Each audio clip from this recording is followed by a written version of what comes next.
The North Atlantic, the high seas. Within the confines of the aircraft carrier's conference room, the atmosphere was far from cordial.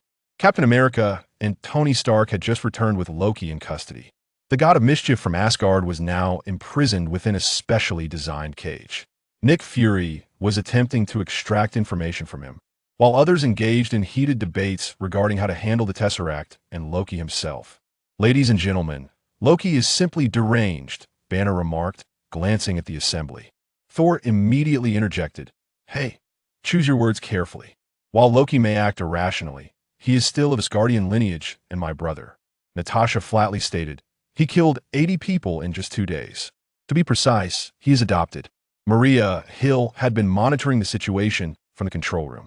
If only Loki possessed intelligence equivalent to Thor's, matters would be significantly simpler. At that moment, Fury's command crackled through the earpiece. "Hill, investigate that entity." "Understood." Hill acknowledged the order and approached the entrance of a specialized containment chamber.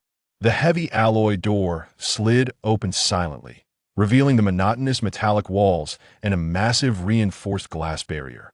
Within the glass enclosure, a dark, slime-like substance lay quietly. It had arrived on Earth through the portal activated by the Tesseract alongside Loki. And S.H.I.E.L.D.'s technical department was at a loss, unable to analyze any effective components, and hesitant to make contact. At this moment, the viscous mass felt an unprecedented weakness. Almost expired. Energy. Requires energy. Suemo was a traveler. His soul had inadvertently attached itself to this peculiar symbiote, which required a host, or at least a continuous supply of energy to survive, or else it would perish. And he, Suemo, would meet the same fate. "Let me out, for heaven's sake." Suemo sensed that this symbiote possessed unimaginable potential. Yet now it was merely a puddle of dying sludge. He strained to animate the mass, attempting to capture the attention of the woman outside. He recognized her Maria Hill, the deputy director of S.H.I.E.L.D., an elite agent known for her calm demeanor and efficiency. At that moment, through Hill's perspective, the dark slime began to writhe, forming twisted, formless patterns on the smooth inner wall, as if it were trying to tap against the glass. Hill raised an eyebrow slightly. Was this its first attempt at communication? She stepped closer for a closer inspection. What is it trying to convey? Hill's expression remained unchanged, still characterized by her customary professionalism. She could not comprehend. Or perhaps this entity was merely convulsing without purpose. "Help! SOS!" Suemo struck the glass more vigorously, the viscous form becoming increasingly unstable. Strange behavior. Document this, Hill thought, marking it on her datapad. Meanwhile, in the control room, Tony Stark's gaze was fixed on S.H.I.E.L.D.'s database, with Bruce Banner beside him, furrowing his brow as he scrutinized the data stream flashing across the screen. "Found it." Tony tapped the enter key lightly. A folder labeled Phase 2 popped up on the screen. Banner leaned in closer. "Phase 2? What is this Phase 2? It seems our host has more than a few secrets," Tony remarked with his characteristic sarcasm, turning to Nick Fury, who had just entered. "Fury, care to enlighten us about this delightful surprise called Phase 2? Fury's single eye revealed no emotion. "That is classified, Stark." "Oh, another one of those classified matters," Tony exaggeratedly sighed. Bang! A dull thud echoed. Steve Rogers strode in, his expression a stormy hue. He tossed a uniquely designed energy weapon onto the central table, the metallic clash resonating sharply in the tense atmosphere. "Phase 2. Captain America's voice was frigid. "It involves weaponizing the Tesseract." Fury's expression remained impassive. "We are on the brink of war, Captain. Using weapons of mass destruction to maintain peace?" Steve questioned. "Sometimes, deterrence is necessary," Fury replied. "This isn't deterrence, it's an arms race," Banner interjected, unable to contain himself. "The Earth has me to protect it." Thor had entered the room at some point, his voice booming with Asgardian pride and a hint of confusion. "You believe you can control this power?" Natasha leaned against the doorframe, arms crossed, observing silently. She noticed the gem atop Loki's discarded scepter at the other end of the table, faintly glowing with a soft blue light. The argument escalated. Each individual was obstinate, the air thick with tension. In the containment area, Hill continued to fixate on the dark substance within the glass enclosure. Just moments ago, The viscous mass had slowly yet clearly written a series of crooked English letters on the inner wall. Help! Is asking for help? For the first time, Hill's brow genuinely furrowed. This exceeded her expectations. Quickly, she accessed her portable datapad, connecting to the containment room's monitoring system. On the screen, the energy curve representing the dark slime was visibly plummeting, approaching a perilous threshold. The energy depletion is rapid. This entity is not merely acting. What do you want me to do? Hill addressed the glass enclosure, her tone still composed.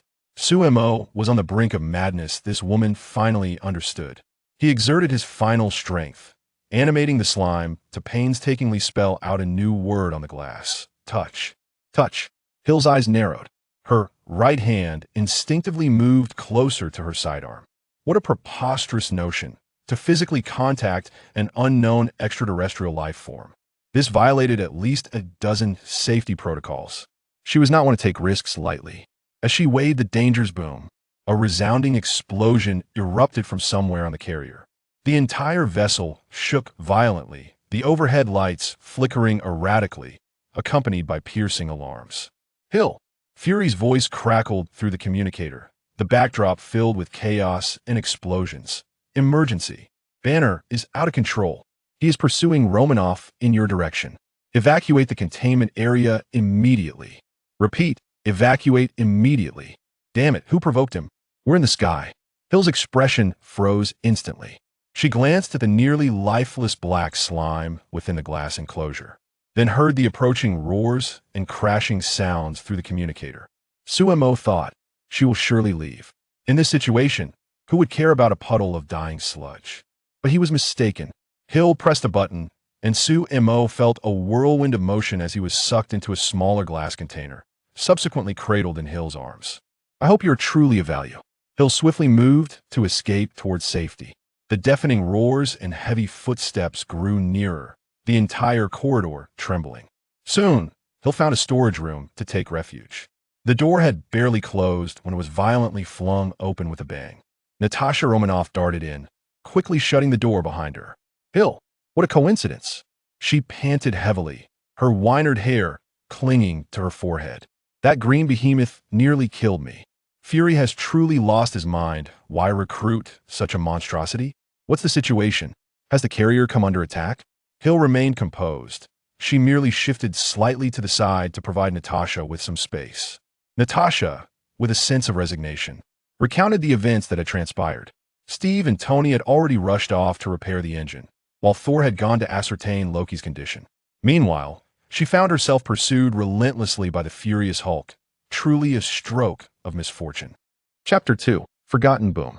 The walls trembled violently, the terrifying roar echoing as if it were right beside them. The metallic barriers could not muffle the devastating sound. Sooner or later, Hulk would discover this place, or perhaps dismantle the aircraft carrier before that. Hill's voice was calm, stating an established fact. So, do you have any brilliant ideas? Surely, you do not expect me to lull him to sleep? Natasha leaned against the cold metal frame, rubbing her temples. It's simple. I'll handle it. Sumo roared within the container, his consciousness nearly fading away. With all his strength, the black liquid reappeared on the glass walls. T. O. U. C. H. Hey, look at this little thing, Natasha noted, gesturing with her chin towards the container. Still so persistent. Is it that you wish to touch it, Hill? Boom. Another deafening blast, this time closer. Hulk was right outside, his roars shaking the very membranes of their ears. All right, I will trust you this once. Hill's gaze remained unwavering. Suddenly, she hurled the glass container against the nearby metal cabinet. Crash. The glass shattered with a resounding noise. Hill! Natasha exclaimed, completely taken aback by her actions. In the next moment, the black viscous substance erupted like a living entity. In a speed imperceptible to the naked eye, it enveloped Hill's combat suit, her skin, every inch of her. Hill let out a muffled groan, and then her form surged upward dramatically. A few seconds later, Maria Hill vanished. In her place stood a towering figure over 2 meters tall, entirely cloaked in black. Its outline was grotesque and terrifying, muscles bulging and coiled, each inch brimming with explosive power, exuding a primal terror even more daunting than Hulk. Heavens! Natasha stumbled back a step, her hand instinctively resting on the grip of her sidearm. What? What in the world is this? After a brief silence, finally, gotcha. Sumo reveled in this new body, healthy, proportionate, perfect. Especially the mind, invigoratingly sharp. Wait. Sumo immediately stifled certain instinctual impulses. Can you speak? Hill was utterly astonished. Not only that, but the words signified that the viscous substance possessed profound intelligence. What exactly are you? Upon hearing Hill's question, Sumo's anger flared. I've been writing help for ages, and you couldn't comprehend it? And your S-H-I-E-L-D researchers, each one seemingly devoid of brains, I wrote SOS, and they interpreted it as 303. Do they have tumors on their heads? Hill, I apologize. Nevertheless, I must thank you for releasing me. Hearing this, Hill felt a shift in her heart, just as she began to think that Sumo was not malevolent, that he was a peace-loving extraterrestrial. Now, your body is mine. Sumo completely disregarded his origins and forcefully took control of Hill's body. What are you doing? Hill felt herself ensnared, each muscle and nerve no longer belonging to her. Damn it, I can't move. She attempted to struggle, only to find her efforts in vain. This was a grave mistake. Regret surged within her mind with unprecedented clarity. Suddenly, the heavy steel door of the storage room was torn open as if it were mere paper, twisted and flying inward. The formidable green giant, Hulk, filled the entire doorway, his gaze fixed menacingly upon the equally powerful Sumo within the room. The most unfortunate was Natasha, cornered by two towering brutes, her heart sinking. Roar! Hulk perceived Sumo, who was even more massive than himself, as a provocation. With a deafening roar, his fist, the size of a cooking pot, surged towards Sumo's head. Damn it, do I have a grudge against you? Sumo raised his similarly robust black arm, fingers splayed. Boom! The clash of fists reverberated, a thunderous sound that seemed destined to rupture eardrums. The shockwave spread, causing the surrounding metal shelves to groan under the strain. Sumo firmly absorbed the blow, though the deck beneath him began to crack. Good heavens! A chill ran down Sumo's spine. Truly, Hulk's brute strength was nothing short of terrifying. Natasha had retreated to the corner, disbelief etched across her face. He caught Hulk's punch? Hill, too, was astonished deep within Sumo's consciousness. This extraterrestrial being could actually stand toe-to-toe with Hulk. Roar! With his initial strike thwarted, Hulk's rage intensified, and another fist followed suit. Unflinching, Sumo met it head-on. Thud! Thud! Thud! The two titans engaged in primal hand-to-hand combat within the narrow corridor and chamber. Walls crumbled, metal pipes twisted and broke, sparks flying in their wake. They fought fiercely, leaving destruction in their path. Before long, the battleground expanded from the holding area to the lower hangar. Aircraft, vehicles, precision instruments were obliterated like mere toys under their ferocious might. Enveloped in the symbiotic entity, Hill observed this chaos with increasing concern. If they continued this way, the aircraft carrier would surely be dismantled. What on earth is that? Nick Fury's voice roared through the ship's communications, evidently having witnessed the new developments in the hangar via surveillance. In the background, the wails of engines and the sounds of explosions echoed, indicating dire circumstances above. That black figure is Hill. Natasha's voice, though somewhat hurried, maintained professionalism. Silence enveloped the communication channel. Moments later, Tony hacked into the carrier's surveillance, swiftly analyzing the data on the two monsters, concluding that their strength exceeded 2,000 tons. A woman capable of using Hulk as a punching bag. Tony's voice rose in pitch. Then why did you bring me, a 42-year-old billionaire, genius, philanthropist, to this hellhole? To be a mascot? Listen, Stark. Had I possessed such a weapon, Loki would have been utterly incapable of opening a teleportation portal. Fury would also be outside the loop. Agent Hill, if you still retain control of the situation, find a way to lure that green menace to the surface. This aircraft carrier is on the brink of collapse. Fury's voice resonated once more, now imbued with an undeniable command. I shall make an attempt. Hill found herself immobilized, resorting to an attempt at communication with Sumo on a cognitive level. You may call me Sumo, Hill remarked. Sumo? What a peculiar pronunciation, indeed. An extraterrestrial. Sumo's colossal form paused momentarily, swatting Hulk away with a single claw. Then, a deep voice, resonant with a peculiar timbre, emanated through Hill's communication device, reaching the ears of everyone on the channel. Listen, everyone, I can assist you. Just as Fury was about to exhale in relief, the voice continued, teasingly. But the condition is, prepare 100 human heads for me. Within the communication channel, breaths were stilled. Tony's banter lodged in his throat, while Steve's brow furrowed even deeper. Cannibalism. This monster consumes humans. Just as the tension reached its zenith, Sumo spoke again. His tone as casual as if discussing the weather, or perhaps chocolate, an abundance of chocolate. Everyone. Chapter 3. I want to eat human brains.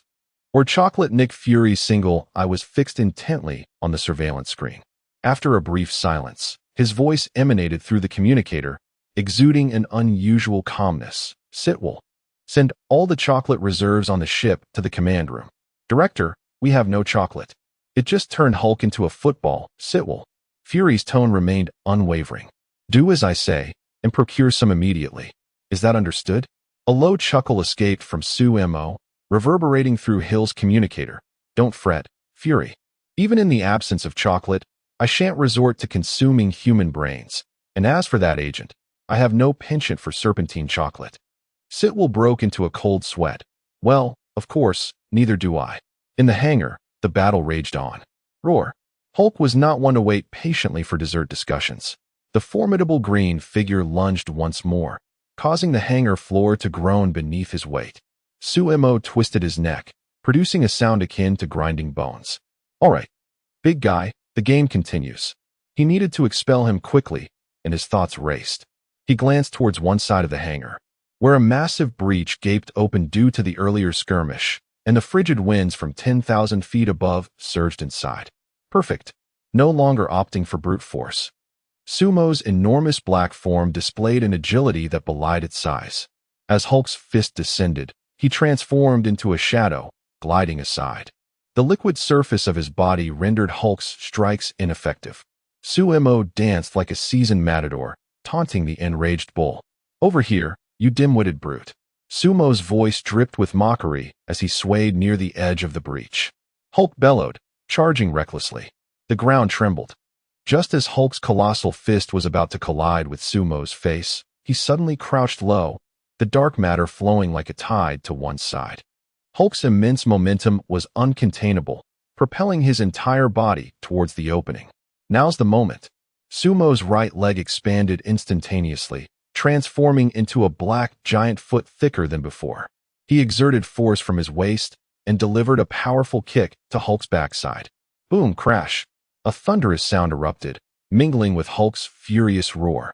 The green giant was launched like a cannonball, uncontrollably soaring from the ship's breach and vanishing swiftly into the clouds.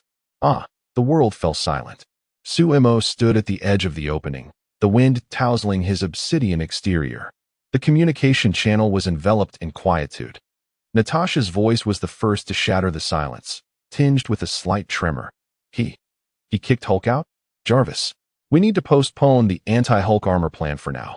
Tony's voice followed suit, his tone laced with complexity. In the engine room. It's done. But don't expect it to take us on a Tahitian vacation, Captain. As long as it can fly. Well done, Stark. Tony's voice resonated through the communicator. Captain America wiped the grease from his face, his gaze shifting to the control panel as the engine's roar stabilized. On the other side, in the corridor of the bridge, Natasha incapacitated the last agent under the thrall of the Mind Scepter with a swift elbow strike, while Nick Fury stood by, his weapon still smoking. The floors had been thoroughly cleared. Natasha reported back, her voice steady. Agent Barton had been detained. Fury spoke with a gravitas that belied the weight in his single eye. One by one, they returned to the relatively intact command center. The air was thick with the acrid scent of burnt metal. Chaos reigned around them. Severed cables dangled like lifeless serpents, and the control panel crackled with errant sparks. Tony could not resist a quip. It seems you all are in dire need of a substantial renovation budget. At that moment, Hill entered the room. Suemo had retreated back within her, and all eyes turned to her. Agent Hill, what precisely was that black creature? Fury fixed his sharp gaze upon her. Hill sighed inwardly before explaining the circumstances to the group. A symbiote? It has taken residence in your body? Sounds like something out of a horror film. Just then, Sitwell burst in, breathless and clutching a plethora of assorted chocolates. Chocolate, sir, the chocolate you requested. He glanced at Fury, then at Hill, sensing their peculiar expressions. Had he unwittingly revealed something? Finally, he had arrived. Sumo's voice was tinged with rasp and impatience. A thick, dark ichor surged from Hill's back, coalescing on her shoulder into a gnarled head, teeth bared, with a grotesque visage and a crimson tongue that flicked hungrily at the corner of its mouth. My heavens! Everyone instinctively tensed. Suemo surveyed the group. Is anyone interested in chocolate? Heads shook vigorously, like fans on high speed. Is it truly that terrifying? He is exceedingly polite. Suemo elongated his neck, opening his toothy maw to devour nearly half the chocolate, including its wrapper, in one ravenous bite. I now believe this fellow truly would feast upon human brains, Tony whispered to Captain America beside him. I say, rather than studying me here, has anyone spotted that blonde behemoth? The one with the hammer? Suemo could not help but prompt them. Natasha was the first to react. He went to ascertain Loki's status. Shit. Fury was the first to bolt out the door, with the others swiftly following. Loki's specially designed prison cell now stood desolate. The glass was riddled with spiderweb-like fractures, and the metallic frame was warped and distorted. Fury's expression darkened, a storm brewing within. Thor was absent, but there lay a figure on the ground, Phil Coulson. A gaping, gruesome wound marred his chest, the result of a vicious puncturing by some sharp object. Coulson's eyes were open, yet devoid of life. Oh, dear God! Natasha gasped, covering her mouth. Steve's fists clenched tightly. For the first time, Tony's expression lost its usual levity. Hill gazed at Coulson, one of S.H.I.E.L.D.'s finest agents. Just like that, he was gone. A cold fury coursed through her veins. Fury bent down and extracted a stack of cards. Stained with the chilling blood from Coulson's pocket, commemorative edition trading cards of Captain America. He cast the cards onto a nearby metal table that still stood firm. Loki had escaped, taking the Tesseract with him. Coulson was dead. Fury's voice was hoarse, laced with a suppressed fury. He gazed at Steve. He admired you, Captain. Steve's eyes fell upon the cards, his lips pressing tightly together. I once had an idea, Fury's voice echoed in the corridor. To assemble a group of extraordinary individuals and witness what they could achieve. Could they win battles we are unable to conquer in our direst moments? He paused, his single eye sweeping over each person present. Phil Coulson died for this vision. He believed in heroes. Fury's voice rose slightly. The Avengers Initiative was conceived for this purpose. Did Loki believe he had triumphed? He was mistaken. He has enraged us. He thought himself a god, free to act without consequence. But I shall make him aware that even gods can bleed. Chapter 4. Beware of his eggs within you. Fury's voice resonated with a chilling resolve. Tony glanced at Coulson on the ground, then back at Fury, remaining silent, using death as motivation. A glitch, yet sometimes effective. Suemo observed coldly in Hill's consciousness. Theoretically, as long as the time since death had not extended too far, Suemo could retrieve him, albeit with some complications and considerable energy expenditure. He sensed the modest recovery of his energy reserves. It was unnecessary. Besides, there was no need for my intervention. Suemo recalled that Coulson would later appear full of life. Rescuing him now would merely reveal all his cards to Fury. Not worth it. Can you save Coulson? Upon hearing Suemo's voice in her mind, Hill felt a surge of excitement. If your smile rises any higher, I won't be able to save him. Suemo replied coldly. He could save him, but only because he desired to do so. Hill instantly grasped his concerns and promptly stifled her expression. I'm sorry. Suemo, I won't tell anyone, including Fury. A wise choice. Regardless, life must go on. The group channeled their grief into strength, their eyes fixed on one target, Loki. In the corridor of the lounge, Suemo, can you really save Coulson? Hill reiterated. Of course, but if I do, I will perish. So, would you have me save him? While saving Coulson would not lead to his demise, Suemo was more interested in Hill's stance. Suemo. Hill inhaled deeply, suppressing her emotions. I have no right to demand anything from you. If it were so, my answer would be no. Suemo scoffed. Is this how you treat your esteemed colleague? Although their acquaintance was brief, he recognized her as a living being with a complete consciousness. Hill's expression turned serious. Coulson understands the risks of this job, and so do I. I hope you genuinely believe that, Agent Hill. Suemo replied blandly. Maria Hill. Most only recognized her as the deputy director of S.H.I.E.L.D., an admirable agent. Suemo knew more. He appreciated Hill's candor and integrity. In truth, Hill did not unconditionally obey Fury, nor S.H.I.E.L.D., for she was appointed by the president. Even so, she would resolutely refuse to execute the president's order to obliterate Manhattan with a nuclear strike. By the way, Hill's favorite pizza flavor is George's Vino Prairie. In the corridor, Natasha observed Barton in the makeshift confinement room. He hung his head, obscuring his expression. 90% of the damage was caused by him. Sensing Hill's approach, Natasha's expression became complicated. Hill approached her. He was controlled. Natasha. I know, but seeing his face, I still want to punch him. Natasha exhaled, rubbing her forehead. She paused, casting a glance at Hill. What about the one inside you? How does Fury intend to deal with him? Hill shook her head. He hasn't said anything. I suspect Fury currently needs combat power. Once this matter is resolved, he will likely find a way to separate us. I heard that. Sumo's voice resonated directly. Natasha's gaze flickered as she looked at Hill's shoulder. After separating you, what will happen to him? Will he cohabitate with someone else? Hill replied candidly, most likely. He will be returned to the laboratory. Suemo snorted coldly. Return to the laboratory?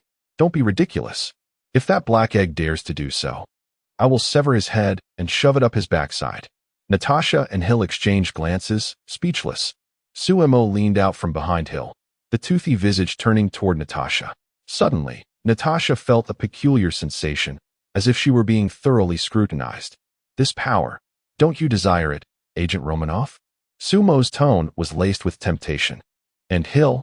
He turned back to Hill, suggestively adding, when Fury truly intends to separate us, you may find it hard to let go. Why would I find it hard to let go? Hill crossed her arms, clearly incredulous at Sumo's words. Natasha regarded Hill, a knowing smile curling her lips. I've certainly heard numerous tales of, well, tentacled creatures. She winked at Hill. Be careful. Don't let him lay eggs inside you or anything. Lay eggs? Inside her? A wave of discomfort washed over Hill. Sumo's head on her shoulder broke into a silent grin, his crimson tongue flickering between sharp teeth. An intriguing suggestion. Natasha, perhaps I should consider it, little Hill. It sounds delightful. Stop. Don't say another word. Hill felt her stomach churn violently. She shoved Natasha away with such force that it startled her. Hill nearly sprinted back to her quarters. The door slammed shut with a bang, locking itself. Leaning against the door, Hill gasped for breath, cold sweat beading on her forehead. Calm down, calm down. It was merely to frighten you. Suemo spoke nonchalantly. Yet the thought of an alien entity invading her, gestating within her, sent shivers down Hill's spine. She dashed to the locker, yanking out a handheld biological scanner. Without bothering to remove her combat suit, she roughly pulled open the collar and pressed the cold scanner against her neck, then her chest, and finally her abdomen. The blue indicator light flickered, the device emitting a soft hum. What are you afraid of, Hill? If you find cohabitation with me disgusting, there's no need to force it. Sumo's voice lazily echoed in her mind. He can always find another host. Perhaps Natasha. And I might even graciously assist her in regenerating a womb. I'm not. Hill's voice was hoarse. Suemo. Please, don't joke with me like this, truly. Her voice trailed off, eyes glistening with unshed tears. Suemo found himself at a loss. My mother perished during my birth. I entered this world in the summer, yet the temperature that day plummeted to a chilling -44 degrees. They labeled me a monster. My father? No, he hardly deserves the title of father. I am bereft of family. The scanner's screen displayed physiological indicators fluctuating within normal ranges. No anomalous energy responses, no unidentified biological tissues. Hill gazed intently at the screen, verifying the readings thrice. No, nothing at all. Hill released her grip on the scanner, the device clattering to the carpet. She gradually sank to the floor, leaning against the frigid metal wall. Just a jest, a cruel jest. Suemo fell silent for a moment, acutely aware of Hill's vulnerability in that instant. This version of Hill felt far more authentic, contrasting sharply with the relentless persona he had witnessed on the screen. Chapter 5. Heartfelt Confessions. I apologize. The jest was indeed rather unkind. The past is immutable. Yet you are not alone in this moment. At the very least, you have me. With my presence, no one would dare to label you a monster. Sumo's voice resonated once more, laced with an awkward attempt at consolation. Although he had become a symbiote, the 9 years of compulsory education still lingered within him, endowing him with a modicum of civility, albeit limited. You. Hill paused, her heartbeat inexplicably quickening. She recognized that Suemo and Natasha's jest bore no malice. But she had never anticipated that the extraterrestrial being, who had just referred to Fury as a black egg and threatened to dismember him, would extend an apology and utter such comforting words. Hill ventured cautiously, Suemo, are you truly an alien? Do I not appear to be one? Hill was not a person prone to sentimentality or weakness. It was merely that the jest had dredged up memories, causing her emotions to spiral momentarily. Perhaps it was because Suemo was not human that she instinctively revealed her vulnerabilities to him, drawing them closer together. No, your appearance is quite similar. Yet your essence evokes a sensation akin to that of a gentleman from an Eastern nation, one who embodies subtlety and restraint. You may be unaware, but American youth are quite enamored with such types of men. Seated on the ground, Hill felt a wave of relaxation, as if conversing with an old friend.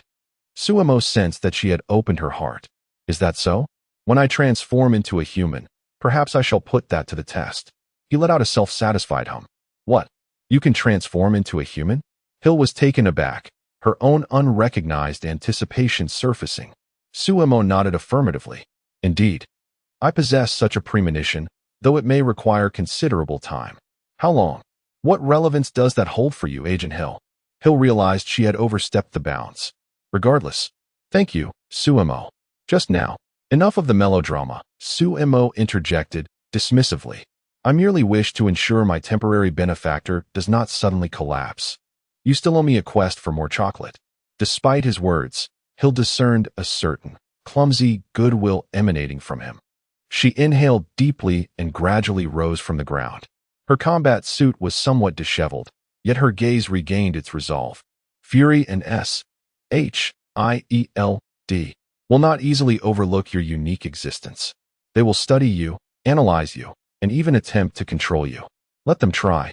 I wouldn't mind sampling the flavor of their brains. A glint of cold light flashed from Sumo's sharp teeth. Hill's expression grew serious. Suemo, I do not understand what you truly are, nor do I grasp your intentions. However, you saved me and indirectly aided us. And what else? Suemo tilted his head, seemingly trying to comprehend her words. In summary, I assure you that Hill's voice is clear and resolute. As long as I am here, I will not allow them to take you for research. You are neither a weapon nor an experimental subject. Suemo gazed silently at her. This woman, who had just trembled in fear, now spoke with such conviction. He could sense the determination in her words, not a fleeting impulse, but a promise born of careful consideration. A faint, ambiguous chuckle escaped Sumo's lips. Agent Hill, you are courting danger for the sake of some alien slime. Is it truly worth it? You are not alien slime, Hill corrected him, her tone leaving no room for debate. You are Suemo, and this is beyond worth. It is my choice. She extended her hand, seemingly wishing to ruffle the hair atop Sumo's shoulder, but hesitated. Very well, Hill, Suemo replied, his voice lightening slightly. Since you say so, I shall temporarily place my trust in you. However, if those white-coated agents from S.H.I.E.L.D. dare to approach within 3 meters of me, I will handle it. Hill responded succinctly. The room fell into silence once more, but this time the stillness was no longer oppressive. So are we allies now? Suemo asked lazily. Hill regarded him, suddenly finding this formidable visage more agreeable, handsome in a rugged way. A long-lost smile graced her face. I believe so, Mr. Suemo. Excellent. As allies, shall we discuss the matter of a long-term supply of chocolate? I prefer dark chocolate, with no nuts. Hill. She knew all too well that this fellow could not go 3 sentences without mentioning chocolate. Sumo's thoughts raced. He could now pinpoint the timeline. The Avengers. The Battle of New York. Many lives would be lost. Should he warn them? After all, New York boasted numerous renowned chocolate shops. If they were damaged, he would be deprived of his treats. The time for sentiment had ended. Suemo spoke again, deciding to caution Hill. Loki, your Asgardian guest, what is his temperament like? Without a moment's hesitation, Hill replied, arrogant, conceited. Indeed, he yearns for dominion, longing to be revered. On your territory, he has struck a decisive blow against you. But that is not enough. He seeks to shatter your spirit, to showcase his greatness to all. Thus he requires an audience. Hill's brow furrowed slightly, catching on the key phrase. Clever. He desired not a stealthy victory. Suemo continued. What he wants is a grand spectacle, a performance heralding his arrival. Do you recall where you captured Loki? What was he doing? He was extracting iridium to stabilize the energy of the Tesseract. Hill responded swiftly, recognizing the intelligence in his words. Sumo's voice carried a hint of intrigue. The activation of the Tesseract requires immense energy. Can you guess where he might be at this moment? Searching for a sufficiently conspicuous location capable of providing immense energy to execute his performance. Hill suddenly rose. A particular place flashing through her mind. The tallest and most ostentatious building in New York City. A structure with an independent and nearly limitless energy supply. The Stark Tower. Almost simultaneously with her utterance, a furious exclamation echoed from the corridor outside. Son of a bitch. I've been robbed. Clearly, he had arrived at the same conclusion. A series of knocks resonated at the door. Natasha pushed open the door to Hill's room, leaning against the frame. She had already donned a fitted combat suit, indicating a new mission ahead. Our commander is heading to the front lines, Hill. Having a new partner certainly makes a difference. Hill chose to disregard her teasing. This was not the time for levity. Chapter 6. The Battle of New York begins. The command center had transformed into a makeshift war room. Steve grasped his iconic shield, his gaze resolute. In the corner, Tony's Iron Man suit emitted a faint hum as dark crimson and golden armor swiftly enveloped his form, undeniably impressive. Natasha meticulously inspected the widow's bite on her wrist. Trust me, I will aim for Loki's eyes. Barton, recently liberated from mind control, stood before a quiver brimming with an array of specialized arrows, more than ever before. Should we strike a pose or deliver some lines? Perhaps we are Venom? Sumo's deep voice resonated in Hill's mind. Venom? That doesn't sound like a noble hero. Hill responded in her thoughts. Come on, it's incredibly cool. If you like it, then fine, let's do it. With her affirmation, Suemo surged forth from Hill's body, swiftly enveloping her combat suit. This time, he did not morph into a grotesque, muscle-bound monster. The black substance flowed over Hill's surface, shaping itself into a suit that fit like a second skin. It perfectly accentuated her tall, proportionate figure. At crucial areas like her chest, abdomen, and joints, Suemo thoughtfully formed layers akin to armor, not only providing an additional sense of protection, but also ensuring the overall appearance remained dignified and formidable. This, a new look? Is it this cool? Natasha gazed at the transformed Hill, unable to conceal her envy. Among those present, only she and Barton were ordinary humans. The rest were equally taken aback. Especially Tony, who wondered if his Iron Man suit could achieve such fluidity, potentially reducing transformation time. That was worth investigating. Hill flexed her limbs, feeling the surge of power within her and the peculiar enveloping sensation brought by Suemo. To her astonishment, she discovered that this black substance obeyed her will. The movements were her own, merely amplified to a remarkable degree. You are willing to relinquish most of the control to me? Why? Don't get too excited, Hill. Sumo's languid voice echoed in her ear. I occasionally wish to be a quiet spectator, to enjoy the performance of my host. Show me the caliber of this ally. And do not disappoint me, my temporary benefactor. Hill replied, my hand-to-hand combat skills ranked among the top 5 in the agent assessments. Oh, I look forward to it. Atop Stark Tower, energy converged, emitting a piercing hum. Dr. Eric Selvig wore a vacant expression as he adjusted the instruments. Whoosh! A stream of red and gold light sliced through the New York skyline. Iron Man hovered outside the building. JARVIS. Scan that glowing cube, Tony commanded. High-intensity energy shield detected. Conventional weaponry cannot penetrate, came the anticipated response. Then it's Plan B. Let us deal with Loki first. Tony activated the communication channel. Hey everyone, should I wait for you all to join, or should I have a little chat about life with that horned fellow first? He paused dramatically, his tone exaggerated. After all, if he were to poke me with that little wand of his, with my genius brain, the Earth might just whoosh out of existence. Inside the Quinjet, Steve and the others helplessly closed their eyes. This guy never missed an opportunity to show off. It's probably better if you go alone, Stark. We mere mortals cannot withstand the control of that scepter. That thing shouldn't affect you. Being a hunk of metal and all, Suemo mischievously urged. You, mere mortal? Tony's voice resonated from within his armor as he tapped the arc reactor embedded in his chest, producing a dull metallic sound. But I am indeed the best candidate. He turned his gaze towards Loki atop the tower. Steve looked at the ominous blue beam emanating from Stark Tower, then glanced back at Suemo. Is it truly safe for him to face Loki alone? He inquired. He was referring specifically to Tony confronting Loki. Hill shook her head, uncertain. But Suemo responded with a grin. He won't die.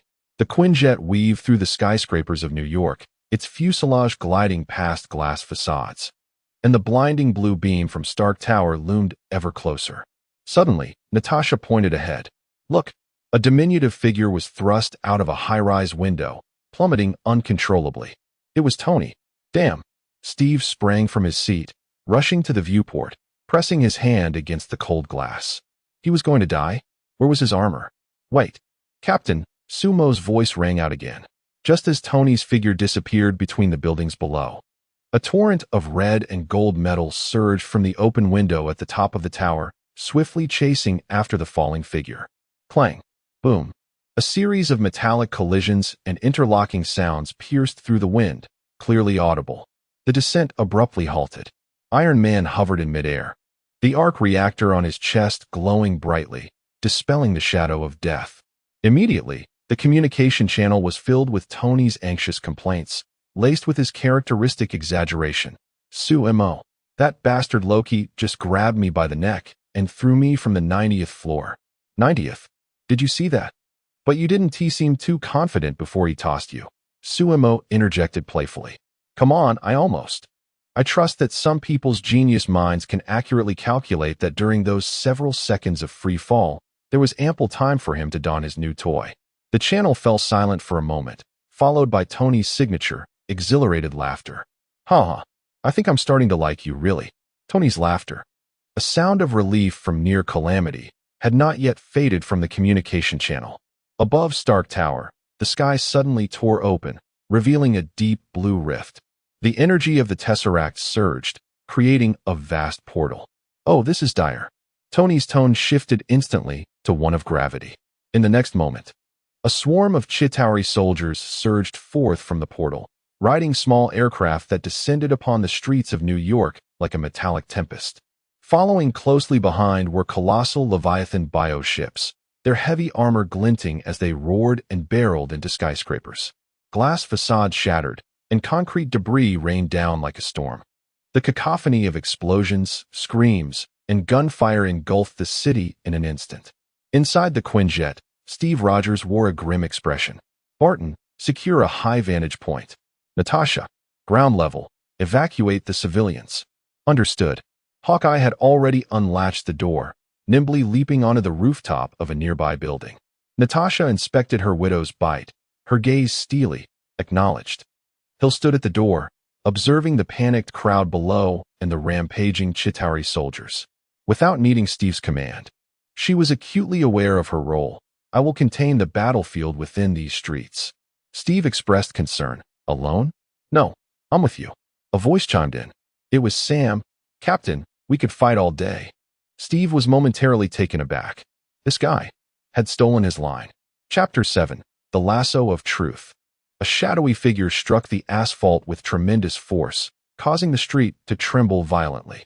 Dust and debris surged into the sky. As the smoke began to dissipate, Hill stood poised at the center, clad in her symbiotic battle suit. The assault from the Chitauri soldiers momentarily faltered. It's time for appetizers, little bugs. Sumo's deep voice resonated. Hill sprang into action, not with a mere impact, but with an execution. Her arms transformed into scythes, effortlessly absorbing energy beams. The Chitauri soldiers were as fragile as paper, torn and crushed in droves, like chopping vegetables. Hill's consciousness remained calm, evaluating the situation. The power bestowed upon her by Sumo was simple, brutal, and efficient. Can't get enough, can you? Sumo mused. Humph, far from it. Hill retorted with a hint of pride. In a mere span of seconds, the surrounding area, extending hundreds of meters, was cleared of Chitauri soldiers, leaving only a sea of debris. A distant roar echoed, prompting Hill to look up at the Leviathan, a colossal beast crashing into a building. That big bug looks like a fitting warm-up, Sumo exclaimed with palpable excitement. Be cautious, Sumo. Do not underestimate it. It appears formidable, Hill warned. It's merely an illusion. Sumo disregarded Hill's counsel, channeling her power as her immense form surged like a cannonball toward the Leviathan, which was ramming its armored head into the structure. Boom! The dark giant collided with the Leviathan's flank, its sharp claws embedded deep into the amalgam of metal and flesh. Too slow, too weak. Sumo seized control, muscles bulging as she forcefully redirected the Leviathan's trajectory, preventing the imminent collapse of half a skyscraper. Fifth Avenue has fallen. We require reinforcements. Barton, can you contain them? Steve's voice came through the comms, breathless. There are too many, Captain. They swarm like an endless tide of ants. Hawkeye's voice echoed from a high vantage point. The civilians in this district have mostly evacuated, Natasha reported, calm yet urgent, but their assault is overwhelming. I cannot hold this intersection. In the distance, a thunderous crash reverberated from the top of Stark Tower. Thor, Steve shouted. I am dealing with my unruly brother, Mortal. The god of thunder, Thor, boomed amidst the sounds of wind and thunder. He shall not prevail. Loki's chilling laughter followed. Is that all you have, Odinson? New York will be the starting point of my conquest. Sumo tore the Leviathan into shreds, a rain of metal and flesh cascading down. Yet, more Chitauri soldiers poured forth from the portal, fearlessly charging ahead, relentless, leaving a sense of despair among the group. Hill, Sumo, we are advancing toward your position. You are the only one who has temporarily cleared some space. Steve's voice sounded weary. Understood, Hill replied, as Sumo resumed her rampage. Claws flailing. The Chitauri soldiers' aircraft were effortlessly ripped apart, and energy weapons striking Sumo only resulted in harmless ripples. At that moment, in the distance, a cacophony of sounds echoed. Sumo's movements momentarily halted as his menacing gaze shifted towards the street opposite. Not far away, a small contingent of Chitauri soldiers advanced towards a museum. Curiously, how had those creatures detonated themselves? There were no flashes of explosions, no traces of energy impacts. It was as if an invisible hand had crushed the Chitauri soldiers to pieces. What was happening? Hill sensed Sumo's unease. Sumo narrowed his pale eyes as another squad of Chitauri soldiers surged towards that direction. Just as they were about to reach the bus stop, a nearly imperceptible golden light flickered and vanished. By the heavens, the lasso of truth. Sumo recognized it as a slender golden rope. Swift as lightning, it coiled and tightened, instantly shredding or strangling those extraterrestrial miscreants. Moments later, amidst the ruins, the Avengers finally regrouped. Save for Hill, everyone bore the marks of battle. Most had retreated, and we must hold this position. Hill, Sumo, I'm counting on you, Steve gasped. Sumo's mind was elsewhere. His gaze fixated on the direction of the museum. Wonder Woman. But isn't this the realm of Marvel? Could it be that he was mistaken, and it merely resembled the lasso of truth? At that moment, the distant sound of a motorcycle engine grew closer. Bruce Banner rode in on an unassuming little motorcycle. stopping before the group with an earnest expression. I caught the news. The situation here isn't looking good. Steve replied. As long as you're here. In the distance, another Leviathan roared as it crashed through buildings. A colossal shadow loomed overhead, prompting Tony to ascend into the air. Ladies and gentlemen, the show is about to begin. He taunted the beast while leading it towards the group. I fail to see what's entertaining about this performance, Stark, Natasha remarked, her expression grave as she regarded the behemoth. Let me handle this. It has been quite agitated. Banner took a deep breath and looked at everyone. He began to emit a low growl as his body swelled slightly. However, at that moment, he suddenly glanced towards Hill, or rather, towards Suemo within her. The green rage seemed to falter. Huh, why are you looking at me? Banner appeared somewhat awkward. Please, don't let me embarrass myself in front of my friends. Hulk, no. Suemo felt a twinge of embarrassment. He wouldn't scare Hulk, would he? He attempted to retreat back into Hill's body. In the next instant, Banner's form surged, his combat suit straining against the transformation. Roar! Hulk! The green giant bellowed as he charged towards the oncoming Leviathan. He propelled himself off the ground with tremendous force, the earth cracking beneath him, and soared like a cannonball, delivering a powerful punch to the creature's head. Boom! The massive Leviathan was abruptly halted mid-air by the sheer impact. It then plummeted helplessly to the ground. Afterward, it glanced at Suemo, a smug smile curling at its lips. Just a moment ago, at that museum on the corner, I spotted something intriguing. Suemo relayed this matter to Hill. An intriguing element? It was a golden rope. Are you familiar with Wonder Woman? No. She is also a metahuman. Hill sensed that this Wonder Woman was a source of considerable stress for Suemo. Was she his nemesis? Or was there some connection between them? She had guessed part of the truth. The characters in the DC universe were excessively extraordinary, and conversely, the villains were ridiculously powerful. Suemo found himself reconsidering his circumstances. In the Marvel realm, he could thrive, but in DC, the pressure was palpable. The arrival of Hulk undoubtedly alleviated the strain on the front lines. Suemo felt an urge to investigate. You all handle the battlefield here. I will see if there are any stragglers, Suemo addressed the group. I may not be able to perform at my best while I'm here with Dr. Banner. Upon hearing Suemo's words, Tony and the others instinctively looked towards Captain America. He nodded, indicating for them to prioritize safety. Meanwhile, within the halls of the American Museum of Natural History in New York City, beneath the massive dinosaur skeleton, a group of students clad in uniforms trembled, their faces etched with terror. Everyone, remain calm. Stay together and do not scatter. An eyeglass-wearing male teacher struggled to maintain order, his voice quaking. Nearby, a young woman in a museum staff uniform, her name tag reading Barbara Minerva, was also attempting to reassure the students.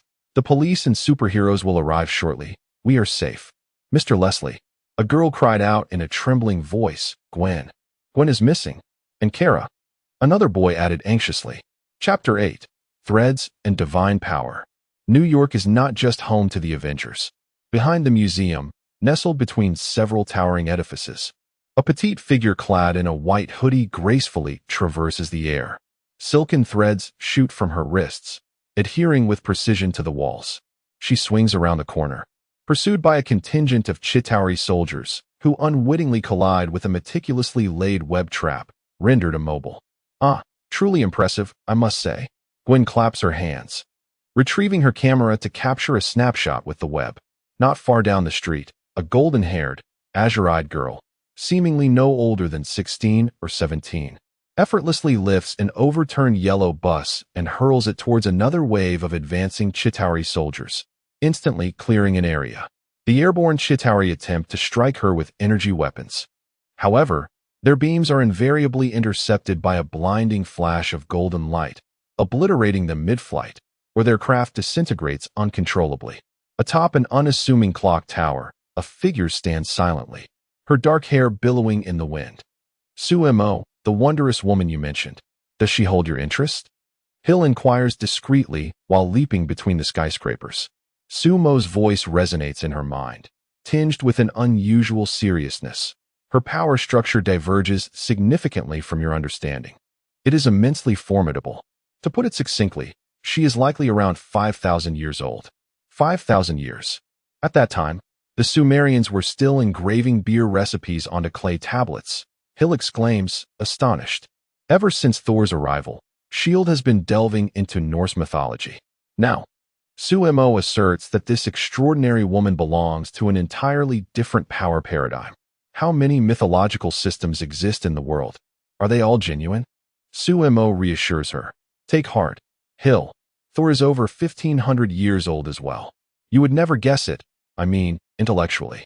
Hill instinctively retorts, regretting her words immediately, hastily checking her communication device.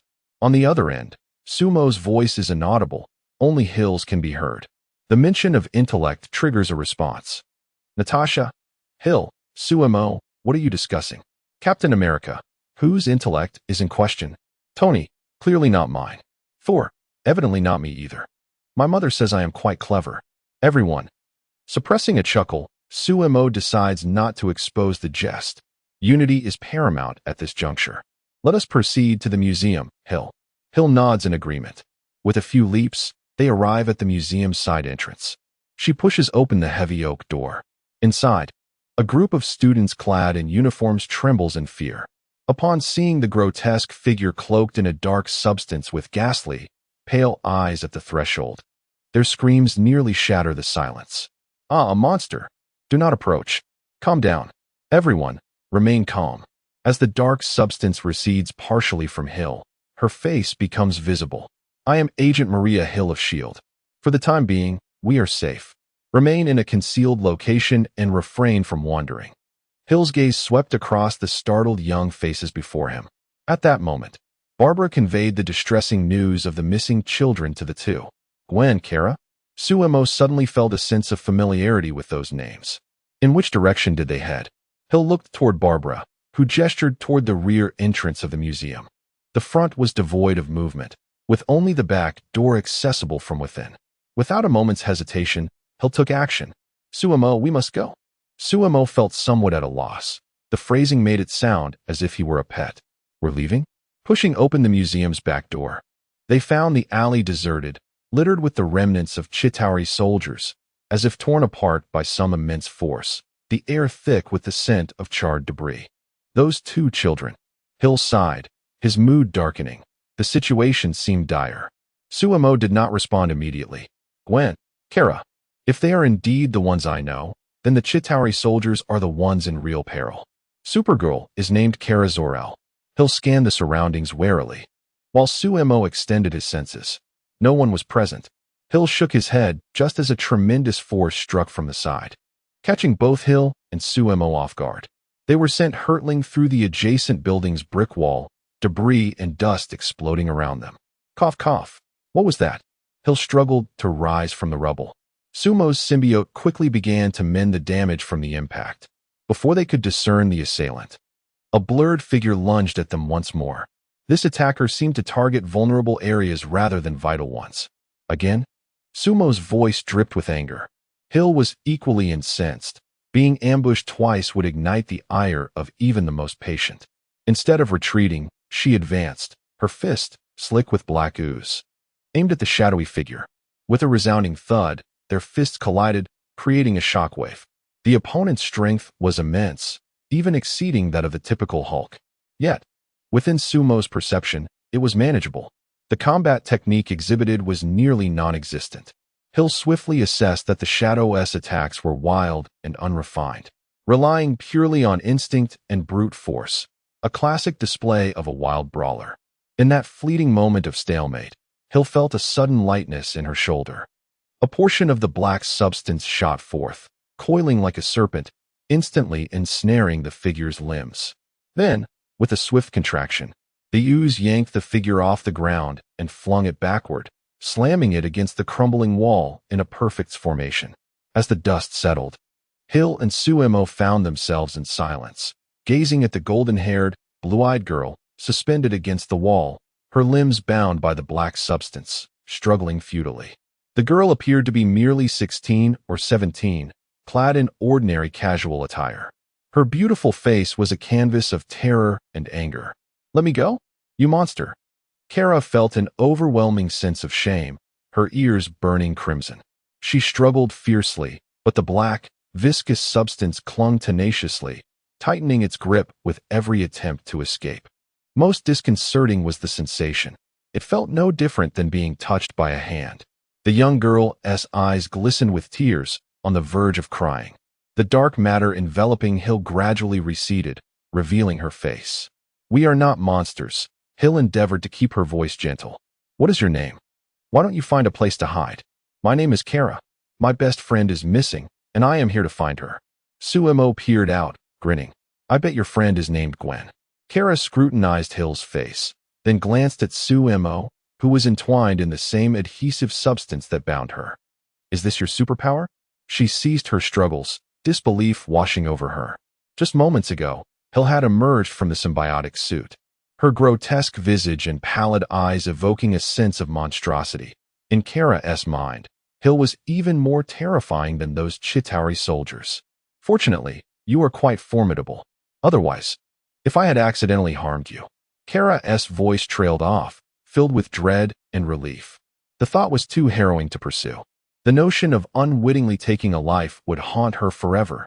Upon realizing her rather undignified position, suspended against the wall, Kara's cheeks flushed deeper, and she awkwardly shifted her body.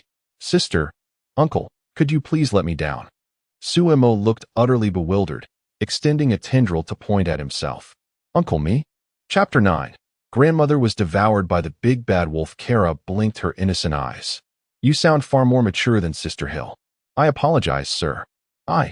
Suemo found himself momentarily at a loss for words. Just then, a loud crash erupted as a window on the upper floors of the abandoned building shattered. A petite figure clad in a white hoodie flew through the gaping hole, crashing heavily onto the rubble before the three, sending up a cloud of dust. "Gwen!" Kara exclaimed, rushing forward in an instant. Hill quickly followed suit, kneeling to assess the girl's condition.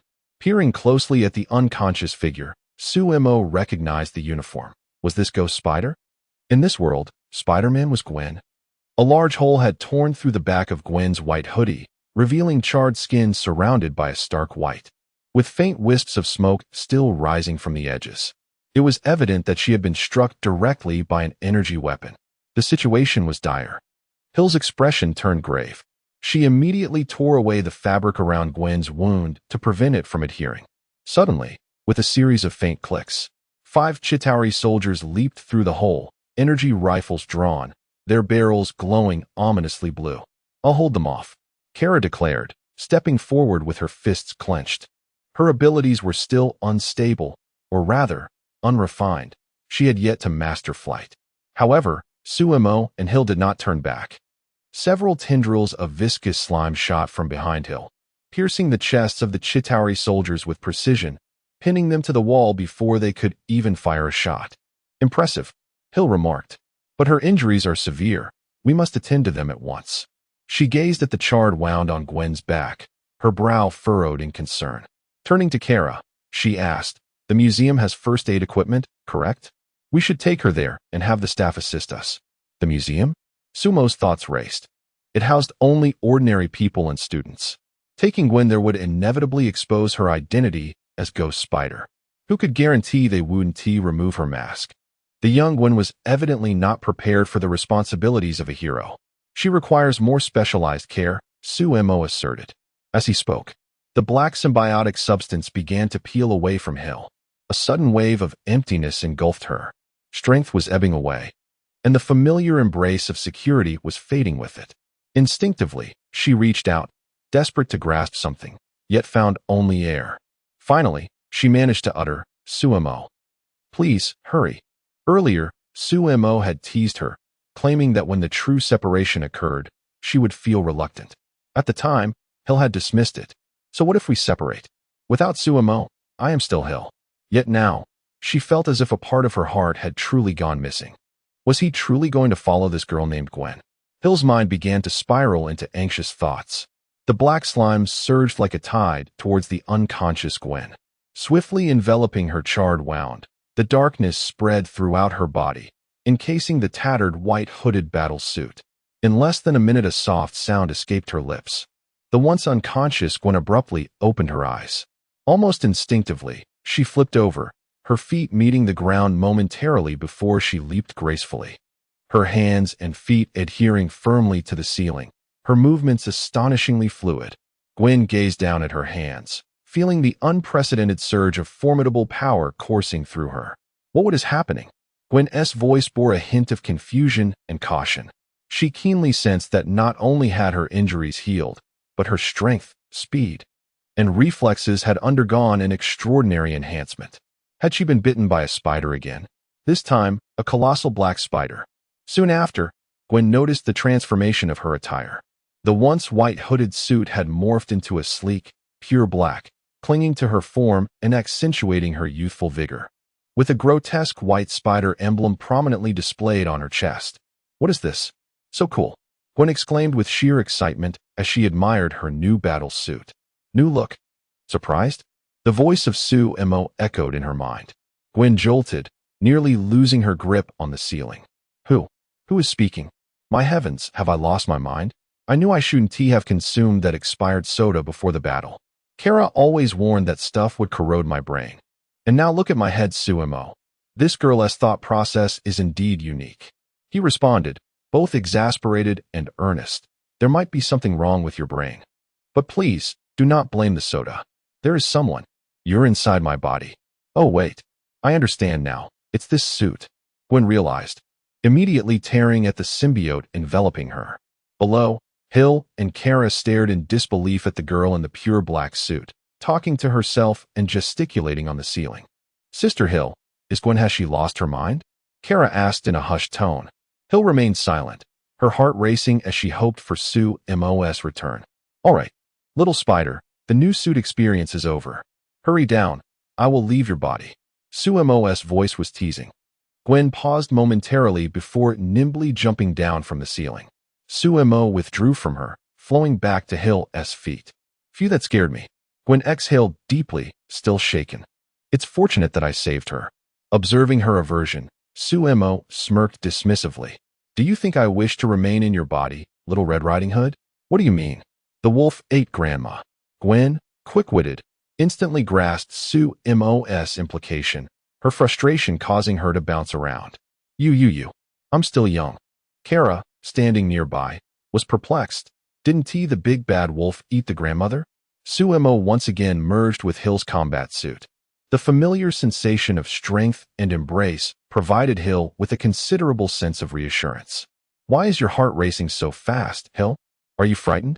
Sue-Mo's voice echoed in her ear, filled with perplexity. Her heart rate was somewhat erratic. No one understands the host's body better than a symbiote. Indeed, she was startled. Hill's expression bore a hint of discomfort. This remark elicited an unrelenting mockery from Sue-Mo. Is this truly the level 9 agent of S-H-I-E-L-D? Sue-Mo, in just a minute, you've managed to irritate 2 women. Hill, somewhat annoyed, resolved to ignore him. Kara relayed the events to Gwen, who was most astonished not by Sue-Mo's ability to heal her injuries, but by the revelation that the person before her was Kara. She circled around Kara several times. Is it truly you, Kara? But Kara is supposed to be rather ordinary. I apologize. Gwen, there are things I have not disclosed to you. I intended to interact with you as an ordinary person, but this world is evidently not as peaceful as my cousin and I had imagined. So I shall no longer pretend. Both Hill and Gwen appeared utterly bewildered. What was she saying? Kara produced a pair of ordinary black-framed glasses and placed them on her face. A miraculous transformation ensued. The golden-haired, blue-eyed girl, exuding an air of strength, instantly transformed in demeanor upon donning the glasses. She appeared, exceedingly ordinary, akin to any typical high school student strolling through the streets of New York. Gwen's mouth formed an O shape. Is it really you, Kara? What sort of magic is this? A head-swapping technique? Kara, with a hint of pride, adjusted her glasses. It's not magic. It's merely an ability known as biological positioning. What do you think? Impressive, isn't it? Gwen inquired with curiosity. How did you uncover my identity? In simple terms, I possess X-ray vision. Hill's body imperceptibly shifted a fraction to the side. Gwen immediately clasped her chest, Realizing in that moment that Sumo had indeed spoken the truth, she seemingly had no secrets left. Chapter 10. I can replicate superpowers. Gwen clutched her chest and gazed at Kara beside her. The disparity was staggering. Gwen, this is innate, Kara said, adjusting her black-framed glasses with a sense of pride, relishing the astonishment reflected in Gwen's eyes. At that moment, Hill's communicator suddenly blared to life. The enemy has launched a fierce assault. Steve's voice was urgent, punctuated by the sounds of continuous explosions and roars. Indeed, the situation is spiraling out of control. These monsters are relentless, Tony's voice chimed in. Sumo sighed, realizing their time for unrestrained action had come to an end. He was confident that the Avengers would survive, which is why he had dared to take Hill away from the main battlefield. On one hand, it was to investigate the lasso of truth, and on the other, perhaps to save a few more lives. However, it seemed they had indeed saved some lives. But if Wonder Woman chose not to reveal herself, Sumo could dig to the ends of the earth and still not find her. We must depart. The main battlefield requires support, Hill stated, turning toward the two young women. She paused momentarily before adding, Gwen, Kara. Once this incident concludes, agents from SHIELD will seek you out. They need to register your information as a necessary procedure, and I hope you will cooperate. Please take care of yourselves and the students in the museum, acting within your means. With that, she ceased her elaboration. The symbiotic suit enveloped her once more, and in the next instant, she gracefully leaped away, swiftly vanishing between the buildings. Barely had she left when a figure emerged from the shadows beside the museum. She stood tall, exuding an air of nobility. Her dark hair fell loosely around her shoulders, and her gaze seemed to pierce through everything. Miss Prince? Gwen exclaimed in surprise, what brings you here? Necessary procedure? Sumo thought, bemused by Hill's unwavering dedication to her cause. He was aware of her advocacy for the Superhero Registration Act, which had been a catalyst for the civil war among the Avengers, forcing Captain America into hiding. Was she justified? Sumo believed not, as Tony also supported the act. Yet, Captain America was not in the wrong either. Merely their approaches to the matter diverged. Do you not support me? For reasons unbeknownst to her, Hill seemed to care deeply about Sumo's perspective. Although her tone remained composed, she harbored a desire for his endorsement. To speak candidly, I abhor rules. Sumo replied without pretense, though I must concede that they can protect a greater number of people. Therefore, my sole aspiration at present is to grow stronger, until I surpass these constraints. With that, he fell silent, deep in thought. How could the symbiote become stronger? Perhaps through the consumption of its kind, or by seeking out its progenitor, Null. Yet, Sumo was different. The moment he traversed into this realm, he recognized his uniqueness. Just moments ago, during his brief symbiosis with Gwen, he was astonished to discover something remarkable. He could replicate her abilities. This revelation set his heart racing. After merging with Sumo, the two had seldom experienced such a prolonged silence. Thus, Hill took the initiative to speak. Sumo, why does your heart race so fervently? Sumo was taken aback. Can you truly sense my heartbeat? Of course, we are one, Hill replied. Well, Sumo could hardly ignore Hill's overtures. Yet, his obsession with becoming stronger loomed large. If he coexisted with Hill, would he be deprived of encounters with more superhumans? Sumo, are you contemplating something nefarious? No, Sumo exclaimed in astonishment. Do you possess telepathy? In the distance, atop Stark Tower, thunder rumbled ominously, and one could faintly discern Thor summoning a tempest, while Hulk's roars reverberated through the streets, sending shivers down the spines of onlookers. Meanwhile, on the battle-scarred streets, Natasha's breath quickened.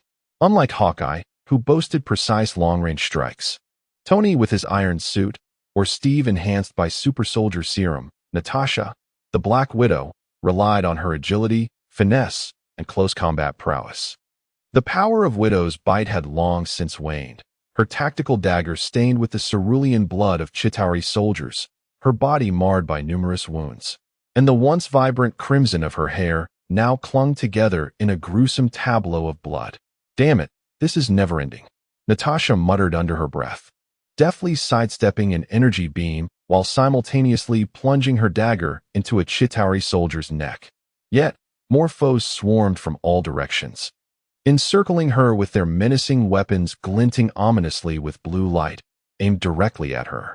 Just as Natasha inhaled deeply, preparing for a desperate fight, boom! A shadow plummeted from the heavens, crashing down amidst the Chitauri soldiers, sending debris and dust spiraling into the air. Hill, clad in a sleek black symbiotic suit, stood defiantly. Sumo's fierce visage turned towards Natasha, a broad grin revealing a set of gleaming white teeth. What do you think of this superhero landing? Quite perfect. Isn't it?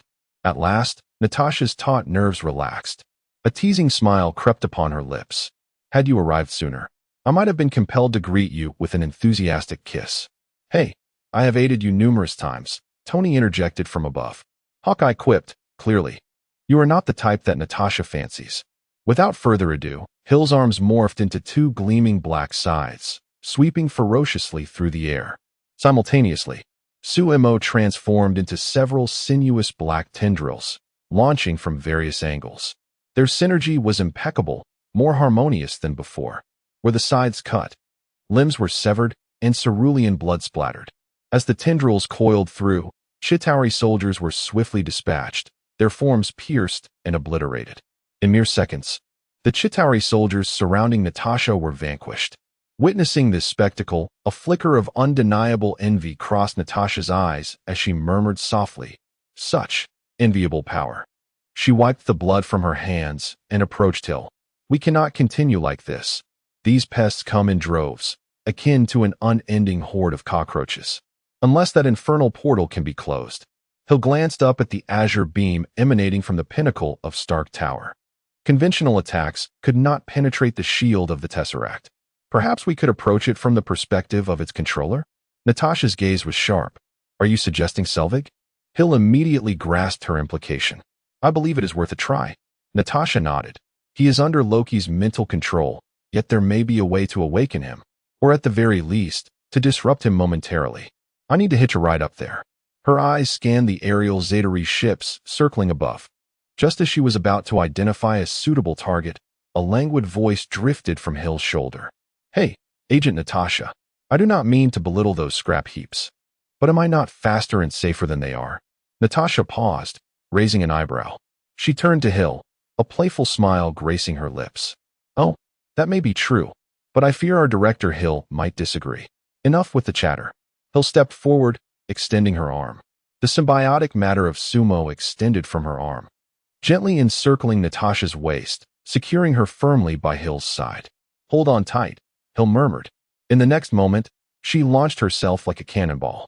With Natasha in tow, they raced up the vertical facade of the skyscraper with astonishing speed. The wind howled past their ears.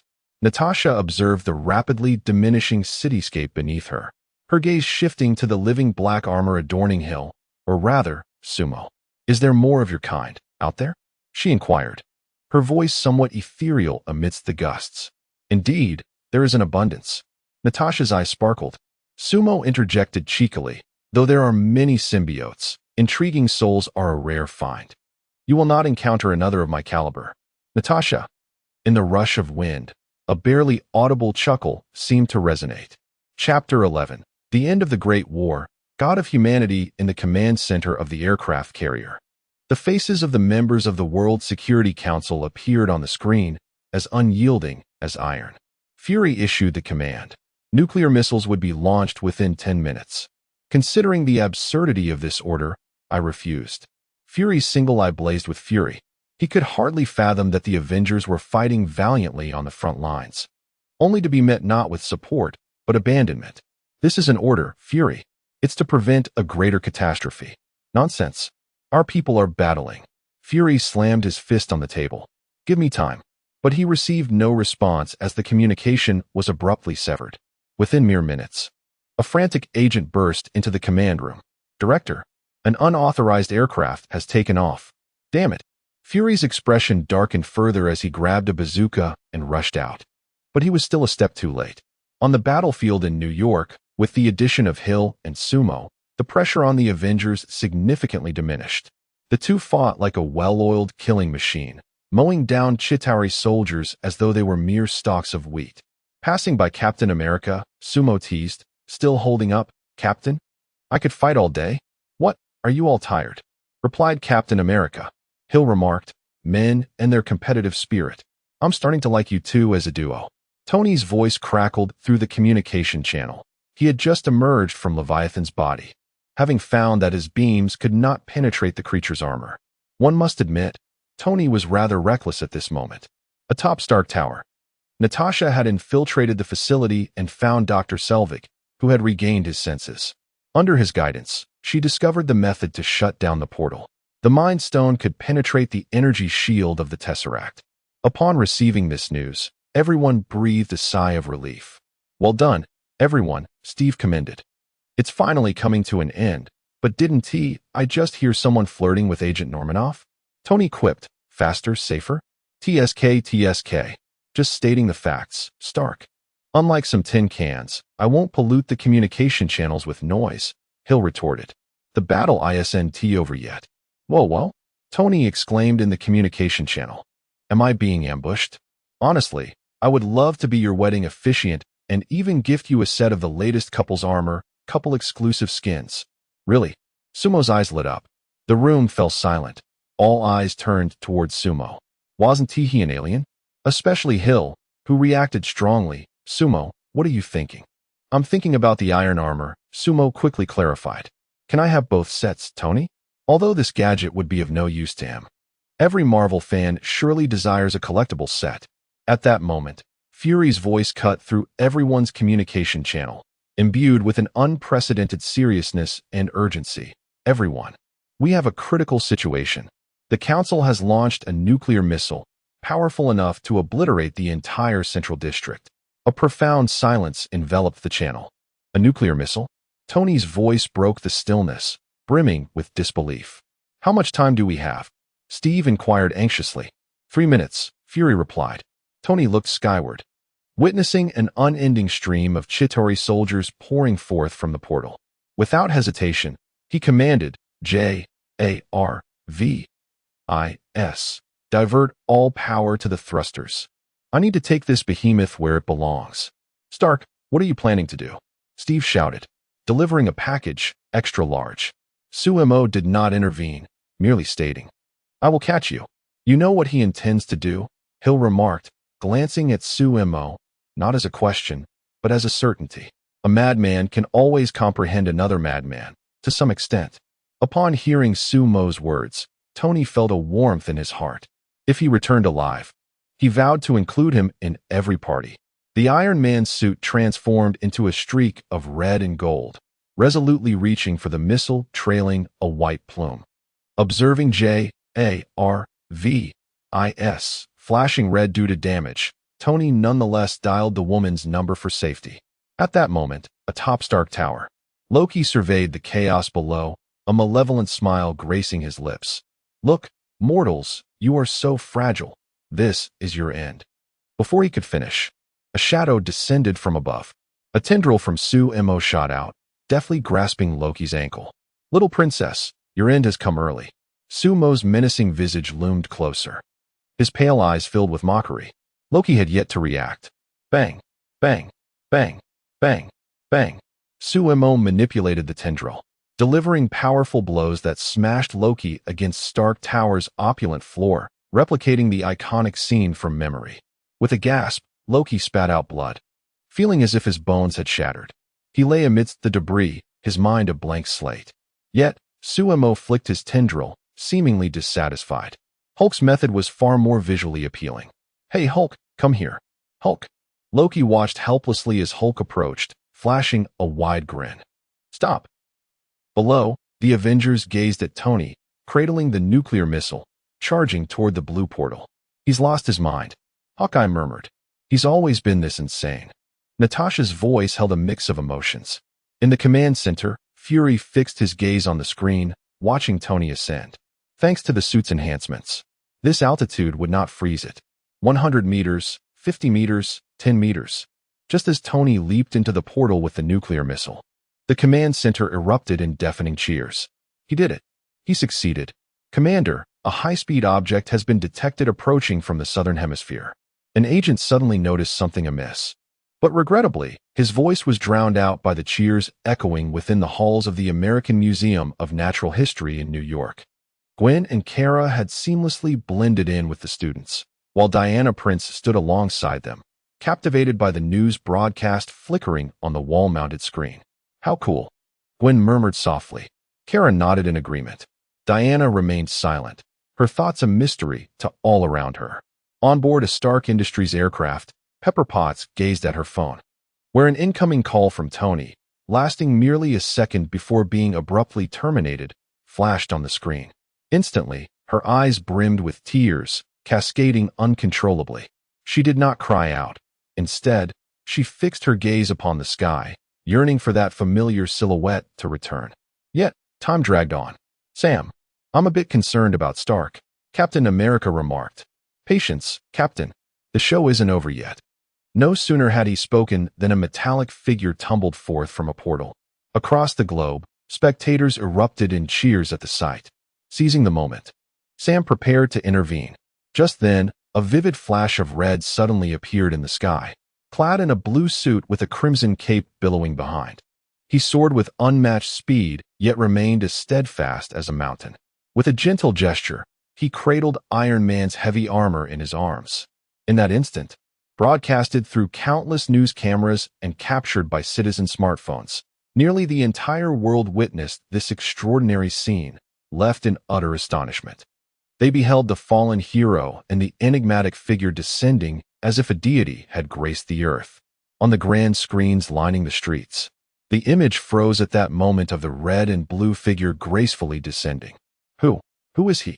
a news anchor gasped, their voice reverberating across the globe. Chapter 12, Beach Vacation. One day later, the television screen continues to loop images of the Battle of New York. Interviews and media reports emerge incessantly. The Avengers, a coalition of superheroes, have suddenly become the center of global attention.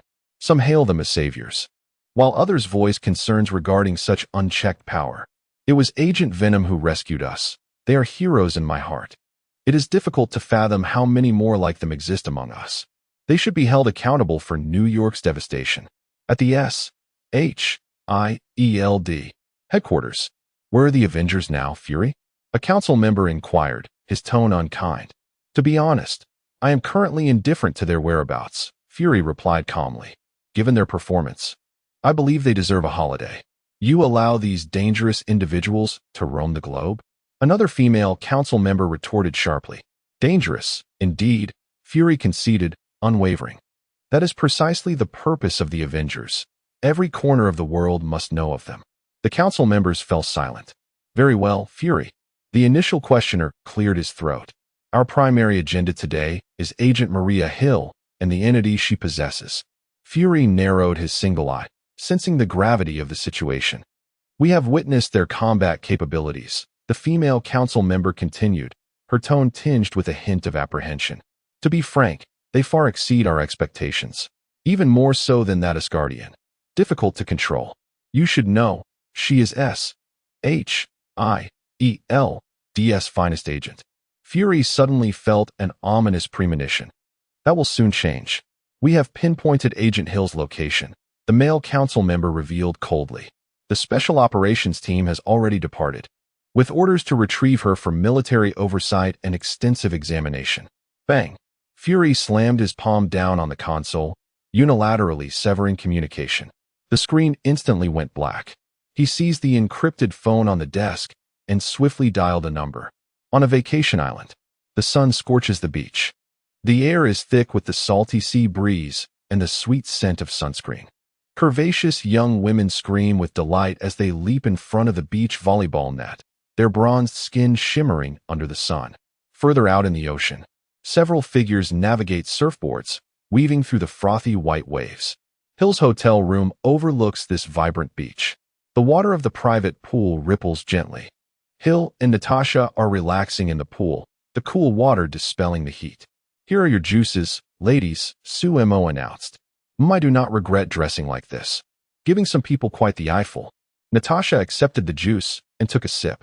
She wore a daring red bikini, unabashedly showcasing her flawless figure, causing Sumo's gaze to linger for a fraction longer. What I wear has nothing to do with you, Sumo retorted defiantly. I persuaded Hill to don a swimsuit as well. Does this concern you in any way? Natasha chuckled mischievously. Previously, Hill had been swayed by Natasha and now wore a relatively modest, deep blue one-piece swimsuit. Her fair skin shimmered brilliantly under the sunlight. Very well. Allow me to treat you to another glass of juice, Sumo said helplessly as he handed Natasha another drink. Hill cast a sidelong glance at Sumo, remaining silent. Yet the corners of her mouth quirked upward slightly, as if she were acknowledging something. How long has it been, Natasha? How long since we have enjoyed such relaxation? Hill breathed in the sea breeze, her spirits lifted. Natasha removed her sunglasses, stretched languidly, her curves accentuated. Since I can remember? Perhaps so. She chuckled lightly, genuinely grateful to Sumo this time. A memory flickered back. S-H-I-E-L-D. Fury's office. One day, Fury's singular eye fixated on Hill, granting her a mere day off. Before Hill could utter a word, her symbiote surged forth, Sumo's fearsome visage emerging to bite Fury's bald head, disdainfully spitting him out while splattering him with slime. I want to take a few days off, Sumo growled fiercely. Now, at the vacation island. Alas, that old fox Fury had ulterior motives. Natasha rattled the ice in her glass. Just moments ago, our vacation status had been altered to field duty. Should any task arise in the vicinity, S-H-I-E-L-D-S system would promptly send the mission details to our phones. Truly, it seems impossible to enjoy a proper holiday. Hill, too, felt a sense of resignation. We have no choice. We cannot simply ignore it. Speaking of which, what do you intend to do about those two girls, Gwen and Kara? Hill, weren't you previously contemplating registering them and ensuring they adhered to S-H-I-E-L-D-S rules? Sumo interjected. Hill turned her gaze towards Sumo, her expression complex. She understood he was mocking her. Hill had come to a realization. Sumo's suggestion had prompted her to reconsider the significance of rules, as well as the balance between power and freedom. I believe you are correct, Sumo. Hill began slowly, directly incorporating them into S-H-I-E-L-D-S surveillance system could disrupt their tranquil lives and potentially stifle their futures. I intend to visit them personally after some time. Natasha leaned in curiously. Oh, our Commander Hill intends to take matters into her own hands? What do you plan to do? Recruit them directly into S-H-I-E-L-D? No, merely to observe, to assess their specific abilities, to evaluate whether they pose a threat to societal safety. If they wish to lead ordinary lives, S-H-I-E-L-D should not interfere excessively. Perhaps I can offer them some guidance and assistance. Sumo wholeheartedly supported this notion. He was eager to find an opportunity for Hill to connect with them, as he wished to replicate their abilities. Natasha remarked, "How peculiar. Is this truly something Hill would say?" At that moment, the communicator resting by the poolside emitted a series of urgent vibrations. Hill glanced at the message, which was a top priority encrypted communication from Fury. What is it? Natasha sensed her unease. It was Fury's message. The council has bypassed him and dispatched a special operations team. Hill took a deep breath, her tone turning frosty. I am rather fortunate to have refrained from reporting Gwen and the others. These individuals are utterly foolish. What do they want? To offer comfort? Sumo scoffed. The target is us. Hill's voice deepened. They wish to study your powers, as we previously agreed upon, Sumo. Such matters are absolutely unacceptable. It appears my vacation has come to an abrupt end.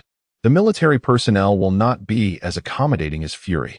Natasha rose from the edge of the pool, wiping the droplets from her skin. Hill also stood, her movements now devoid of any languor, replaced instead by the efficiency of a seasoned agent. Gather your belongings. We are leaving immediately. Where to? A world tour? I rather prefer that plan, Sumo suggested. We must first depart from here to avoid them. Hill swiftly donned the casual attire prepared in the room. Natasha, what about you? I have little interest in being interrogated by the military. Natasha shrugged, a hint of a smile playing on her lips. Chapter 13, Roseburg, Arrival with Kara at a safe house in California. The jarring sound of police sirens had just vanished around the corner as Hill drew down the blinds. They had evaded their pursuers, but only temporarily. The checkpoints were far too unusual. They had barely switched to that old pickup truck for 30 minutes when it seemed as if they had anticipated their route. Natasha leaned against the cold wall, exhaling deeply. From the resort island to this remote safe house in California, they had traversed thousands of kilometers. During their journey, they had employed top-notch counter-tracking techniques to shake off numerous foes, frequently changing modes of transportation and doing their utmost to conceal their whereabouts. Yet, curiously, no matter how careful they were or how obscure their chosen paths, a substantial number of police would always be waiting at their next destination or critical intersection, as if the adversary could foresee their every move. Hill furrowed her brow. Indeed, they should not have known their route unless the military was able to locate them. Sumo's voice echoed in Hill's ear, laced with intrigue. Hill nodded, her expression turning grave. Only a select few within S.H.I.E.L.D. had the authority to track our location, and Fury was one of them. Natasha interjected, but Fury would never divulge our whereabouts. Otherwise, there would be no need to alert us. The number of individuals capable of tracking her and Hill, both level 9 agents, was exceedingly small. During their flight, the two had hardly considered this possibility, or rather, dared not dwell upon it. Yet, Sumo had directly pierced the veil of their ignorance. Is S.H.I.E.L.D. harboring a mole? Considering the timeline, S.H.I.E.L.D.'s Insight program was nearing its conclusion. The Hydra coup was about to commence, and without the efforts of Captain America and Coulson, S.H.I.E.L.D. might very well have had to rename itself Snake Shield. Speaking of Coulson, after the battle, Hill had sought out Coulson's remains at S.H.I.E.L.D., only to be met with classified results. Fury had claimed he was not dead, merely vacationing in Tahiti. Is there a mole within the agency? Upon hearing Sumo's words, Hill's expression grew somber. She and Natasha exchanged a glance, both recognizing the shock reflected in each other's eyes. This was no jest. If there truly was a mole, Natasha's voice dropped to a near whisper. The individual with access to our tracking permissions would undoubtedly hold a high-ranking position. This could escalate dramatically. Being pursued by the military now seemed a mere triviality. Hill decisively stated, Natasha, I need you to inform Fury of this news. Tell him face-to-face, without using any communication devices. And what about you and Sumo? Natasha inquired. We'll create some chaos to divert their attention. Sumo's voice brimmed with excitement. Sounds delightful. I relish causing trouble. Moments later, in the alley behind the safe house, Hill tossed a communicator into a rancid-smelling garbage bin. Natasha swiftly disposed of her own communication device. They agreed to meet at the safe house in Queens. A fine choice indeed. Natasha's figure swiftly vanished into the night. Very well, Commander Hill. Where shall we go now? Shall we indulge in the thrill of being fugitives? Sumo's teasing voice echoed once more. Hill glanced in a particular direction, stating, We are returning to New York.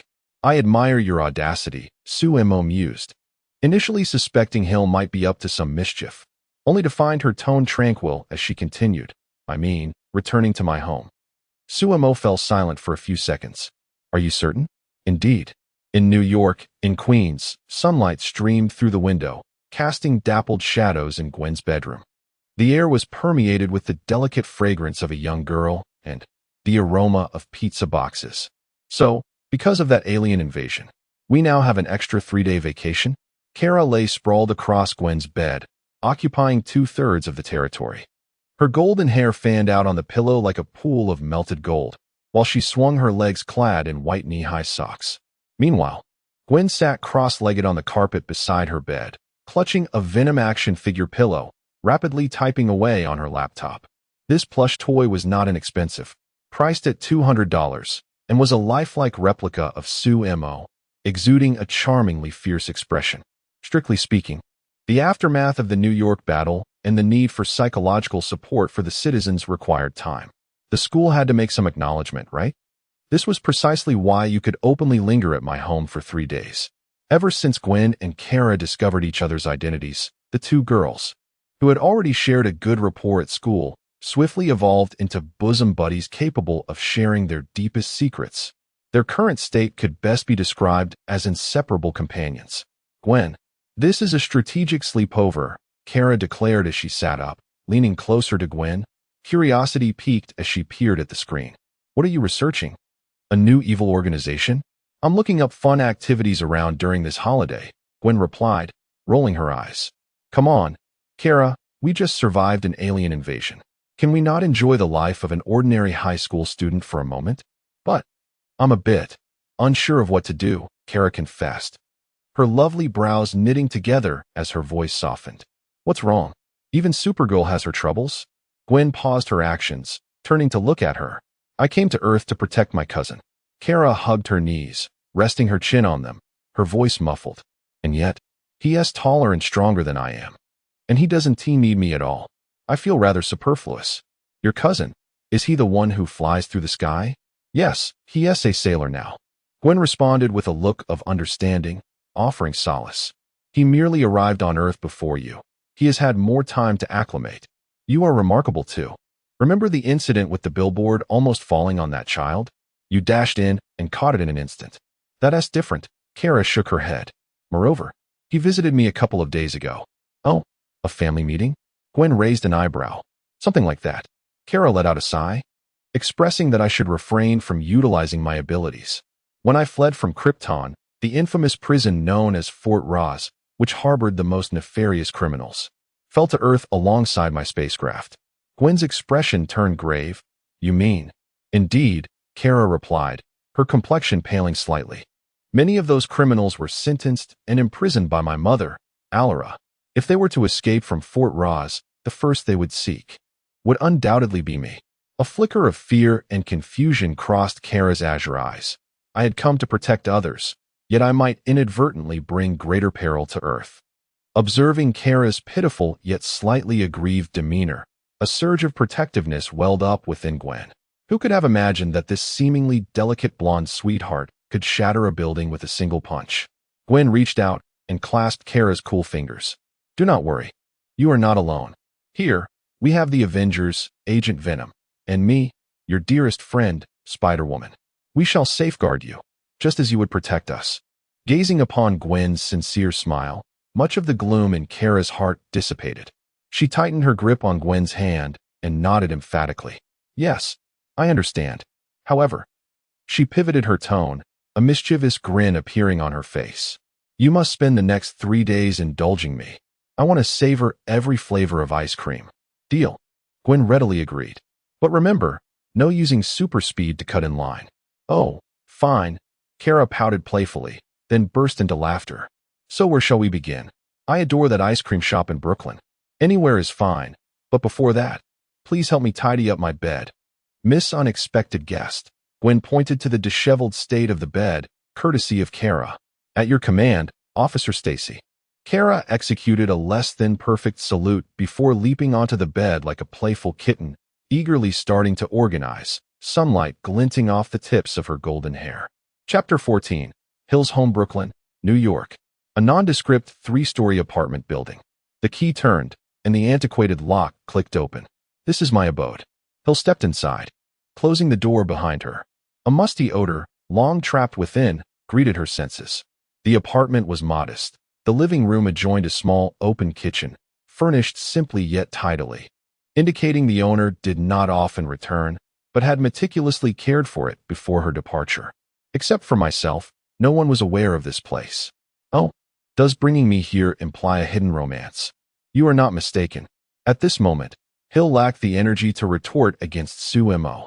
All she longed for was to collapse onto the sofa and succumb to a deep slumber. Sue-Mo, I wish to do nothing at all, Hill murmured, finally sinking into the plush sofa, releasing a contented sigh, like a weary bird that had finally found its nest, yearning for a restorative sleep. Sue-Mo pinched her collar. Hill, are you truly going to sleep in that outfit? I don't wish to move. Could you assist me in changing? Clearly not. Sue-Mo feared she would transform Hill into a Christmas gift.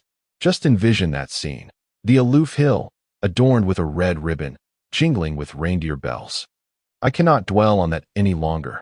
Moments later, Hill struggled to rise from the sofa and made her way to the bedroom.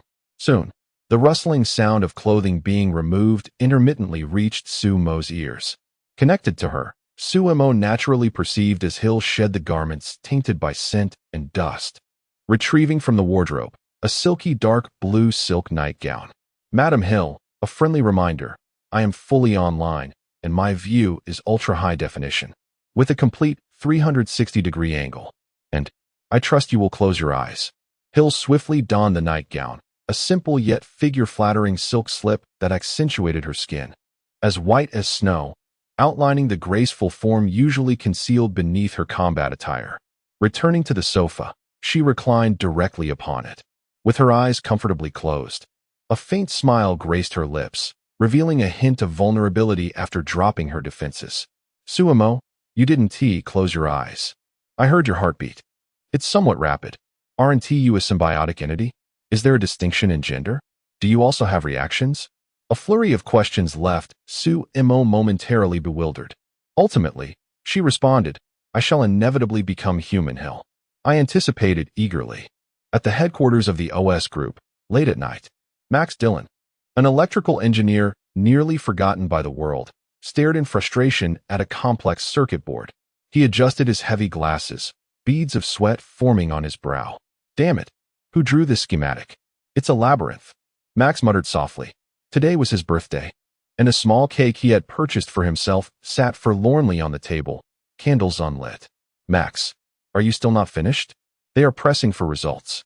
The intercom crackled to life with the indifferent voice of the supervisor, devoid of any emotion. Almost there, sir, just a little longer.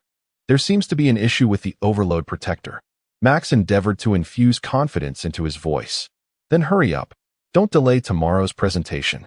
The intercom clicked off abruptly. Max sighed, conceding, all right, the presentation is paramount. He mused that perhaps if he fixed this, someone might recognize his contribution tomorrow, even if it were just a simple well done, Max. He reached for a precariously dangling terminal.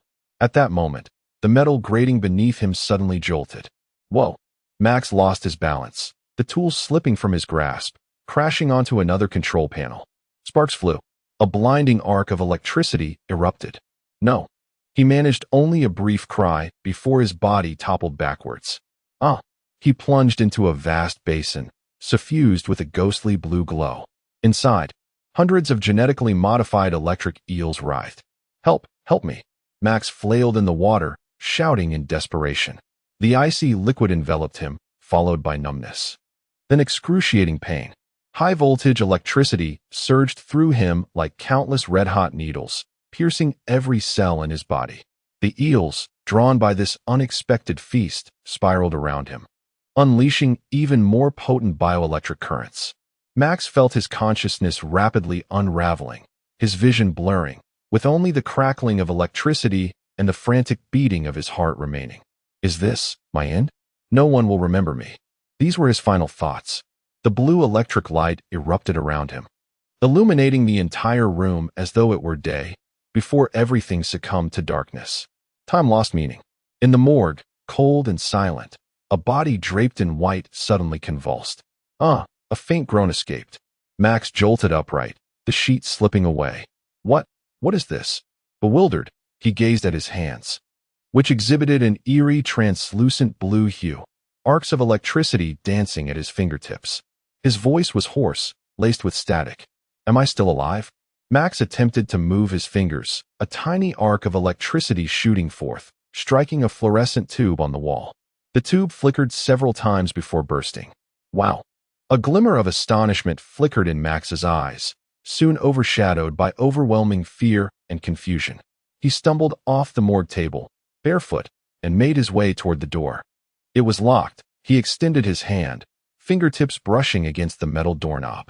Zzz. The electronic components within the lock instantly burned out, and the door swung open. I can control electricity? Max murmured in disbelief. He wandered into the streets, finding himself on the fringes of Brooklyn. The neon lights of the night outlined the cityscape, illuminating his bizarre form. Passers-by noticed the creature emitting a ghostly blue glow, screaming and scattering in fright. Hey, don't run. I won't harm you. Max endeavored to articulate his thoughts, yet his voice became distorted and jarring due to the interference of the electric currents. The cacophony of car alarms rose and fell around him. He resembled a colossal magnet, drawing in all the surrounding energy. The streetlights flickered erratically in his presence, and the neon lights of the billboards blinked sporadically. Can they see me now? Standing on the street, Max observed the expressions of terror. An unprecedented sensation surged within him. It was neither fear nor confusion, but rather a thrilling delight in being observed. Yes, gaze upon me. All of you, look at me. He spread his arms wide. Blue arcs of electricity danced wildly around him. I am no longer an anonymous figure. The energy within him surged with increasing intensity, threatening to explode from his very being. He craved release. He yearned for more. Chapter 15.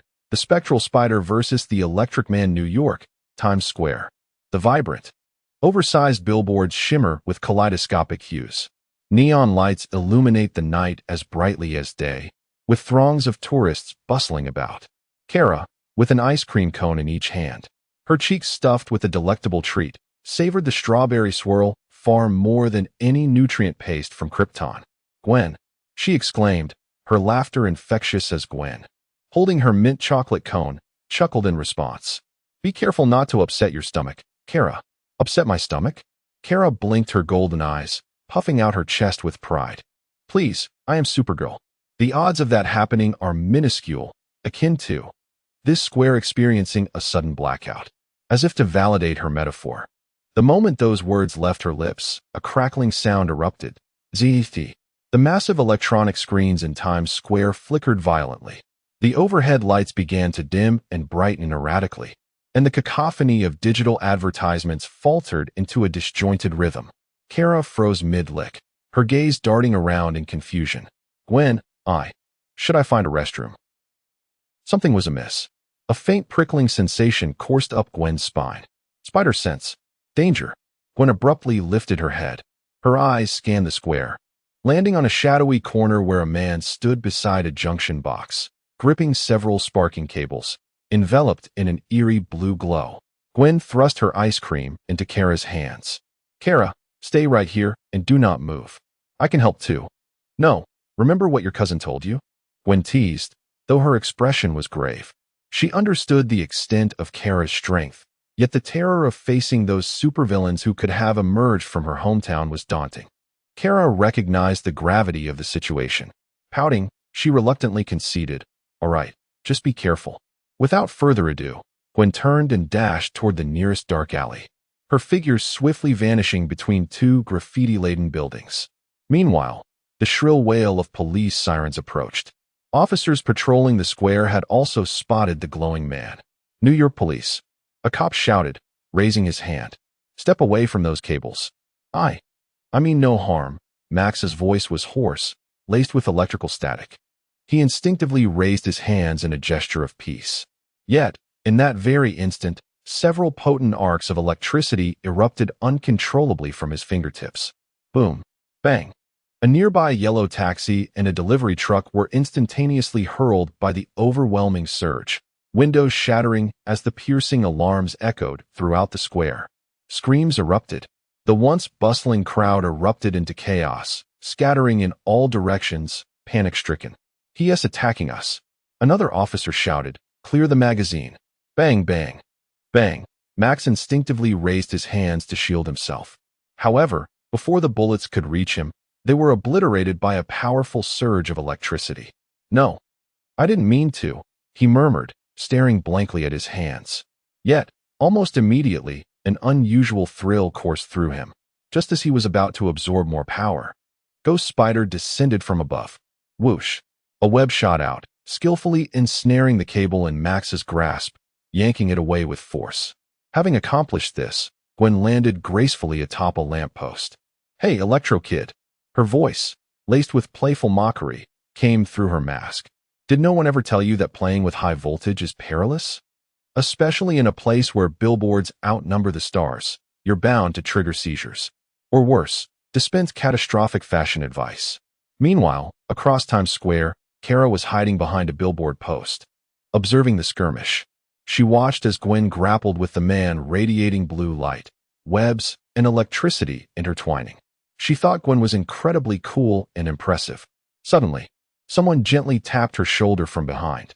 "Whoa," Kara gasped, spinning around to face the visitor, only to exhale in relief upon recognizing them. "What is going on here?" Hill inquired, rubbing her temples with a look of irritation. She had just been on the verge of sleep when those infernal car alarms jolted her awake. Then the power went out in the apartment. Surveying the chaotic square, she deduced, "So, this is the reason?" Kara nodded, pointing to the man discharging electricity not far away. "He did this. Was Hill here to apprehend him?" Just as she asked, a thought struck her. "What about Mr. Sumo? Didn't he come with you?" "Well," Hill's eyes gestured toward Kara's hand. Following her gaze, Kara's eyes widened. Mr. Sumo had just bitten off the ice cream in her left hand. It was a mint chocolate cone. Kara muttered softly, feeling a bit wronged. It was the one Gwen had eaten. Mr. Sumo paused. "Gwen's?" "Sorry." Hearing his apology made Kara feel unexpectedly shy. She waved her hand dismissively. "It's fine. I'll just get another." Mr. Sumo replied, "Sorry, I should eat this." Before she could finish her sentence, he devoured her ice cream. "My strawberry swirl." Hill paid no mind to the ice cream tussle between the two. Her focus remained fixed on the man in the center of the square, continuously releasing electricity, her brow furrowed. SHIELD had documented a plethora of superhuman information. Among the classifications was one known as mutants. They were numerous, but their powers were generally not very formidable. Was this electric man a mutant? Honestly, for such an elaborate spectacle, was it merely for a moment of television fame? Gwen swung between the billboards, deftly evading the crackling arcs of electricity. Max, enveloped in a surge of energy, declared with a voice that trembled with intensity, "I want everyone to see me." With a forceful push of his hands, thick currents lashed out towards Gwen like whips. Yes, we all see you," she retorted, skillfully flipping to dodge the assault while simultaneously unleashing her web shooters. A jolt of electricity grazed her left wrist, causing her web shooter to emit a plume of black smoke and render it utterly inoperative. "Hey, that was custom-made," Gwen exclaimed, a hint of annoyance in her tone. "You owe me a new one." Out of the corner of her eye, she spotted a red fire hydrant on the street. It seemed the moment had come for a refreshing shower. Swiftly, Gwen adjusted her trajectory towards the hydrant. "Not so fast, little bug." Max anticipated her intentions, unleashing a powerful current that struck the ground before the hydrant, sending shards of stone flying and thwarting her approach. The shockwave jolted Gwen midair, and soon after, another current struck her back with force. "Ugh," she cried out, her body instantly numbed as she crashed heavily to the ground. That was quite the blow. Struggling to rise, she found her limbs unresponsive. Meanwhile, behind the billboard columns, "Sister Hill, Mr. Sumo, weren't you supposed to capture him? At this rate, Gwen will get hurt." Kara watched in horror, unable to contain herself any longer. Hill's brow furrowed in concern, the risk of exposure flashing through her mind. Yet, upon witnessing Gwen's predicament, she instinctively surged forward. "Wait, Hill, let me handle this," Sumo interjected just in time. This was the perfect opportunity for him to symbiotically bond with Gwen. As for the risk of exposure, why should it concern him? The Venom agent was already wanted. It had nothing to do with Sumo. After bonding with Gwen, the most that would happen was that her costume would turn pitch black. He merely needed to control it without using the adhesive tendrils. Why different hosts resulted in varying forms remained a mystery to Sumo. Perhaps it was because Hill wasn't wearing a mask? That must be the reason for the terrifying toothy visage. Chapter 16. In your own way I recognize your potential, yet you engage in trivial pursuits. Max ceased his assault and spoke abruptly. Trivial pursuits. Gwen's thoughts began to drift. Last Wednesday, she assisted Mrs. Smith in rescuing her plump cat, Meatball, from a tree, marking the third occasion this month. She had also averted a traffic accident when a careless driver nearly ran a red light, almost colliding with a school bus filled with students. With a deft touch of her web, she had subtly pulled the bus back just enough to prevent disaster. Earlier still, she had discovered a group of delinquents vandalizing the newly installed benches in the park. Using her web, she had secured their spray paint cans high up on a streetlight, rendering them unreachable, forcing the miscreants to leave in frustrated defeat. Such deeds never made the headlines. No one would award her a medal for preventing a street brawl. This, indeed, was Gwen's daily existence, safeguarding the mundane. She took pride in it. Yet, this electrifying rogue was intent on destroying it all. Gwen's fingertips twitched against the rough ground. No. She pressed her palm onto the surface, the gravel digging painfully into her skin. These actions were far from trivial. With a low growl, Gwen struggled to rise. Meanwhile, Suemo silently adhered to her side. As Gwen slowly straightened, her black, white, and pink uniform began to transform. The white hood and pink accents vanished, replaced by a sleek, pure darkness. A large, menacing white spider emblem gradually emerged on her chest. Max was taken aback. The onlookers froze in awe. The black uniform exuded an overwhelming sense of aggression. A primal, unfiltered aura of danger radiated from Gwen's petite figure, causing the air in the square to thicken with tension. Venom Spider, revealed for the first time to the crowd. Indeed, Suemo praised sincerely. Gwen's ability to rise was not due to him, but her own indomitable will. Is it you scoundrel? Humph, I don't need your help. I can defeat him on my own. Gwen's body stiffened, and she defiantly responded within her mind. Suemo chuckled softly. Is that so? Just now, I only saw a little kitten crying on the ground. Were you examining the floor material? You. How infuriating. Gwen's cheeks flushed crimson, grateful for her mask's concealment. She was no kitten. She was a spider. Take him down. In your own way. I will offer no assistance. Gwen paused, momentarily taken aback. She had not anticipated Sumo's words. In your own way. Those 5 words flowed like a warm current through her heart. All along, she had strived to prove herself, to demonstrate her capacity to protect this city, to safeguard what she cherished. She did not require others to resolve all her dilemmas. She possessed her own methods of combat and cherished things she wished to protect. Suemo. He discerned it. This somewhat mischievous extraterrestrial being, who eluded her understanding, exhibited a greater respect for her than many self-proclaimed just adults. An inexplicable force surged from the depths of her heart, not an augmentation bestowed by a symbiotic entity, but rather an encouragement stemming from her spirit. Thank you, Suemo. Gwen inhaled deeply, flexing her wrists. So, Electric Kid, are you prepared to face the judgment of Ghost Spider? At that moment, Suemo was happily replicating Gwen's abilities. Setting aside strength and agility for the moment, he decided to first duplicate her spider sense, then her adhesion abilities, and finally the web shooting. Wait, wasn't Gwen using a launcher? Why did she possess the ability to shoot webs? Speaking of which, spiders typically shoot webs from their abdomens. Could it be? Suemo was startled by the thought. Max observed Gwen's transformed state with a hint of wariness. Yet he scoffed. You think changing your outfit can defeat me? Naive. He thrust his hands forward, unleashing bolts of electricity thicker than before that surged toward Gwen like a raging python. Gwen did not confront it head-on, instead nimbly darting between billboards.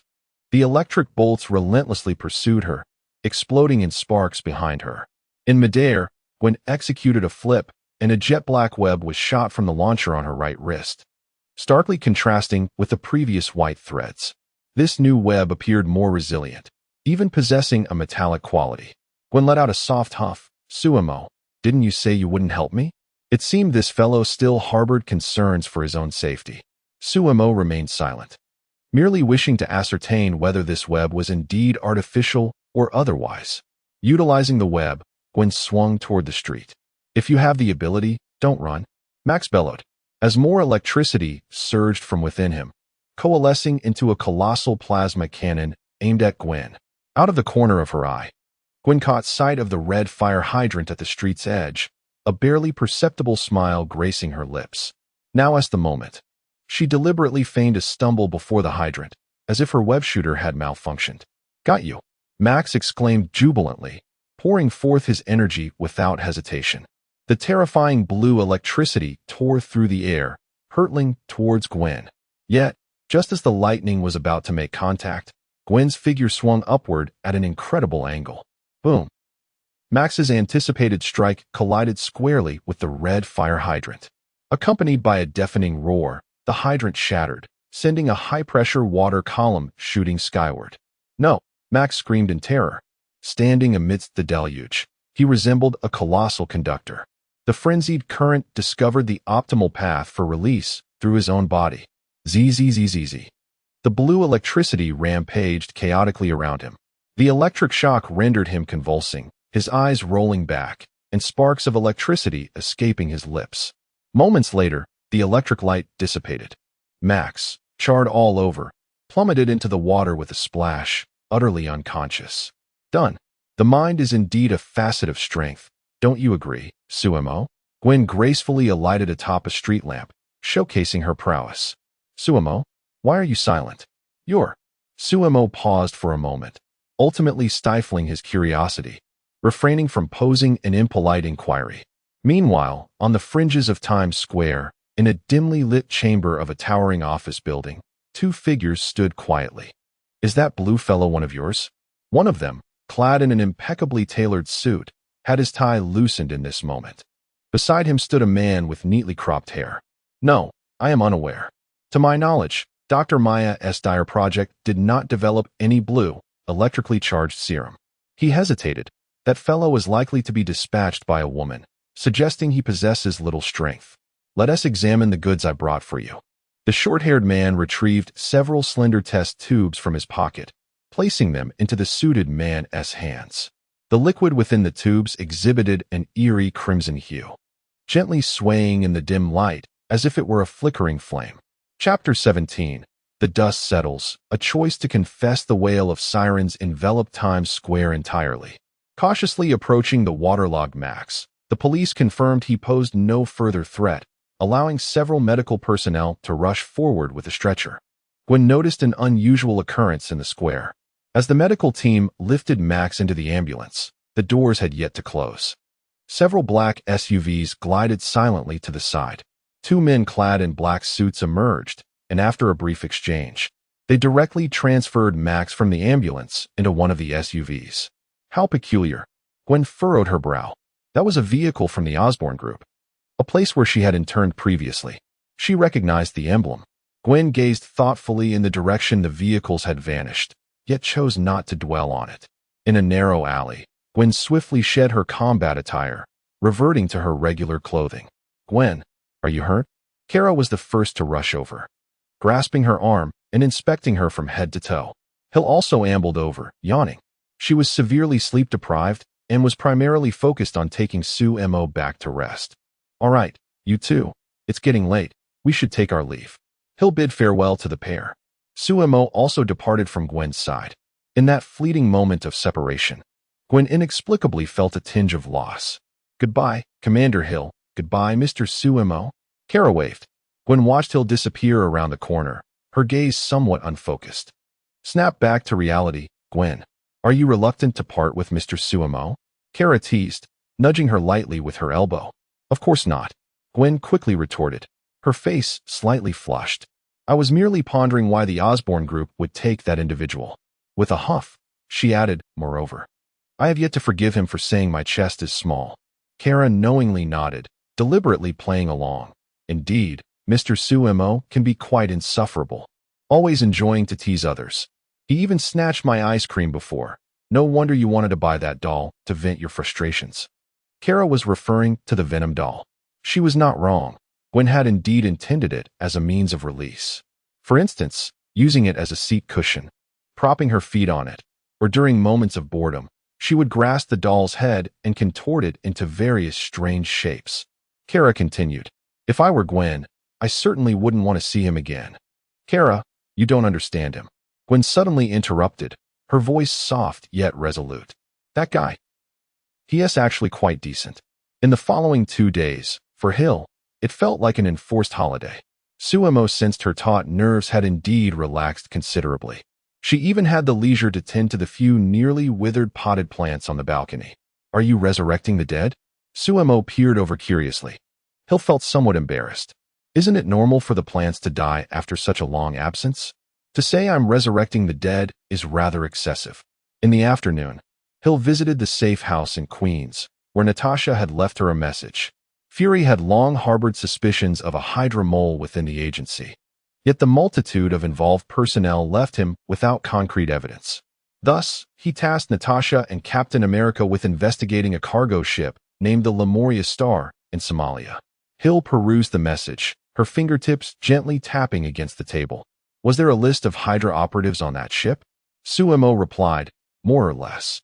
In any case, Fury would not undertake meaningless endeavors. Natasha also mentioned that Fury had clandestinely assembled a small team under Coulson's leadership. Ordinary superhuman incidents did not warrant the Avengers' intervention. They would handle it instead. Sumo, puzzled, asked, if it's a secret, how does Natasha know? She, like Coulson, is a level 8 agent. Quite impressive. I am a level 9 agent, Hill retorted, awaiting Sumo's response. Observing her slight expression, Sumo rolled his eyes in resignation. You are impressive too. Satisfied with the response, Hill beamed with pride. Poor Coulson, summoned to labor just after his resurrection. Sumo was aware that Coulson's storyline was typical for S.H.I.E.L.D. agents, rife with minor conflicts of betrayal. However, the stakes were rising, potentially threatening Earth's safety. Sky's abilities were commendable too, should they consider. The last message caused Hill to raise an eyebrow. The president had granted her a pardon, and the military's warrant would soon be rescinded. What wonderful news. Yet, how could Fury command such influence? Upon returning to her apartment, Hill's mood visibly lifted. She unexpectedly ventured into the kitchen. Our Commander Hill, cooking for herself? If I have offended you in any way, please point it out. Do refrain from resorting to poison, Sumo quipped, retreating slightly. You'd best pray it conquers your palate. Sumo Hill retrieved eggs and bacon from the refrigerator, her movements surprisingly adept. A mischievous smile danced at the corners of her mouth. After all, you'll be eating this daily. A simple dish of fried eggs and bacon, paired with perfectly toasted bread. Sumo tasted it, finding the eggs delightfully creamy and the bacon exquisitely crisp.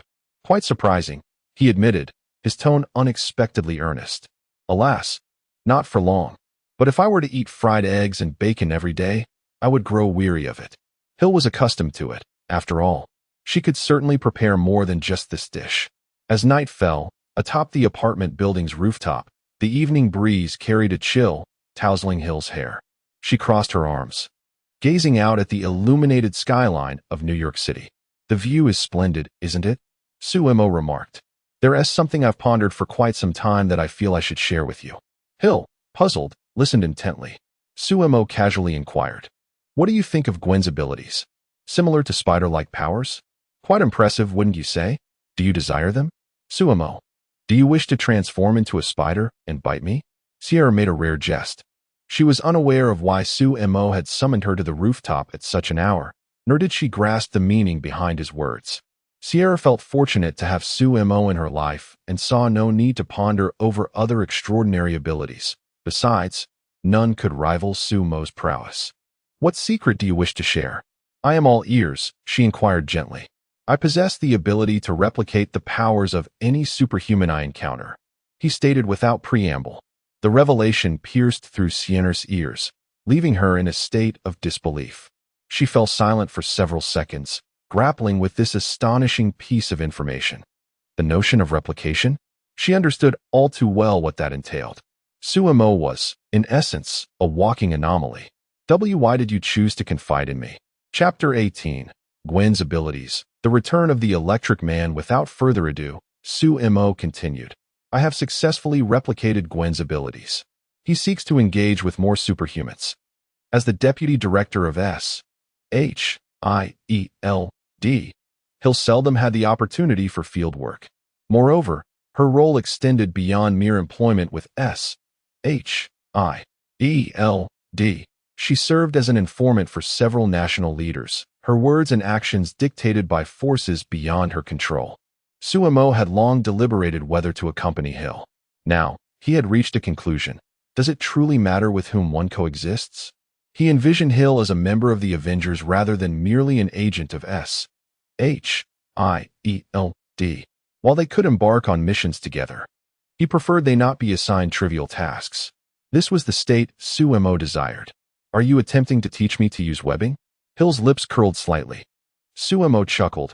Then you must call me teacher. 10 minutes later, Hill aimed at the edge of a distant building and abruptly flicked her wrist. Whoosh! A strand of black webbing shot forth with precision, firmly affixing itself to the target. Hill gently tugged on the webbing, sensing its formidable resilience. Hold on tight, Suemo advised. Hill's smile widened, acknowledging, understood, teacher Suemo. No longer hesitant, she leaped from the edge of the rooftop. Whoosh! The sensation of weightlessness enveloped her, the evening breeze howling past her ears. Just as her body approached a critical point of descent, Hill abruptly tightened the webbing, propelling her forward with the force of inertia. Her silhouette traced graceful arcs through the night sky, deftly avoiding obstacles as she reveled in the exhilarating freedom amidst the towering edifices. Buildings sped by her in a blur, and the streams of traffic below transformed into shimmering ribbons of light. This feeling was unprecedented. The adrenaline rush ignited an overwhelming thrill, prompting Hill to exclaim joyfully, "Oh, Suemo, you are incredible." In Queens, atop a certain apartment building, Kara and Gwen leaned against one another, gazing at the starry sky. In recent days, Gwen had been preoccupied with refining her battle suit, leaving little time for leisure with Kara. She had even skipped classes on occasion, curiously unmonitored. Kara, too, had once played truant, only to find her sister Alex summoned to the school the following day. It was indeed a lack of democracy and freedom. Kara grumbled softly. With Gwen too occupied to play, she sought to hone her own abilities, such as her supervision. Glancing upward, she exclaimed, "Hey Gwen, look over there. On the roof of that church. It's Director Hill." Gwen followed her gaze but, lacking supervision, could only discern a vague silhouette. What are they doing so late? Kara's eyes widened in astonishment. Wow, they're swinging. It's with black webbing, she noted, her tone brimming with wonder. They seem quite happy. Director Hill's face is flushed. Goodness, she looks so blissful. Gwen felt irked by this voyeurism.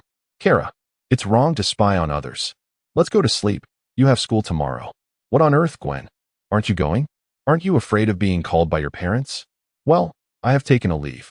Hey, Gwen, aware of the astonishment she had provoked, added with a smirk, I heard someone skipped class and their parents were notified. Aunt Danvers is rather busy. Gwen, you're mocking me. Kara, both furious and embarrassed, was about to leap at Gwen in a fit. Just then, the iconic building of the Osborne Group in the distance abruptly extinguished its lights. Following that, as if triggered by a chain reaction, darkness radiated from the Osborne building, flooding outward like a tide. Office buildings, shops, street lamps, one by one. The city's lights were swiftly consumed. Is there a power outage? Kara asked, bewildered. It's more than just a power outage. Gwen's spider sense buzzed ominously, a profound unease gripping her. Almost the entirety of New York had succumbed to darkness, save for a solitary power plant on the outskirts, emitting a faint glow. I need to check it out. Gwen swiftly stood up, donned her mask, and without hesitation, leapt from the rooftop, shooting her web into the distance. Meanwhile, atop that church, Hill took a deep breath. Attempting to calm her racing heart from the exhilarating swing she had just experienced, her cheeks slightly flushed. How was it, Hill? Sumo's voice carried a hint of amusement. It was amazing. A trace of excitement lingered at the corners of Hill's mouth. At that moment, the lights in the distance went out. Could it be that Electro has returned so soon? Suemo remarked with a tinge of exasperation. Hill also noticed the entire city was rapidly plunging into a profound silence.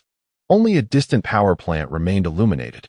At the entrance of the power plant, Gwen landed gracefully, scanning her surroundings with vigilance.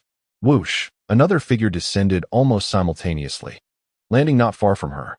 As Gwen recognized the newcomer, she paused slightly, clad in a black Venom suit that blended seamlessly with the night. The figure was none other than Hill, without a mask. Gwen, don't you have school tomorrow? Hill was equally surprised upon seeing Gwen.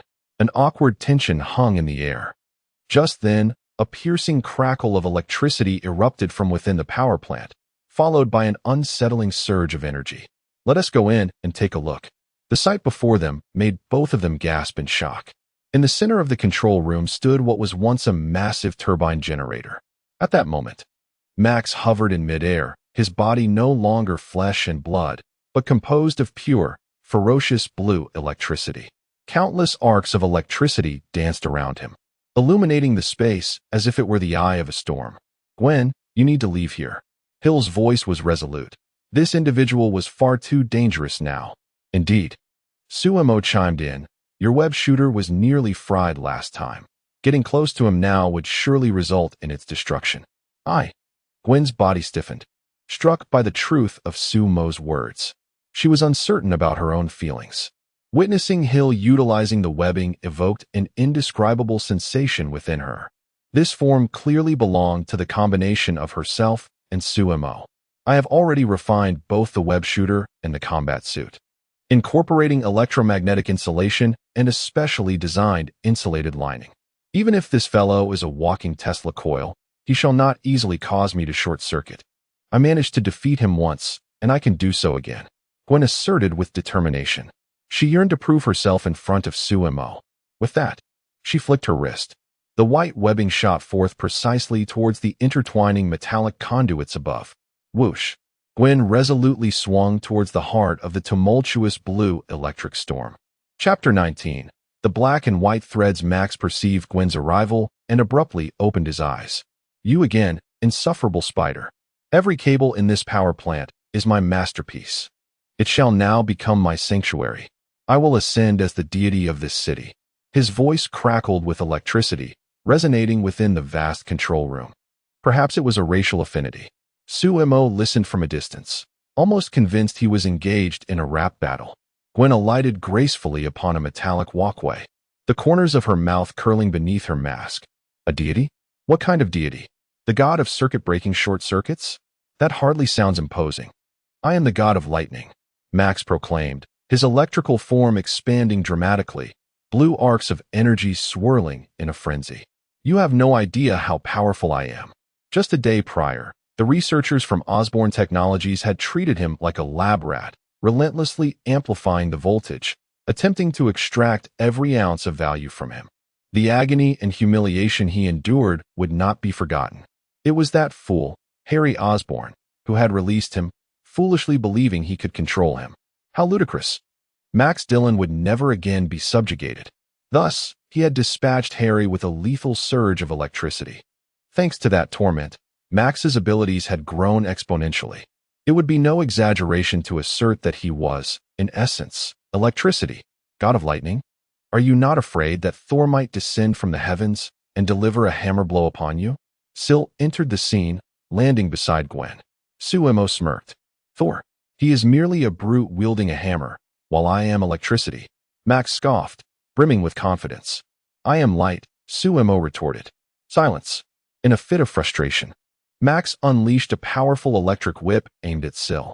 Anticipating the attack, Syl deftly evaded, twisting her wrist to release a jet of black webbing.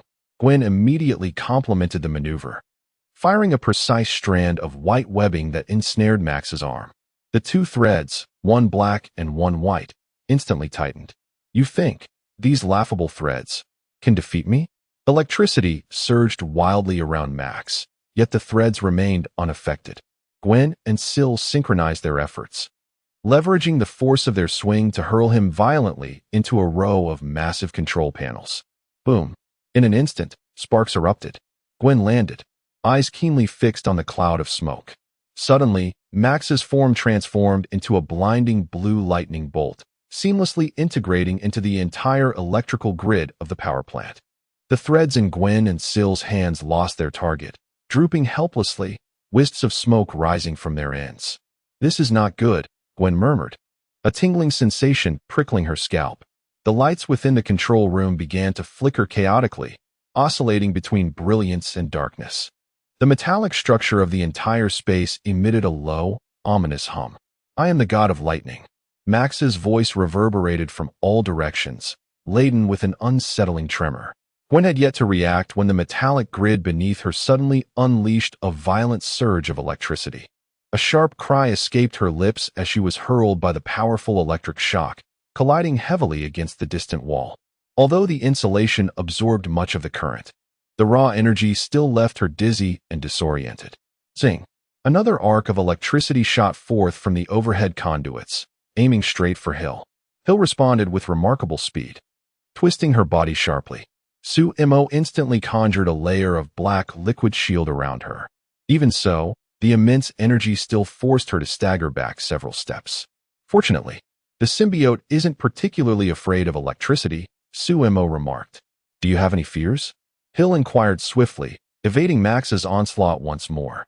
To her, Sumo's only apparent weakness was her inability to fly. Of course, but I won't allow the enemy to exploit those vulnerabilities, Sumo replied. Must you two engage in conversation at this moment? Gwen navigated through the labyrinth of metallic pipes, narrowly avoiding a pursuing electric current that shattered the pipe behind her, sending sparks flying. Every movement she made was deliberate and cautious. Turning to glance at Hill and Sumo, she was astonished to see them chatting while dodging attacks. Ahem. Actually, we're contemplating how to defeat him, Sumo stated with newfound seriousness. Against such an energy entity, sheer force is utterly ineffective. Of course, if we were to disregard collateral damage and simply obliterate the Earth, well, at that moment, Gwen's gaze swept over the severed cables torn by Max's weight. A sudden epiphany struck her. The cables leading to the city, they had been damaged, and that was the cause of the power outage. Max hadn't consumed all the electricity. He was merely an oversized battery. Yes, exactly. A bold thought blossomed in Gwen's mind. Every battery has a maximum capacity.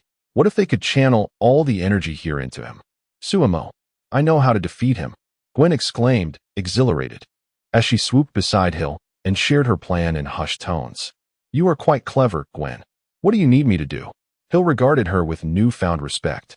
Head to the main power switch and wait for the opportune moment to activate it. Gwen's white figure traced an arc in the air, while several strands of web shot out, ensnaring the thick severed cables. The rest is up to me. Understood. Hill wasted no time. The black strands propelled toward the control room's opposite side, where a massive red lever awaited. Little insect, do you think these petty tricks can thwart me? Max's roar reverberated throughout the space as countless tendrils of electric current lashed out towards Gwen. With Hill now out of sight, Max brazenly emerged from the currents. Gwen gritted her teeth, nimbly evading while skillfully manipulating her web, rejoining the severed main power cables. This time, however, all the output terminals were aimed directly at the hovering Max. Several strands shot forth once more. Like a net ensnaring Max momentarily in the air, everything was set. Gwen exclaimed, now? Hill abruptly yanked the lever down with force. In an instant, all remaining power from the plant surged forth like a bursting dam. Racing along the web Gwen had woven, wildly rushing towards Max. Max emitted a chilling scream, far from human. His body swelled to its utmost limit, the overflowing energy casting the entire control room in a dazzling blue hue. Sumo remarked, I must say, this guy can really absorb energy. How is he still alive? He can't hold out much longer. Gwen, panting, was quite certain. Honestly, Gwen, we make a great team. Once we wrap things up here, how about we dine together this weekend? Just to celebrate our latest triumph in saving New York? Hill regarded her with newfound respect. Really? Just us? Of course. Hill affirmed with a nod, and Kara joined in agreement. In that fleeting moment of ease, an unexpected turn of events occurred. Without warning, Gwen and Hill's spider sense began to blare with alarming intensity, the sensation more piercing than ever before. Cackling laughter, sharp and grating like metal scraping glass, echoed from above. In the next heartbeat, a pumpkin-shaped bomb landed squarely at their feet, pulsating with green light and emitting a rapid beeping sound. Chapter 20, Spider Senses.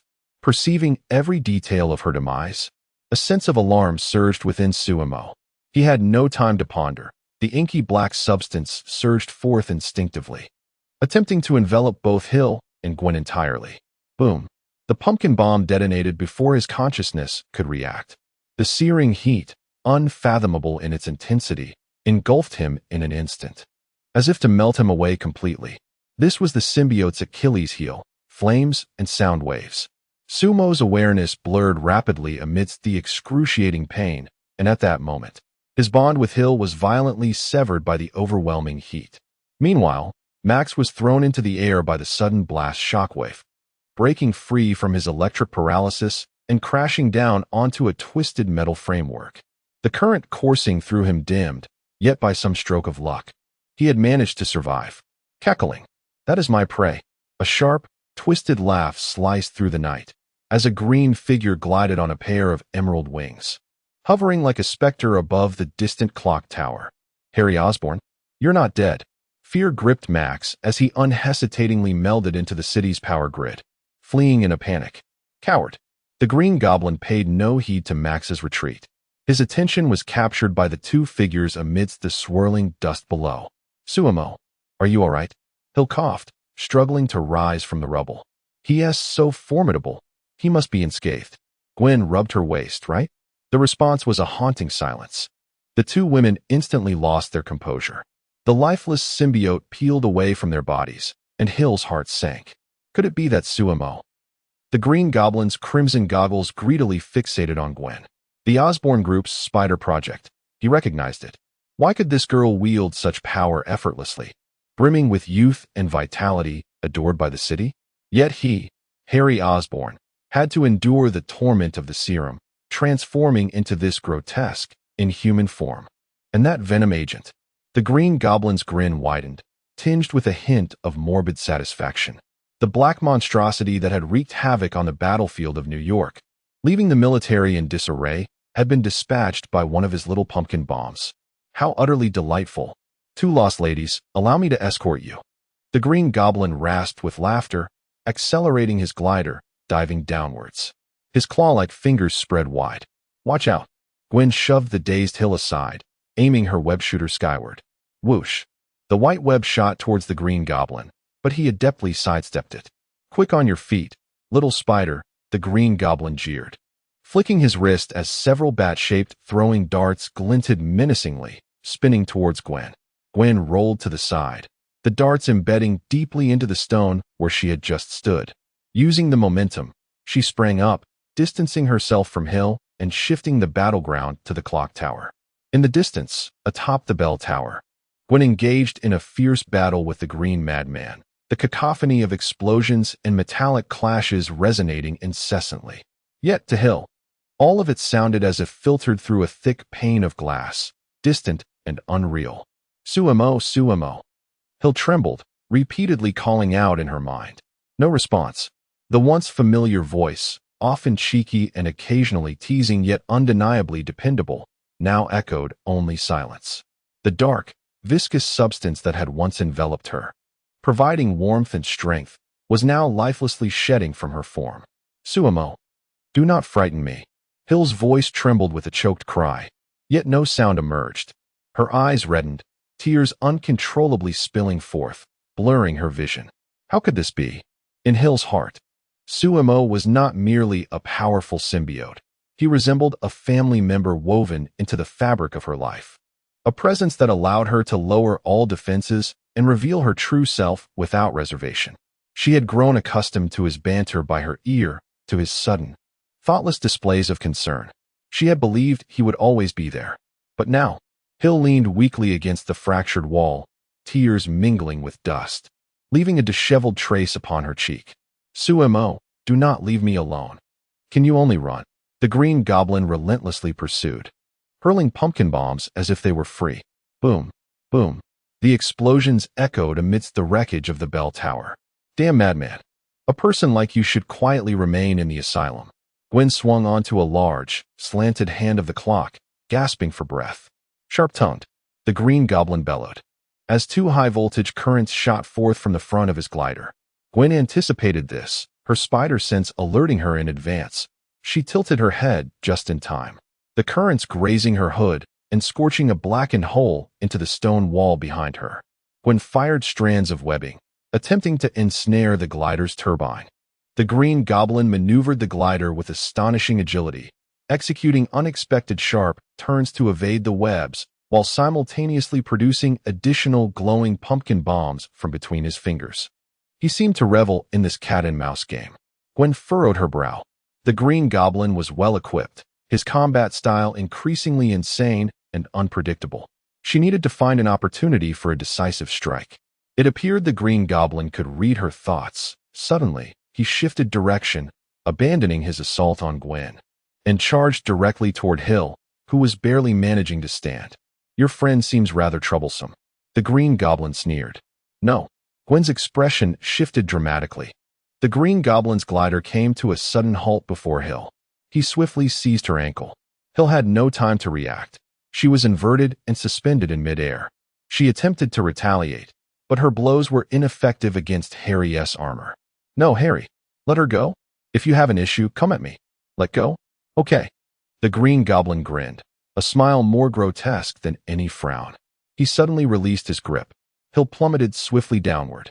The interior of the clock tower was a labyrinth of intricate structures, filled with gears, beams, and shattered floorboards, under which lay an abyss of unfathomable darkness. No. Without a moment's hesitation, Gwen summoned all her strength, launching herself from the slanted giant hand of the clock. Her petite figure traced a desperate arc through the air, precisely intercepting the plummeting Hill, her arms enveloping her tightly. Hold on to me, Gwen shouted fiercely. She braced her back and shoulders. Colliding violently with a relatively intact wooden floor, the tremendous impact causing her throat to taste blood. Dust cascaded down from the tower's interior. However, the green menace above offered no respite. Cackling, here's another for you. With a piercing laugh, another pumpkin bomb, glowing ominously green, hurtled down, striking the very floor where they had just landed. The urgent countdown echoed like a death knell. Get away. Gwen attempted to roll with Hill to evade the impending disaster. Boom! The thunderous explosion resonated throughout the tower. The floor beneath Gwen and Hill shattered instantaneously, with splintering and debris flying. Their precarious footing vanished in an instant. The sensation of weightlessness surged once more. Hill's body uncontrollably plummeted further down. No! Gwen's eyes widened in terror. Hill's falling silhouette was vividly etched in her mind. Without hesitation, she launched a web strand. The white filament, a fragile glimmer of hope, shot towards the descending Hill.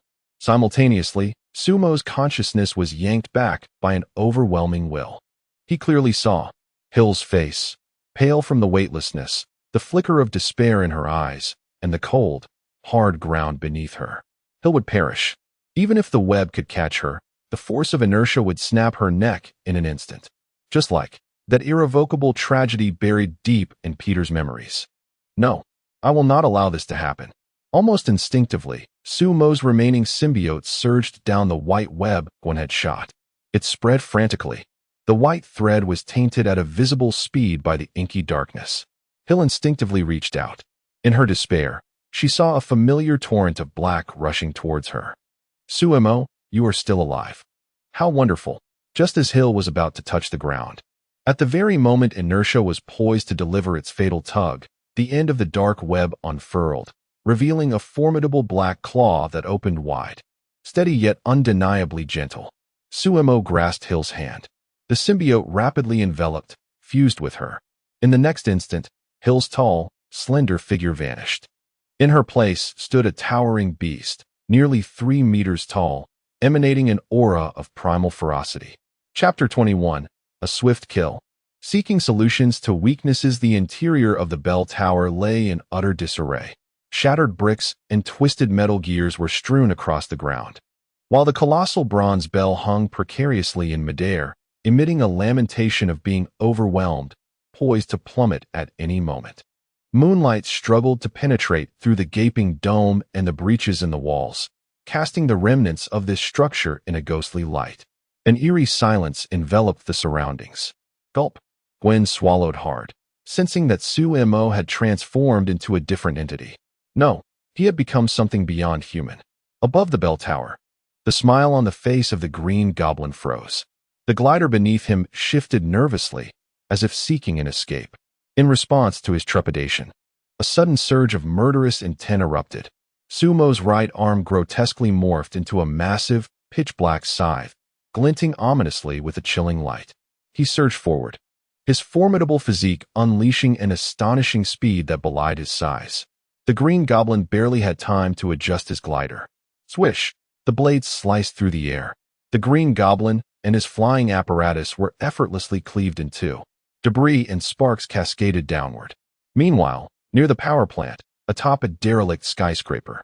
A member of the Rising Tide organization, Sky, muttered in disbelief, "My heavens. Did he really just cut him in half? Without trial, without process. Just like that?" She stowed away her long focus camera, still bearing the shock upon her visage. The public has the right to know the truth. They ought to be aware of how perilous these superhumans can be.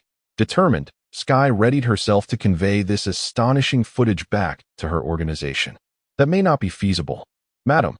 A calm, yet resonant female voice emerged from behind her. Sky whipped around to find a woman clad in a tricolored armor of red, blue, and gold, exuding a heroic presence, as if she had stepped forth from the annals of mythology. "Who are you?" Sky warily took a step back, clutching her camera tightly to her chest. "What you have captured is not suitable for public dissemination." Diana's gaze fell upon the camera in Sky's hands. "Not suitable?" Sky scoffed. "Are you attempting to shield that monster?" He directly severed a man in two. "Is that not the truth?" Diana shook her head slightly. "You do not comprehend the context. Nor do you grasp the panic and misunderstanding that could ensue should this footage be unleashed irresponsibly. Should we turn a blind eye to such violence?" Sky raised her voice defiantly. "We must expose these truths, allowing the public to know." "Exposing requires wisdom, not merely courage," Diana replied, her tone remaining calm, yet imbued with an undeniable authority. "Certain truths, when revealed at the wrong time and in the wrong manner, will only inflict greater harm." She extended her hand. "Hand over the camera." "Not a chance. This belongs to me. It is the truth that belongs to the public." Sky recoiled. Diana's cerulean eyes reflected no trace of emotion. "I am not asking." Before her words had fully dissipated, her figure darted like lightning. Sky felt a fleeting blur before the camera had already fallen into her grasp. This power outage incident had caused quite a stir. Yet, ordinary citizens, apart from voicing complaints and speculations, could do little more. In the SHIELD headquarters, Director Fury's single eye fixated on the screen displaying the high-definition footage of Sue-Mo engaged in combat, before he sighed and proceeded to delete it entirely.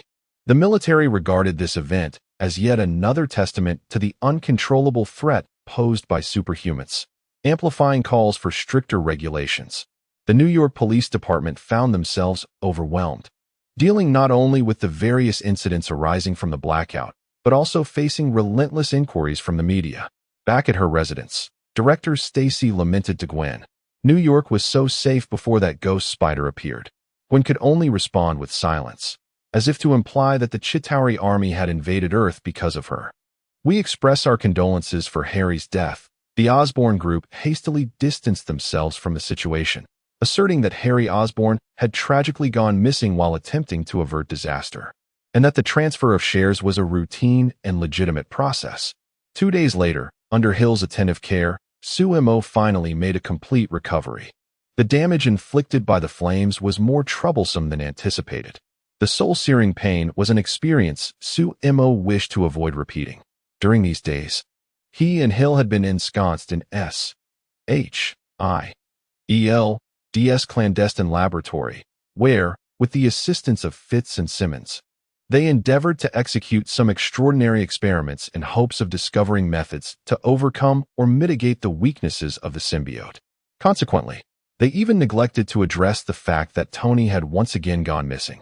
Sue-Mo speculated that he was investigating the extinction virus. Recent news had reported several incidents of spontaneous human combustion, with victims reduced to charred remains, the scenes harrowing and likely connected to these events. In truth, Sue-Mo was also inclined to involve himself, for who wouldn't want to witness dozens of armored suits explode into a dazzling display? However, Hill's stance was resolute, forbidding him from engaging with anything related to fire. "Listen, Sue-Mo," Hill, clad in her lab coat, spoke sternly to the pair of eyes peering over her head. "We must first address your vulnerabilities. It is of utmost importance concerning your—" Sue-Mo languidly interrupted. "So, I can understand being barred from the kitchen. But why can't I approach the spicy girls? They don't have fire on them." Hill paused momentarily, her cheeks flushing with a hint of annoyance as she lightly tapped his head.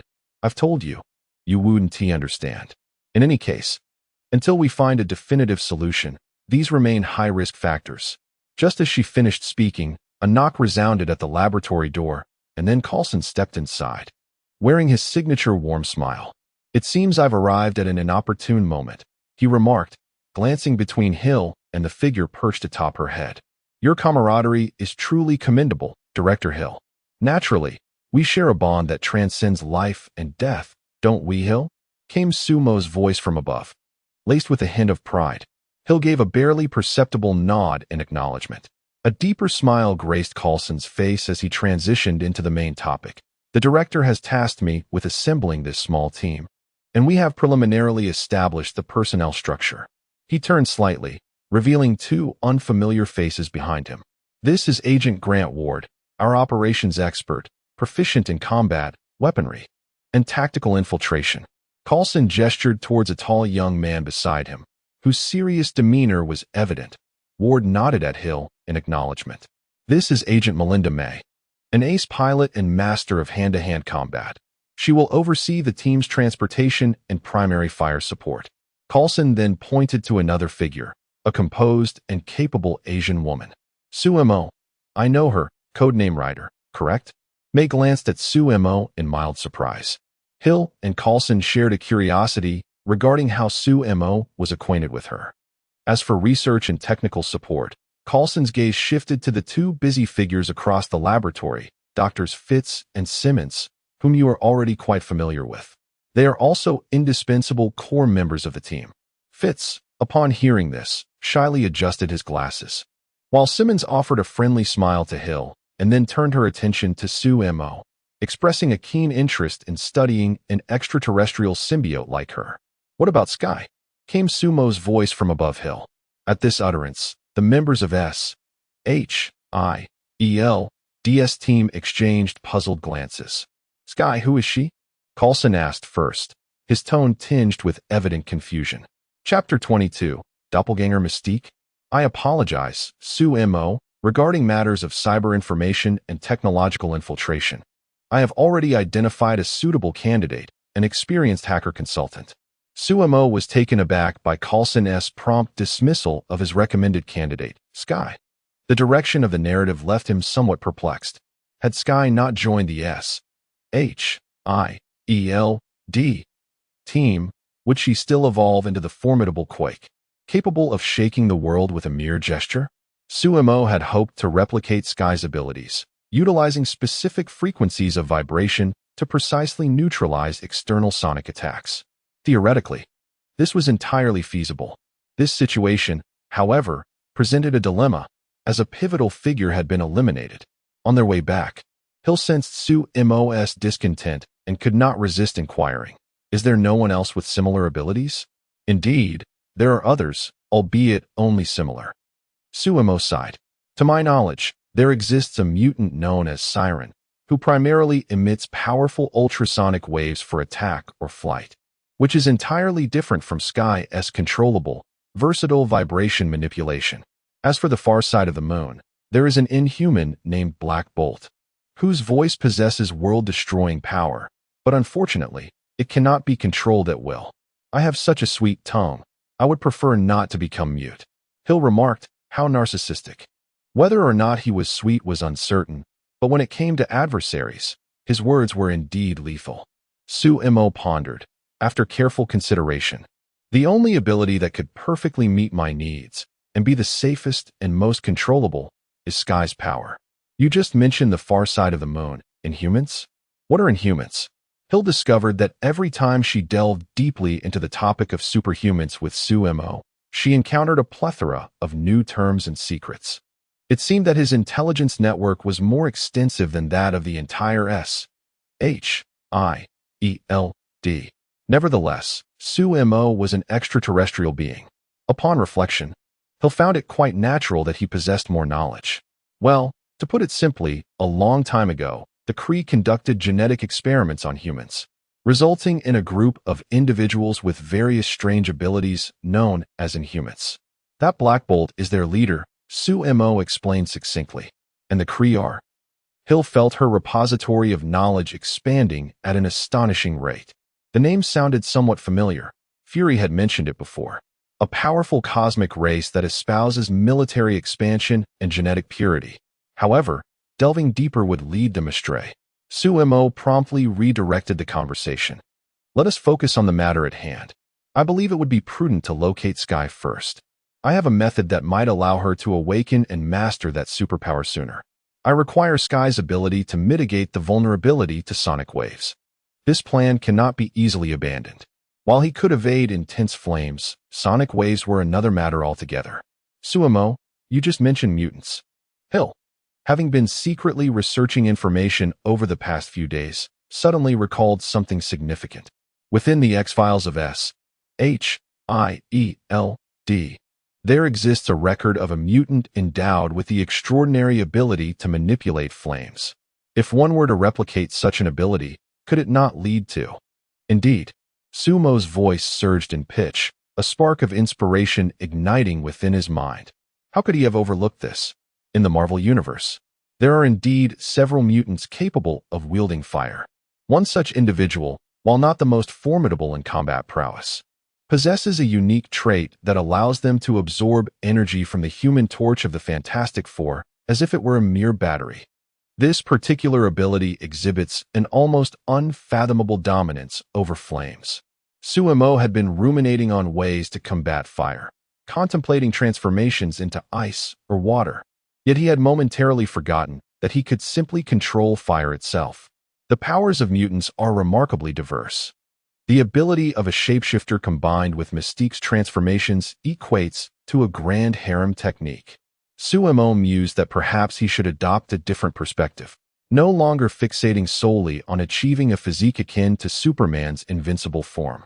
Instead, he could amalgamate the strengths of various mutants and Inhumans, aspiring to become an omnipotent god akin to Apocalypse. Hill, you are truly remarkable, Sumo exclaimed, nearly leaping from his seat in excitement. Oh, I'm glad to be of assistance. Hill's mood brightened, warmed by the metaphorical sunlight. Even the traffic jam they were ensnared in ceased to irk her. They had indeed been trapped on the road for quite some time, the traffic light cycling through several changes.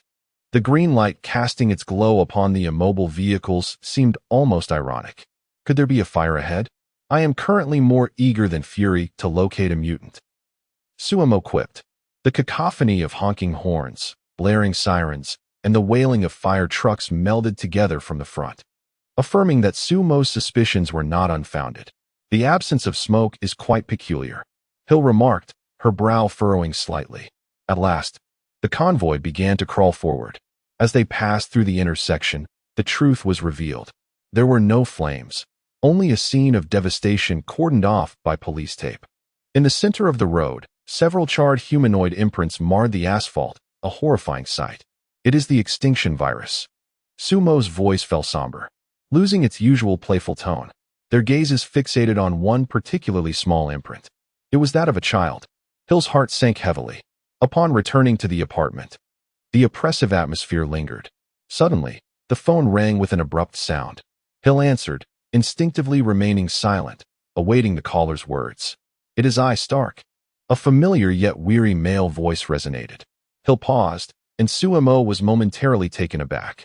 Stark, how did you acquire this number? Hill's tone held a hint of disbelief. This number was her private line, known to very few. The details are inconsequential. What matters is that I managed to reach you. Tony's voice paused momentarily. And by the way, I am aware that the military has rescinded the warrant for your capture. You are free now, Director Hill. Hill felt a wave of surprise. This was indeed welcome news. Sumo, you don't sound well, Tony. What has transpired? Tony chuckled self-deprecatingly. My seaside villa has just been redecorated by a few missiles. I fainted, and when I regained consciousness, I found myself in Tennessee, courtesy of the suit's autopilot and its predetermined destination. Missile redecorating? That's quite your style. However, Tennessee. Are you off to the countryside for inspiration? Sumo remarked sweetly. It's 11 degrees below zero and still snowing. Tony huffed in the phone booth, vigorously rubbing his hands together. Outside, the Mark 42 lay in a heap, tied up and dragged along by him. I need to ask you for a favor, Pepper. I'm quite worried about her. Hill exchanged a glance with Sumo, who nodded in agreement. Though they were anxious about the mutants, It wouldn't take long to ascertain Pepper's safety. Send me the address. I'll get it to you.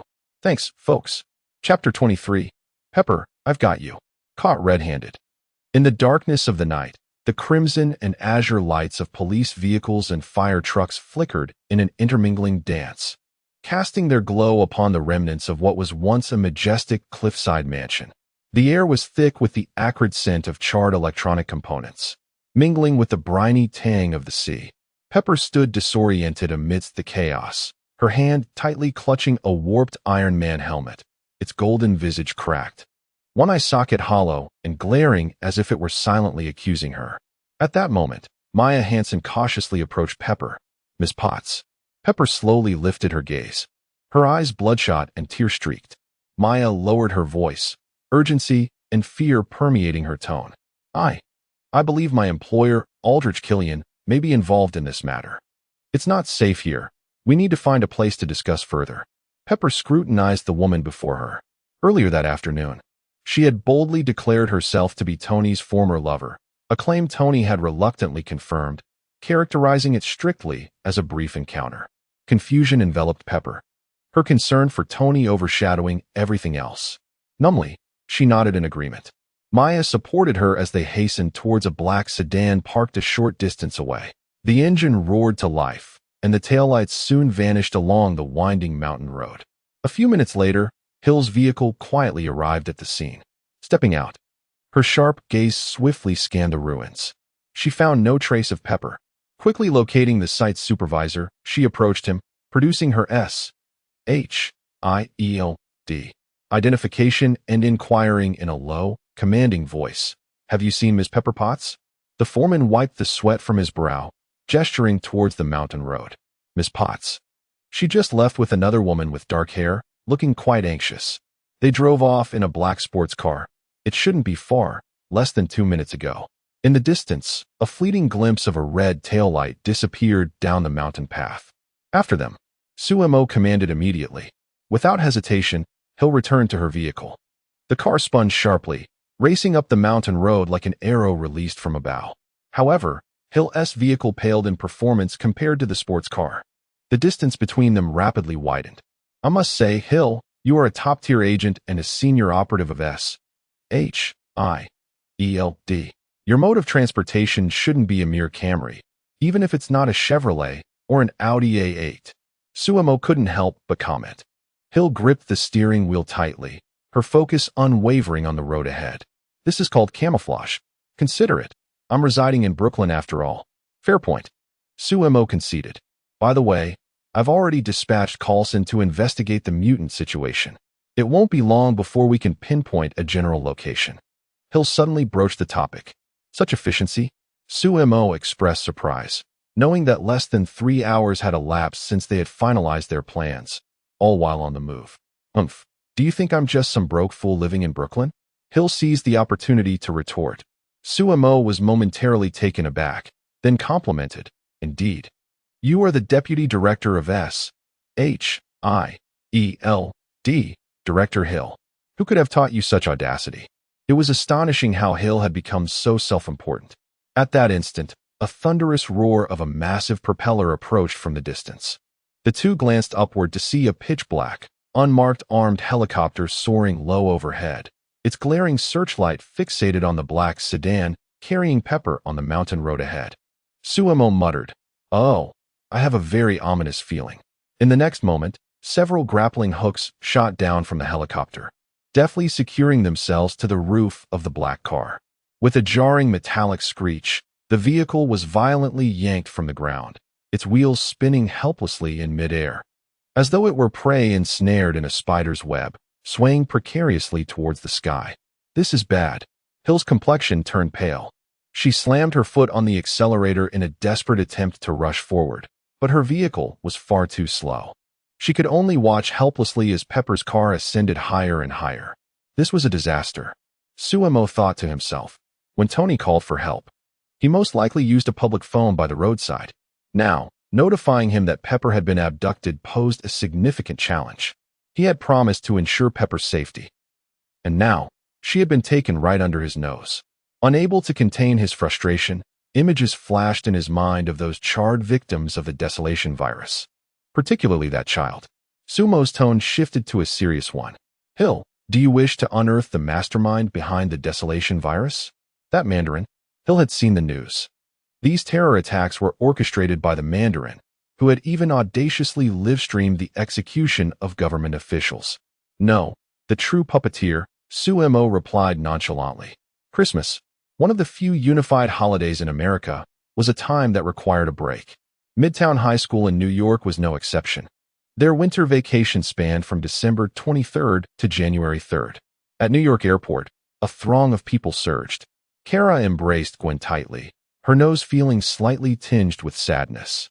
She was about to head to Miami, Florida, with Alex for the winter break. The climate there was warm and comfortable. The week leading up to Christmas was peak travel season, and they had finally managed to secure a hotel. Yet, the thought of being apart from Gwen for several days left Kara feeling hollow. Gwen, are you really not coming with us? We could eat turkey together, watch dolphins. Kara said morosely, her voice laced with reluctance. Gwen returned the embrace, shaking her head with a smile. Maybe next time, Kara. I have some things to attend to. Kara sensed the insincerity in Gwen's words, but nodded nonetheless. All right, just be happy. Remember to text me every day? And you too. With a heavy heart, Kara bid farewell to Gwen. She and Alex boarded the plane to Florida. Seated in the middle seat, Kara's spirits remained low. Alex discerned her sister's lackluster demeanor and gently inquired, "What troubles you? Are you still thinking about your friend?" Kara nodded in affirmation. Alex's profession was peculiar, belonging to a highly classified governmental department, a fact unbeknownst to Kara. Rarely did she have the opportunity to spend extended periods with her sister, and she always felt a sense of indebtedness towards her. This Christmas week, Alex had nearly exhausted all her accrued vacation days, deliberately accompanying Kara to Miami for a holiday. Hoping to make amends, she endeavored to engage Kara in conversation, seeking to uplift her spirits. How have things been at school? Is the academic pressure overwhelming? Aside from Gwen, have you made any other friends of the opposite sex recently? Well, I suppose so, Kara replied, her mind drifting to the composed visage of Hill. And the boy who perpetually teased her. Sumo counts as a boy, right? After all, he has a male voice, though I'm not entirely sure. Alex's interest peaked, a smile gracing her lips. What does he think of you? Humph, he constantly teases me and steals my ice cream, Kara pouted. I see. Alex donned an expression of enlightened understanding, confidently asserting, he likely does this to capture your attention. Boys often behave this way. How do you feel about him? Do you dislike him? Of course not. Kara reflected on Sumo's antics. I think he is quite impressive, although he appears mischievous and enjoys teasing. He possesses a remarkably gentle heart. Sister, what are you doing? Kara lifted her gaze to find her sister regarding her with a peculiar expression. Kara, have you developed feelings for him? Like him? Kara recalled Sumo's fierce countenance and swallowed hard. I don't think it's really liking. That would be too strange. Chapter 24. The 12 Faithful Warriors and Tony's Iron Legion feeling shy? Alex believed she had seen through it all. The 3 occupied seats were arranged in a row, with Carla positioned in the center and Alex closer to the aisle. The window seat remained conspicuously empty. The announcements urged passengers to turn off their electronic devices, while the cabin crew commenced their final checks before takeoff. Carla felt a flicker of curiosity. When she and her sister purchased the tickets, this seat had been occupied. Just then, a familiar yet slightly chilly voice echoed from behind her. Excuse me, could you please move? Carla's heart raced. That voice. She turned around in disbelief. Upon recognizing the figure standing behind her, her eyes widened in surprise. Her mouth slightly agape. Sister Hill. Sumo, what are you doing here? Hill and Sumo were equally astonished. What a coincidence. Miami International Airport. A wave of heat enveloped the shadows of the palm trees. Wow, Miami. Sister Hill, are you really not here on vacation? Carla inquired while dragging her suitcase alongside Hill. Alex walked on her other side, silently observing Hill. This woman was undoubtedly intriguing. Hill responded with a smile. No, Carla. I've already answered that question numerous times on the flight. It was evident that Carla thrived in lively environments. Just before their parting, Carla eagerly extended an invitation. Then, Sister Hill, if you have time, could you join us for Christmas? Sister Alex will make a fantastic roasted turkey. Alex nodded in agreement, smiling. Hill wished to join them, but it was clear they had more pressing matters at hand. She could only politely decline, saying, if time permits, I would love to. Carla pondered thoughtfully. As she watched Hill hail a taxi and depart, Alex turned her gaze back to Carla. Do you know who she is? Why did she say you? Choosing to keep her secret, Carla fibbed. Sister Hill is a government official. She said you because she has a little pet with her. A pet? Named Suemo? Very well. She is quite dangerous, Carla. Stay away from those people, all right? Alex's expression grew serious. Carla merely nodded, refraining from further inquiries. Though she remained unconvinced, as night descended, the salty sea breeze swept through the desolate dock. Hill finally located the abandoned oil tanker named Noko. Just then, two shadowy figures stealthily ascended the cargo ship's deck before her eyes. It's Stark, Hill murmured to Suemo, lowering her voice. And the other one? Road. Suemo exclaimed, her eyes widening. I didn't even notice him until now. On the oil tanker deck, Road moved with agility, swiftly rolling into the shadows of the containers. Tony followed closely behind, albeit with a clumsiness that contrasted Road's finesse, nearly toppling a nearby oil barrel as he stumbled. Having donned the battle armor for an extended period, it seemed as though one's limbs had begun to atrophy. Suemo observed Tony's movements with a teasing gaze. Hill stealthily followed suit, her silhouette swiftly merging with the shadows, illuminated by the distant lights of the harbor. The group discerned the disturbing scene beneath the oil tanker-esque crane. The President of the United States, clad in the red, blue, and silver Iron Patriot armor, was suspended high above, motionless and bound by iron chains. This was nothing short of a public execution. Tony lowered his voice, mockingly glancing at Rhodey. You're going to get fired over this. After this incident, he would surely be suspended for review. What a stroke of bad luck, Rhodey lamented, recounting the events. A few days prior, the president had been attacked by a blue mutant capable of teleportation. Thus, Rhodey had been assigned to provide personal protection. Killian had evidently exploited this situation, impersonating Rhodey to abduct the president to this location. Rhodey warily scanned their surroundings, tightening his grip on the assault rifle. Hold your gun steady, Tony, and don't point it at my back. Oh, my apologies. Tony adjusted his stance. No sooner had he spoken than beams of bright flashlights swept across their hiding spot. Someone's over there. The sound of gunfire erupted. Bullets raining down upon the shipping container they sought refuge in, sparking blinding flashes. Hill rolled her eyes in the darkness, her expression one of exasperation. How amateurish. The firepower overwhelmed Tony and Rhodey, preventing them from raising their heads. Should we charge out? Tony shouted. Are you out of your mind, brother? Rhodey replied, utterly perplexed. At that moment, a shadow darted like a specter above them.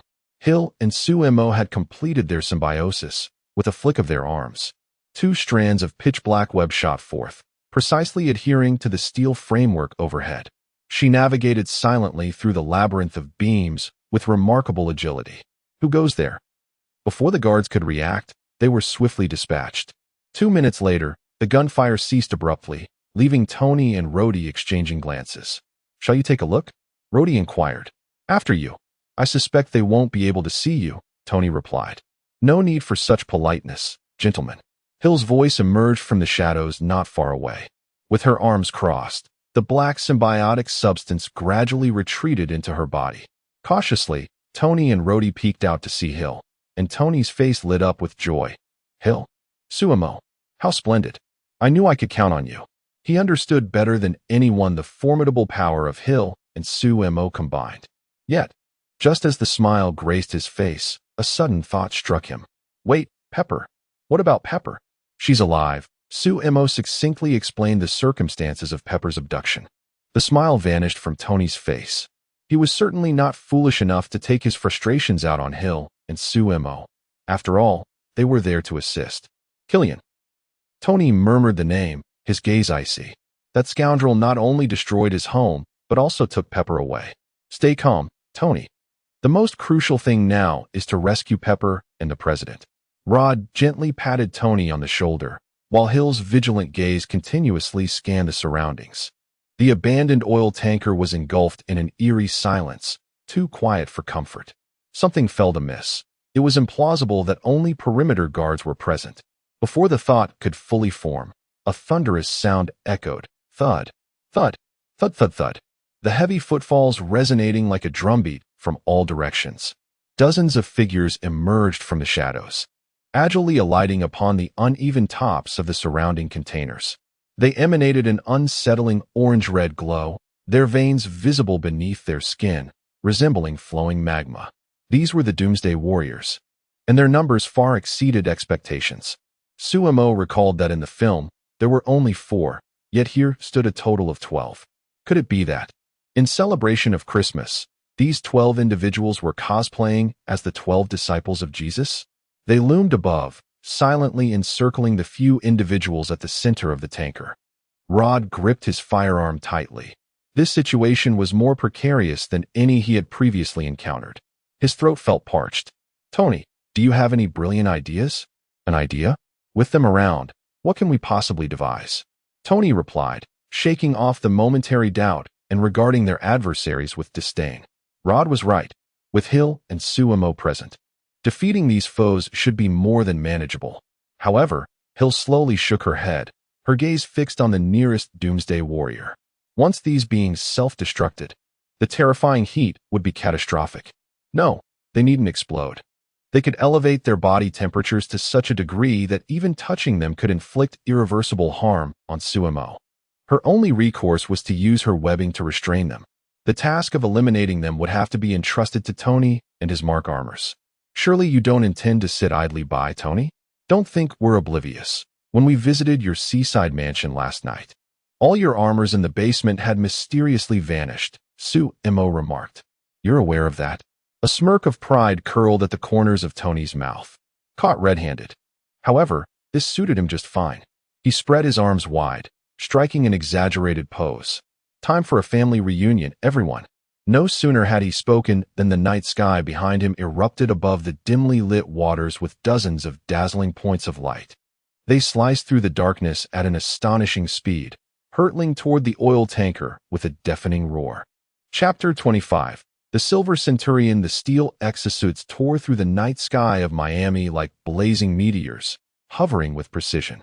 They encircled the entire oil tanker, the Nokoa, with over 30 uniquely designed armors, each exhibiting distinct metallic luster and paint schemes, from the classic red and gold to the deep, somber black of the night. From robust defensive models to nimble assault variants. Each suit illuminated with the glow of energy weapons charging, awaiting a command. "Merry Christmas, you bastards," Tony grinned. "Jarvis, lock onto all distress virus heat signatures then, take them down."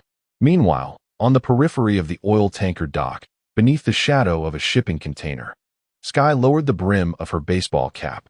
She aimed her new camera at the battlefield in the distance.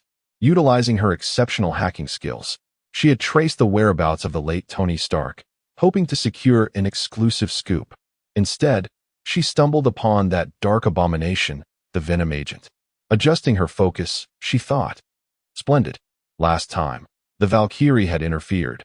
This time, she was determined to capture Venom's unrestrained brutality, revealing the perilous nature of these superhumans to the public." "What are you doing?" Suddenly, a voice emerged from behind Sky, startling her. Just as she was about to exclaim, a firm hand covered her mouth. The grip was strong, and instinctively, she assumed it to be a man. Turning swiftly, Sky met the gaze of a young girl with bright, innocent eyes. "It's too dangerous here. You should leave now," Kara urged, her voice low and earnest. She had been staying at a seaside hotel with Alex, and, out of sheer boredom, had used her supervision to scan the ocean, inadvertently witnessing the scene unfolding at the tanker. Thus, under the pretense of buying stockings for gifts, she had come to assist. If she could neutralize these threats, wouldn't Director Hill and Suemo be able to celebrate Christmas with her? She had just mastered an incredibly powerful skill, Frost Breath. "Hey, little sister, I know it's dangerous here." Sky realized the girl before her was merely 18, not much younger than herself. "So you really ought to leave. There's a battle happening over there." She gestured toward the armored suits on the tanker. The fight had already commenced. Mark 31, with its pistons and thrusters, erupted with blinding blue light, rocketing towards a distressed warrior at supersonic speed. The sonic boom reverberated through the air. Mark 41, with its skeletal frame, deftly disassembled mid-air, transforming into dozens of independent components that accurately took down the advancing ordinary guards like a swarm of bees. Hill had fully symbiotically bonded with Sumo. Their dark forms leaped among the interwoven steel frames and containers. Black tendrils shot forth, deftly ensnaring the legs of a distressed warrior and yanking him skyward, only to be swiftly pierced through the chest by the oncoming Mark 40 shotgun. Boom. On the other side, a desperate warrior detonated a suit of armor, resulting in a violent explosion. The shockwave hurled nearby debris into the air, while the steel framework of the oil tanker emitted a disconcerting, twisted groan, teetering on the brink of collapse. Igor, Tony called out. The Mark 38, a heavy-duty armor named Igor, was capable of lifting aircraft carrier components. It advanced with laborious steps, its massive mechanical arms steadily supporting the precarious steel beams. The battlefield was alive with an array of fantastical armors. Heartbreaker, Crimson Fish, Raider, engaged in fierce combat with the desperate warriors radiating intense orange heat as lasers, missiles, and explosions erupted in a cacophony. What a spectacle! I am utterly envious. Sumo lamented, rolling in distress within Hill's mind. Hill, do you think if I were to assemble a symbiotic army, it would be more impressive than Tony's? A symbiotic army? Hill retorted. Indeed, imagine if the Avengers fused with symbiotes. We would surely be deemed a villainous organization, wouldn't we? Hill jested while evading a stealthy assault from a desperate warrior. Sumo couldn't help but conjure a bizarre image in his mind. During the endgame, the Avengers merged with symbiotes, each adorned with grotesque visages and sharp fangs. Captain America would confront a bewildered Thanos with the declaration, "Avengers, assemble." In such a guise, Thanos would likely question whether he was the invader. How amusing. I declare this to be my little ambition. The thought of that image filled Sumo with anticipation. But Fury would probably disapprove, wouldn't he? I have a plan, Sumo mused. I could bestow Fury with a symbiote, and I've even thought of a name for it. Mother Fur, Hill replied. Unfortunately, he probably wouldn't be able to fight alongside Steve. Why not? Hill inquired, momentarily taken aback. Because the captain despises foul language. Meanwhile, above on the steel framework, Tony, is this what you've been concocting while holed up at home? Rhodey exclaimed, his eyes wide with astonishment. The Iron Patriot, which he had painstakingly acquired from Tony, was treated with utmost care, polished repeatedly. Yet, here stood Tony, boasting an impressive array of armors, at least 42, including the damaged ones. It was infuriating. Rhodey felt like a child who had just received a limited edition toy gun, only to discover that his neighbor possessed an entire arsenal. Tony scanned the area, and the Mark 33, the Silver Centurion armor, swooped in. Primarily silver with red accents. It was simply magnificent. Rhodey, unable to contain his excitement, exclaimed, Tony, give me a suit. Any suit will do. I'm afraid none of these are in your size. Tony replied without turning around, firmly rejecting the request. His armors were never loaned out. Pepper was the sole exception. Furthermore, with his obsessive cleanliness, how could he allow anyone else to wear his prized possessions? Just then J.A.R.V.I.S. chimed in, Sir, Ms. Potts' location has been confirmed. Send me the coordinates, Jarvis. Tony's gaze sharpened as the silver mask swiftly closed. The thrusters erupted with force, and the Silver Centurion transformed into a streak of light, racing deep into the oil tanker. Observing the whirling steel battle suits above, Sky clenched her fists. You see it, don't you, Kara? Sky. You think it's cool too, right? Sky sighed at Kara's Na'vi expression. Look at them. Witness the devastation wrought by these superhumans. They possess powers far beyond those of ordinary individuals, yet their actions often hinge solely on personal will. Kara interjected. But they are doing the right thing. I understand they are heroes, revered by the masses. Yet, have you ever contemplated what such unchecked power signifies for society as a whole?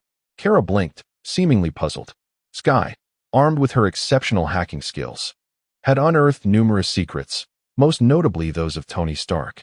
The arms dealings from Serbia to the Middle East were notoriously infamous. Hence, she firmly believed that such unrestrained superhumans must be subjected to stringent oversight. Otherwise, they would inevitably bring about greater calamities. These individuals with extraordinary powers exist beyond the law, unregulated.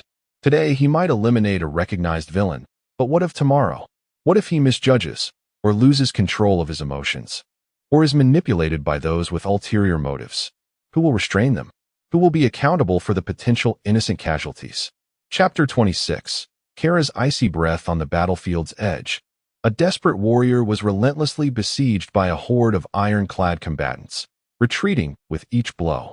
In that moment, he spotted Sky and Kara, hostages. Madness gleamed in his eyes as he abruptly changed direction, charging towards them. Run!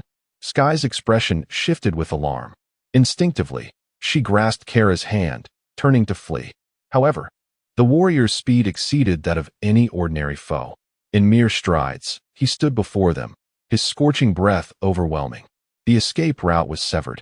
Gritting her teeth, Sky yanked Kara behind her, spreading her arms protectively in front, her voice trembling with urgency. Don't come any closer. A bright yellow figure, adorned with black stripes, rushed toward them. Mark 25, the assault unit. Heavy combat armor positioned itself defensively before the pair. Threat level confirmed. Initiating protection protocols. Target, civilian. Only one. The warrior's eyes gleamed with anticipation. Did he not seek his own demise? Without hesitation, his crimson palm effortlessly pierced through the armor's chest plate, the intense heat melting the metal away.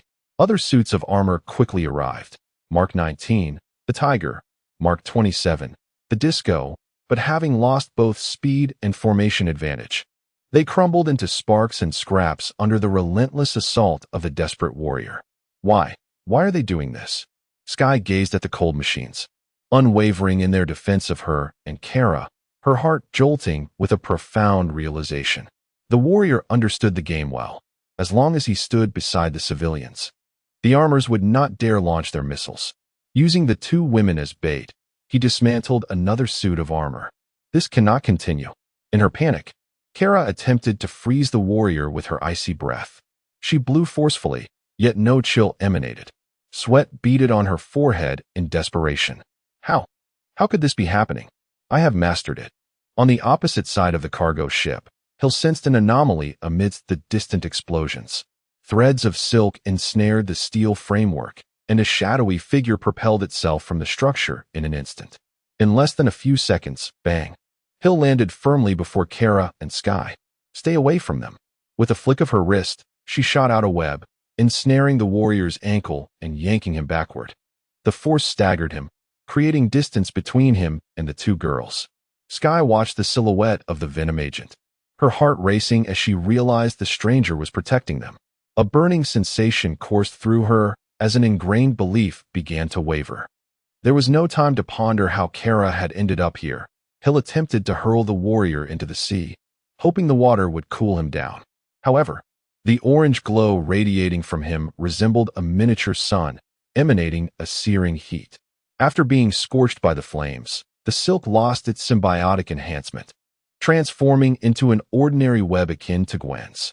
With a sharp snap, it was easily torn free by the desperate warrior. Simultaneously, he retaliated, gliding past Hill's left shoulder, causing the symbiote there to contract sharply. Suamo, are you all right?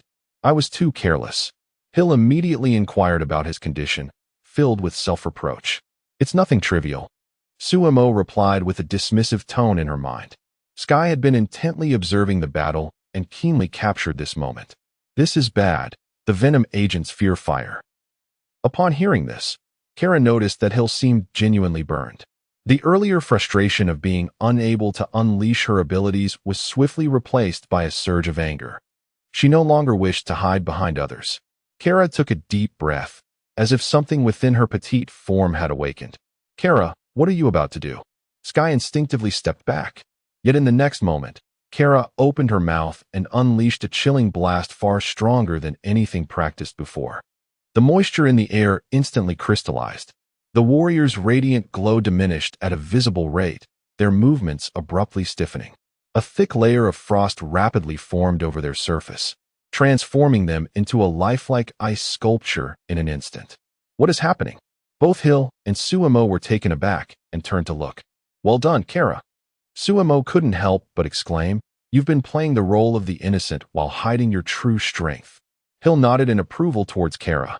Then, she stepped forward, her right fist slicing through the air, striking the ice sculpture with force. Bang! The sculpture shattered into a shower of sparkling ice shards. No way. Sky stood dumbfounded, glancing between Kara and the scattered ice. Kara, she's also superhuman? This innocent girl who just moments ago was cowering behind me?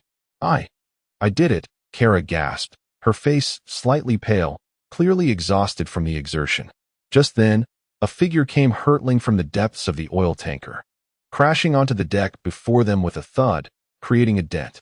The Silver Centurion armor quickly disassembled, and Tony clumsily crawled out. Pepper, you saved her, right? Suemo asked. Tony's eyes were red, and he remained silent. Shortly thereafter, a man radiating a molten red glow descended from above. I'm truly sorry, Tony, my hand slipped. You didn't catch her. Bitch. Tony glared at Killian, a murderous intent rising within him. Pepper had fallen into the inferno right before his eyes. I'm sorry. Sensing Tony's emotions, Hill began to piece together what had transpired. But Suemo knew the truth. Tony, did you say the warrior fears fire? Tony shook his head. Suemo smiled. I believe I saw Pepper being injected with the warrior virus. What? Tony's eyes instantly lit up. Injected with the warrior virus. This is the best news I've heard today. Are you saying she is not dead? Suemo replied. We can find out by checking. What benefit would I have to deceive you? Jarvis, provide me with a suit of armor. Tony exclaimed with fervor. In the next instant, Mark 16, nightclub, hovered before him. Jarvis's voice resonated. Sir, I believe this suit best reflects your current disposition. Without a moment's hesitation, Tony took flight, resolute in his decision, not glancing back. You claim she is still alive? After such an explosion, her survival is inconceivable. Killian's gaze was fixed fiercely upon the remaining few on the deck, particularly targeting Hill. Yet, why offer him a glimmer of hope? Ah, I see now. You wish to witness Stark's complete unraveling. Killian's voice dripped with a sinister distortion. The air around them shimmered with heat. Oh, this fellow appears quite incensed, Suemo remarked loudly, ensuring Killian could hear him. It was undoubtedly due to Tony's recent exuberance. Upon hearing of Pepper's survival, he had radiated joy, unable to conceal his emotions. If my adversary were to laugh so heartily before me, I too would be filled with fury. Silence. I can hear you. Killian spat, his voice low and seething. If you depart from Stark, I might grant you a chance at survival. But I have no intention of sparing you. So what then? Suemo retorted with a scoff. Given the multitude of explosive attacks orchestrated by Killian, he must meet his end today. Do you insist on opposing me? Suemo declared, today. My sole desire is to eliminate you. Or, let it be you who falls by my hand. Chapter 27. Coexistence with Kara.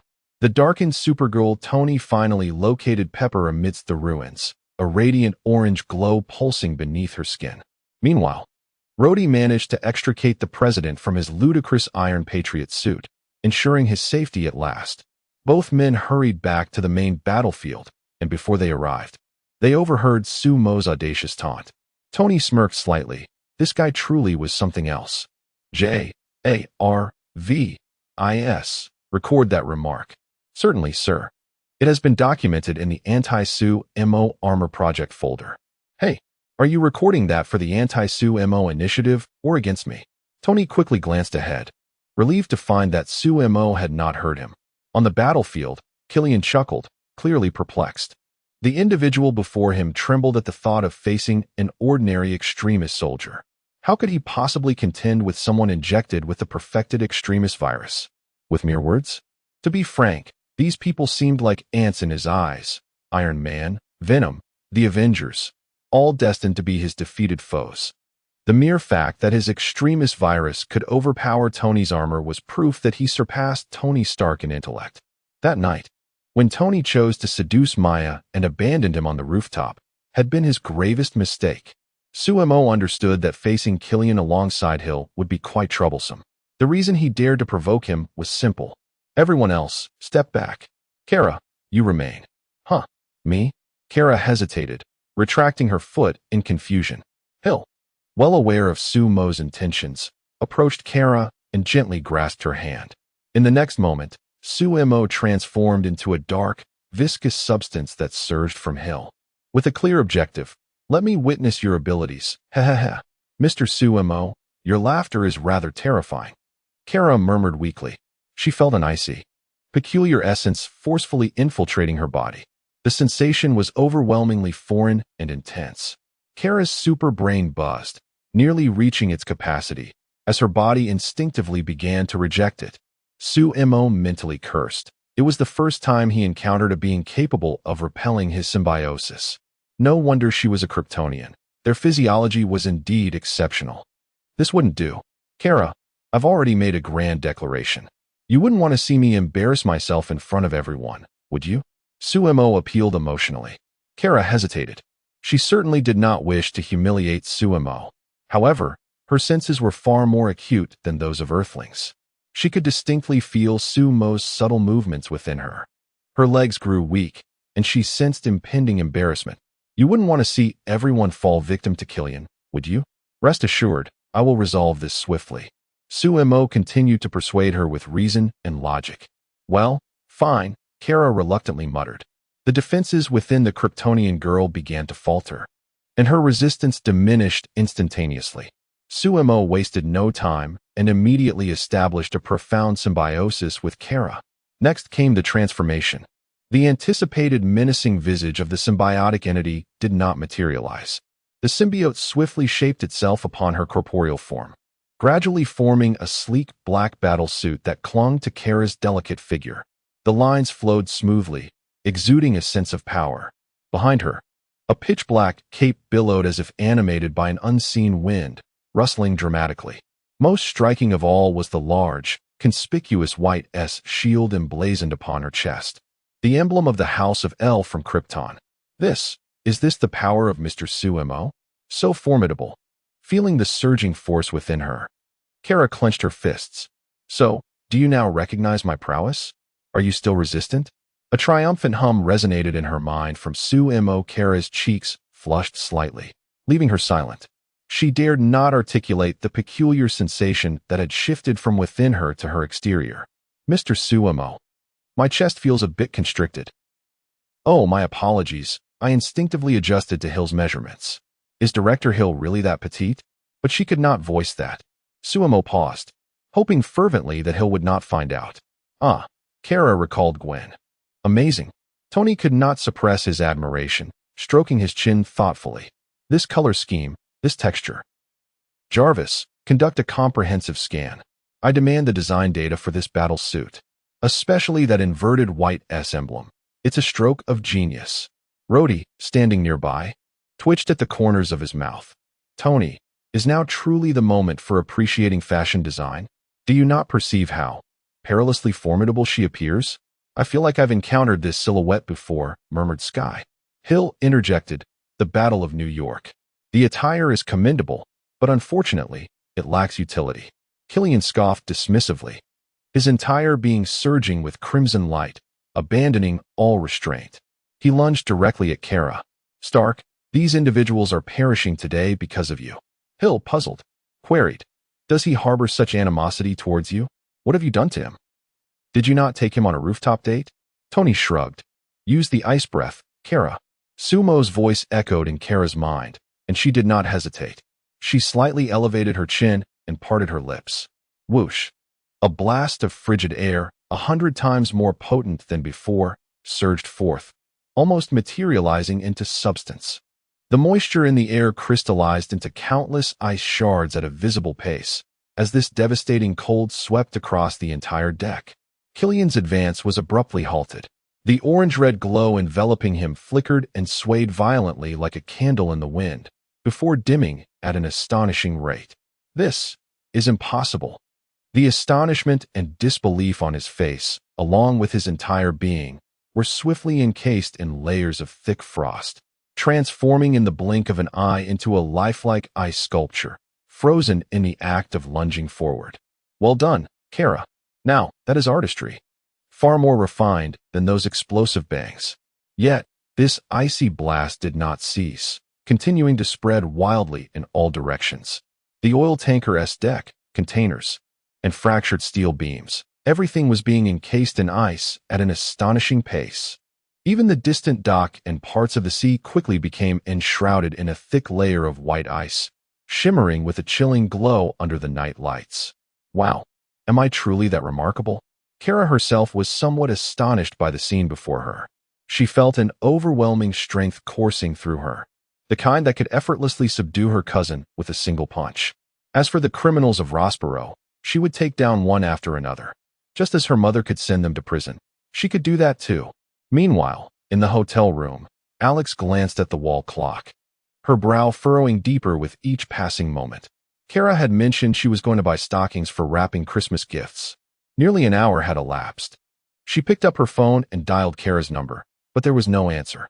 She could not afford to wait any longer. Grabbing her coat and room key, Alex hastened toward the door.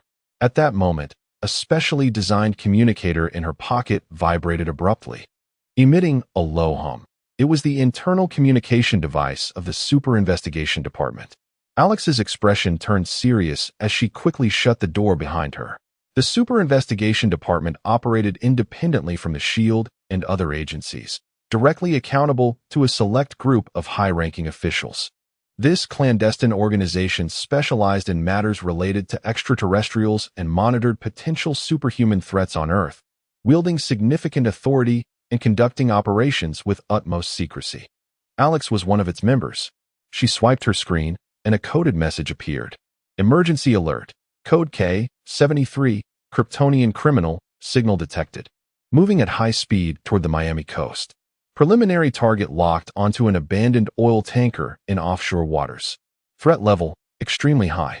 Agent Danvers, you are currently in the vicinity. Proceed immediately to assess the situation, evaluate the threat, and await further instructions. Note, the target is a Kryptonian. Possessing a high degree of danger, exercise utmost caution. Kryptonian criminal. Alex's heart sank. Her first thought was not of the mission, but of Kara. Chapter 28. The formidable criminal of Rodsburg stopped smiling foolishly. You're drooling, she said. Huh. Kara pressed her lips together, realizing there was no drool, her cheeks flushing. Mr. Suemo was teasing her again, but it wasn't over yet. She needed to deliver the final blow. Suemo gazed at the ice layer, and an orange glow unexpectedly emanated from Killian's body. He wasn't fully defeated yet.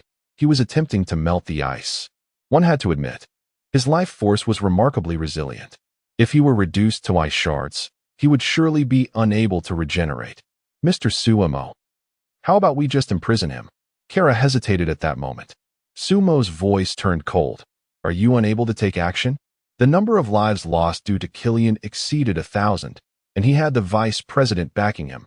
Otherwise, why had no department investigated even after the president was captured? Sending him to prison would be no better than sending him home. Kara felt a twinge of fear. She had never encountered this tone from Suemo before. Mr. Suemo, the Z on my chest symbolizes the Iyer family, representing hope in our language. We are here to offer hope, not to bring destruction. Her sense of justice compelled her to softly retort. Suemo understood that both Kara and her missing cousin adhered to an inherent principle of non-killing. Quite right. It aligns perfectly with mainstream values and is a favored notion among many. However, Suemo did not share this sentiment. Hope, he scoffed. If I wish, that will transform into SM in the next moment. SM. Sir, I'm still underage.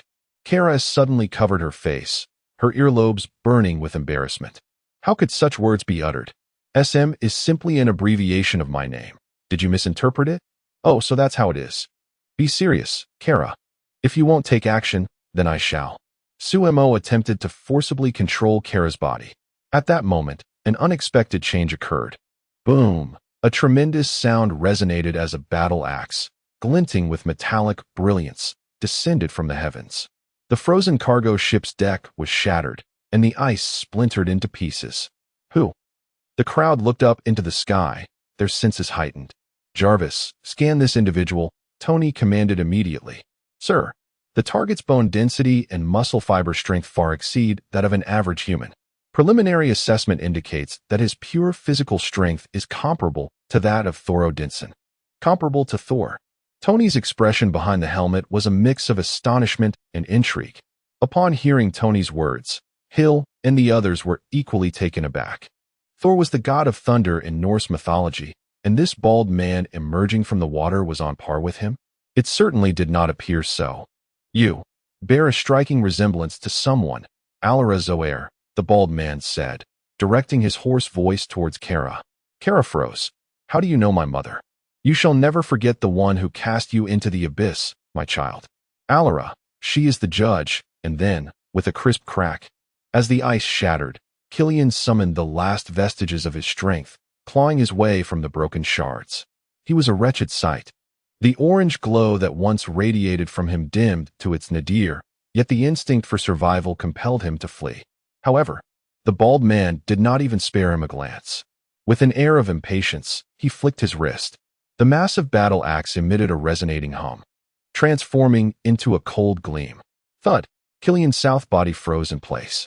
In a swift and brutal motion, his upper and lower halves were severed, blood and entrails mingling with the fading orange light, as his upper body traced a parabolic arc through the air, crashing onto the deck, convulsing a few times before succumbing to silence. Please maintain your composure while I speak. The bald man reclaimed his bloodied axe, hoisting it upon his shoulder. A pall fell over the crowd. He is dead? Killian had been so effortlessly cleaved in two. Tony gasped sharply. My heavens. I believe he was on par with Thor. Sumo. A wave of concern washed over Hill. Mr. President, allow me to escort you from this place. Rhodes acted decisively, confronting the bald man. Kara felt a chill run down her spine. She was acutely aware that she could not possibly match him. He too was of Kryptonian descent. Moreover, his combat experience vastly outweighed her own. He had been imprisoned in the Fortress of Solitude by his mother, and now he sought vengeance. Kara instinctively took a step back. Are you frightened, Kara? Sumo's voice echoed in her mind. Mr. Sumo. He is far too powerful. I cannot possibly contend with him. Kara's voice trembled. Cannot contend? What jest is this, Kara? You are the purest scion of the L family. Your potential far surpasses that of this wretched prisoner. But at this moment, observe. I shall instruct you but once. Sumo's tone brooked no dissent. He ceased his attempts at guidance and instead seized complete control of Kara's body with a raw and unyielding force. Kara felt an overwhelming, frigid will crash through her consciousness, plunging her into darkness. Suddenly, she found herself a mere spectator, trapped deep within her own being, powerless to halt the transformation unfolding before her. In an instant, Kara's gaze turned frigid and hollow. The tips of her golden hair were swiftly overtaken by ominous tendrils of black, as if animated, rapidly spreading to taint nearly half of her locks. The emblem of hope upon her chest, the S symbol, now bore an unsettling crimson hue. The bald man had raised his battle axe, aiming it directly at Kara. I cannot slay Alara, but I shall not hesitate to extinguish her daughter. Arrogance, Sumo scoffed. In the next moment, his form vanished, erupting into a wave of force. Just as the bald man prepared to strike, an irresistible power struck him squarely in the chest. His eyes bulged, and he was sent hurtling backward like a kite severed from its string, breaking through multiple layers of the deck. A flurry of ice shards was stirred up, ultimately transforming into a dark silhouette that plunged with tremendous force into the icy depths of the sea, crashing heavily against the ocean floor and creating a colossal whirlpool accompanied by a towering column of water. Oh my God, what just happened? Did it happen in an instant? The president remarked, Colonel, I believe it is safer to remain here. Hill replied, I knew it. Sky added, she must be a goddess, right? After a prolonged silence, the corpse of the bald man surfaced. Sumo frowned slightly, realizing he had not exerted his full strength. Oh well, if he must die, then so be it. After all, anyone imprisoned in Rodsburg cannot be a good person. The thought of what he must have done to be deemed a supervillain by the Kryptonians sends shivers down my spine. He sensed Kara's body, which gradually became lighter, eventually ascending slowly into the air, exuding an invincible aura akin to a deity on Earth. Suemo observed. In the distant sky, a figure approached at an astonishing speed. Utilizing Kara's superhuman vision, he clearly discerned the red and blue figure nearing them. Moments later, a man clad in a classic red and blue suit, adorned with the iconic S emblem on his chest, silently hovered in midair above the oil tanker. Kara, you should not take his life. Chapter 29, The Clash of Ideals. The battle between Suemo and Superman, the ferocious struggle aboard the oil tanker, particularly the chilling spectacle that froze everything in its wake, had long since captivated those on shore. They huddled together, shivering from the cold. Yet their curiosity compelled them to seize their devices for observation. My God, look over there, it's Superman, exclaimed a tourist, brandishing a camera, the lens fixated on two distant specks suspended in the air. Not just one, but that black figure. Is that also Superman? Gasped another bystander, their voice trembling with excitement. Following the battle in New York, the public had spontaneously assigned Clark a moniker, Superman. An increasing throng gathered by the seaside, and videos and photographs from various angles began to circulate wildly across the internet, each headline more sensational than the last. Reenactment of the New York battle? Twin Supermen spotted over Miami. Black Superman. Hero or new threat? What is the government concealing? The comments section erupted, with an avalanche of speculation and panic swiftly spreading. Kara, how could you take a life? Clark questioned, perplexed. To him, Kara embodied purity and kindness, steadfastly upholding the ideals of the L family as a symbol of hope. She would never so easily strip away another S life. But today, why Kara felt a sense of injustice. She recognized that Clark was right. The L family represented hope and should not resort to murder. Yet, that criminal who emerged from Roseburg had brutally slain Killian with an axe and sought to end her life as well. His vicious gaze and menacing aura terrified her. It was Suemo, whose icy words belied a silent protection of her. Although it contradicted the L family's creed, he acted out of instinct. Kara found herself justifying Suemo's actions in her heart, persuading herself that, in the face of Clark's current reproach, Suemo's quiet safeguard provided her with a sense of security she had not felt since the destruction of Krypton and the loss of her parents in that cataclysm. Mr. Suemo, please return my body to me. I will simply apologize, Kara weakly thought to herself. Suemo retorted, apologize? What wrongdoing have you committed? He disregarded her plea for control over her body, directing his gaze toward Clark in the sky as he said, he sought to kill me. My counterattack is entirely justified. His crime does not warrant death. We can apprehend him and bring him to justice. There are always better alternatives, Kara. Clark furrowed his brow, sensing a significant change in his cousin. Better alternatives? Suemo scoffed, such as imprisoning him in a so-called impregnable facility and merely awaiting his next escape? Wouldn't it be more efficient to send them straight to hell? Clark shook his head in denial. Life is sacred. Once we begin deciding who should die, we become no different from the very evildoers we oppose. The distinction is profound. Suemo's voice suddenly rose. Evildoers kill to satiate their own desires, to instill fear and chaos, to trample upon the weak in their eyes. I, in my solemn duty, strive to safeguard the lives of the innocent who would perish due to the actions of others, lives that are truly sacred. The so-called better methods you propose often come at the cost of more innocent blood and tears, merely to grant a felon the chance for redemption.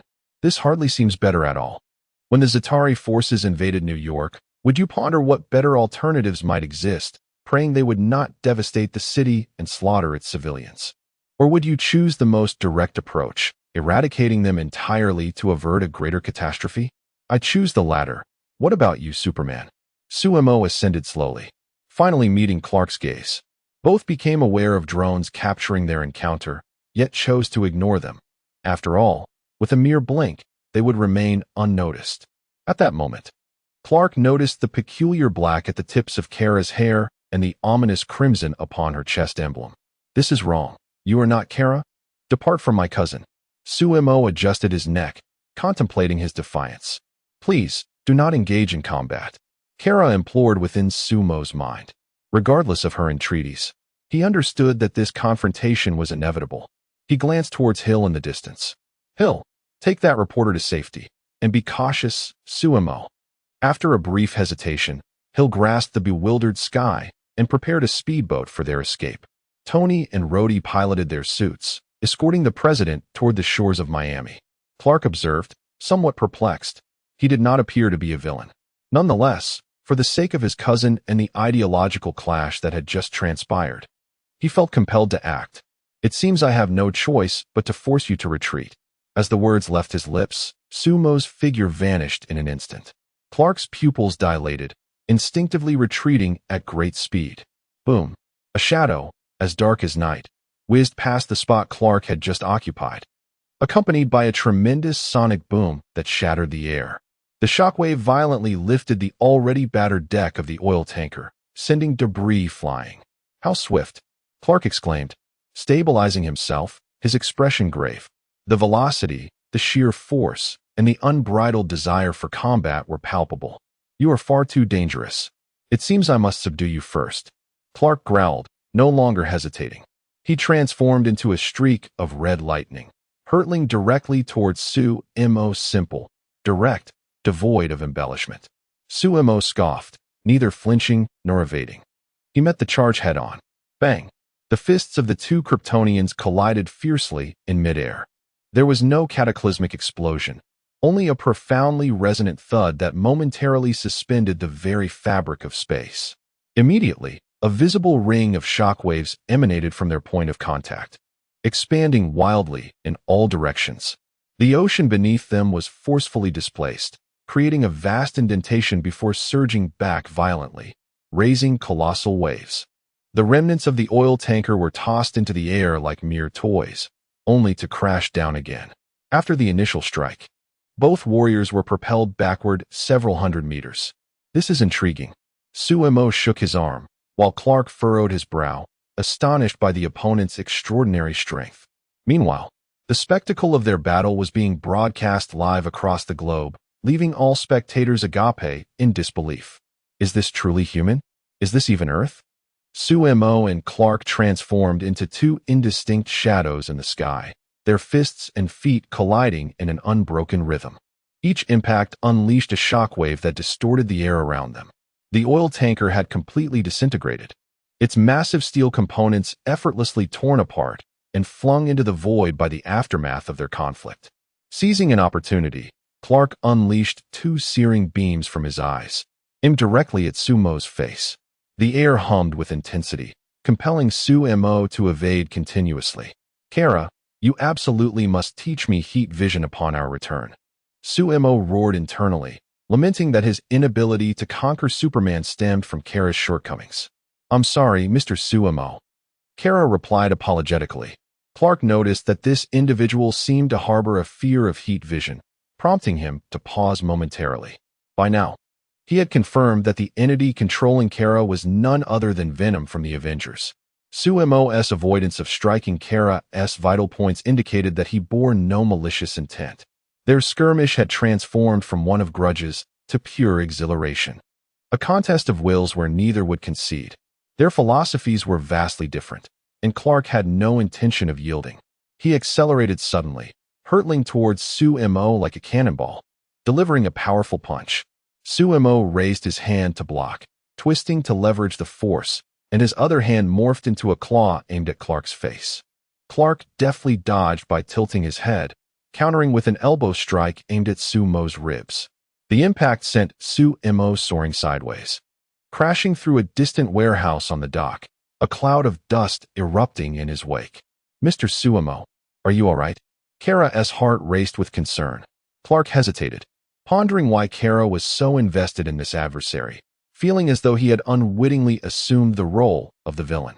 Amidst the swirling dust, a dark figure ascended once more, its velocity undiminished. Sumo shattered the sound barrier, delivering a knee strike to Clark's abdomen. Clark crossed his arms to block. yet was still propelled upward by the force, breaking through the clouds. "Come down," Sumo relentlessly pursued, seizing Clark's ankle midair and flinging him downward. Clark plummeted like a meteor, crashing into the ocean with a thunderous impact. The sea erupted into a towering wave, sending tremors felt throughout the entire Miami coastline. Sumo retrieved Clark from the water, delivering another punch that sent him soaring into the sky. As Clark steadied himself for a counterattack, the world abruptly felt as though it had been paused. The howling wind ceased, and the waves froze in their tumultuous dance. Sumo and Clark remained locked in their standoff, yet could not move. Suddenly, the scene before them began to shift in an eerie, surreal manner. The wreckage of the oil tanker, the tumultuous sea, the distant city lights, all resemble shattered mirrors, reflecting countless distorted fragments. The space is layered and infinitely extending, yet bizarrely closed off. Chapter 30. Ancient One. You are to replace the god of darkness. What place is this? Clark furrowed his brow, attempting to fly in one direction, only to find himself returning to his original position the next moment. He tried again, but the result remained unchanged. Sumo, however, appeared remarkably composed. Only one individual within the realms of Marvel and DC possesses such abilities. Ancient One, reveal yourself. I know it is you. No sooner had he spoken than the myriad of folded images before them began to ripple like water. A spark of golden light materialized from thin air, swiftly expanding to outline a circular halo. A woman clad in a yellow robe emerged from the circle, her hands clasped behind her back, her gaze tranquil and profound, as if she perceived the very essence of existence. It was indeed the Sorcerer Supreme, Ancient One. Two visitors from Krypton, welcome to Earth. Ancient One's eyes calmly scanned between Kara and Clark. You know us. Clark was taken aback. Kara, in Sumo's consciousness, exclaimed, she looks incredibly formidable. Indeed, she is. Sumo nodded. Yet this celestial being seems preoccupied with retirement. When she was alive, Thanos hardly dared to make a sound, only to end up falling to his demise to ensure Steven could take over. Quite the irony. Ancient One's gaze shifted to Sumo. Under her scrutiny, he felt as if he were laid bare. It was a penetrating gaze, one that struck at the very core of his being, terrifying in its intensity. Ancient One enveloped them in golden energy and addressed them directly. You harbor an ancient and potent dark power within you. I am aware, Sumo replied nonchalantly. Is the sorcerer attempting to apprehend me?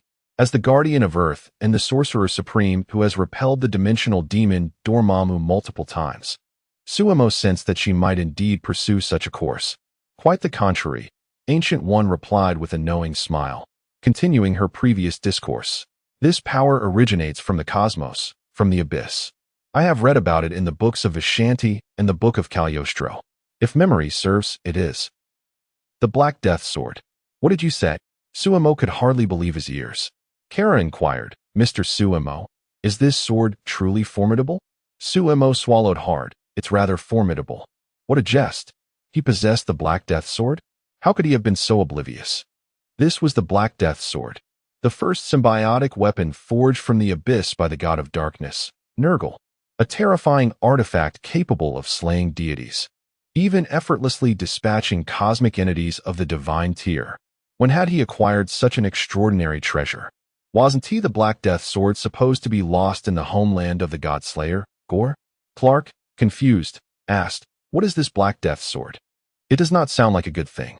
He regarded Sumo warily, then glanced at Ancient One. Since you are familiar with it, the matter becomes much simpler. Ancient One maintained her calm demeanor. The dark deity is on the verge of awakening, and his first act upon his return will be the reclamation of the Black Death Sword, plunging the entire universe back into darkness. That spicy chicken shreds should find delight in this revelation, Sumo instinctively quipped. A barely perceptible flicker crossed Ancient One's brow. Who? Apologies, Malekith. The leader of the Dark Elves. Please, continue. Sumo quickly amended his words, yet internally he was in turmoil. Gnarl is about to awaken? The Black Death Sword is in my possession? This is utterly disastrous. In the next moment, Ancient One made a startling proclamation. I hope you can replace Gnarl and become the new Dark God. Kara and Clark were left in stunned silence. Replace a deity?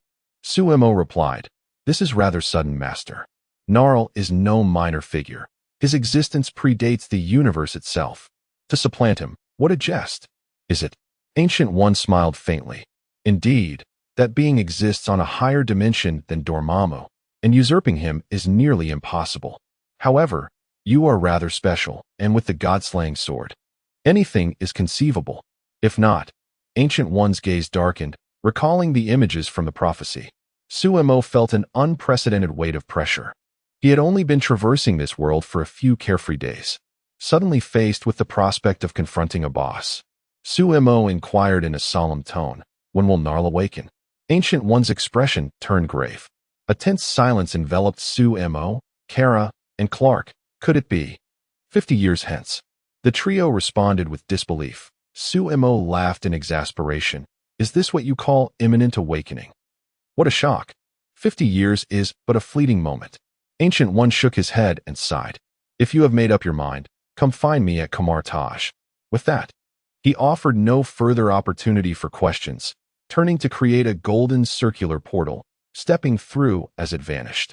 The mirrored space began to collapse, the folded scenery swiftly reverting to its original state. Suemo, Kara, and Clark returned to their previous location. The fight was off, the mood was soured. This titanic clash of super beings stirred a tempest online. The high-ranking officials across nations could no longer remain complacent. The destructive power and potential threat of Superman were unveiled before them in stark clarity. "We must locate them. It is imperative to find them. Mr. President, the enactment of the Superhuman Registration Act cannot be delayed. S-H-I-E-L-D, Tricorp Tower." Fury gazed at the two cataclysmic figures on the screen and immediately decreed, "At any cost, we must ensure they join the Avengers." Superhuman Department, Temporary Command Center. Martian Hunter Ron Jones bore a grave expression. The news of Kara's survival spread swiftly, inciting the Kryptonian criminals who had been dispatched to Rosedale by Alara to stir restlessly.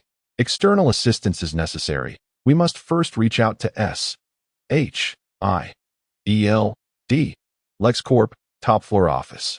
Lex Luthor set down his glass and approached the vast floor-to-ceiling window, surveying the nightscape of Metropolis. "The future of humanity must not be left in the hands of these gods. I require a means to counterbalance them." At the center of the turmoil, Clark has quietly slipped away. He must return to prepare for an interview with the Daily Planet. Meanwhile, Kara has been whisked away by the hastily arriving Alex. At that moment, in a hotel in Miami, the hour has grown late, yet the lights in the room remain illuminated. Suemo conveyed a portion of Master Gu Yi's words to Hill, albeit with some reservations. Upon hearing this, Hill's brow furrowed and did not relax. "Are you suggesting that you possess a weapon capable of slaying gods, and that a cosmic-level villain has set their sights upon you? This is rather overwhelming. 50 years. It is neither excessively long nor unduly short." Suemo sighed. Indeed. He contemplated the vulnerabilities of his symbiote, fearing fire and sound waves. "I am concerned that I might not survive to the 50-year mark to duel with the real Gnarl, and instead fall prey to some chaotic villain." Suemo jested. Hill, incensed, admonished, "How can you speak such words? Do not indulge in such reckless thoughts." She swiftly recalibrated her emotions and began to analyze seriously. "Suemo, the pressing matter is to address your weaknesses. A few days ago, the president was attacked by mutants, and an official named Strick has claimed he can locate the assailants. I have made arrangements for you to accompany him." Suemo replied, "Strick, that individual is certainly not a man of virtue." Chapter 31. Entrapment. The following day, at 10 o'clock. "Chief, are you certain this is the truth?" On the computer screen, a series of edited video clips rapidly transitioned.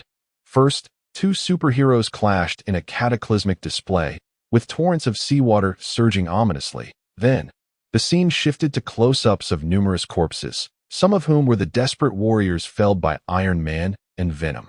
Finally, a serene half-portrait of Mr. Killian was deliberately showcased. The accompanying text twisted reality, suggesting that Superman displayed utter disregard for civilian safety during the battle. and his barbaric actions directly led to the deaths of dozens of innocent lives. Among those mourned was the esteemed scientist, Mr. Killian, who dedicated himself to human evolution and tragically perished in this calamity. Sky felt her eyes twitch, nearly spewing out the water she had just swallowed. She was ready to curse. This is utter nonsense. She had been present at the scene. Are you sure this is the truth? Sky inquired again. This is the truth. Sky. The public needs to be aware of Superman's perilous nature.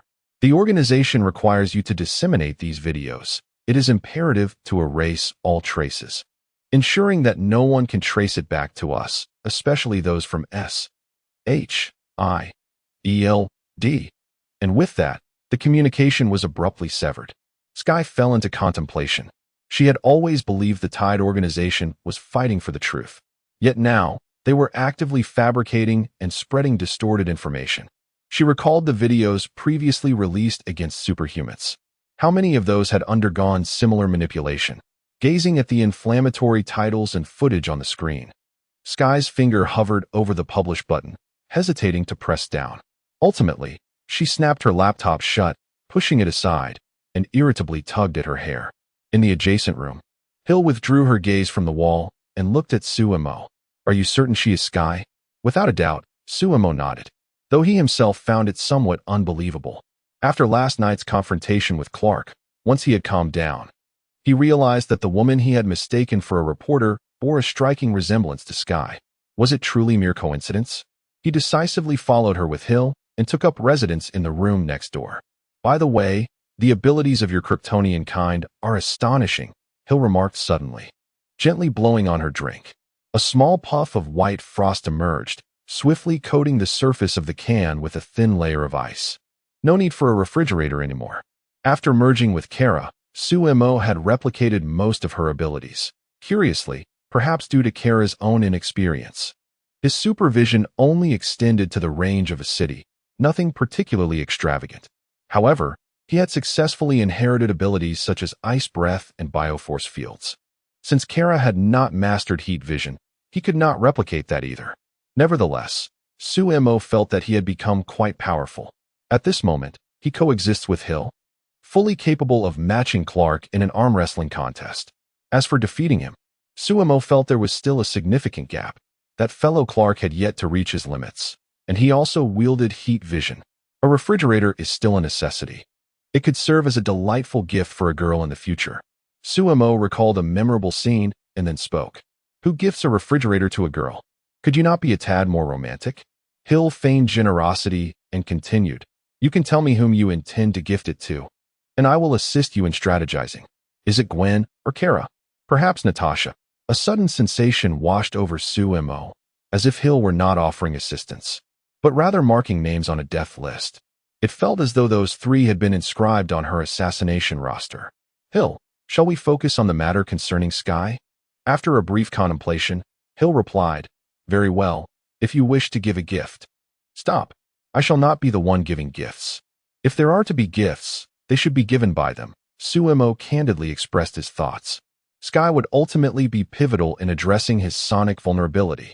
However, awakening her inhuman heritage and acquiring Terrigen crystals would not be a simple endeavor. To let her go freely could lead to regrettable consequences if she were to become unreachable in the future. Let us go meet her, Suemo resolved, proceeding with Hill towards the adjacent room. Knock, knock, knock. Inside the room, Sky was staring blankly at her black-screened laptop. The sound of knocking startled her. She cautiously closed her computer and stealthily approached the door. Peering through the peephole, she saw Hill. Director Hill? Sky was taken aback. After a moment's hesitation, she opened the door a crack. Can we talk? Hill stood at the threshold, her expression serene. Sky remained silent, quietly opening the door wide to allow her entry. Hill wasted no time and stated directly, I've heard you possess commendable computer skills. Can you assist me in infiltrating the Pentagon's systems to locate an individual? Sky's eyes widened at the mention of such a task. She vaguely suspected that Hill was affiliated with the government. Sending her to the Pentagon? That would be a grave offense, Director. Sky replied dryly, I never engage in such illicit activities. Quit the pretense. Suemo leaned out from behind Hill, unceremoniously exposing her. Haven't you done such things before? Hurry up, search for a person named Eric Lyncher, or you can look up Magneto as well. Under Sumo's menacing gaze and Hill's unyielding scrutiny, Sky pouted and reluctantly reopened her laptop, her fingers flying across the keyboard. Before long, a progress bar appeared on the screen, loading swiftly. Done. Sky turned the laptop towards them. On the screen, a plethora of documents filled the display. Sumo leaned closer to examine, noticing that most titles pertain to mutants. Goodness, there are quite a few, he murmured as he rapidly skimmed through the information. Mystique, the Shapeshifter, Deadpool, the Card King, Angel, the Secret Keeper, Phantom Cat. What of the X Project, the Sentinel Program, the Brainwave Amplifier, Xavier's School for Gifted Youngsters, the Red Omega. Finally, Sky accessed an encrypted folder. Within, she discovered the precise location of Magneto's confinement, accompanied by detailed schematics of the prison. Even the specifics of the guarding personnel were laid bare. Suddenly, Sky's expression shifted slightly as a glaring red warning box materialized in the lower right corner of the screen. IP tracking. The Pentagon's counteraction had commenced. She smirked, her fingers dancing swiftly across the keyboard. Within mere seconds, the warning box vanished, and she adeptly erased her digital footprints. With a subtle raise of her eyebrows at Sumo and Hill, she conveyed an unspoken message, a trivial matter. Quite impressive indeed. At that moment, Sumo broke into a grin. Hill, however, produced his S.H.I.E.L.D. credentials, his demeanor grave. Miss Sky, you are suspected of illegally infiltrating a highly classified government network and stealing national security information, a serious breach of the National Information Security Act. I am formally arresting you now and hope for your cooperation. Sky was utterly bewildered, glancing at Hill and Sumo before turning back to the computer. No, you are entrapment. Chapter 32. The disturbing allure of tentacles. I am filled with trepidation. However, regrettably for both of you, I have recorded every word you just uttered and every action you took, setting it to automatically disseminate across all my social media platforms in 5 minutes. Sky confidently pivoted her computer screen, revealing the video of their earlier conversation alongside Hill's identification, with a countdown prominently displayed showing 0:04:57. She regarded the two with a provocative gaze, as though victory was already assured. Now, who will accompany whom on this little excursion? Hill and Sumo had not anticipated she possessed such an ace up her sleeve. This woman proved to be more formidable than they had imagined. Sumo sighed, realizing there was no alternative but to resort to that particular tactic. Are we truly going to employ that method? Hill furrowed her brow. Casting a reluctant glance at Sumo, Sky felt a jolt of apprehension. What other strategy could they possibly have? Surely, they wouldn't resort to coercion or even silence her permanently. Sky feigned calmness, though her palms began to perspire around the mouse. I advise against any reckless actions. Once the video is sent, you want to be able to send it. Sumo flashed a grin, and in an instant, for dark, viscous tentacles erupted from his form, resembling agile serpents, wrapping around Sky's limbs and yanking her violently from her chair, suspending her in midair. Ah! Sky screamed, instinctively thrashing about. Fear and anger coursed through her as she glared menacingly at Sumo. What do you intend to do? What do I intend to do? Have you seen the film, Alien? The creature within can lay eggs through a person's throat, and before long, a little darling will burst forth from the chest. Sumo conjured a particularly thick tentacle, waving it tantalizingly before Sky. The scene appeared exceedingly provocative. Sky felt her scalp tingle, goosebumps erupting across her skin. Surely, he isn't going to force that tentacle into my mouth. She swallowed hard, attempting to maintain her composure. Why are you re-speaking nonsense? I don't believe you. Hill observed silently from the side. Sky was astute, vigilant, and inherently rebellious. Conventional methods would scarcely compel her to cooperate. Although Sumo's approach bore a certain twisted charm, it was undeniable that, in dealing with such individuals, unconventional tactics were often necessary to shatter the impasse. Seeing that Sky remained obstinate, Sumo leaned in menacingly, his face close to her ear. Don't believe me? Then allow me to demonstrate. The tentacle slowly advanced toward Sky's mouth, inching ever closer. Mm, mm. Sky pressed her lips tightly together, fearfully averting her gaze. Yet Suemo was relentless, pursuing her every movement. Just as the slick tentacle was about to brush against her lips. I surrender. I surrender. I'll cancel the send, I beg you. Don't let it in. I will comply with all your demands. Sky could no longer maintain her faade, her eyes glistening with unshed tears. Hours later, in New York, on the roadside, beside a sleek black sedan, Natasha leaned against the door. Her beautiful red hair danced lightly in the breeze. However, the first thing Suemo noticed was the Chevrolet Corvette C7. How exquisite it is, the curves, the headlights. Indeed, it differs from Hill's. Suemo, it has been a fortnight since we last met, and you have undergone quite a transformation.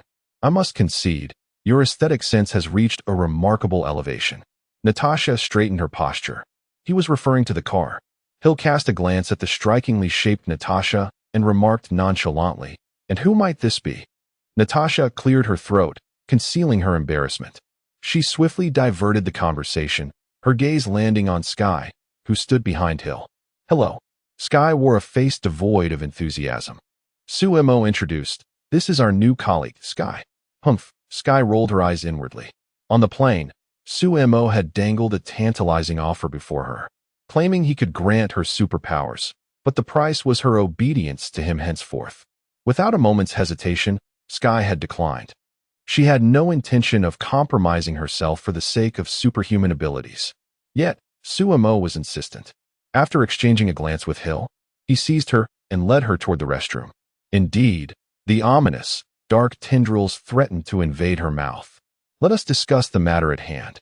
Has Fury provided any updates?" Suemo inquired, turning to Natasha. Natasha's expression grew serious. "Yes, he has nearly confirmed a partial list of Hydra infiltrators. Surprisingly, at the top of the hierarchy is the meek Sitwell. Unfortunately, during the pursuit, he became aware and managed to escape." "Sitwell? It seems he is merely a scapegoat pushed forth by Pierce.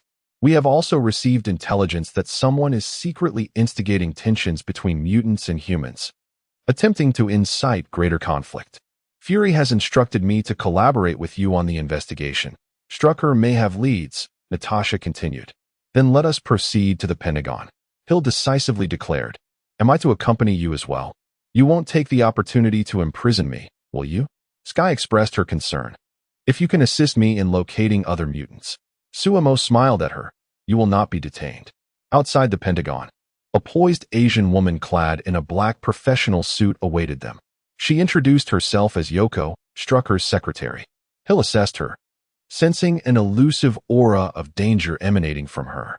Suemo recognized her as the woman known as Death, possessing abilities akin to Wolverine, with even superior combat skills. Regrettably, she was currently under Strucker's pharmaceutical control. Yoko remained silent, turning to lead them inside. Upon entering the Pentagon, a cold, solemn atmosphere enveloped them. The corridors were expansive and elongated, adorned with monotonous gray and white walls. Bright fluorescent lights illuminated the ceiling. Armed soldiers stood guard at intervals, their sharp gazes scanning each individual.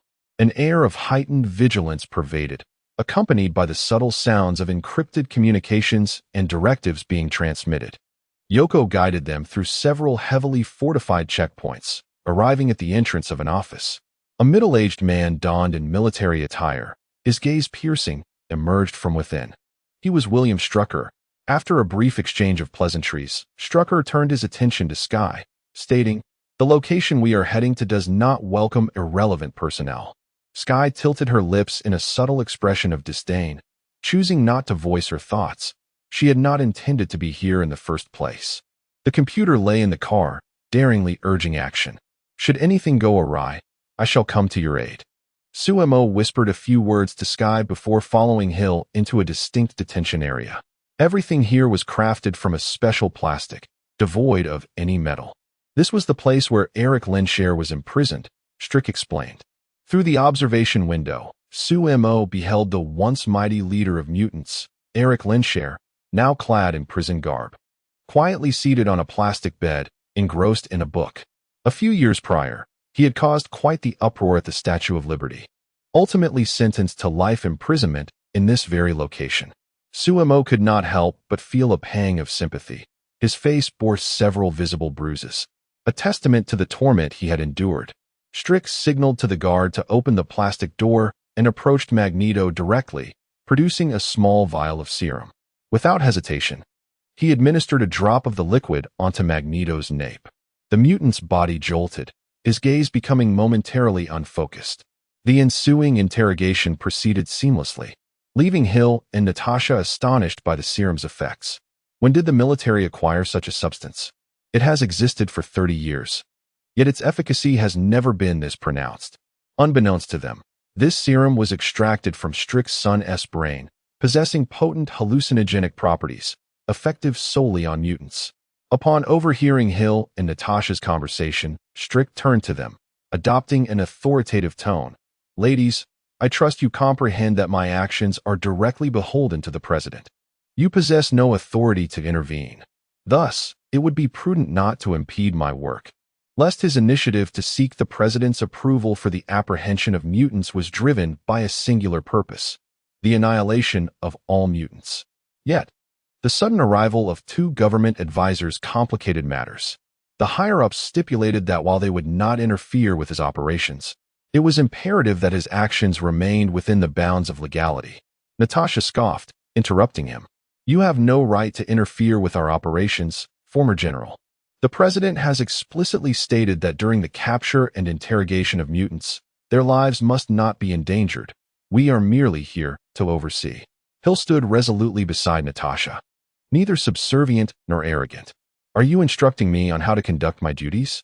When I was commanding covert operations in North Vietnam, you were still nursing at your mother's breast, young ladies." Strix's expression darkened, his eyes sharpening with a hint of contempt. Natasha chuckled. "When I was on missions, you had yet to be born." Chapter 33, Night Assault on Xavier Institute. Coexistence with the Phantom Cat. Strix's expression tightened instantly. His gaze swept over Yuriko, contemplating an immediate order to eliminate her. However, the corner of his eye caught the flickering red dot of a surveillance camera. He forcibly suppressed the thought. No, to act here would expose Yuriko's identity as a mutant, and that would lead to significant trouble, jeopardizing the entire plan. "Remember my words, young man, do not court disaster." Strix's eyes were menacing. He suddenly shook his head and strode out of the confinement area without looking back. Yuriko remained expressionless, following closely behind. "Quite aggressive, Natasha. I suppose being on a mission with the captain has been quite stifling," Suemo remarked, a hint of unnoticeable admiration in his voice. "Just speaking the truth.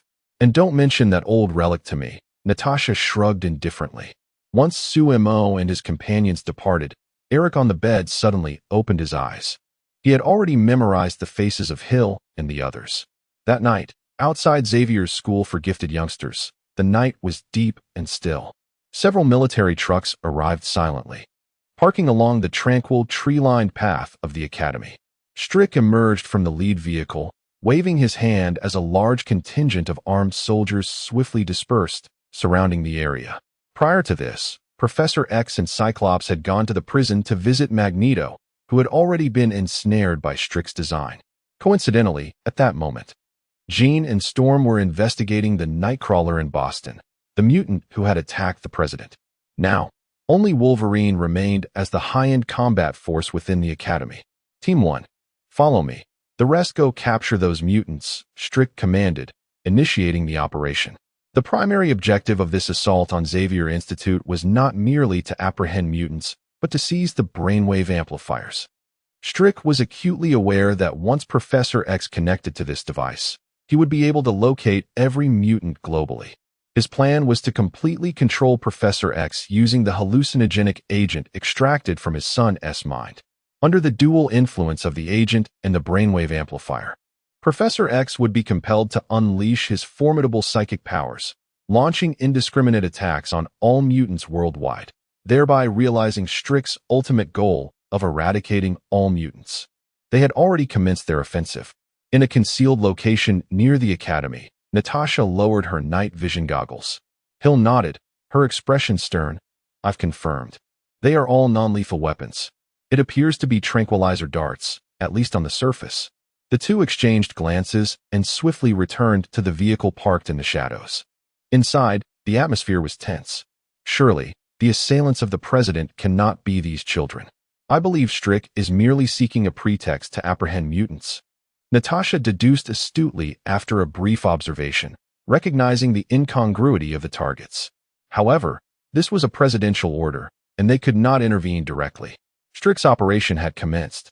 Under the cover of night, the special forces infiltrated Xavier Institute like phantoms. The corridors were eerily silent. Only the faint thud of their specially made military boots echoed on the floor.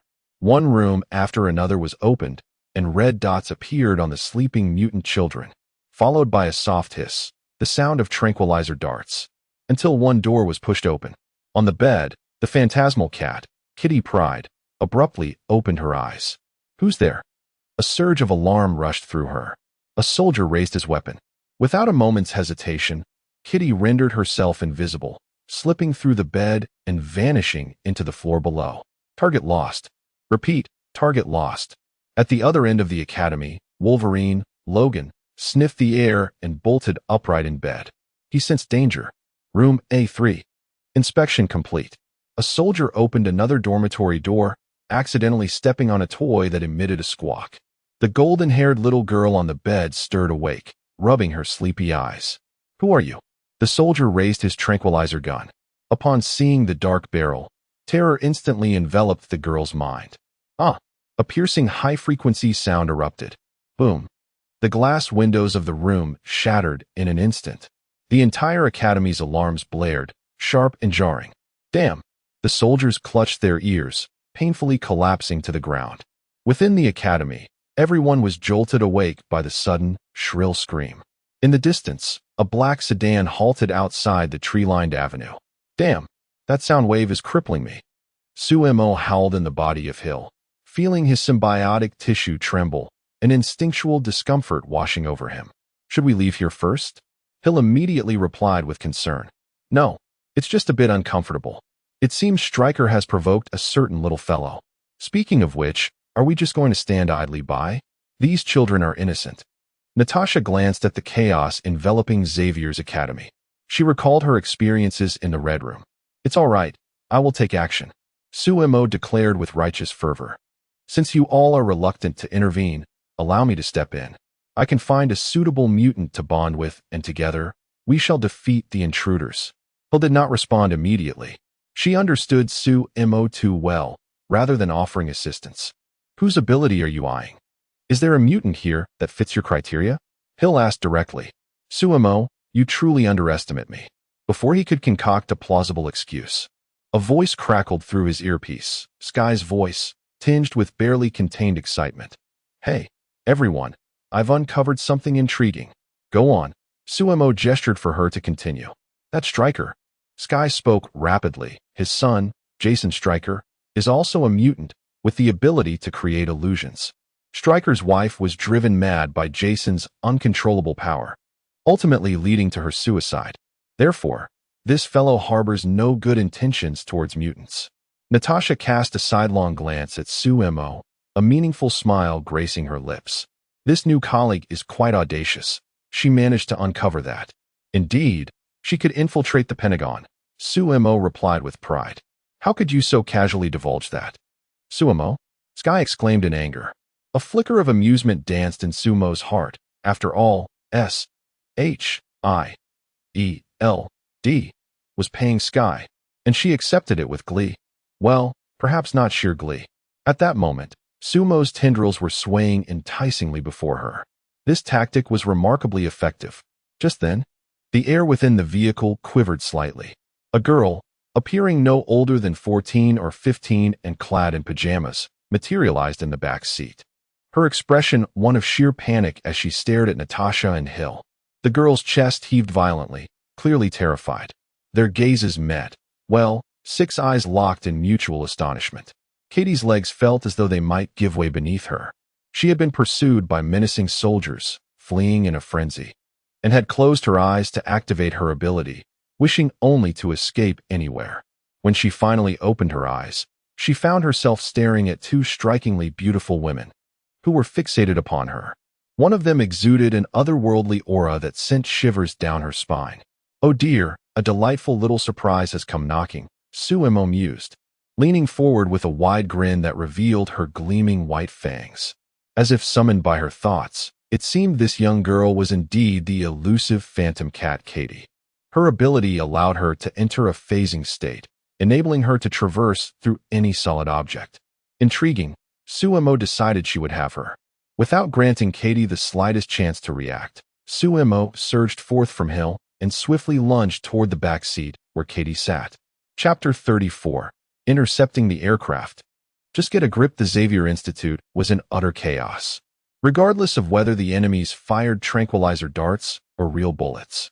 Logan unleashed a relentless assault on the advancing special forces, leaving many of them lifeless in his wake.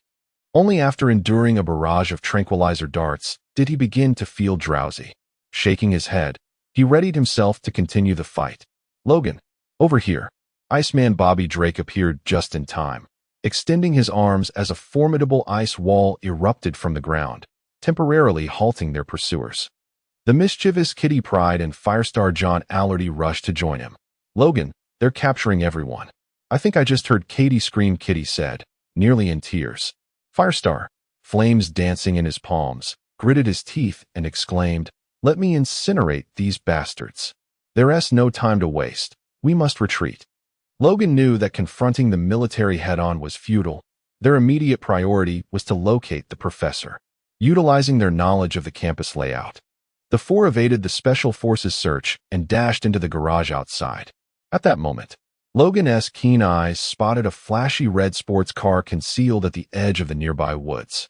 It was a prized possession of Scott's, a constant source of irritation as he flaunted it in front of Jean. Raising an eyebrow, Logan declared, "We'll take that one." "Where are we headed now, Logan?" Bobby asked while fastening his seatbelt. "Boston. We need to regroup with Jean and Storm." Logan pressed the accelerator, and the sports car surged onto the road. Meanwhile, Stryker had located the brainwave amplifier. His subordinates were carefully loading it onto the transport plane, while captured mutants were roughly shoved aboard by soldiers. "Sir, all target units have been loaded, and we are ready for takeoff," an aide reported. "Excellent," Stryker replied with satisfaction, adjusting his military uniform in preparation to board. The transport plane's engines roared to life, its propellers generating a powerful gust that sent leaves and debris swirling into the air. Just as Stryker placed one foot on the boarding ladder, an unexpected twist occurred. A young girl materialized directly in front of the aircraft, effectively blocking its path. It was none other than the phasing mutant, Katie, who had just been symbiotically linked with Sumer. "Do me a favor, leave them be," Sumer spoke, his voice clear yet imbued with an unsettling maturity. The surrounding soldiers froze, and once they regained their composure, they raised their weapons and unhesitatingly pulled the triggers. Swoosh, swoosh, swoosh, dozens of tranquilizer darts whistled through the air, aimed at Sumer. Yet, the darts passed straight through his form, striking nothing but empty space. Such was Katie's ability. Although immensely powerful, it was not without its vulnerabilities. For instance, traversing through dense materials could inflict pain upon her. Reflecting on Katie, Sumer found it peculiar that the young girl had yet to utter a word. Although he seized control of the body, Katie could still communicate with him in her consciousness. Her emotions at this moment were peculiar. She felt no fear, but rather a sense of exhilaration. With no time to spare for Katie, Sumo's gaze shifted once more to Strick. "General, it's the mutant who escaped." The soldiers, rifles in hand, were uncertain whether to continue firing at a target that seemed entirely impervious to bullets. "Ignore her. Take off immediately." Strick's expression darkened. He wished to avoid further complications. The brainwave amplifier was the primary objective. Understood. The pilot of the transport plane, upon receiving the command, promptly pushed the control stick forward. The aircraft began to taxi, the roar of the engines growing ever louder. A colossal shadow gradually descended, yet Sumo remained rooted in place. Inside the transport plane, the captured young mutants caught sight of the unfolding scene through the windows. "It's Katie," one little girl exclaimed, recognizing her with delight. "What is Katie doing? Has she lost her mind?" Does she intend to cross this plane? She'll be hurt. A slightly older child expressed deep concern. Further away, Natasha witnessed the spectacle, lowering her binoculars to glance at Hill. Is this a joke? Has he become powerful enough to haul the plane with his bare hands? This is a transport aircraft. Even Superman would think twice. Are you not going to intervene? I'm used to it. He relishes such dramatic moments. Hill chuckled, shaking his head with a sigh.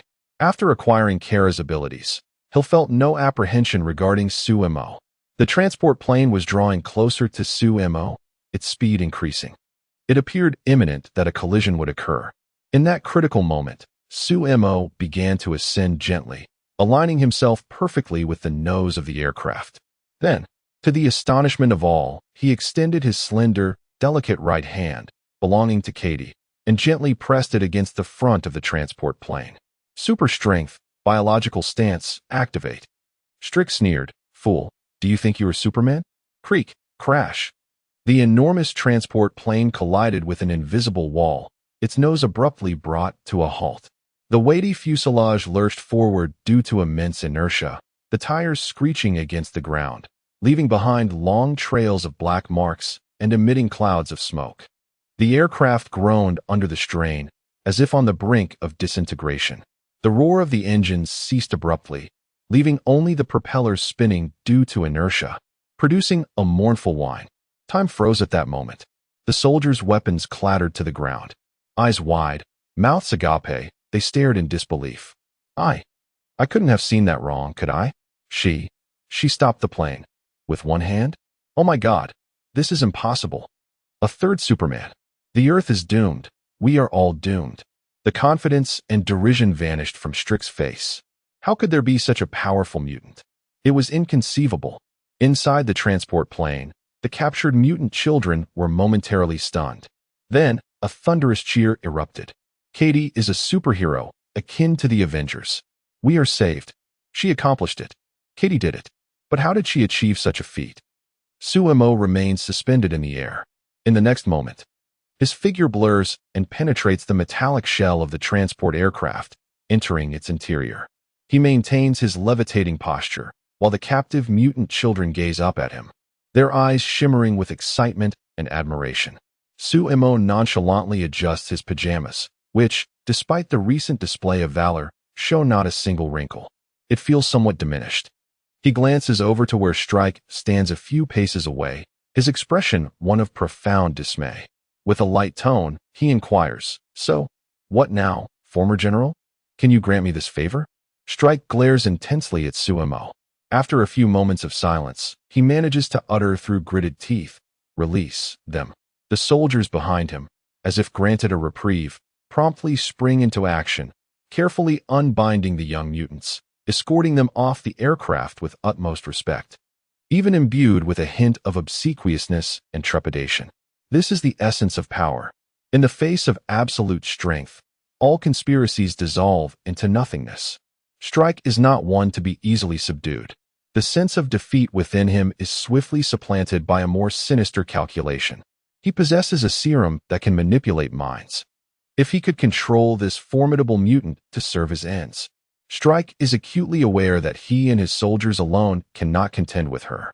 At that moment, a fierce figure flashes through his mind. Wolverine, the beast he has personally enhanced with adamantium bones and claws. No, merely having Wolverine may not suffice. He aims to dominate the entire X-Men. Chapter 35. Jean and Storm. The roar of the airplane's engines gradually faded, ultimately vanishing into the night sky. Symbiote, arms crossed, suspended in midair, struck a pose that was undeniably striking, reminiscent of the legendary Old Man Juan. He resolved to have Sierra learn from this display upon his return. How incredibly cool. The two of us are truly remarkable. Suddenly, a clear, melodic voice resonated within Symbiote's mind. No, it exploded forth. Startled, Symbiote nearly lost his precarious balance. Are you the Venom agent? Katie was immensely excited, almost incredulous. After the battle in New York, the Avengers had seemingly disappeared without a trace. She never dreamed she would find herself fighting alongside the Venom agent. By this logic, did that mean she was also an Avenger? The thought filled her with such joy that she felt she might burst. Suemo replied, to be precise. It is I and a lady. Oh my god. It's really you, the Venom agent. Alive. Inside my body? This is utterly astonishing. It's even more thrilling than sneaking out to attend Evan S. Rock Festival. Not just me, but Lady Deathstrike and Professor Aurora also admire you greatly. Katie's voice danced joyfully in Suemo's mind. She rambled on, reminiscent of those starry-eyed fans from his past life. Hold on, Katie. Katie, with her incessant chatter, offered Suemo no opportunity to interject. He had not forgotten the purpose of his presence here. Saving lives was merely a secondary concern. Acquiring the fire-controlling mutant-S abilities was of paramount importance. With a mere thought, dark, viscous tendrils swiftly enveloped Katie's mouth, while a fearsome symbiote head emerged from her shoulder, its pale eyes fixated intensely upon her. Listen to me, young lady. Typically, at this juncture, most individuals, especially Sky, would be overwhelmed with fear. Yet Katie was different. Her large eyes sparkled not with dread, but with excitement and admiration. She nodded enthusiastically. Is there a mutant at your academy who can control fire? Where is he now? Suemo retracted the tendrils. Katie's exhilaration slightly waned as she shook her head in confusion. I don't know. After the attack, I got separated from everyone. Teacher Logan, Lady Deathstrike, and Bobby. None of them know where they went either. This mirrored the plot of X-Men 2. Suemo recalled that the final battle occurred at a dam, but he had no recollection of where the fiery mutant had ventured in between. He only remembered that he later joined Magneto's ranks. How troublesome. At that moment, a faint engine whirring echoed across the night sky. A sleek, sci-fi black aircraft, the Blackbird from Xavier's Academy, smoothly descended onto the nearby lawn. Katie exclaimed, "It's Jean and Professor Aurora." They VE returned. Meanwhile, in a plastic prison, Eric sat cross-legged on the solitary plastic bed, his eyes closed in deep meditation. He resembled a statue, utterly still. As if it had long since merged with the metal prison that isolated it from all else, he had waited far too long. Yet patience was the one virtue he possessed in abundance at this moment. Footsteps echoed in the corridor, drawing nearer until they halted before the cell door. "Dinner time, Lancel. Don't choke. We haven't prepared metal utensils for you to scrape your throat with," grumbled the burly guard, his voice tinged with the weariness of routine. Just hours ago, he had been in a bar restroom on 8th Avenue, entangled with a sultry woman. The scene had been so heated that he had fainted from excitement.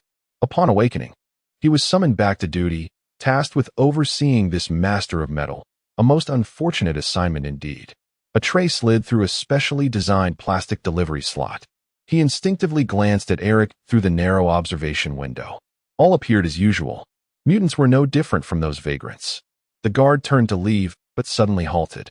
He emitted a short, anguished grunt, his body convulsing uncontrollably as the color drained from his face, leaving it ghostly pale. His eyes widened in terror, seemingly begging for help. Yet no sound emerged. Within the cell, Eric slowly opened his eyes. A barely perceptible smile graced his lips. He could feel it, a familiar, long-lost power awakening within the guard's body. It was the call of iron. The guard trembled violently, as if countless tiny creatures writhed beneath his skin. Moments later, fine droplets of blood seeped from his pores, rapidly congealing in the air, coalescing into 3 pea-sized metal spheres suspended in midair. These were the iron elements forcibly stripped from his bloodstream.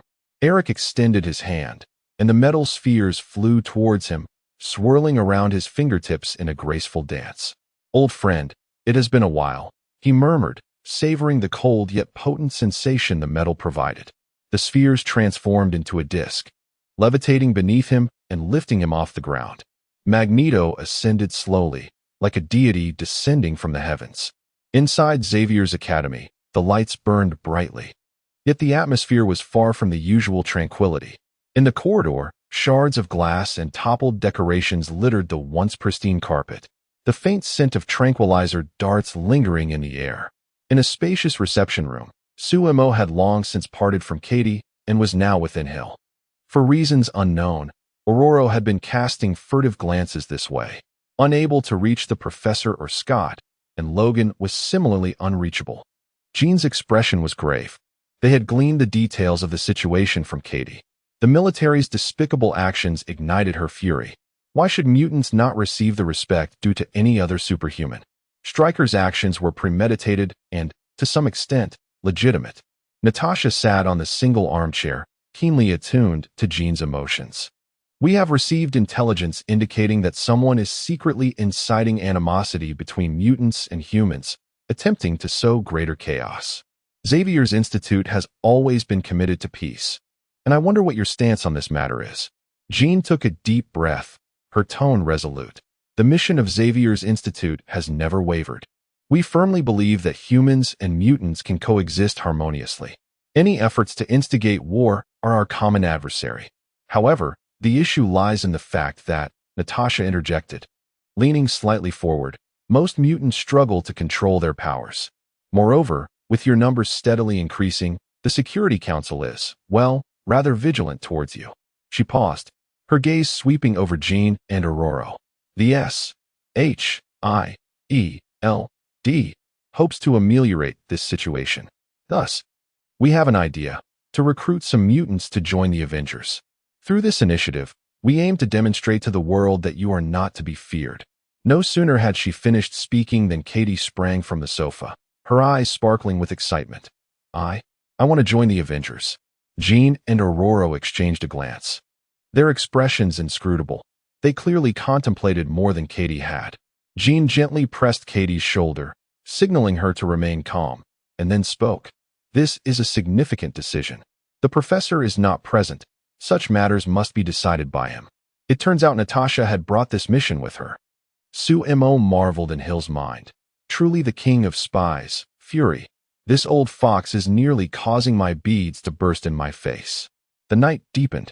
Jean arranged guest rooms for Hill and Natasha. The rooms were adorned with a cozy ambience. Yet Sumo's thoughts were elsewhere. Hill, tonight presents a splendid opportunity. Sumo's voice resonated in Hill's mind, tinged with excitement. As Hill prepared to remove her coat, she paused at the words. Are you interested in the abilities of those two teachers? Is that even a question? Sumo responded with an air of certainty. Their powers are quite remarkable, though Jean may be somewhat unique and likely unreplicable. However, Aurora's abilities are certainly viable. She can manipulate the weather within a certain radius. Just imagine.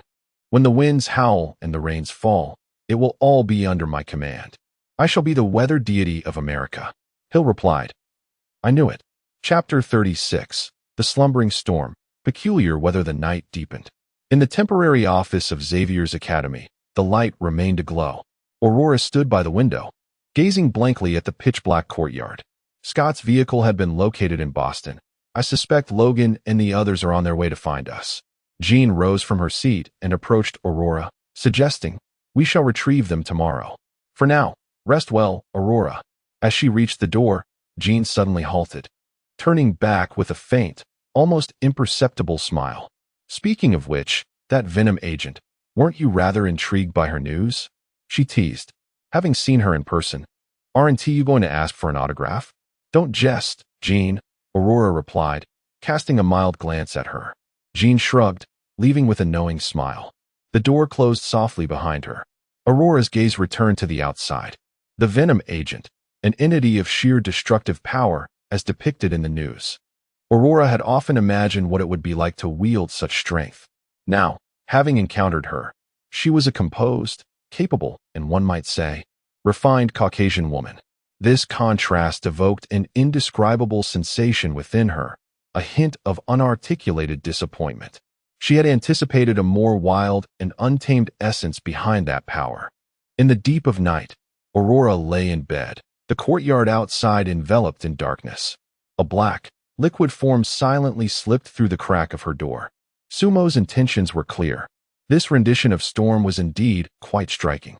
It was only natural to find it so. After all, it was Halle Berry. Just as Aurora began to drift into slumber, her brow furrowed slightly. It felt as though something was resting upon her legs. Lifting the covers, she found nothing there, and fatigue washed over her anew. Soon, her breathing steadied, a subtle smile gracing her lips as she seemed to descend into a wonderfully blissful dream. Human constitutions vary. The sensation of symbiosis, The enveloping feeling of cohabiting with a symbiote was peculiar for younger girls like Gwen and Kara, but for Aurora, it was nothing short of divine, like being wrapped in the softest clouds. No wonder she was deemed an Omega-level mutant. The intensity of her energy was astounding. America, prepare to welcome your weather goddess. Suemo was astonished. After all, the storm depicted in the films appeared rather feeble. Yet, she was undeniably an Omega-level mutant. Aurora could project lightning, conjure fierce winds to soar through the air, and even summon solar storms. Equally unexpected was Iceman, also an Omega-level mutant. Outside the academy, the night sky was particularly tranquil. Suddenly, a gentle breeze swept by, imbued with an unusual warmth, akin to a repressed sigh. In Natasha's room, she groggily opened her eyes. Why was this wind so warm? Had summer arrived? A light rain began to patter softly, initially hazy like mist, delicately tapping against the window. She awoke, sensing a formidable surge of energy emanating from Aurora, entwined with the sudden downpour. Had her powers spiraled out of control? No, she must investigate. In another room, Katie was mumbling in her sleep, declaring, "I want to be the mightiest avenger." The rain intensified, while the wind began to howl with a rhythmic cadence. Soon, a deep rumble of thunder echoed, booming repeatedly, neither hurried nor slow, yet stirring unease within the heart. The rain cascaded like a torrential deluge, pounding fiercely against the roof and windows. Natasha found herself utterly unable to sleep. She ventured into Hill's room, only to discover that she too was awake. This place was truly peculiar. Hill remarked, "It must be that Aurora's mutant abilities at play. Is she intentionally stirring up this hot wind in the dead of night? I noticed Aurora observing you discreetly. Could she harbor some resentment towards you?" Natasha approached the window, gazing out at the tempest. She hesitated, perhaps contemplating Suemo. Speaking of him, where was he? Hill's tone remained composed, as if discussing the most mundane of matters. Natasha exclaimed. She abruptly turned her head, scrutinizing Hill's expression, searching for even a hint of displeasure or jealousy on her typically unflappable face. Yet, there was nothing. Natasha opened her mouth, struggling to articulate a response. Finally managing to utter, "There must be a problem. They undoubtedly have issues. Hill, how can you tolerate this?" As if to answer her, a blinding flash of lightning cleaved the night sky, illuminating the courtyard in an instant, followed by a deafening clap of thunder. The rain poured down in sheets. Morning arrived, the sunlight just right. Sky stretched luxuriously on a grand bed in a New York hotel, nearly letting out a contented hum. This life was quite enjoyable. The salary promised by Hill and Suemo, while somewhat less than the astronomical figures she had envisioned for the agent, was sufficient for her, a perpetual fugitive, to secure a modest apartment in Queens and indulge in occasional luxuries. Most importantly, with the backing of the secrets she could access were simply boundless. Sky licked her lips, feeling akin to a mouse that had fallen into a rice bin. Her laptop emitted a soft chime. Lazily, Sky rolled over and dragged the computer closer with one hand. A cryptic message box appeared on the screen from the Tide organization. Sky's brow furrowed slightly. She opened the message, which was blunt and to the point, maintaining its usual tone, "Report your location." There were no courteous salutations. Sky pursed her lips. What? Now they remembered her. When they had initially tasked her with disseminating those false videos, they had shown no urgency in wanting to know her whereabouts. She stared at the text, her fingers hovering over the keyboard. Report her location? And then what? Continue to serve as their pawn, spreading distorted truths? Dream on.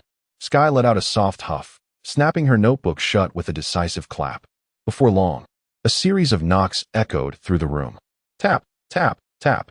She froze, her good mood deflating instantaneously. What on earth? She hadn't summoned room service. And debt collectors wouldn't be so courteous. That left only them. She tiptoed to the door, peering through the peephole. A man stood outside, clad in a black suit, his hair impeccably styled, and a gentle expression gracing his features. He resembled a purveyor of insurance or perhaps a seller of Bibles, if one disregarded the nearly invisible earpiece. Indeed, he was from H-I-E-L-D. They always had a knack for appearing at the most opportune moments. Sky sighed and cracked the door open slightly. Coulson offered a warm smile, raising a black leather wallet and flipping it open to reveal credentials adorned with the glimmering shield emblem. Ms. Sky, Coulson spoke in a calm, almost gentle tone. You are under arrest. What? Are you joking? She retorted. Recently, the United States had witnessed a resurgence of bizarre incidents involving spontaneous human combustion followed by explosive aftermaths, leaving the scenes utterly grotesque. Metallic fragments were discovered on the deceased, which, upon technological reconstruction, revealed a centipede-shaped device. Fitz and Simmons had commenced their analysis, and the peculiar contraption reminded them of Aldrich Killian.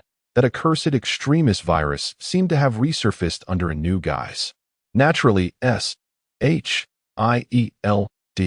was pursuing the vendors of these centipedes. Yet, each time they neared a lead, a mysterious force meticulously erased the data or misdirected their inquiries. The methods were clean and efficient. Coulson's gaze inadvertently drifted toward the computer on Sky's desk. His team had traced the network line, and after considerable effort, they finally backtracked to the source of the interference. All signals ultimately led to this hotel in Queens, New York, specifically to the very room where Sky resided. Apologies, but you must come with us, Coulson stated. How amusing, Sky replied, her voice brimming with confidence. Do you not conduct background checks before apprehending individuals? Are you unaware that I am an agent of Venom? Chapter 37. Wild fantasies. In the early morning at Xavier's School for Gifted Youngsters, Jean was hanging up laundry. The day had initially dawned overcast, yet, quite inexplicably, the sun had emerged from behind the clouds. Last night, she had checked on Aurora's condition. Aurora was in a deep slumber, appearing healthier than ever before. However, the sudden gusts of warm winds and rain above the academy were indeed a consequence of her energy fluctuations. In the interest of the academy's safety, Jean extended a thread of her psychic energy, attempting to probe into Aurora's current thoughts. The result was a scene that nearly dropped her jaw. In her dream, Aurora was engaging in indescribable activities with Venom, filled with a collision of primal desires and power. Jean hastily retracted her psychic probe, staring in disbelief at the sleeping Aurora. Her composure shaken, Aurora, usually so restrained and collected, harbored such wildness within. Taking a deep breath, Jean endeavored to calm her racing heart. Well, who among us lacks a bit of fantasy? After all, this is the passionate land of America. She tried to convince herself. Moreover, as one of the leaders of the X-Men, the pressure on Aurora was immense. Indulging in a fleeting fantasy in her dreams was perhaps not so unreasonable, right? Jean was well aware that intruding into someone else's dreams was improper, especially when it involved a friend. Most importantly, she had stumbled upon such an intimate fantasy. Gritting her teeth, Jean silently activated her telekinesis, stripping Aurora of her garments and replacing the bedsheets with fresh ones. This secret, she resolved, would remain locked within her. At that moment, having finished hanging the last t-shirt, Jean noticed Hill and Natasha returning from their morning jog. The protagonist of last night's dream was currently perched on Hill's head, appearing harmless. Good morning to you both, Jean greeted them. Morning, Jean, Hill replied. When are we heading to Boston? We'll set off once Aurora wakes up, Jean paused, removing a clean shirt from the line. With a hint of guilt, she added, Could I trouble you to deliver this shirt to Aurora? I suddenly remembered I have something to attend to. Of course, Hill responded, taking the shirt and folding it neatly. She nodded and made her way towards Aurora's room. In Hill's mind, Sue-Mo hummed lightly. What is wrong with her? Why does she need someone else to deliver her clothes? She seemed perfectly fine when I left last night. The replication ability didn't take an entire night to recharge. Before Jean arrived, Sue-Mo had already returned to Hill's body, unaware of what had transpired. Natasha shot a glance at Sue-Mo, teasingly inquiring, You really don't know? You do? Sue-Mo retorted. Natasha shrugged. I have no idea. Sue-Mo replied. Then how could I possibly know? Hill sighed. All right, you two. It's merely a matter of delivering a shirt. Inside Aurora's room, she had just awakened and, upon glancing down, was startled to discover that she was clad in nothing at all. A profound sense of languor enveloped me, accompanied by an unusual tranquility. The memories of last night are but a haze, save for a wild and gratifying dream. Damn it, any attire would suffice. I cannot possibly emerge before them clad in a bedsheet. At this very moment, she was bent over, frantically rummaging through her wardrobe. A knock resounded at the door. "Who is it?" Laura inquired warily. "It's me, Hill. Quinn asked me to deliver this to you." Laura opened the door a crack, glimpsing the shirt in Hill's hand, and heaved a sigh of relief. "Thank you." She gratefully accepted it and swiftly closed the door. On the lawn of Xavier Academy, the hatch of the Blackbird was ajar. Quinn, Laura, Hill, and Natasha were poised to board en route to Boston. "What about Katie?" Quinn inquired. "She's probably still indulging in slumber," Laura replied casually. Hill stepped into the cabin but halted abruptly, gesturing for them to observe the rear seats. There lay Katie, curled up in the back row, lost in a deep slumber, a trace of drool at the corner of her mouth, evidently having sneaked aboard earlier. Quinn shook her head in exasperation. The Blackbird ascended, soaring towards Boston. With an estimated arrival time of about an hour, Laura and Quinn occupied the cockpit, Laura piloting the aircraft, her gaze fixed ahead. After a spell, she lowered her voice to inquire of Quinn. "Quinn, were you the one who helped me out of my clothes?" Quinn maintained her gaze forward. "Yes. Thank you." Laura's voice dropped even lower. "Did you see anything else?"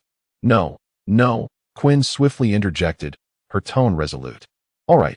Laura exhaled softly, refocusing on her piloting. "Good news. I received a message from Logan. They are in Boston, at Bobby's house." Quinn accessed the student records and quickly confirmed the location, Boston, Drake residence. The atmosphere in the living room was icier than the refrigerator. Bobby's parents fidgeted restlessly, gazing at their long-lost son, their eyes filled with longing, yet overshadowed by an undeniable fear. Logan leaned against the doorframe, impatiently scraping the wood with his claws. Mischievous little rascal perched awkwardly on the edge of the sofa, while Firestarter John nonchalantly toyed with a lighter, occasionally emitting a derisive snicker. "Bobby, how have you been lately?" Mrs. Drake cautiously broke the silence. "Mom, I'm fine," Bobby managed to force a smile. At that moment, Bobby's younger brother, Ronnie, stormed down the stairs in a fit of rage, clutching a newspaper bearing a military-issued wanted poster featuring Bobby's photograph. "How much longer will you continue the charade?" He pointed at the television, where news of mutant threats scrolled incessantly. "Just as the television claims. You are monsters." "Ronnie," Mr. Drake scolded.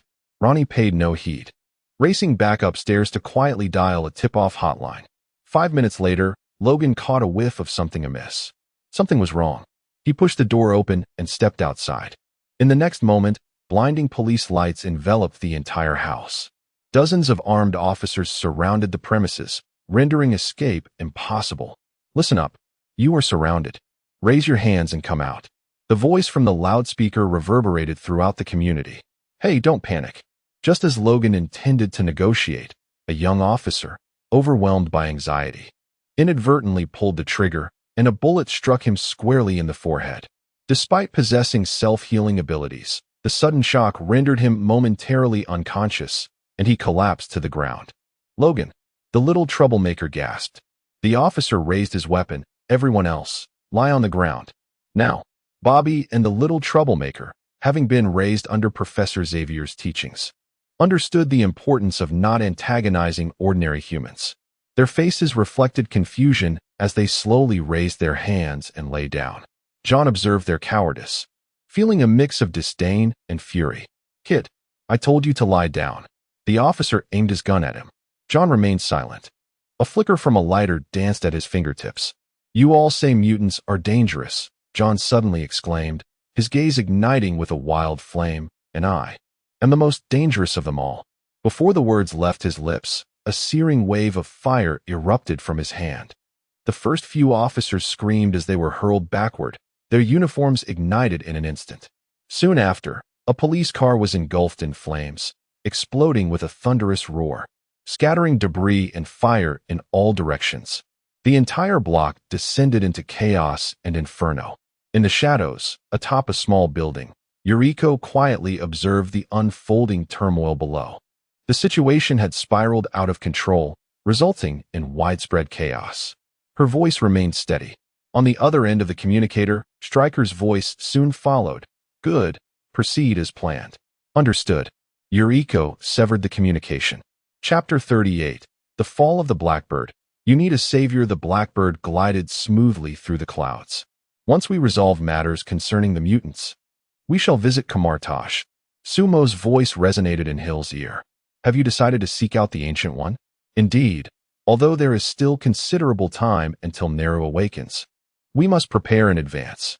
Moreover, that sword of death is extraordinarily potent. Hill chuckled. Ah, that sword is your true objective, isn't it? Her guess was accurate. Sumo indeed yearned for the power of the sword of death. In the current landscape of Marvel and DC, this sword represented a formidable force. Overhearing their conversation, Natasha approached. Kamartaj sounds like a tourist destination. What do they teach there? Yoga Pilates? Sumo teased. Magic, Natasha, real magic. Similar to the wizards in Harry Potter? A spark of surprise flickered in Natasha's eyes, quickly followed by a deep interest. No, even muggles can learn magic at Kamartaj. Sumo leaned closer to Natasha. It all depends on whether you possess the talent. Would you like to give it a try, Natasha? Perhaps you could conjure a portal with a sling ring. Natasha replied. Sounds appealing. I wouldn't be late for work anymore. At that moment, the Blackbird suddenly blared an alarm. On the radar screen, two lights were approaching at an astonishing speed. A chilling warning echoed through the communication channel. State Route 71 Blackbird, you have entered restricted airspace. Immediately descend to 20,000 feet and follow us to Hanscom Air Force Base for inspection. In 10 seconds, we will take coercive measures. Arolo cast a glance at the flashing screen. Oh dear, someone is angry. She had no desire to complicate matters and began to lower the aircraft's altitude. A sense of foreboding washed over Natasha. We are entering their optimal attack range, Hill calmly reminded them. Before her words faded, a piercing alarm suddenly filled the cockpit. The aircraft's dashboard blinked red. Blackbird had been locked on. They were about to fire. Brace yourselves, Arolo shouted, yanking the control stick. The Blackbird executed a daring roll, swiftly maneuvering through the clouds. Natasha and Hill had already secured their seatbelts, their forms steady as a mountain. However, Katie, who had been dozing in the back seat, was not so fortunate. She was violently thrown from her seat, tumbling awkwardly in the cabin. Fortunately, Sumo extended a tendril, deftly wrapping it around Katie's waist. Katie jolted awake, her eyes wide as she gazed at the clouds rushing by outside. Are we performing stunts? Sumo replied, if it weren't for the missiles pursuing us. Yes. The Blackbird darted through the air, executing astonishing evasive maneuvers. For Natasha and Hill, this was routine. However, for Katie, it was overwhelming. She covered her mouth, her complexion pale. Natasha stole a glance at the fighter jet that continued to pursue them relentlessly. Is there no weapon on your aircraft? Upon hearing this, Aurora's eyes suddenly glimmered with a terrifying milky white. The sky darkened abruptly. Thick, inky clouds churned and gathered, and a pitch-black tornado descended from above, violently tearing through the cloud layers.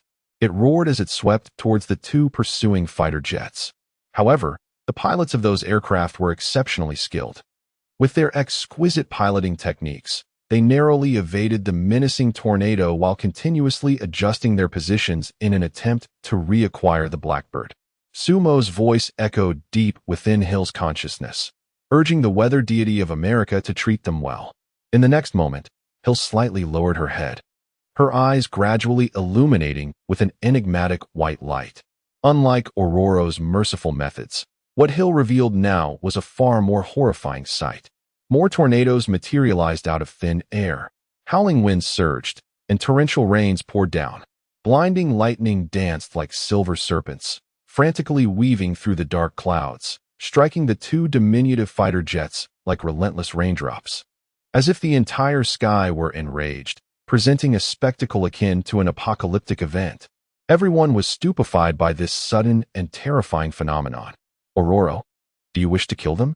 Sheen immediately turned to Aurora, her tone laced with suspicion. The white light in Aurora's eyes had long faded, returning to their normal hue. She shook her head, her expression serious. Not me. Soon, one of the fighter jets could not escape the densely woven lightning and the violent tornado, sustaining damage and forcing the pilot to decisively eject. The other jet was already teetering on the brink of collapse.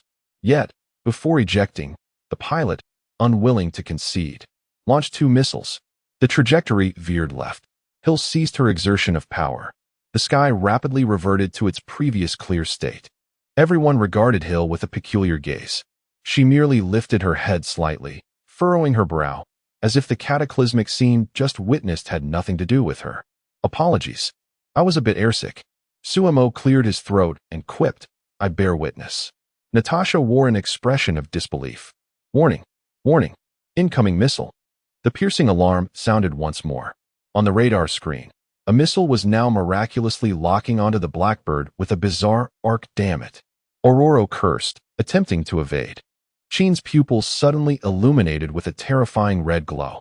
An invisible force field instantly unfurled at the tail of the aircraft. Boom. The missile detonated before the barrier, sending shockwaves that violently jolted the plane. Well done, Sheen. Aurora exhaled in relief. Wait, there's another one. Hill, using her extraordinary vision, glanced behind in shock. The radar displayed nothing. Boom. A tremendous roar erupted as the right wing of the Blackbird was directly struck, creating a massive gaping hole. With flames and smoke enveloping the area, red lights flashed within the cabin, and the operating system instantly malfunctioned. Snap! The safety belts of all individuals automatically released with a click. Suemo exclaimed, Is it truly that intelligent? Can we launch ourselves into the air? Sheen and Aurora remained silent. A tremendous suction force suddenly enveloped the cabin, sweeping everyone outside. Goodness! Hill and Suemo instantly merged, cloaked in a dark battle suit. Hill attempted to harness the flight ability replicated from Carol, her body wobbling uncertainly in midair, clearly still mastering the skill. Everyone, I believe you require a savior. Suemo shouted. Dark tendrils shot forth. One tendril ensnared Katie's ankle, hoisting her upside down. Another robust tendril wrapped around Aurora's waist, while a third deftly reached out to grasp Sheen's hand. As for Natasha, she received the VIP treatment, held securely in Hill's arms in a princess carry. You can actually fly? Hill, could I borrow Suemo for a couple of days? Natasha jested, feeling the rush of wind whistling past her ears. Sheen let out a long sigh of relief, visibly grateful to have survived. Aurora remained quiet, but Suemo sensed the tendril coiling around her waist was being discreetly touched by her. Was she merely anxious, or did she harbor some thoughts about my tendrils? Suemo mused quietly. At that moment, a disconcerting metallic distortion echoed from below. The group instinctively looked down. The Blackbird, which should have crashed to the ground, miraculously halted midair, suspended just a few dozen meters above the ground. Upon closer inspection, beneath the aircraft stood a man clad in a dark red cloak. His hair streaked with gray, effortlessly supporting the massive fuselage with one hand, as if it were merely a toy. Beside him was a woman with striking blue skin and a curvaceous figure, watching them with keen interest. When will these people learn to fly on their own? A voice, ancient yet filled with authority, resonated. Magneto turned to Mystique, speaking with a faint air of indifference. Chapter 39. Fury calls for reinforcements, the Playboy, and the elderly safe landing. Suemo had envisioned a grand entrance, a heroic descent, but as soon as Katie touched down, she resembled a koala, clinging to the writhing tentacle around her ankle, refusing to let go. Her eyes sparkled with excitement. This is incredible. I want to fly like you. Please, take me with you to join the Avengers. Katie's face flushed with enthusiasm as she snuggled against the slippery appendage, showing no signs of disdain. In contrast, Hill and the others were markedly more cautious. They simultaneously cast wary glances at Magneto. While it was true that he had saved their aircraft, it did not necessarily imply friendship. This man was a notorious leader of the mutant extremists, a regular on humanity's list of enemies. As agents of S.H.I.E.L.D., Hill and Natasha were instinctively on high alert. Jean and Aurora shared a complex expression. Having dealt with Magneto on several occasions, They were acutely aware of his terrifying unpredictability. Charles, the old relic, always seemed to invite chaos. Magneto gently set the damaged Blackbird down and turned his gaze toward the group. There is no need for such somber expressions, children. The current situation dictates that we share a common enemy. Stryker? Aurora stepped forward. Mystique began to explain. He has captured Charles, as well as Cyclops. What? Jean and Aurora's expressions shifted dramatically. Stryker's objective is all mutants. Magneto's voice deepened. Raven uncovered some pertinent information. Stryker has a secret base beneath an abandoned dam, and Charles is there. Why should we trust you? Aurora questioned. You need not believe me, Magneto replied nonchalantly. But your options are limited. Stryker will not afford you the luxury of time for contemplation. Jean glanced at the Blackbird. Repairs will take at least 6 hours. And we still need to find Logan. 6 hours? Suemo interjected. I cannot wait that long. Request the address of Bobby's place from Jean. We should investigate the situation first. In Sumo's mind, he communicated with Hill. Just then, Hill's wrist-mounted communicator vibrated unexpectedly. She raised her hand to check, her expression shifting. A brief SOS signal accompanied by a location address had arrived from Sky. Don't you watch the news? There has been an incident in Boston involving mutants threatening ordinary citizens. And several of the leaders have already been apprehended by the military. Mystique scoffed. They've likely already been taken by Stryker. Jean and Aurora exclaimed. What? Faced with this relentless series of setbacks, Suemo resolved to rescue Sky first. In the next moment, Hill's black battle suit materialized once more. She looked up at Jean and Aurora, stating, We have an urgent matter and must return to New York at once. Without waiting for their response, she shot into the sky, a dark silhouette racing toward New York. Aurora gazed at the vanishing skyline, murmuring, Is this the power of Venom? Do you desire it as well? Natasha's voice suddenly resonated from behind her. Aurora replied, Of course, who wouldn't want it? Magneto's lips curled into a faint smile as he mused, You are right. Let us begin our endeavors. Natasha ventured into the grove, ensuring the surroundings were clear before activating the encrypted communicator. Soon, the connection was established, and Fury's iconic one-eyed visage appeared on the screen. The situation is far more grave than we anticipated, Natasha stated with gravity. Stryker intends to control Charles and exploit his abilities to eliminate all mutants. Fury's brow furrowed. His single eye fixated on Natasha, as if searching her face for any hint of this news being a cruel jest. After a few seconds, he managed to squeeze out a few words. Is the information confirmed? Natasha maintained her composure and nodded in response. Damn it. Fury finally erupted in frustration, slamming his fist onto the metal desk in front of him, causing the documents to leap from the impact. I still have moles on my end, and I'm constantly guarding against betrayal from within. Fuck. Son of a bitch. As if the world isn't chaotic enough. What the hell is wrong with these idiots? Natasha held the communicator at a distance, knowing Fury's tendency to curse incessantly. After a full 5 minutes of venting, Fury finally ceased his tirade. Isn't Hill with you? Get that damn problem resolved. A minor incident occurred. She has returned to New York. Natasha shook her head.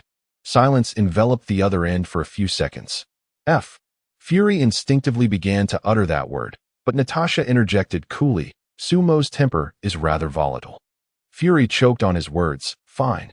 Because of that bastard, I now have to plead with some playboy to abandon his frivolities and parties. I also have to grimly request that the elderly gentleman, who recently completed numerous missions, return from his vacation. Fuck. In New York, Queens. Sky leaned against the back seat of Coulson's car, watching the fleeting scenery outside, feeling utterly bored. Life seems to be regressing, she reflected. I just emerged from a luxurious hotel suite, and now I'm on a police car's back seat for a grand tour. I have proven that those matters are not connected to me. Moreover, Sumo has assigned me a considerable amount of work, and failing to complete it could have severe consequences. I cannot guarantee he won't vent his frustrations on you, Sky threatened. Coulson, seated in the driver's seat, glanced at her through the rearview mirror. We will do our best, Miss Sky. SHIELD is known for its efficiency. Indeed, their efficiency is remarkable when it comes to apprehending me, Sky thought bitterly. as the vehicle turned a corner and entered a relatively secluded street. At that moment, Coulson abruptly slammed on the brakes. Three figures clad in hooded sweatshirts unexpectedly surged forth from a nearby alleyway, colliding directly with the moving vehicle. A deafening crash ensued as the front of the car became grotesquely deformed, and the airbags deployed instantaneously. Skye felt as though the world was spinning around her, the seatbelt constricting her fiercely, causing stars to dance before her eyes. The car had overturned. Coulson let out a muffled grunt, struggling to steady himself within the inverted cabin. "Damn it," he muttered under his breath, casting a glance outside. The three assailants stood unharmed, their metallic devices glinting ominously in the shadows with a sinister red light. The grotesque form of a centipede was unmistakable. Coulson's voice grew grave. One of the centipede soldiers reached out, violently tearing off the mangled car door as if it were mere paper. Skye's heart sank. "Bastard, you're going to get me killed today?" Just as a hand was about to seize her, a white thread shot down from above. It expertly ensnared the centipede soldier's face, yanking him backward with force. Thud! The assailant crashed heavily against the adjacent wall, momentarily incapacitated. Following that, a searing red beam traced a path along the deformed roof of the car, its edges glowing as if they had been seared by hot coals. A piercing metallic rending sound echoed. A large section of the roof was wrenched open from the outside, as if it were a mere sheet of paper. Sunlight flooded in. A blonde-haired, blue-eyed girl emerged atop the vehicle. Kara paused for a moment. "Skye? What a coincidence. What are you doing here?" Chapter 40. Cyber Technology and the All-Seeing Eye. Coexisting with Skye, Gwen swiftly dispatched the two centipede soldiers. The last centipede soldier radiated a fierce crimson glow, attempting to charge at Coulson. Observing this, Kara exhaled a breath of icy air, instantly encasing the foe in a solid block of ice, thoughtfully leaving a small aperture by his mouth. "Perhaps to extract some information later," she explained. Skye scrambled out from the overturned vehicle, utilizing both hands and feet. She recognized them, the ghost spider and Kara, both connected to Sumo. She felt a surge of joy at her rescue and moved towards them. At that moment, Gwen's spider sense blared a warning, her hair standing on end. "Don't come closer." But it was too late. A bullet, with a soft thud, cleanly penetrated Skye's chest. Blood blossomed on her light-colored coat, an alarming sight. In disbelief, Skye looked down at the widening wound, her mouth moving as if to speak, yet only a series of gasps escaped her lips before she crumpled to the ground. "Skye!" Kara exclaimed, rushing over to check on her. On the rooftop above, a long-haired man in a mask swiftly collected his firearm and departed. "I'll pursue," Gwen thoughtlessly declared, swinging her web to chase after him, her figure vanishing into the depths of the alley. On board the S.H.I.E.L.D. aircraft, Skye lay on a medical bed, surrounded by beeping machines. Fitz and Simmons were in a flurry, their expressions grave. Kara was also present. She glanced at the message from Gwen and informed everyone, "The assailant has escaped." The individual wore a mask and possessed a metal arm, exhibiting immense strength. May remarked, "A metal arm. Could it be connected to cyber technology?" After Killian's demise, someone had replicated the extremist virus to produce centipede serums. Coulson, accompanied by his team, had traced the source of these enhanced soldiers to a company known as Cyber Technology. It was one of the military's weapon contractors, operating under legitimate status. This company supplied the centipede soldiers with advanced exoskeletal armor, significantly augmenting their combat capabilities. The S.H.I.E.L.D. team had suffered considerable losses during an operation, nearly being annihilated by these well-equipped centipede soldiers. Even more troubling, their subsequent investigative efforts were continually thwarted. Each step was anticipated by an individual codenamed the All-Seeing Eye. Under Fury's guidance, Coulson was shocked to learn that the Hydra infiltrators were far more complex than they had presumed. They had already permeated the upper echelons. This All-Seeing Eye was a significant figure, clandestinely supplying intelligence to the enemy, ensuring they remained one step ahead. "What is Skye's condition?" Coulson inquired as he emerged from the shadows to report to Fury. Simmons shook her head. "The bullet has been removed, but it has damaged vital organs, and she has lost significant blood. Our equipment here," can only strive to maintain her vital signs. This implied that Sky could succumb at any moment. The other Symbiote team members aboard the aircraft, May and Ward, regarded Coulson with anxious expressions. How could such an incident occur out of the blue? Their original intention was to summon Sky to investigate the centipede serum. Coulson exhaled deeply, rubbing his temples. That bullet was undoubtedly aimed at me. He glanced at Sky, who had fortuitously positioned herself between me and the gun's muzzle. Sky was specifically designated for protection by Hill and Simo. Now, with this occurrence, he could already sense the wrath of those two individuals looming, particularly Simo. Coulson shuddered at the thought. No sooner had he spoken than a dull thud resonated from the top of the aircraft. Fitz immediately turned his gaze to his tablet. There was someone on the roof. A Venom agent? Surely not. They shouldn't be able to fly. In the next moment, to the astonishment of all present, Hill emerged directly through the sturdy cabin top, floating like a specter in midair. The black symbiotic battle suit enveloped Hill, with Simo emerging from her shoulder. Following the communication device's signal from Sky, they had finally located this place. The agents of Symbiote stared in disbelief. The Venom agents had become stronger. They could fly and possessed the ability to phase through objects, truly unprecedented. Simo's gaze fell upon Sky lying on the medical bed. The bloodstains on her chest were painfully conspicuous. A chilling aura of murderous intent instantly enveloped the atmosphere. Who did this? Simo's voice was devoid of warmth. Coulson struggled to speak. I'm sorry, it was an accident. Accident? Simo let out a cold laugh. Before he could finish, a pitch-black tendril shot forth, ensnaring Coulson's neck and lifting him into the air. Coulson's face flushed crimson. He grasped at the tendril around his throat, yet it budged not an inch. Sky was Simo's sole hope for overcoming the soundwave weakness. Now, she had nearly been shot to death. Calm down, Simo, Hill whispered in an attempt to soothe him. Her eyes darting towards Coulson. Why is Sky here? How did she sustain such severe injuries? The agents of Symbiote inside the aircraft held their breath, while May and Ward instinctively reached for their weapons. However, upon witnessing Hill and Simo hovering in the air, along with Coulson dangling, they halted their actions. Coulson struggled to breathe as he was choked. Simo released the tendril, allowing Coulson the opportunity to explain the circumstances. You took someone without permission? All of you, to the conference room. Hill's voice brooked no dissent. She relinquished the symbiotic state, yet the pressure she exuded remained undiminished. Coulson rubbed his reddened neck and nodded with a wry smile. May, Ward, Fitz, and Simmons followed suit, for Hill was ostensibly still the deputy director of Symbiote, and they instinctively obeyed her command. By the medical bed, Simo quietly completed the symbiosis with Sky.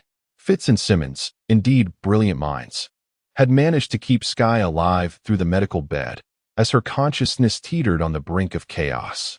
It's time to rise, Simo's voice resonated within Sky's mind. It is you, the tentacled creature. Have you come to rescue me? I suggest you adopt a different moniker. Otherwise, I shall send you to meet the Almighty. You wouldn't dare. I am certain I still hold some value for you. Am I not correct? Sky and Sue-Mo engaged in a dialogue within their consciousness. Here, she felt no trepidation that Sue-Mo might intimidate her with his tendrils. Sue-Mo remained silent. Yet, the grievous gunshot wound healed at a perceptible pace, leaving not even a scar in its wake. In mere moments, Sky's pale visage regained its rosy hue. Sue-Mo remarked, next time, be more astute. I shan't always come to your rescue, especially after having replicated your abilities. Sue-Mo thought to himself, is this the conclusion? No further healing? Sky abruptly opened her eyes, instinctively searching her chest with her hands. Completely healed? How astonishingly swift. 5 minutes? No, it couldn't have been that long. Sue-Mo stated, we are leaving. To seek out Hill. Feeling the overwhelming power within her and a profound sense of security, Sky found herself somewhat reluctant to part ways. The sensation of symbiosis indeed fosters dependence, particularly for someone like Sky, in contrast to an ordinary individual like Hill. I still feel a twinge of pain in my chest. Could you perhaps tend to it once more? Chapter 41. The Hydra Coup, the beginning of Captain America 2's plot. Fury, in his relentless pursuit, sought to transform mutants into allies to combat the looming cosmic threat. Meanwhile, that fool Strucker, consumed by vengeance after losing his wife to a mutant son, sought to eradicate all mutants. Fury glanced at the documents before him and muttered a curse under his breath. Most of the agents under his command were untrustworthy, leaving him to devise alternative strategies. Fury first approached Tony Stark. The notorious playboy had always loathed complications, but after much persuasion and promises of abundant resources and autonomy, he reluctantly agreed to lend his assistance. Next, Fury turned to Steve Rogers. With this seasoned veteran, Fury had ample means at his disposal. He unveiled the tantalizing news of Peggy Carter's survival as leverage. Indeed, she was alive, albeit aged, and living a peaceful life under SHIELD's protection. Upon hearing that Peggy still drew breath, Steve instantly expressed his willingness to temporarily set aside his affairs to help resolve the mutant crisis. As Fury made his way back to the Triskelion headquarters, he piloted a black SUV, meticulously modified to the highest standards of the agency. Suddenly, the vehicle's system blared an alarm. Unidentified vehicles were rapidly approaching from behind, confirmed as hostile. Fury peered into the rearview mirror and saw several police cars closing in, adopting a pincer formation. Clearly, some individuals were eager for confrontation. With a disdainful grunt, Fury sharply turned the steering wheel. Bang! Bang! Bang! Bullets struck the windows and body of the vehicle, creating a dull cacophony.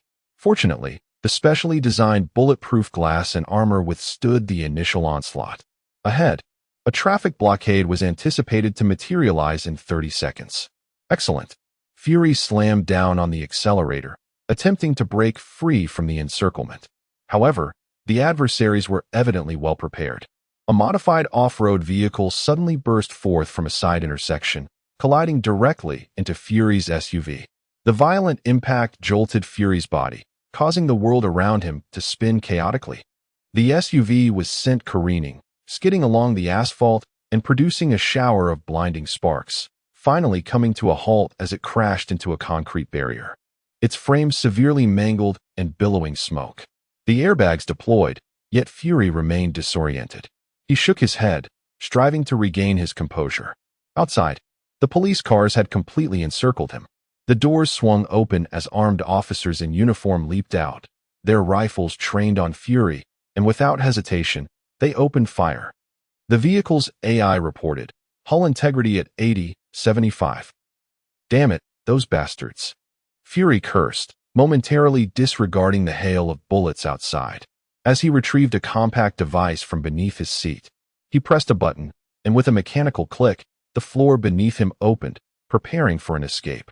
At that critical moment, the man with the metallic arm, who had attacked Skye, reappeared. He hoisted a dark rocket launcher onto his shoulder, aiming it at Fury's SUV. Fury's heart sank as he saw the man pull the trigger. There was no time left. Suddenly, a sharp whoosh echoed through the air. A silken thread of white descended from the heavens, ensnaring the rocket launcher, and with a sudden, forceful tug, the launcher was wrenched from its grasp, soaring high into the air before crashing onto a distant patch of ground. Fury instinctively looked up, catching a fleeting glimpse of a shadowy figure, black and white, darting between the buildings before vanishing into thin air. The Ghost Spider. This name etched itself into Fury's mind as he leapt into the sewers. Meanwhile, in the conference room, Coulson rubbed his still-reddened neck and spoke in a low voice. The all-seeing eye has become increasingly audacious. I fear they are plotting something significant. Is the target still the centipede serum? To create more enhanced soldiers? May's expression was grave. Ward interjected, or perhaps they are developing even more formidable weaponry. Fitz and Simmons exchanged a glance, hesitant to interject. He'll listen to their analysis. And suddenly a thought flashed through her mind. Something Sue Mo had said during their discussion regarding Hydra. She interrupted their conjecture, declaring that their ambitions extended beyond that. All eyes turned to her. I have a premonition. Hydra's infiltrators may be plotting a coup. Just then, a piercing alarm blared throughout the cabin, red lights flashing frantically. What is happening? Fitz exclaimed, springing to his feet. Are we being targeted? That can't be. This aircraft is equipped with the most advanced stealth systems. Outside, on the medical bed, Sky feigned a clutch at her chest, biting her lip with an air of deliberate fragility. Are you really not going to take another look? Suemo rolled his eyes inwardly at her act. Such was the nature of those from America. At that moment, the alarm's shriek penetrated their ears. Use your eyes to see what is happening outside, Suemo urged. My eyes. Sky blinked in surprise, instinctively glancing toward the porthole. In the next instant, her pupils dilated, her vision rapidly expanding as she pierced through the clouds. She clearly discerned an array of dark specks rapidly approaching the horizon. What? What is that? Sky's voice trembled, her curiosity swiftly eclipsed by fear. It's artillery. My heavens. There must be dozens of them. She cried out in panic. There was no time to lose. Sumo's voice grew serious as he took control of Sky's body. As her form became ethereal, he passed through the top of the cabin, hovering in midair. Ahead, dozens of missiles, trailing fiery tails, surged forth like a swarm of locusts, directly targeting the aircraft. Faced with this onslaught, Sumo's thoughts were resolute. I must replicate Magneto's powers. Can it really work? I remember you have a fear of fire, Sky questioned. That is only if it touches me, Suemo replied. A dark thread shot forth, ensnaring the missiles, then with a fierce flick, hurled them outward. The projectiles altered their course midair, colliding with one another in a thunderous explosion. Immediately afterward, Sky's eyes glazed over. The sky darkened ominously, clouds roiling as fierce winds surged. Crack! Bolts of lightning, as thick as an arm, descended from the heavens. With a swift strike against a few stray shells, he detonated them midair. Yet, the sheer number of shells was overwhelming. Suemo suddenly opened his mouth, unleashing a frigid blast of air. Crack! Crack! The foremost shells were instantly encased in massive blocks of ice, rendered inert, plummeting to the ground like hailstones. Threads of silk danced wildly, lightning crackled, and icy breaths exhaled. Under the astonished gaze of the crew within the Kuan-style aircraft, Sky single-handedly erected a formidable barrier of death before the aircraft.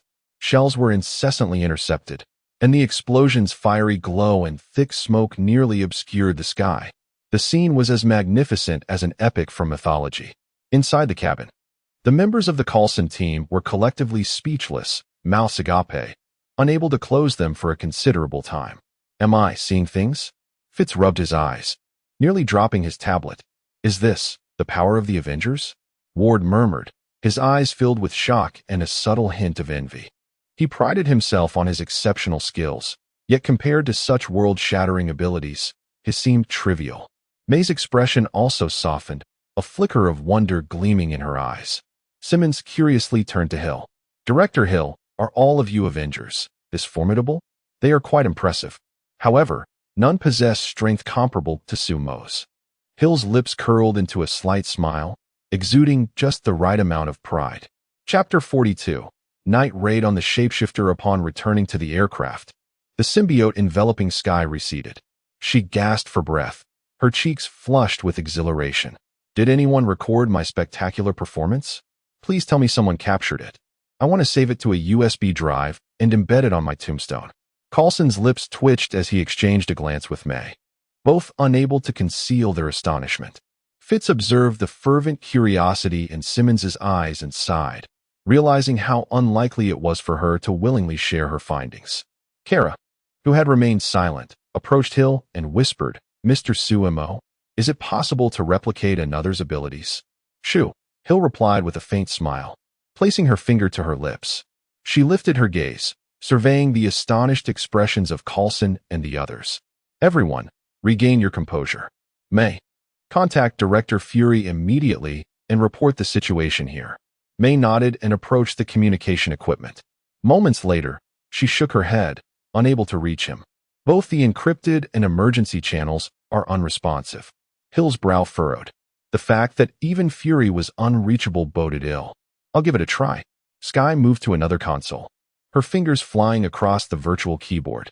There should still be active nodes within SHIELD's internal network. Let's see if I can intercept any messages. Fitz and Simmons leaned in closer, marveling at the rapidly scrolling code on Sky's screen. This is mutant algorithm. You can actually decompile it? Sky smiled. Not many can do this. I'm one of the few. Minutes later, she abruptly halted. Wait, what is this? She magnified a segment of the deciphered signal. A repeatedly sent command. Target.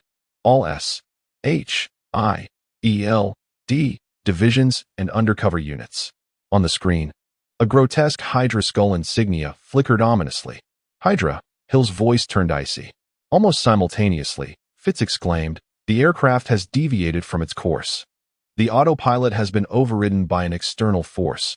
We are heading to the Triskelion headquarters. The atmosphere in the cabin instantly grew tense. Hill closed her eyes. Suemo could sense her internal struggle. S. H. I. E. L. D. was finished, at least for the time being. She bore unresolved responsibilities and traitors to account for here. But the matter of mutants and Sumo's vulnerabilities. I must clean up this mess. Hill's voice resonated in Sumo's consciousness. Suemo. You should handle the situation regarding the mutants. We have finally located a mutant who can resolve your weaknesses. We cannot afford to delay. Suemo paused for a moment. I understand. Take care of yourself. You too. Once I conclude this mission, I will.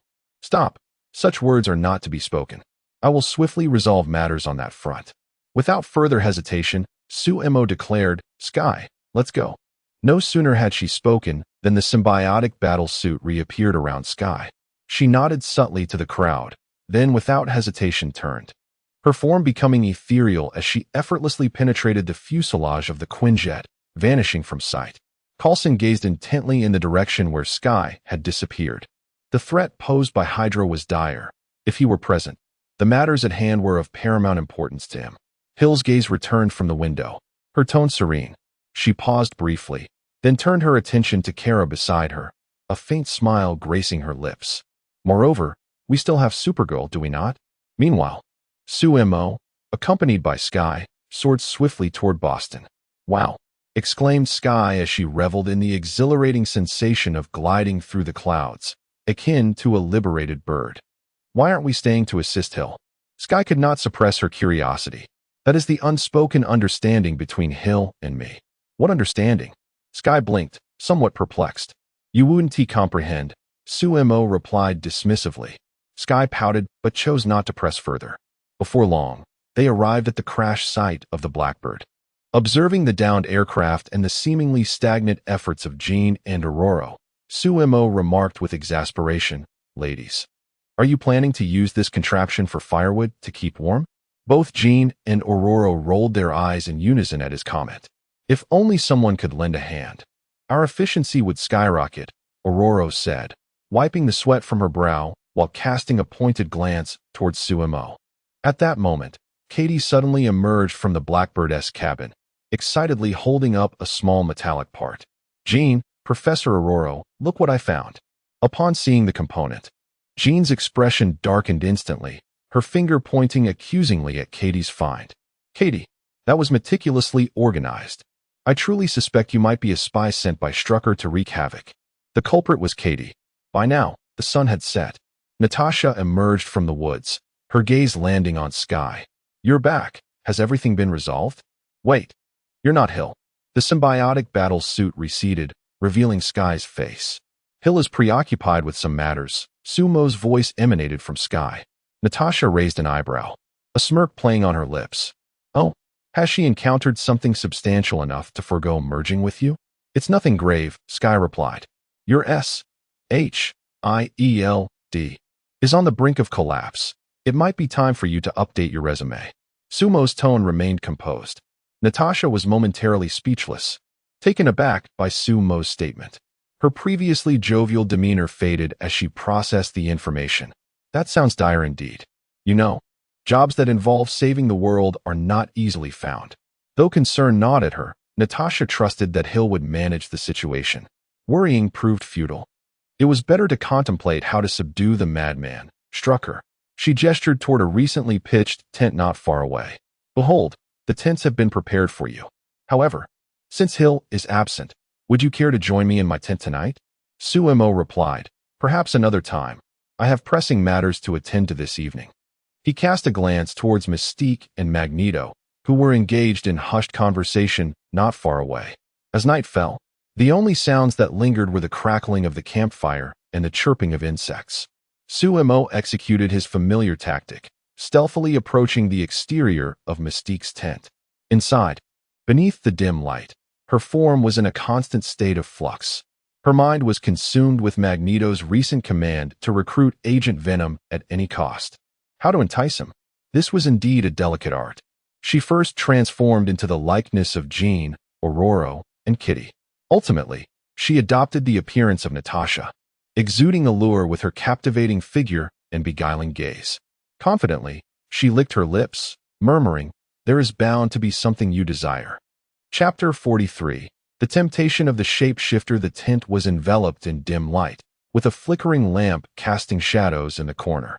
Sumo slipped inside, his gaze immediately drawn to the figure lounging on the bed. Natasha? He paused for a moment, taken aback. Could this be the shapeshifter? The realism was astonishing. Had she even perfected the art of seduction in her sleeping posture? What was her intention? Sumo swiftly ascended Natasha's smooth, cool leg, the sensation both icy and slick beneath his touch. He ventured upward, unabashedly entering her form.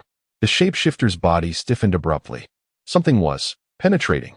The slippery sensation sent a shiver through her, and her disguise vanished in an instant, revealing her true blue skin. "Venom, is that you?" the shapeshifter exclaimed in her mind, a surge of delight coursing through her. She had been yearning for an opportunity to be alone with him. 30 minutes. Once the time is up, I will take my leave. Sumo's voice resonated clearly in her thoughts, decisive and unyielding. Is that so? Then, what if I wish for you to stay a while longer? The shapeshifter's lips curled into a playful smile, her gaze laced with allure. Sumo replied, That's not feasible. For him, the ability to replicate transformations was of utmost importance. As for the shapeshifter's little games, he had no time to indulge in them. Are you in such a hurry to leave, dear? Do you not wish to experience something truly exhilarating, a novelty you have never encountered before? The shapeshifter teased, her tongue flicking across her lips. What I mean is, I can become anything, tall, voluptuous, petite, blonde, brunette, any archetype you can conceive, I can replicate with perfection. What do you say? Shall we give it a try? The shapeshifter's form began to morph continuously, a parade of stunning women appearing in rapid succession, each clad in the most revealing attire. Among them were even renowned celebrities Sumo had seen on screen.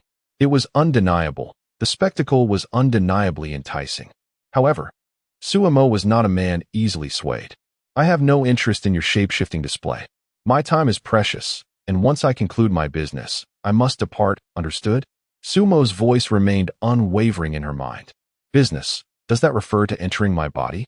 The shapeshifter did not grow angry. Instead, she burst into laughter, her tone far from serious. I shall persuade you to reconsider, dear, to make you willingly. Before she could finish, her blue skin began to undulate. In the blink of an eye, she transformed into the likeness of Jean Grey. Her fiery red hair cascaded down, her gaze soft yet alluring as she spoke gently. How about you stay tonight? We can talk endlessly, just the two of us, until dawn, sharing all the words we wish to express. Sumo replied, I am currently uninterested in companionship. The shapeshifter pouted slightly before instantaneously shifting her form again, this time becoming Aurora Monroe. Her white hair billowed elegantly, her eyes radiating a regal pride and untamed spirit. Listen closely, for tonight you are entirely at my disposal. Thus, it would be wise for you to lie still beneath me. Should you dare to move, I assure you that I shall make you experience the sensation of being swept away by a tempest. Do you comprehend? Sumo, what do you take me for? I have no interest in your queenly conquest games. There are merely 20 minutes remaining. Very well, my dear. You are bound to appreciate this. The shapeshifter transformed once more, this time into the vivacious Katie. Mr. Venom, shall we engage in a game together? Sumo, I shall not partake. If you win, I might permit you. Katie arched her modest chest, enticingly. I find your crude attempts at seduction to be aesthetically tiresome.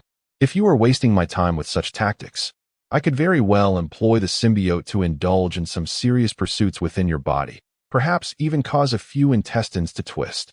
At last, the shapeshifter ceased her transformations, reverting to her original form. You wretched being, she gritted her teeth. Is there truly a cat in existence that does not stray? The shapeshifter, undeterred, resolved to try once more. With a shift in thought, her azure skin began to ripple again. In a moment, she took on the likeness of Hill, capturing her composed and frosty demeanor with remarkable precision. Detecting a shift in Sumo's emotions, the shapeshifter thought to herself, this time, it will succeed. However, what awaited her was, you seek your own demise. Sumo's voice in her mind turned frigid, laced with unmasked malice. Meanwhile, the aircraft touched down on the helipad of the Symbiote headquarters.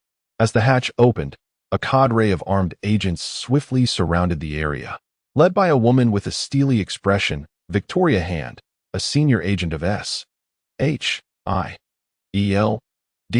Coulson, I am pleased to see you alive, Agent Hand stated. Her tone devoid of any emotion as she regarded Coulson stepping from the plane. I had presumed you had either met a heroic fate or joined the ranks of those traitors. She cast a glance at the individuals accompanying Coulson. Apart from you, the others will require temporary detention until we ascertain who remains untainted. There is no need for that. Hill emerged from the cabin. Agent Hand, my authority supersedes yours here, so I shall assume command for the time being. Do you have any objections? Agent Hand appeared momentarily taken aback upon seeing Hill. Maria Hill, the most trusted deputy of Fury, could never be a traitor to Symbiote. Deputy Hill, she reigned in her sharpness, of course. I have no objections. It is excellent to have you overseeing the situation. Excellent. Then let us not squander time here. We have much to accomplish. Without further ado, Hill strode purposefully toward the command center. Within the command center, the atmosphere was so tense one could almost extract water from it. On the large screen, the emblem of the global Symbiote divisions has, more often than not, transformed into a scarlet representation of Hydra. The current predicament is evident. Hill stands resolutely at the console, her voice steady, as the nefarious rodents of Hydra exploit our internal networks and intelligence to ruthlessly eliminate dissenters. Therefore, the foremost task is to eradicate all agent dossier information.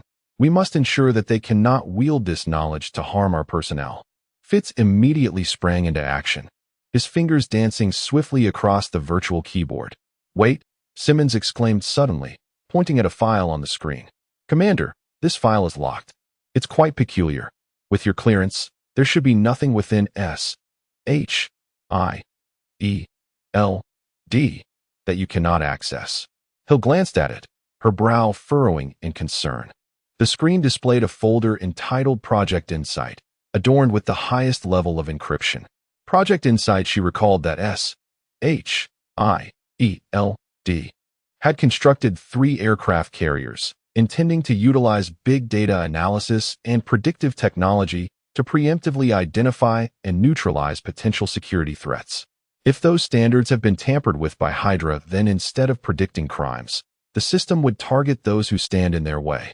Hill's pupils constricted slightly as she immediately recognized the gravity of the situation. Kara, I need you to reach out to Gwen. Chapter 44, The Punishment of Sumo. Journey to the Dam. The night had deepened. Sky turned restlessly in her sleeping bag, her bladder threatening to burst. She unzipped the tent and peeked outside. The campfire had dwindled to mere embers, and silence enveloped the surroundings. Excellent, no one was around. She crouched low and slipped out of the tent, intending to relieve herself by the edge of the woods. As she passed by Mystique's tent, her steps faltered. A shadow flickered across the fabric of the tent.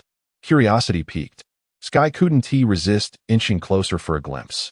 The shadows cast upon the tent wall froze her in place. It was the silhouette of a woman, her form exquisitely curvaceous, limbs entwined with several thick, sinuous tendrils. Oh my God! Sky quickly covered her mouth, nearly gasping aloud. Sumo and that blue-skinned mutant woman. What on earth were they doing in there? Inside the tent, Sumo's voice was frigid as he tightened his tendrils around Mystique's neck. Yet, there was no hint of pain on her face. Instead, she smirked, her eyes glinting with excitement and defiance, her breathless voice taunting. "Oh, come on, Mr. Venom. Is this truly your utmost strength? I expected you to be a bit more brutal." Sumo's cold voice echoed in her mind, devoid of any emotion. Outside the tent, the newly emerged shadows, viewed from Sky's angle, appeared to be engaged in some unspeakable act. Sky, what was this? An R-rated live performance she would have to pay to witness. Her mind was a blank.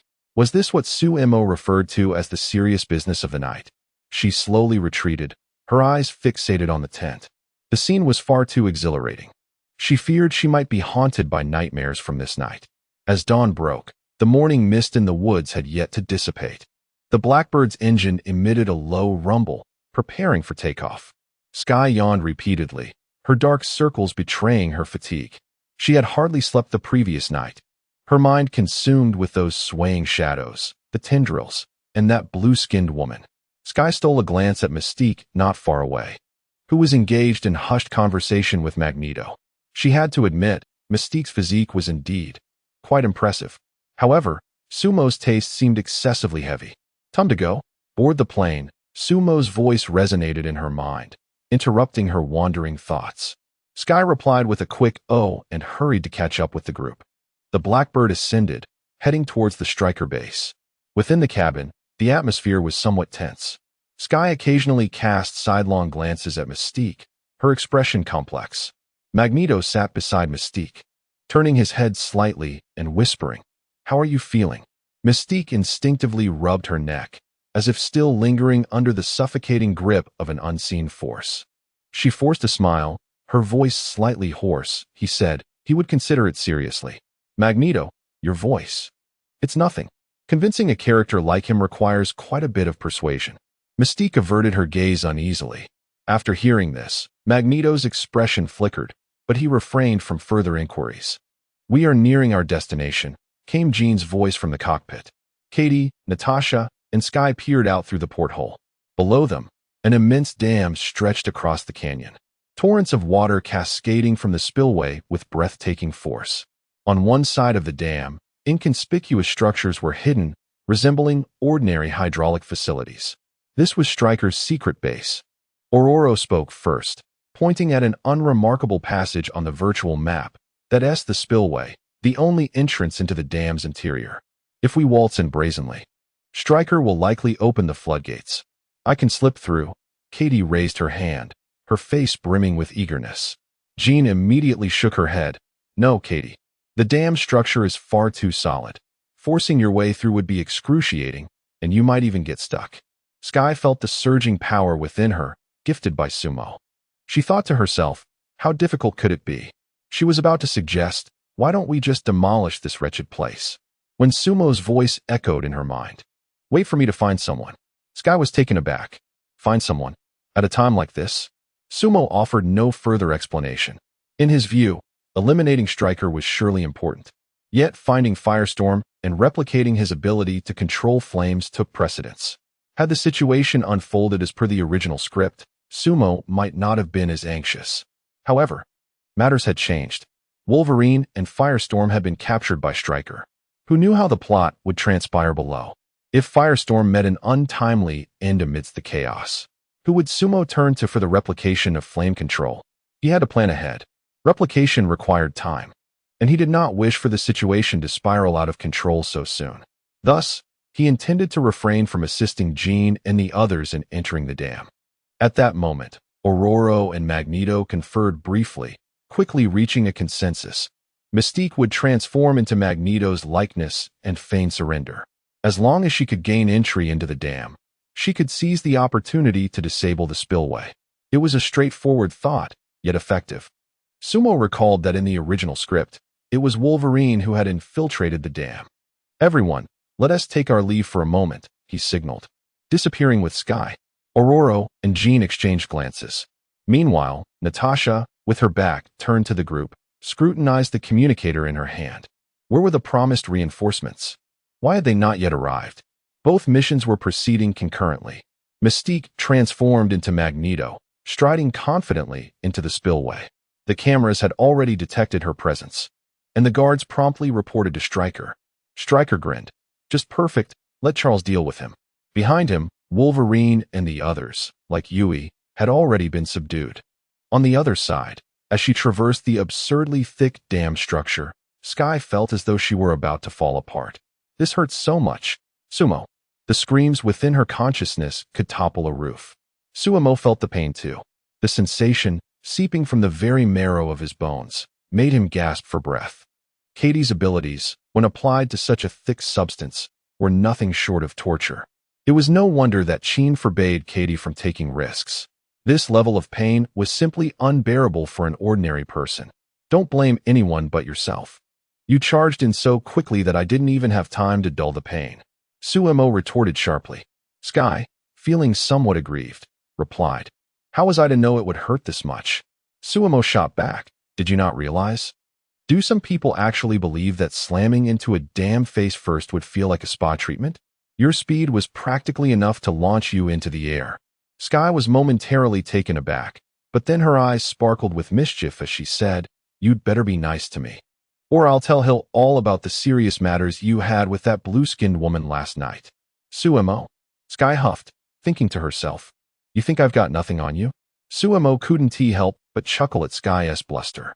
This woman resembled a cat that, though well-trained at home, occasionally sought to assert her rebellious streak, fully aware of who the master was, yet always looking for an opportunity to stretch her claws and test the limits. Trying to show her own prowess. Sumo felt no anger. Rather, he found her spirited determination quite amusing. He replied with a hint of nonchalance, So, who do you think will be the first to face misfortune? Skye. Chapter 45. The Replication of Fire Controllability, the X-Men Crisis. Amidst the damp metallic corridor, the air was tainted with a peculiar blend of mildew and rust. Skye endeavored to remain hunched over, stealthily navigating through the dimly lit passage. She seemed to be mimicking the demeanor of a spy from a film, yet her knee inadvertently collided with a nearby metal pipe, producing a faint thud. Hey, Sumo. She mentally communicated, partly to divert her embarrassment from the knee bump, and partly out of genuine curiosity. If I were to apply to S.H.I.E.L.D., what rank do you think they would assign me? I wouldn't want anything too high, like Hill. Given my skills my clever mind. A rank of 4 or 5 should be within reach, right? Before Sumo could respond, she began to relish her own thoughts. That S.H.I.E.L.D., not a welfare institution. Sumo retorted in her mind, unrelentingly. As they approached a corner, 2 patrolling soldiers appeared. Press against the wall, Sumo instructed succinctly. Here we go again. Skye resigned herself, holding her breath as her body melded into the cold concrete. This time, Sumo had dampened the sensation of pain. Yet the suffocating feeling of being unable to breathe within the wall remained unsettling for Skye. Moments later, they emerged from the other side. Skye's face was flushed. Gasping for air. Can you hold on? Sumo queried. Once this is over, I can offer you some compensation. Skye caught her glance. A reward for helping me gain superpowers, which you would then replicate. A guaranteed profit. Curiosity sparkled in Skye's eyes, yet she feigned bravado. I'm merely doing this to experience the sensation of being a superhero who needs compensation. Oh, I thought your aim was to eliminate Stryker, Sumo replied. Skye pouted. I'm not that noble. Coincidentally, neither am I. I can sense John nearby. I can feel the presence of the living, Sumo said, her tone turning serious. She guided Skye into a narrower passage, flanked by heavy metal prison doors, each adorned with palm-sized observation windows. Skye leaned closer to one of the small panes to peer inside. She saw a somewhat frail young man clutching a Zippo lighter, flicking it on and off absent-mindedly. In the dim light, the flame flickered briefly before extinguishing. It was John, codenamed Fireman. Her gaze shifted to the adjacent cell, which housed another girl. Younger and with dark hair interspersed with strands of premature white. It was the Rorschach woman. The remaining cells were empty. Logan and the others were unaccounted for. What do we do now? Rescue him? Skye whispered. Leave it to me. Sumo's voice resonated clearly in her mind, decisive and swift. The next instant, Sky felt her body slipping from her control as Sumo commandeered her movements, striding confidently towards John's cell. Upon hearing the commotion, John looked up, about to inquire who was approaching. A woman appeared to glide through the prison bars, resembling a specter. John was taken aback, exclaiming in disbelief. Before he could react, Sumo delivered a swift punch to his jaw. Thud! John's eyes rolled back, and he collapsed, his lighter clattering to the ground. In Sky's mind, Sumo's voice resonated, declaring, "This is what I intend to do." Still reeling from Sumo's abrupt and forceful actions, Sky sensed Sumo detaching from her body. "Take care of yourself. If captured, surrender immediately. Fear not. Just as before, I shall come to your rescue." Before her words faded, Sumo had already achieved symbiosis. Sky blinked, glancing at the unconscious John and the securely locked prison door. "Don't forget to compensate me when this is over," she murmured softly. Only a few dozen meters away, within a control room adorned with numerous screens flashing red warning lights, Mystique reverted to her original form. The soldiers escorting her had been effortlessly dispatched, thanks to her agile movements and combat skills, requiring minimal exertion. A blue glow enveloped her as she transformed into the likeness of Stryker, successfully seizing control of the room. Click! She locked the door, declaring the space her domain. Having accomplished her task, Mystique scanned the control panel, noting the status, floodgate, closed. Subsequently, she pressed several buttons on the main control panel, causing the heavy gates leading to the base to creak open. This would enable Magneto and the others to enter with ease. Once everything was in order, Mystique exhaled in relief, leaning against the console. It all seemed rather too effortless. Her mind began to reflect on the process of her entry. The soldiers who had escorted her appeared to have intentionally guided her toward this control room, and the obstacles encountered along the way were suspiciously minimal. Could they have orchestrated this? Meanwhile, outside, thunder rumbled ominously. A guard's Adam's apple bobbed involuntarily as he exchanged glances with his companion. "Isn't this weather rather unsettling?" he queried. "It's perfectly normal. The weather here is notoriously unpredictable," his companion replied, though even he seemed unconvinced. Before he could finish, the fortified metal doors of the base emitted a grotesque distortion, suddenly caving inward with a violent tear. As several guards raised their weapons, an invisible force disarmed them. The guns twisted in midair, contorting into helix shapes before crashing down upon them like scrap metal. The atmosphere was thick with metal. Humanity never seems to learn from its mistakes. Magneto strode into the corridor, surrounded by swirling metallic debris. Jean followed closely behind, her eyes glinting with intensity. The remaining guards were hurled uncontrollably against the walls, succumbing to unconsciousness. Orolo soared through the shattered doorway, her form crackling with electric light. Resembling a Valkyrie descending from the heavens, and with a flash of lightning, she reduced several surveillance cameras to mere scrap. Katie followed closely behind. She watched the others' overwhelming display with palpable excitement. "In my view, Agent Romanoff need not await any external assistance from SHIELD. We can resolve this matter ourselves, can we not?" Katie glanced at Jean and Orolo, seeking their affirmation. Orolo shook her head. "We need to rendezvous on the Blackbird." Jean smiled and added, "Yet you are not proficient in piloting an aircraft. Ladies and gentlemen, we must locate the principal target." Mystique emerged from the control room, just in time to encounter Magneto and his cohorts. She took the lead, guiding the group through several corridors. As they turned a corner and entered a more expansive area, Stryker appeared, slowly pushing a wheelchair.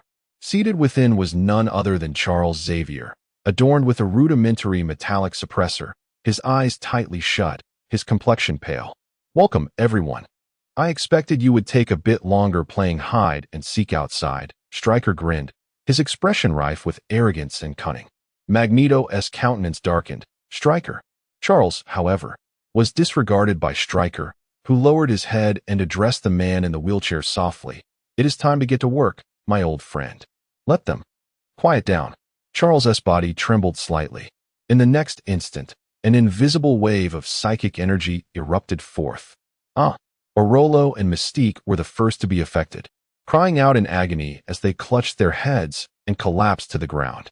Katie followed suit, her body flickering uncontrollably between reality and illusion before she emitted a muffled groan and fell limp.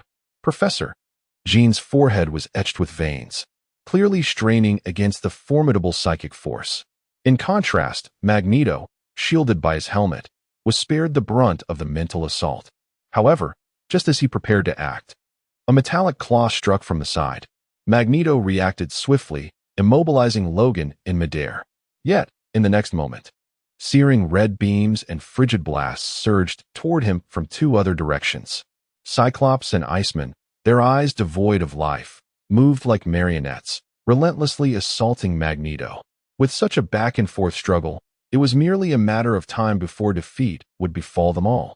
Inside the Blackbird, Natasha glanced at the communicator. Boredom etched across her face as it delivered not a single signal. What is going on? Where's the promised support? She muttered a curse under her breath.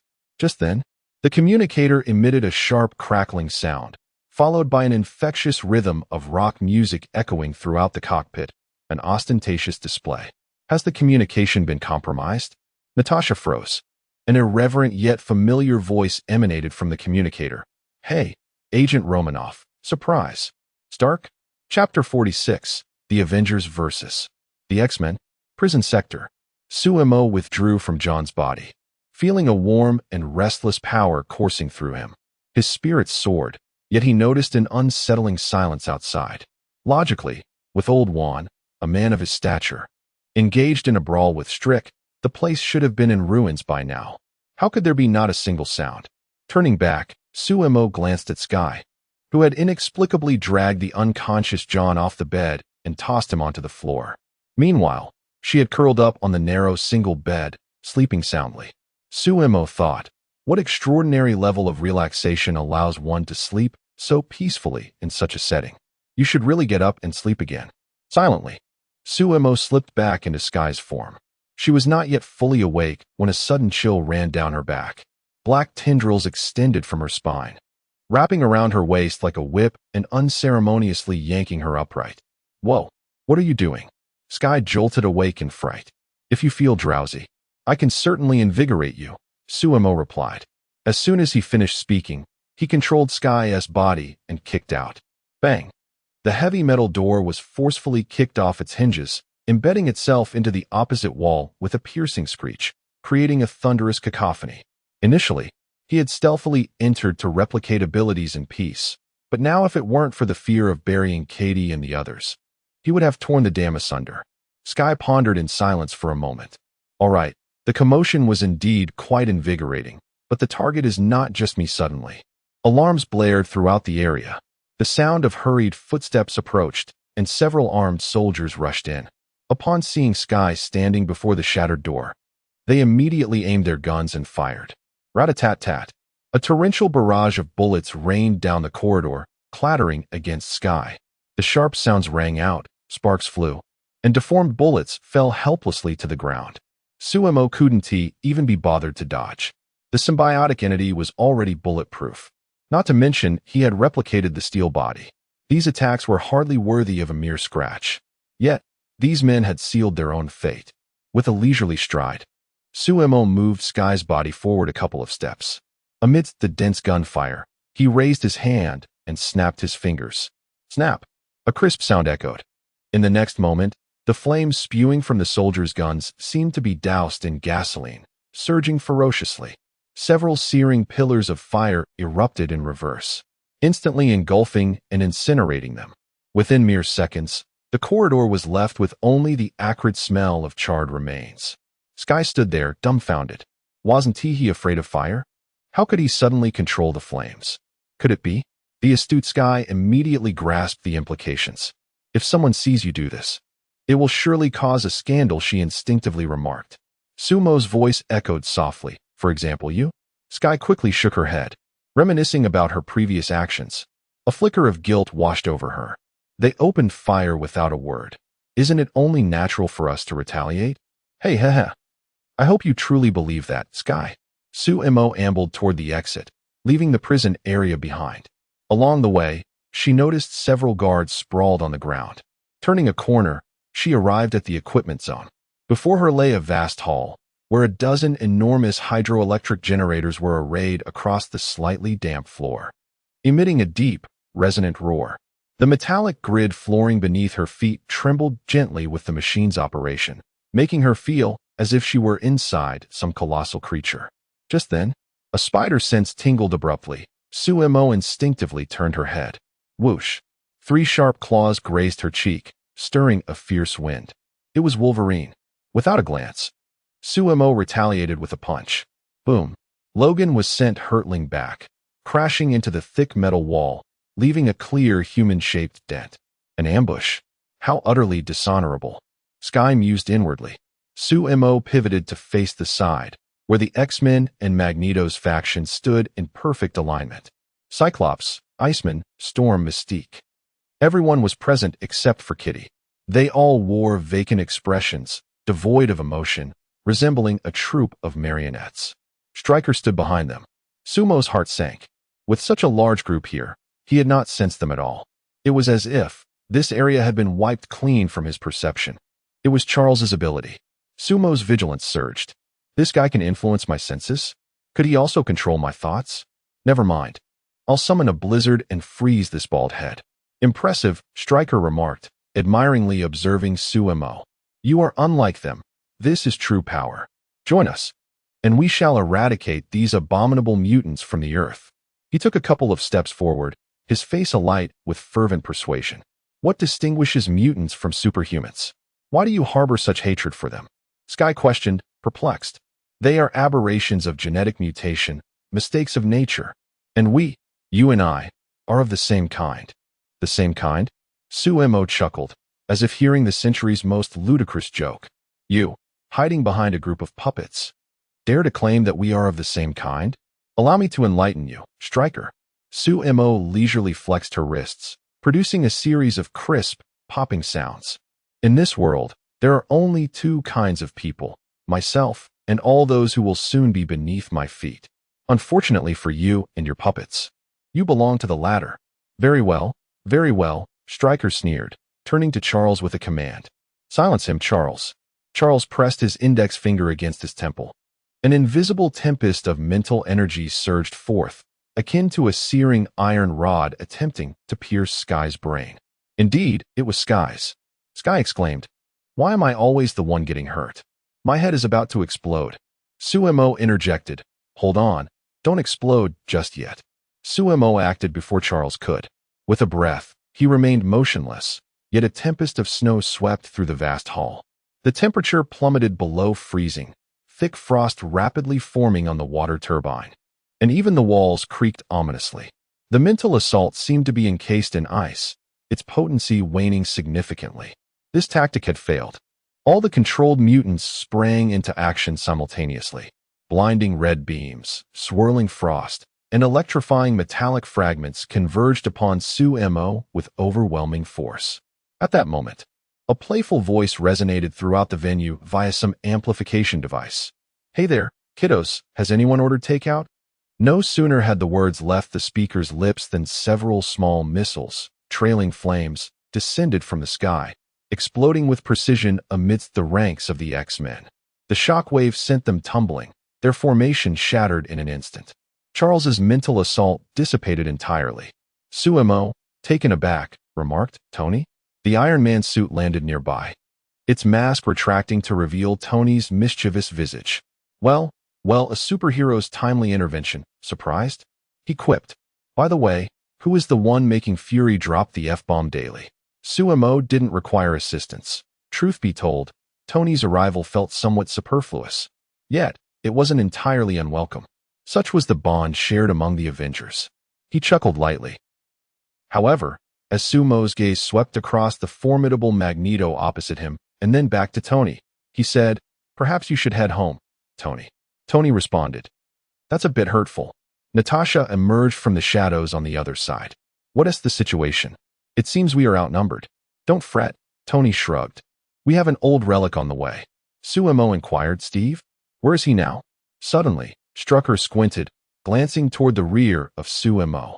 A steady voice resonated from behind him, "On your left." Chapter 47. Tony's duel with Magneto, the awakening of Phoenix Force in the next moment. A circular shield adorned in red, white, and blue soared through the air from the left side. With a resounding thud, it struck Cyclops squarely on the head, rendering him unconscious and extinguishing the impending burst of crimson light. The shield traced a graceful arc in the air before landing securely in the hand of its wielder. "My apologies for my tardiness," Steve Rogers declared as he stood at the entrance of the corridor, his expression solemn. Suemo was taken aback. Was this fellow deliberately delaying his entrance for dramatic effect? That phrase, "on your left," must have been rehearsed for quite some time in the corner. How else could he exude such charisma? "I shall remember this, Steve. One day, I will return it to you unaltered." During the events of Avengers Endgame, he would have Doctor Strange open a portal to the left. Wait, in this world, there are superheroes, Wonder Woman, and Thanos. Yet what is the invasion all about? Always welcome. Upon hearing this, Steve revealed a calm smile, though his gaze remained fixed on the adversaries ahead. Strucker's eyes were icy. He recognized Iron Man and Captain America. Their presence here signified that his plans had long been compromised. Eliminate them. Strucker scoffed, uttering not a single superfluous word. Apart from Scott, the X-Men and Magneto sprang into action in an instant. Suemo had initially intended to dispatch Magneto swiftly, as his abilities posed a significant threat to both Tony's armor and Captain America's shield. They were merely trying to assist. It would be unfortunate if they were humiliated in the process. However, to his surprise, Tony flew directly towards Magneto. "Listen, I truly do not wish to bully an elderly man." Tony's armor hovered in midair, his demeanor as relaxed as if he were engaged in a casual conversation at a party. A billionaire thrashing an octogenarian, truth be told. Such an incident would not bode well for Stark Industries stock prices. "So, here is your chance, old man. Surrender now, and perhaps I can assist you in finding the finest retirement home." At that moment, a surge of psychic energy from Charles struck again, only to bizarrely dissipate. Suemo resolved to deliver a decisive blow to Charles, ensuring his eternal slumber to prevent any further complications. Meanwhile, a swift motion, Wolverine's claws, accompanied by a gust of wind, lunged for Steve's throat. Steve's gaze sharpened, and he raised his shield defensively. When metal met metal, the clash of vibranium and adamantium sent sparks flying. "We do not wish to harm you," Steve stated firmly, delivering a shield strike that forced Wolverine back. Both were veterans of World War II, yet Steve's combat skills far surpassed Logan's, dominating the encounter with apparent ease. However, while Logan could afford countless mistakes, Steve could only afford one. Natasha faced off against Mystique, who had transformed into a perfect replica of her, even mimicking the cold allure in her eyes. "Want to play a game of imitation? Imposter." Natasha scoffed disdainfully before launching a sweeping leg attack. In an instant, the two Black Widows were entwined in a fierce struggle. Each strike aimed to be lethal. Amidst the chaos, the Iceman pressed both hands to the ground. With a crack, a chilling frost surged forth, transforming into a colossal ice wall and sharp ice spikes that barreled towards the crowd. Without even glancing, Suemo delivered a powerful punch. Boom! The formidable ice wall shattered into a flurry of icy shards. His figure darted through the icy mist, reappearing before the Iceman in the next heartbeat, delivering another punch. The Iceman had no time to react before he was knocked unconscious onto the ground. "You're weary. Rest now," said Aurora, her eyes glazing over as she began to ascend. Suemo was swifter.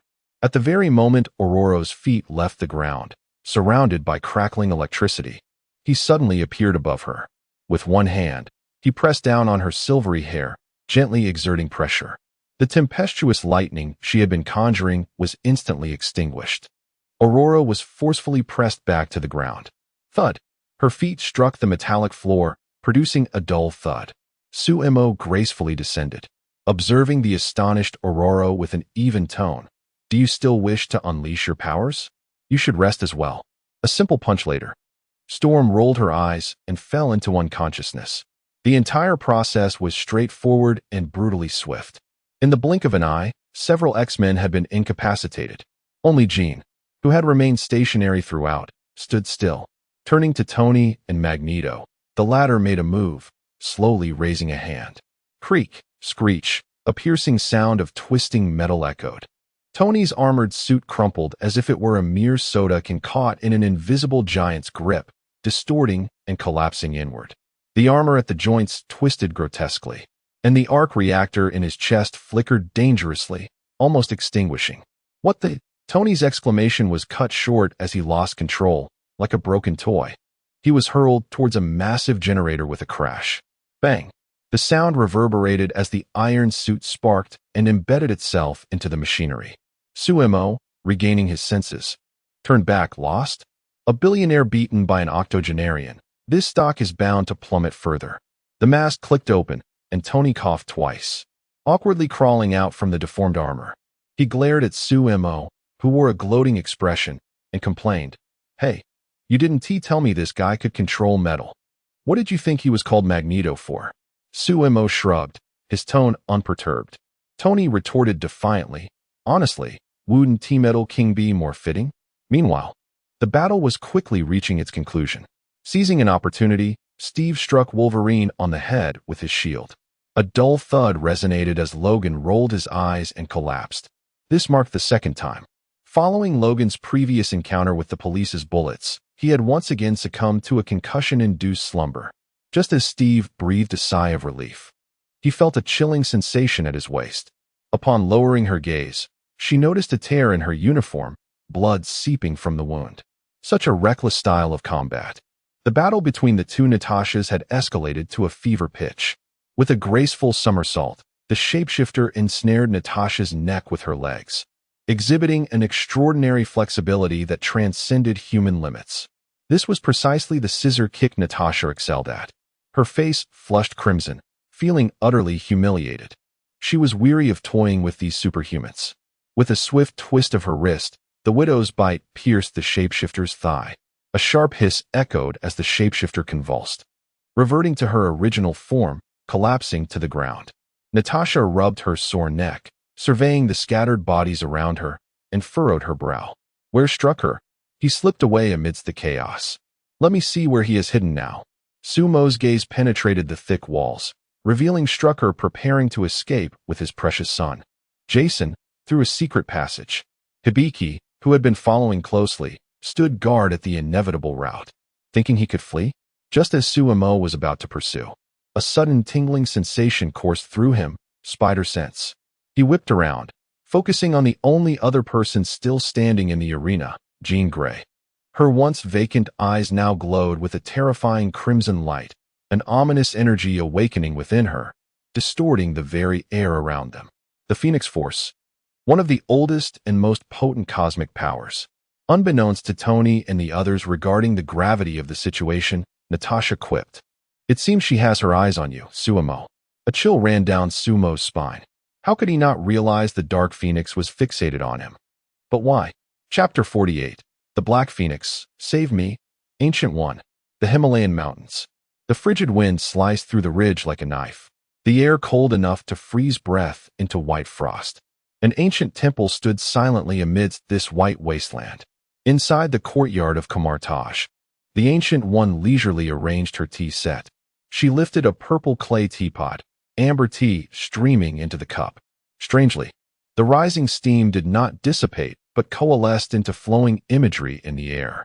A steel-clad warrior soared across the skies of New York. A dark night lingered in the rain-soaked streets of Gotham, and a red and blue figure dashed across the globe. The images flickered and finally settled within the confines of a colossal dam. Jean's body erupted with terrifying phoenix power. Trouble. The Ancient One raised her teacup and gently blew upon it. The vision subsequently faded away. At that moment, a ripple stirred the space at the courtyard's entrance. The barrier here was far more formidable than it had been in the last century. A woman clad in a dark trench coat stepped inside. She possessed a sculptural beauty, reminiscent of a goddess from mythology, an unavoidable choice. After all, the world had grown considerably noisier since the last century. The Ancient One pushed a teacup forward. The woman inquired, "You summoned me. What is the matter?" The Ancient One remained silent, merely extending her finger to lightly touch the teacup before her. The water's surface rippled, and the recently vanished image reemerged. The phoenix. The woman's expression instantly grew grave. Just a fragment of it. yet it had already found the most perfect home. What awakened it? Charles Xavier, the Ancient One, sipped her tea, recalling how he had built a wall in her mind when Jean was young. A cage constructed with good intentions. Alas, someone had just forced him to break that lock. His own psychic attack had shattered the very seal he had set. The woman understood immediately. Indeed, the Ancient One nodded. The Phoenix should not manifest at this juncture. So must I intervene? Suemo felt a tingling at the nape of his neck. Why? Was it the surging energy within him and the myriad abilities he had replicated? Did he see himself as a coveted prize? Jean, just as Suemo was about to speak, a painful groan emanated from beside him. Scott had awakened. He shook his head, propping himself up from the ground, and his gaze fell upon Jean. Jean, concern etched across his face. He stumbled towards her without a second thought. Don't go, Steve shouted. But it was too late. Jean slowly lowered her head, her vacant gaze fixating on Scott. She extended a hand, gently caressing his cheek, her touch tender as that of a lover. In the next instant, Scott emitted a piercing scream. The energy within him surged violently, as if drained by a pump, rushing uncontrollably into the body of the Black Phoenix. This is not good.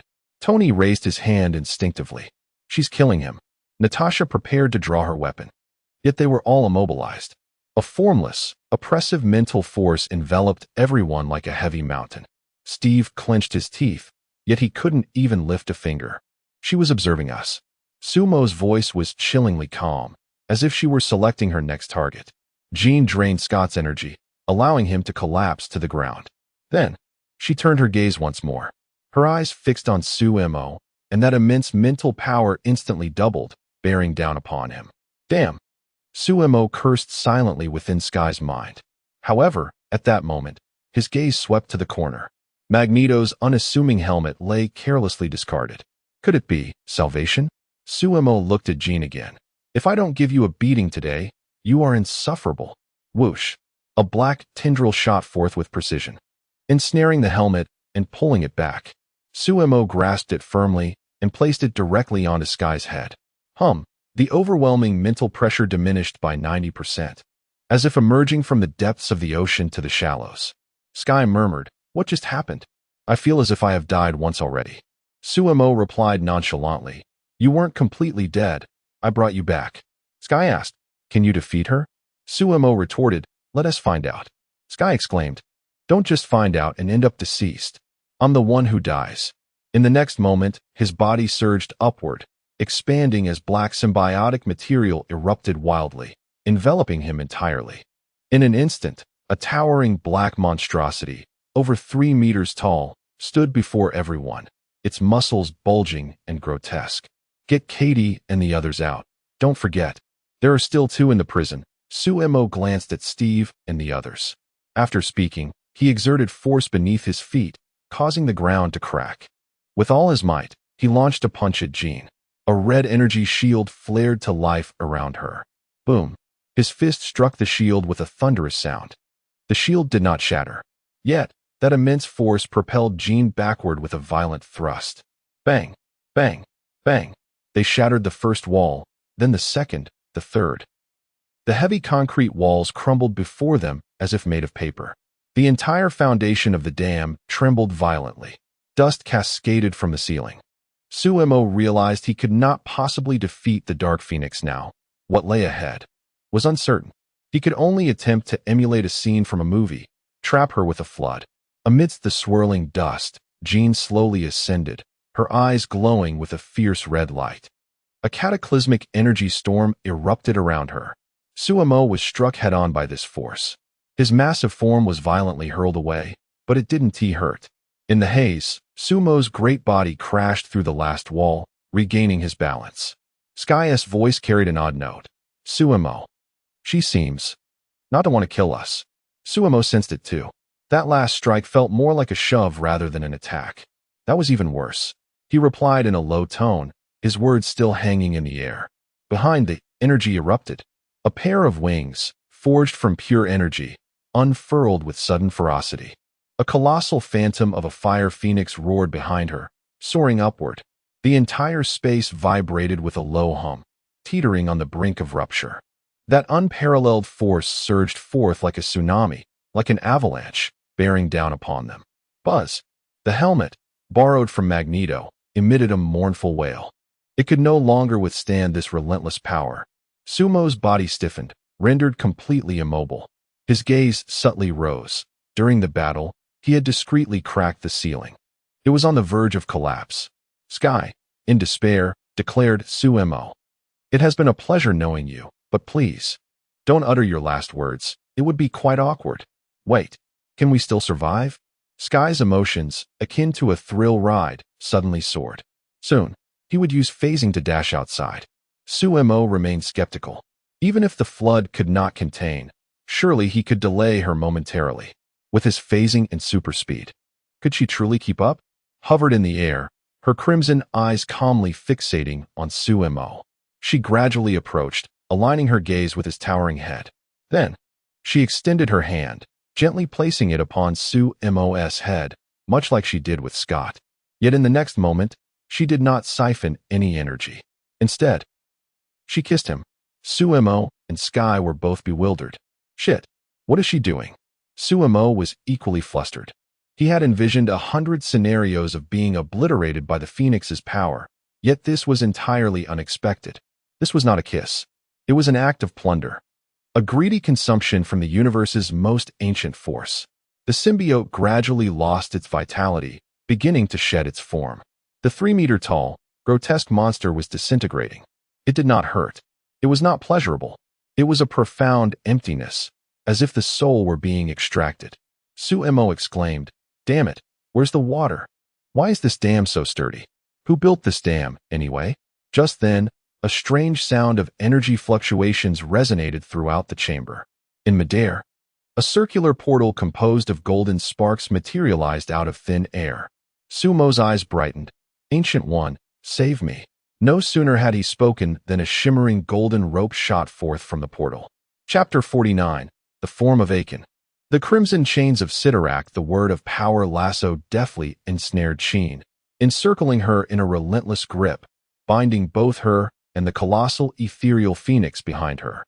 At that moment, a woman emerged from the portal, exuding divinity and perfection, as if a statue from ancient Greece had come to life. Clad in battle armor and wielding the other end of the word of power lasso, her brows and eyes radiated valor. Sumo's mind was enveloped in a sudden reverberation. A stirring and familiar battle hymn echoed in his ears. Wonder Woman? How did she arrive here? Sky expressed her astonishment. Is that the Valkyrie? She still owes me a camera. A piercing cry erupted from Sheen, who was bound, resembling the cry of a bird rather than a human. The power of the Phoenix surged uncontrollably. Crimson energy clashed violently against the word of power lasso, flickering in brilliance.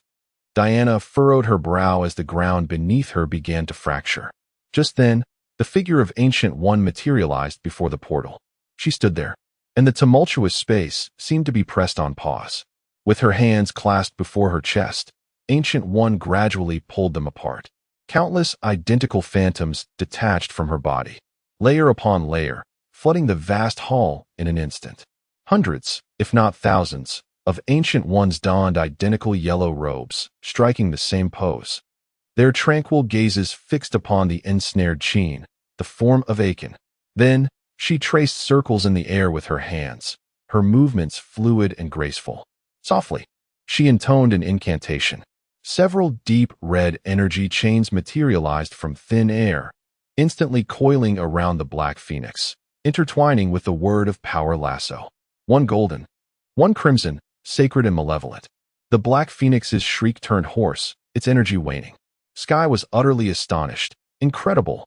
The crimson chains of Sidorak, one of the most formidable binding spells, could only be wielded by a sorceress of Ancient One's caliber. Sumo elucidated.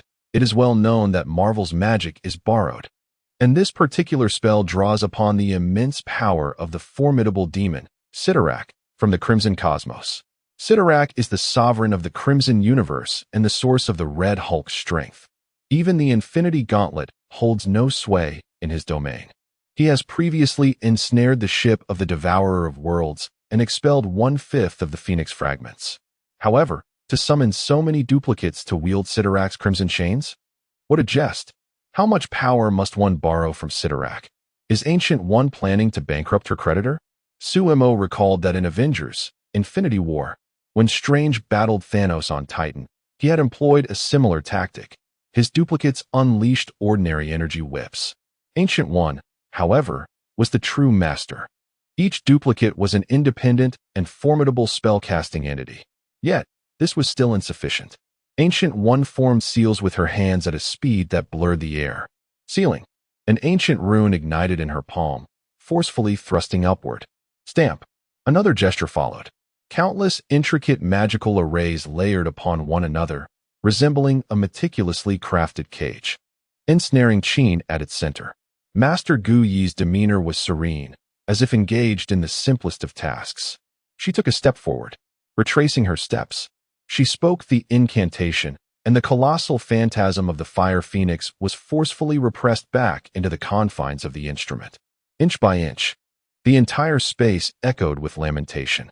At last, the final glimmer of crimson light vanished into the forehead of the instrument, restoring tranquility. Diana retracted the lasso, exhaling a sigh of relief. She gazed at Gu Yi, her eyes filled with profound respect.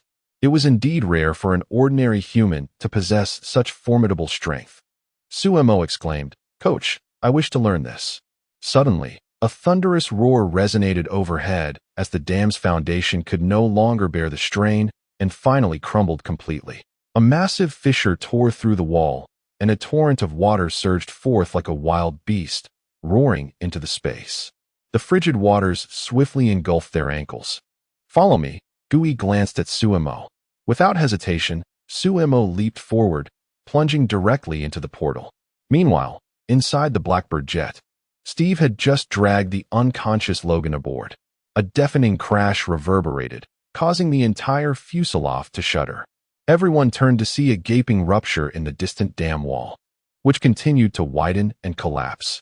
Ultimately, the flood roared forth uncontrollably, instantly engulfing the entire base. "Damn it," Tony swore. "They are still inside." Steve's expression darkened. In the cabin, the X-Men began to awaken one by one. Logan murmured, "How did I get here? Where's Jean?" Katie complained, "Ouch. Why do I have a bump on my head?" Aurora gasped, "The dam has collapsed? Is it over?" All eyes were fixed upon the swirling, murky waters. Natasha remained silent, standing quietly at the cabin entrance, her red hair billowing in the wind. "Rest assured," Tony broke the silence, his tone as casual as ever. Yet it was clear that there was an underlying tension. "That guy is incredibly resilient. He is definitely not dead. I bet he is out there rafting with Sky right now." "You better be telling the truth, Stark." "Hill will kill me," Natasha replied without turning back, remaining statue-like, gazing blankly at the water's surface. Meanwhile, in New York, wow, look at that. Are they filming a movie? It must be Stark's money, right? Quick, take a picture for me. Get the angle right. It looks like I'm holding a ship. On the sunlit streets of Manhattan, people paused to raise their phones, pointing at the three colossal aircraft carriers blotting out the sky. This spectacle was far cooler than Stark Tower, providing the perfect backdrop for a selfie. Little did they know, the cold muzzles of cannons had silently locked onto them. A fraction of the fortunate few would soon be reduced to a wisp of smoke. At the Tricorner Wing headquarters, the atmosphere was a stark contrast to the chaos outside. The operation was already in the air. Hill gazed at the main screen, her expression a stormy shade of iron. The betrayal by Grant Ward struck them like an unexpected and devastating blow, leaving them reeling. Now, the Hydra aircraft carriers loomed ominously at their doorstep, the screen awash with a multitude of crimson dots scattered across the global map. Each dot represented a target poised for obliteration. The countdown had commenced, 5 minutes and 0 seconds.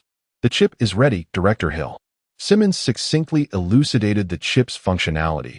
Once installed, these colossal vessels would perceive one another as the primary threat, and then, boom. "Excellent." Hill inhaled deeply, swiftly issuing commands. "Hand, the ground operation is in your hands. Coulson, disseminate the news that Fury is alive." Hill's fist struck the table with resolve. This scoundrel charade of death had persisted long enough. Time to bring him back to oversee the situation. Oh, and send him that Hydra list as well. Understood. Coulson offered a wry smile. Hill's gaze returned to the surveillance footage of the 3 aircraft carriers. The mission to replace the chip was entrusted to her most formidable assets. The outcome hinged upon this critical juncture. The atmosphere in the operations room was so tense it could have dripped with moisture. Suddenly, a clear female voice broke the silence over the comms channel. The A-ship has completed the replacement. Gwen's voice resonated with a hint of relief following the successful task. Hill's taut nerves relaxed slightly. Splendid work. Shortly thereafter, another channel chimed in. The B-ship is also ready. Kara's voice sounded somewhat apologetic. I'm sorry. I accidentally damaged a few of your aircraft. As long as you're unharmed, that's what matters, Hill replied with a smile. Now, only the most critical C-ship remained, and the individual responsible for the C-ship.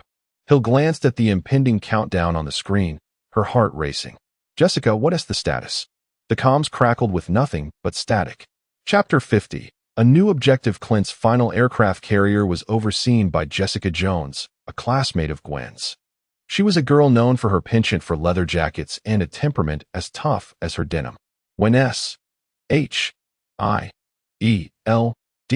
discovered her, she was merely a reckless girl who had just acquired her powers and referred to herself as Jewel. Hill was her file supervisor. Not only did she uncover Jessica's extraordinary abilities, but she also stumbled upon a far more sinister secret. A villain named Purple Man, capable of manipulating minds, had set his sights on her. Without hesitation, Hill took action before this nefarious figure could extend his malevolent grasp toward Jessica.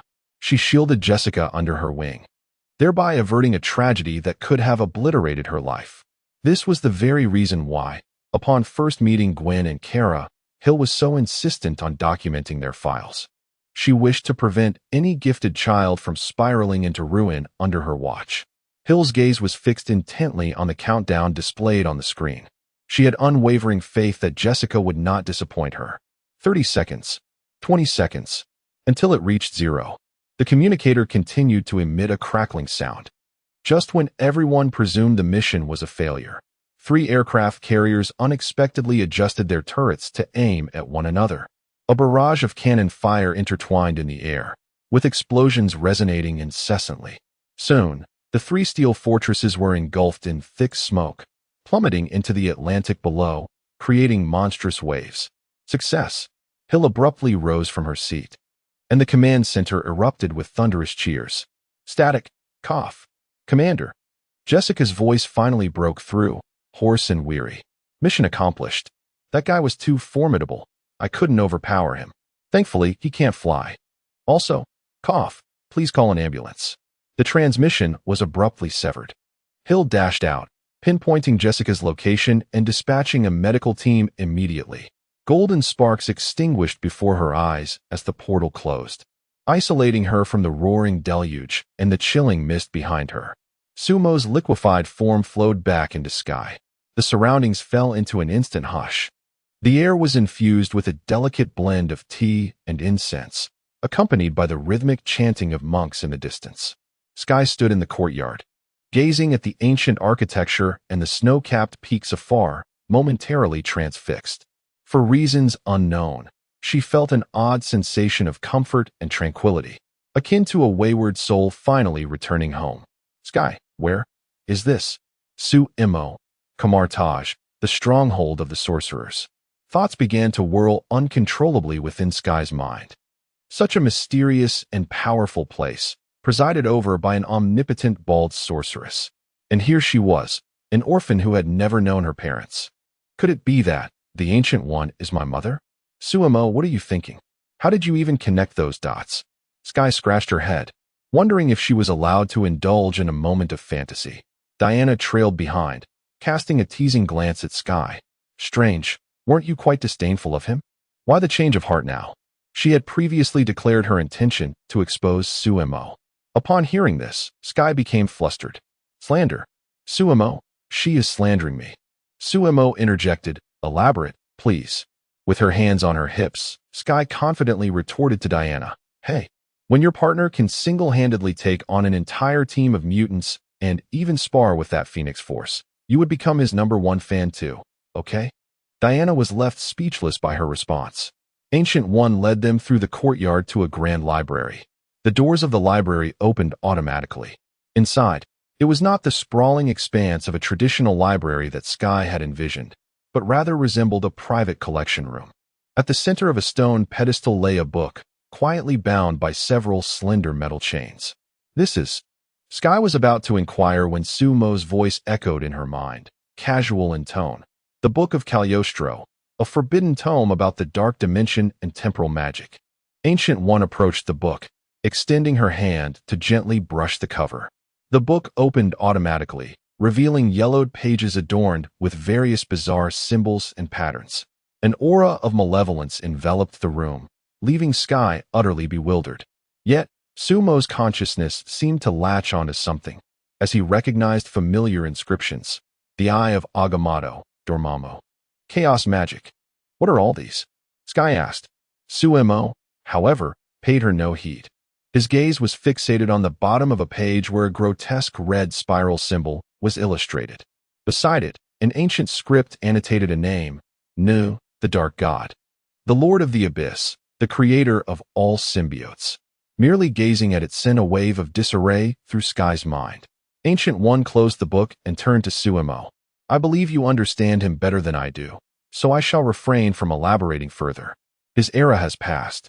Yet the power he left behind endures, much like the ebony blade and the symbiotes. She paced slowly around the pedestal, speaking candidly. To completely usurp him, you must endeavor to seize his authority. The ebony blade serves as the finest medium. Attempt to master it, Sumo, and you will gain the ability to create symbiotes. Perhaps even more? Sky found herself perplexed, unsure of the conversation's implications. Replacing a deity? It sounded perilous. Why would Sumo pursue such a course? She believed he was already formidable enough.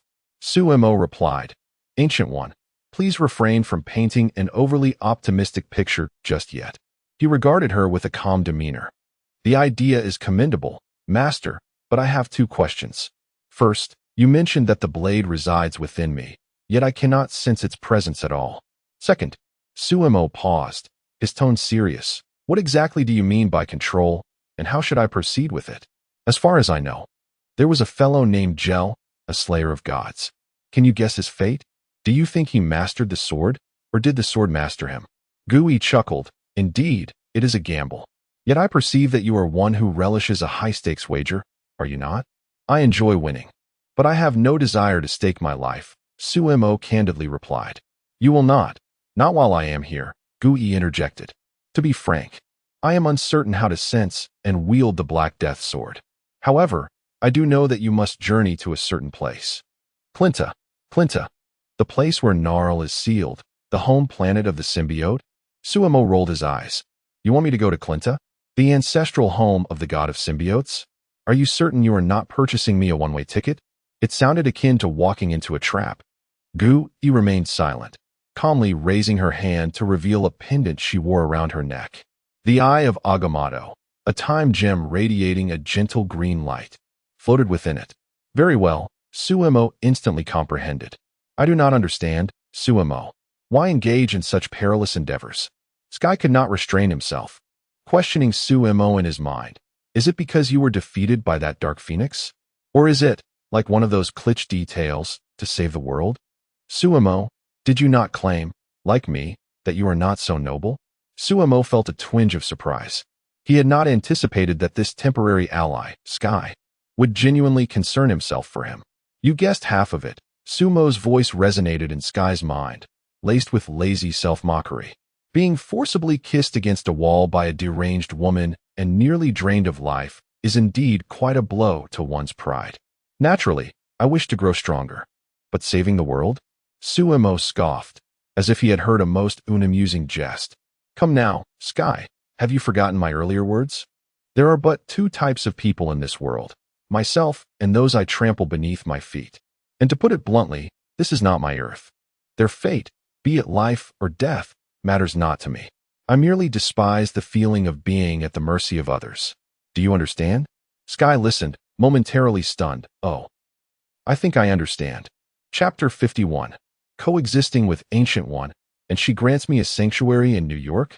Skye could hardly believe it. Regardless, Sumo's gaze returned to Ancient One's countenance. He pondered within, acknowledging his desire for strength, yet recognizing that this was fundamentally a transaction. The endeavor to replace Neru was not solely his affair. It was a means to alleviate a monumental predicament for Ancient One, for Earth. Indeed, for the entire multiverse. Ancient One must express her acknowledgement. Truly, Master, Sumo regarded Ancient One, his tone imbued with gravity. You would not permit heroes to bleed and weep, would you? After a battle, returning home only to find one's pockets emptier than one's visage, what a blow to morale. Ancient One seemed to anticipate his words. She merely gazed at Sumo, awaiting his continuation. I wish to learn magic, Sumo declared. Of course. You may practice alongside Wong and the others, Ancient One replied. No, you misunderstand. I am, after all, a symbiote master. Sumo smiled lightly. I possess a more efficient method of learning. Do you wish to? Ancient One's expression finally shifted, comprehension dawning upon her. He did not seek to learn incantations or peruse tomes. He desired autonomy. Diana understood as well, her astonishment giving way to admiration. She had known Ancient One for centuries. Witnessing her quell dimensional storms with jest and obliterate invading demons with a mere gesture. Yet, this was the first time she observed the nearly omnipotent supreme sorceress displaying such a captivating expression. It was a blend of shock, absurdity, and a hint of questioning whether this young man was indeed mad. By Hera, this was far more intriguing than the family dramas atop Mount Olympus. Diana watched with rapt attention. Ancient One fell silent. The air within the library seemed to solidify. Sumo regarded Ancient One's somewhat troubled visage, breaking into a grin. It won't take long, 30 minutes. Diana interjected. 30 minutes is ample time for many endeavors. Ancient One cast a profound glance at Sumo. The complexity of her expression sent shivers down Skye's spine, prompting him to abandon contemplation. After a lengthy pause, Ancient One slowly nodded. Very well. She turned, making her way towards the library's exit, her voice drifting back. Come find me tonight. The room Ancient One arranged for Skye was quite simple. A wooden bed, a desk, and a window revealing the snow-capped mountains. Skye retrieved his laptop from his backpack, powered it on, and breached the Wi-Fi. The signal was full. She could hardly believe it. Was the internet speed here swifter than that of Stark Tower? Sumo, do you think these sorcerers engage in forum debates when not meditating, arguing over whether Venom or Superman is superior? Skye inquired, her curiosity piqued. Clearly, they are not as trivial as you, Sumo replied. I believe you are stronger. That Valkyrie always tries to stir discord between us, Skye remarked, her eyes glinting with flattery. Sumo, flattery is of no avail. Skye scoffed lightly and swiftly opened a news website. The headlines were dominated by stories concerning Hydra. 3 aerospace carriers engaged in mutual annihilation over New York before plummeting into the Atlantic, while Director Fury, who had seemingly perished, was now orchestrating the situation. Upon seeing Hill's figure appear at the press conference, Sumo's anxious heart finally found solace. The ramifications of this incident were undeniably significant. The secrets of Hydra had been unveiled, along with the identities of the superhumans and SHIELD agents associated with them. Coulson and others received orders from Fury to go underground and began managing the fallout from the information leak. Fortunately, the Avengers remained unaffected, for the current alliance was, in essence, a privately funded team of superheroes backed by Stark, with Stark Towers serving as their headquarters. In light of this, netizens fervently suggested that Wayne Enterprises should establish a superhero alliance as well, and a poll for the alliance's name had already commenced. Sumo mischievously typed in the boys in black. So, are you really planning to go to Clinton next? Skye inquired, closing the webpage. Sumo replied, It's still early. I don't even know where it is. At that moment, 2 measured knocks echoed from outside the door. Skye rose to answer it, revealing Diana standing outside. She had changed out of her battle armor and donned a simple white blouse, exuding an air of intelligence and elegance. Diana handed Skye a folded note, stating, This is my address. Should you need anything, Feel free to find me. Sumo Sky interjected. I'm just a tool. Am I not? Do we know each other? Sumo's voice resonated, tinged with confusion, for he was certain he had never encountered the Amazonian princess before. Diana shook her head. The Father God once prophesied, her voice calm, that darkness would once again envelop the world, the ancient conquerors would return, the three boxes would unite, heralding the end. You aided me, and I shall assist you to the best of my abilities. In my culture, honor surpasses all. Sumo paused momentarily. Ancient conquerors? The three boxes uniting? Surely, Diana could not be referring to Na as an ancient conqueror, could she? The Wasteland Wolf had lost its online identity. Well, let it be. Better to embrace the misunderstanding than to explain. Sumo nonchalantly agreed. Deal. Diana nodded and vanished from view. That night, Kamartaj was tranquil under the moonlight. Sumo and Sky ascended the stone steps to the dwelling of the Ancient One. She sat cross-legged in the center of the quiet room, eyes closed as if engaged in a ritual. Upon sensing their arrival, the Ancient One opened her eyes. I'm afraid I can only ascertain that Clinter is located in the Andromeda Galaxy. Sumo responded. That's a useful clue. What good is that? A galaxy? Where am I to search for it? Sumo continued. Let us set aside the serious matters for now, Master. May I enter? The Ancient One remained silent, merely nodding. In the next instant, the symbiote surged forth from Sky, enveloping the Ancient One. The unfamiliar sensation caused Gu-E to furrow her brow. Sky gently reassured her. It's all right, sorceress.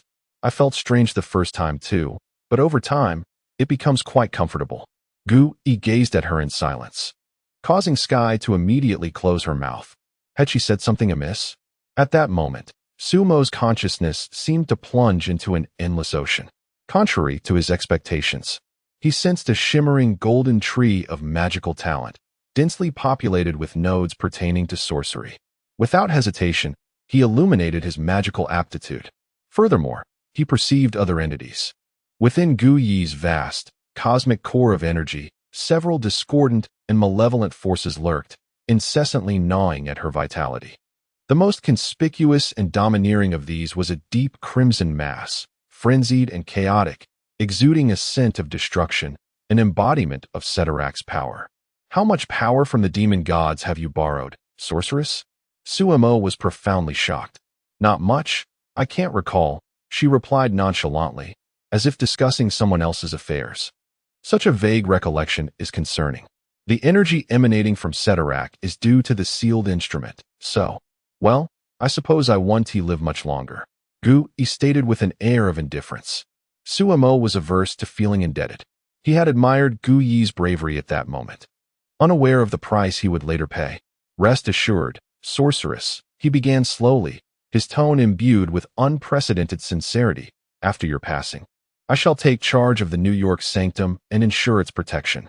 Gu-E merely raised an eyebrow, a slight twitch at the corner of her eye betraying her concern.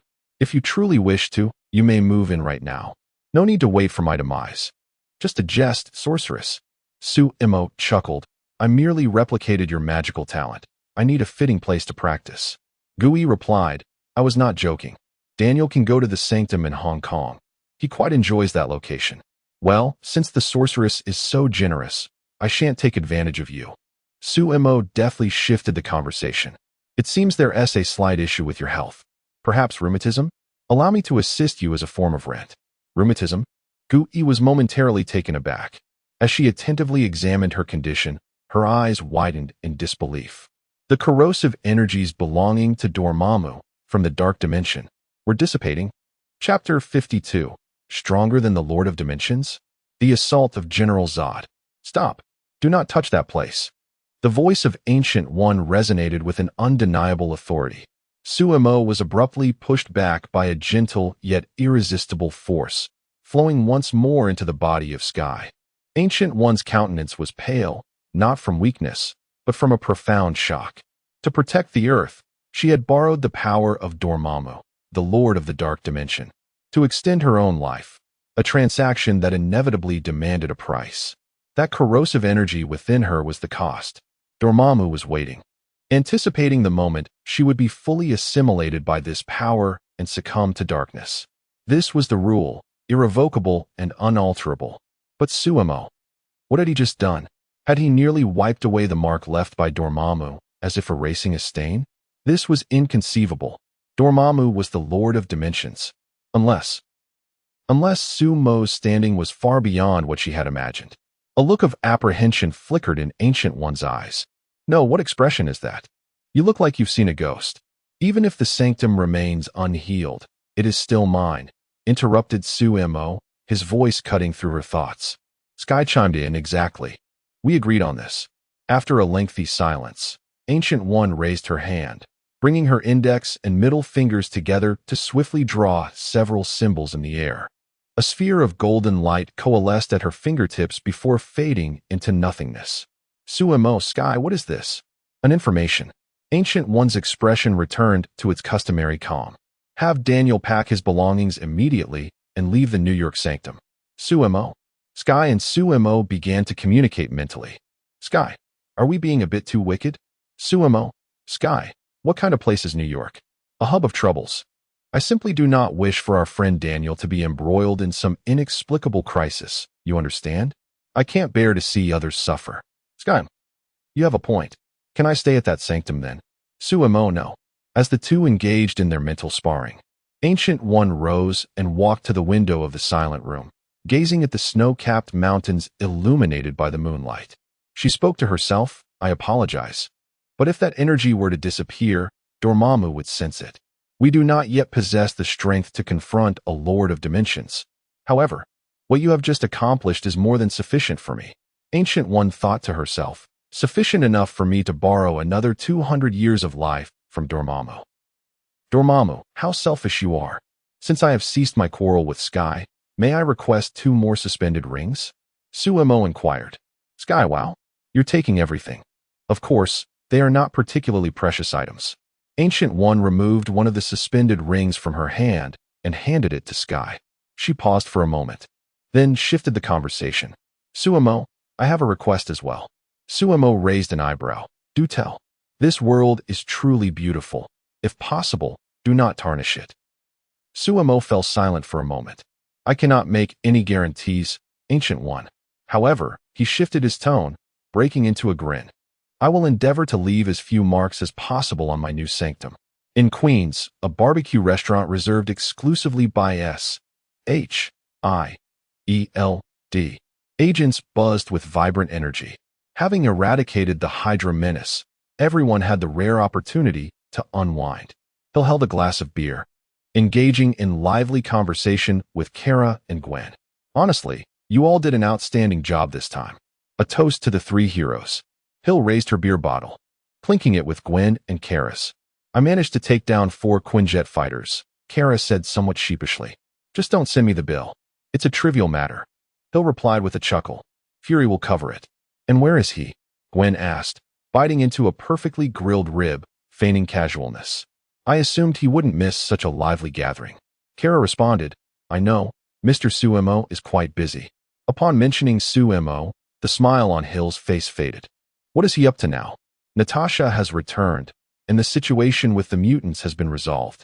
Surely Suemo and Sky aren't eloping?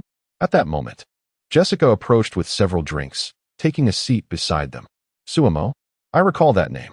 Former Director Hill asked me to bring back chocolates from Europe. Could they be for this gentleman? Chocolates now. Valentine's Day is still over a month away, Gwen remarked, taking a hearty bite of meat. Kara gently tugged at her sleeve, whispering a reminder. Gwen, no one said that was a Valentine's gift. Wow, it seems Mr. Suemo is quite popular. I must meet him. I simply wish to befriend him, Jessica quipped, raising an eyebrow with a playful smile. Meanwhile, at the North American Aerospace Defense Command, a harsh alarm shattered the tranquility of the command center. Sir, we have detected an unidentified flying object approaching. On the screen, a minuscule red that hurtled toward Earth from outer space at an unfathomable speed. What is its velocity? Uncalculable, sir. It has breached all our defenses. Before the words could settle, every illuminated screen worldwide, from the colossal billboards in Times Square to the smartphones in people's pockets, to the vast tactical map in the command center, transformed into static, not unlike a frothy beer. In the next moment, the imagery synchronized, and lines of text in various languages began to scroll across the screens. You are not alone. Within the barbecue restaurant, the television mounted on the wall flickered suddenly. A hush fell over the crowd. The sports commentary ceased, replaced by an eerie silence of static. On the screen, the phrase "you are not alone" slowly materialized. What is happening? Boss, is your television malfunctioning? Everyone, look at your phones. As if on cue, all individuals retrieved their devices, their expressions shifting from confusion to astonishment. The screen flickered once more, revealing a middle-aged man clad in black armor, his demeanor stern and unyielding. His gaze was cold and indifferent, as though he were surveying a colony of ants. I hail from a distant planet. For some time now, your world has sheltered my people. They have disguised themselves as one of you, their appearances indistinguishable from your own. Yet, they are not human. For those in the know, the fate of this planet rests in your hands. Kal-El, Kara Zor-El, I command you, surrender within 24 hours, or you shall witness the consequences that befall this world. The entire barbecue joint fell silent, the crackling of the charcoal in the grill, the only sound piercing the stillness. Hill snapped back to reality, seizing her phone from the table. There were already a dozen missed calls. Reporting the situation, she lowered her voice and swiftly made her way to the door. Who is this guy? Jessica inquired, clearly taken aback by the grandiosity of the display. I couldn't care less who this space scoundrel is. He better not linger on my phone screen for even a second longer, or I swear I will personally kick him back to his desolate cosmic abode. Gwen understood whom he sought. Only Kara. She remained transfixed, as though ensnared by an enchantment. Her eyes locked onto the screen. The beer glass in her hand clattered to the ground, shattering into countless pieces. Kara, are you all right? Gwen inquired with concern, instinctively fearful that this Kryptonian might be cut by the shards of glass. Zod. Kara felt as if she were facing a formidable adversary. Chapter 53. Identity exposed. Zod's global announcement detonated like a bomb, reverberating across the world. Within 24 hours, the ultimatum was clear. Surrender the two Kryptonians or face the annihilation of Earth. This dilemma was presented to all of humanity. The media spiraled into chaos, questioning, are they heroes or harbingers of doom? Zod's arrival threatened to plunge Earth into an interstellar war, one that was not ours to fight. Outrage echoed through the air. The true identities of Superman and Supergirl were unveiled. They were various voices clamored online, with hashtags like Kryptonians get out of Earth surging to the top of global trends within mere hours. But that was not the end. Certain unnamed individuals seized the moment to unleash sensational revelations. Louise Lane, the star reporter for the Planet Daily, was disclosed to have a close relationship with Superman, as she was the author of exclusive reports about him. The internet erupted in speculation. No wonder she was always the first on the scene. Surely, she had insider information. I boldly conjecture that she might just be Superman's girlfriend. Upstairs, another declared, I am Superman's girlfriend. Traitors among humanity. Soon, Louise's address and phone number were unearthed, attracting a throng of furious protesters outside her home, brandishing signs labeling her a traitor. The entrance to the Planet Daily was besieged, demanding the release of Louise Lane and her knowledge of Superman's whereabouts. Editor-in-chief Perry White gazed down at the crowd below, his head throbbing with stress. He dialed Louise's number multiple times, only to be met with a busy signal. Meanwhile, in the upper echelons of LexCorp, Lex Luthor quietly observed the ship hovering ominously above the city. Sir, the stock market has crashed, and chaos reigns worldwide, his assistant, Mercy Graves, approached with an anxious expression. Excellent, Luthor replied, taking a sip of his drink, his voice unervingly calm. Chaos is the finest catalyst. It reveals much to those who dare to look. For too long, humanity has gazed upon a false hope, a pseudo-deity. Now, they are finally confronted with the truth, an invasion. A cold smirk graced Luthor's lips. I warned them long ago about the peril of placing their hopes in an extraterrestrial being. Setting down his glass, Luthor approached his desk, where a tablet lay waiting. On the screen were files he had amassed over the years on various superhumans: the Amazonian princess, the Flash, Aquaman, the Cyborg, and, of course, the recently infamous Venom. Luther's finger glided over the screen, ultimately pausing on a photograph of Kara clad in her black supersuit. He had long since uncovered Supergirl's identity. Now, it was time to stoke the flames further. "Mercy," he commanded. "Sir, release her dossier as well." Not long after, all the phones vibrated simultaneously. A new notification appeared, originating from a renowned gossip website, celebrated for its accuracy and audacity. The woman in the black uniform is, in fact, a student at Midtown High School. What? She is merely a child? The Woman of Steel is our hero in New York. We shall never waver. Compared to the enigmatic Superman, the identity of the Woman of Steel is far more tangible and accessible. This revelation sent ripples through the community. In response to the threat, Midtown High School hastily announced an indefinite closure to safeguard its students. Within Hill's apartment, Kara sat on the sofa, hugging her knees, her head buried deep. "It was I who brought him here."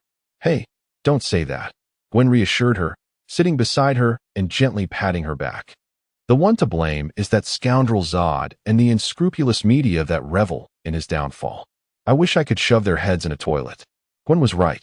Fear can render individuals irrational, and Zod had exploited this vulnerability. Hill emerged from the kitchen, carrying 2 cups of hot milk. She handed the milk to her companions, leaning against the table with a grave expression. 24 hours. Now there are less than 10 remaining." Hill's voice shattered the silence, her tone somber. "Analysis indicates that there is no one in the Avengers capable of defeating that man. Even if they banded together, the odds would remain slim." She paused. "Perhaps only Superman could vanquish him. Not just him. There's also Sumo. He too could certainly defeat that scoundrel." Gwen interjected with unwavering certainty. "Indeed, Sumo could, but not in symbiosis with me." Hill nodded, her gaze shifting to Kara, her eyes brimming with encouragement. "Absolutely, Mr. Sumo. He is so powerful. If he were to merge with me, we could surely defeat Zod." A spark of hope reignited in Kara's despairing eyes. It was no wonder Kara harbored such fear of Zod. For Clark, Krypton was merely a nebulous concept, a tale woven from the virtual images of a spaceship from Krypton. When Krypton was annihilated, he was but an infant swaddled in blankets, utterly oblivious to the cataclysm. Yet Kara remembered. She was already a girl capable of running and jumping. She recalled the skies of Krypton, the solemnity of the council chamber, and the panic that ensued when doom descended. Zod was no ordinary criminal. He was the supreme commander of Kryptonian military forces, a warrior forged in the crucible of discipline and honor. To claim he was the mightiest warrior in Krypton's history would not be an exaggeration. Kara had encountered him on multiple occasions. The man exuded an essence of pure strength and authority. Her mother had said he initiated a coup on Krypton as it faced destruction, not for power, but to save Krypton in his own way. This delusional conviction rendered him more perilous and ruthless than any adversary. Now this man, this living nightmare of childhood, now hovers above the earth. Its sudden manifestation instantly shatters the fragile sense of security that Kara had painstakingly built. However, Mr. Sumo is there now. The apartment once again descends into silence. At that moment, outside the window, a series of piercing sirens grow closer, becoming increasingly distinct. How is this possible? Hill's complexion instantly changes. She darts to the window, parting the blinds slightly. Below, several black SUVs and FBI vehicles have encircled the apartment. Damn it, how did they find this place? The sirens grow louder. The apartment is no longer safe. "We must leave," Hill decisively declares. Just then, Gwen's gaze suddenly fixates on the air in the center of the living room. The three become instantly alert. In the air, a few golden sparks materialize, flickering like fireflies. Subsequently, the sparks multiply, swirling in a fixed trajectory, trailing exquisite golden light. A burning circle is slowly taking shape. A familiar, deep voice emerges. "I hear someone is looking for me." Chapter 54. Wishing to reside in the sanctuary? Declare your worth. The portal in the center of the living room had fully formed and stabilized. Beyond the door lay an ancient hall. Sky stood at the entrance. With Sumo's sinister black head peeking out from her shoulder, its toothy grin stretching into an exaggerated arc. "Everyone, what are you standing there for? If you linger any longer, the FBI will treat you to some complimentary coffee." Downstairs, the sound of a door being shattered and chaotic footsteps became increasingly audible. Let us go. The three swiftly traversed the portal. The moment they stepped into the sanctuary, the portal behind them vanished abruptly, severing their connection to the outside world. The cacophony outside was entirely muted. Here, the only sound was the rhythmic beat of their own heartbeats. Wow, it's enormous. Gwen tilted her head back, her mouth forming a gnaw shape as they found themselves in a grand hall with soaring ceilings. Before them stood an imposing wooden staircase leading to the second floor. The most striking feature was an enormous circular window, intricate patterns dividing the street view outside into myriad fragments. Shelves lining the walls were filled with an array of peculiar artifacts, dust-laden globes, unidentifiable metallic instruments, and objects encased within glass cabinets. The air was infused with the scent of old books and incense. This place is Hill surveyed her surroundings, her curiosity piqued. Ancient weapons and bizarre crafts adorned the vicinity, emanating an aura of mystery and power. As an agent, she instinctively concluded, one must not touch anything indiscriminately. Welcome to the New York Sanctuary, Hill, Sue Mo explained. Do you recall Kamartaj? We mentioned visiting it after resolving the mutant issue. Sky and I have already been there and gathered all the necessary information. Indeed, the internet speed there is astonishing. Sky interjected excitedly. And can you believe it? The sorcerer gifted this place to Sue Mo. I thought the sanctuary would be a quaint little chapel, but it's so vast. Of course, she must think highly of me. I have a delightful way with words, Sue Mo remarked with a hint of pride. Gwen, unable to contain her curiosity, ascended to the second floor. She approached a heavy wooden door and reached for the doorknob. Sue Mo cautioned, that door can lead to various parts of the world. Be careful. Cool. Gwen paused momentarily, her excitement intensifying. She pulled open the door, revealing a snow-covered mountaintop, the cold wind howling fiercely. She slammed the door shut and opened it again. This time, it led to a bustling night market in Hong Kong, illuminated by flashing neon lights. Gwen, don't touch anything recklessly. Some of those beings have rather irritable tempers. Sue Mo warned. Sky nodded in agreement, adding, She's right, especially that red-caped figure in the corner. It's quite haughty. He'll silently observe them, choosing not to speak. Listening to Sky and Sue Mo engage in their lively exchange, seamlessly complementing one another, an unnameable feeling surged within her. In truth, it was not so unclear. Hill admitted to herself that she felt a twinge of jealousy. Yet, formidable adversaries loomed ahead. She would not be swayed by such trivial matters. Hill cast a glance at Kara, signaling that pressing matters were at hand. Kara steadied her emotions, lifted her gaze, and looked at Mr. Sue Mo. Mr. Sue Mo. Zod, I witnessed it all. The global broadcast was quite extravagant. Let Superman handle it. He is capable. Sumo's tone was flat, as if discussing a matter of little consequence. In his eyes, this crisis was nothing short of a complete debacle. He could foresee what was to come. Clark would step forward, engaging Zod in a cataclysmic confrontation above New York. Skyscrapers would crumble like cookies, streets would be pocked with enormous craters, and satellites would plummet from the sky. Once the dust settled and the battle concluded, would humanity express gratitude? Yes, but only for a fleeting 3 minutes. Following that would be an avalanche of questions and fear. Why must the battle occur in the city? He destroyed my home. He is too dangerous. How can we trust an extraterrestrial? Luther was undoubtedly hiding in some opulent office, sipping on an 82 Law fight while watching the news, grinning like a jester. The hero had become the greatest threat, and the savior had transformed into a pariah, vilified by all. Ultimately, to prove his innocence and to rescue these ungrateful souls, Clark would have to engage in a battle against another vigilante clad in a bat-themed costume, only to perish at the hands of the mightier Doomsday. How poignant, how foolish. Sue Mo had no intention of undertaking such a thankless endeavor. Kara paused, momentarily taken aback. Zod was a general of Krypton. How could her cousin possibly stand against him? Yet she understood Sue Mo's stance. Mr. Sue Mo, you advised me to master heat vision, and I have. Kara's voice softened, shifting direction. Oh, I sense there is more to your words. Do you wish for me to assist your cousin? No. Kara hastily shook her head. She took a deep breath and revealed her true desire. I wish to reside here. What? Gwen was taken aback. What was she intending? She herself wished to stay but felt too timid to voice it, and Kara had. Gwen and I have joined Director Hill's team. So, I wish to learn more from Director Hill, if that's all right. Kara explained. Sumo turned to Hill, who nodded, inquiring, is that acceptable? He wondered if it was merely his imagination, but he felt Hill's voice was slightly strained. It was a bit unfamiliar.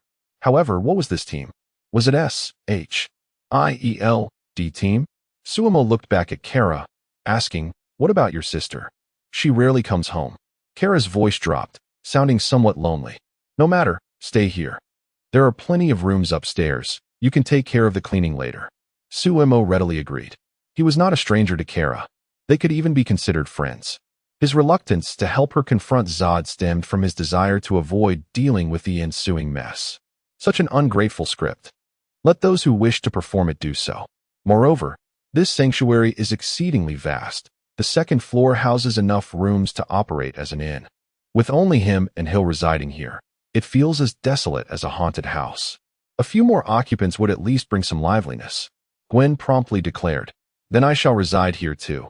Sumo retorted, what value can you bring? Gwen hesitated and finally replied, I can keep you company. Sumo rolled his eyes. That hardly enhances your appeal. Gwen, unwilling to concede, pointed at Sky. What value does she possess? Sky coolly responded, I can hack into the Pentagon. Gwen was momentarily speechless, then shifted her focus to Hill. What about Director Hill? Hill narrowed her eyes. Was this little girl attempting rebellion? She was about to assert her ability to leverage S-H-I-E-L-D-S resources, providing intelligence and logistical support, when she heard Sumo lazily state, she keeps me company. Gwen exclaimed, that's outrageous. Such double standards. Kara and Sky stifled their laughter, while Hill's earlobes flushed a rosy hue. Chapter 55, Farah. Zod's lieutenant, with merely 6 hours remaining until Zod's ultimatum, in a tranquil chapel in the state of Kansas. Clark confided his turmoil to the priest while seated on a pew. I am the one Zod seeks, he murmured. The priest swallowed hard, feigning composure while grappling with an inner turmoil. Are you aware of what they want from you? Clark shook his head, continuing, even if I surrender, General Zod is unlikely to honor his word. However, if my capitulation might offer a glimmer of hope for saving Earth, do you think I should proceed? The priest inquired. What does your heart tell you? Zod is untrustworthy, yet the question remains. Clark lifted his gaze. I am uncertain whether humanity can be trusted. The priest regarded him with a complex expression, silence enveloping them for a long moment before he spoke. Perhaps you must first extend your trust to others, so that they may trust you in return. Nodding, Clark rose and exited the chapel. Under the sunlight, soldiers at the military base stood ready for confrontation. Clark extended his hands voluntarily, and the cold handcuffs snapped shut around his wrists. Shortly thereafter, an oddly shaped black spacecraft sliced through the clouds and descended upon the base.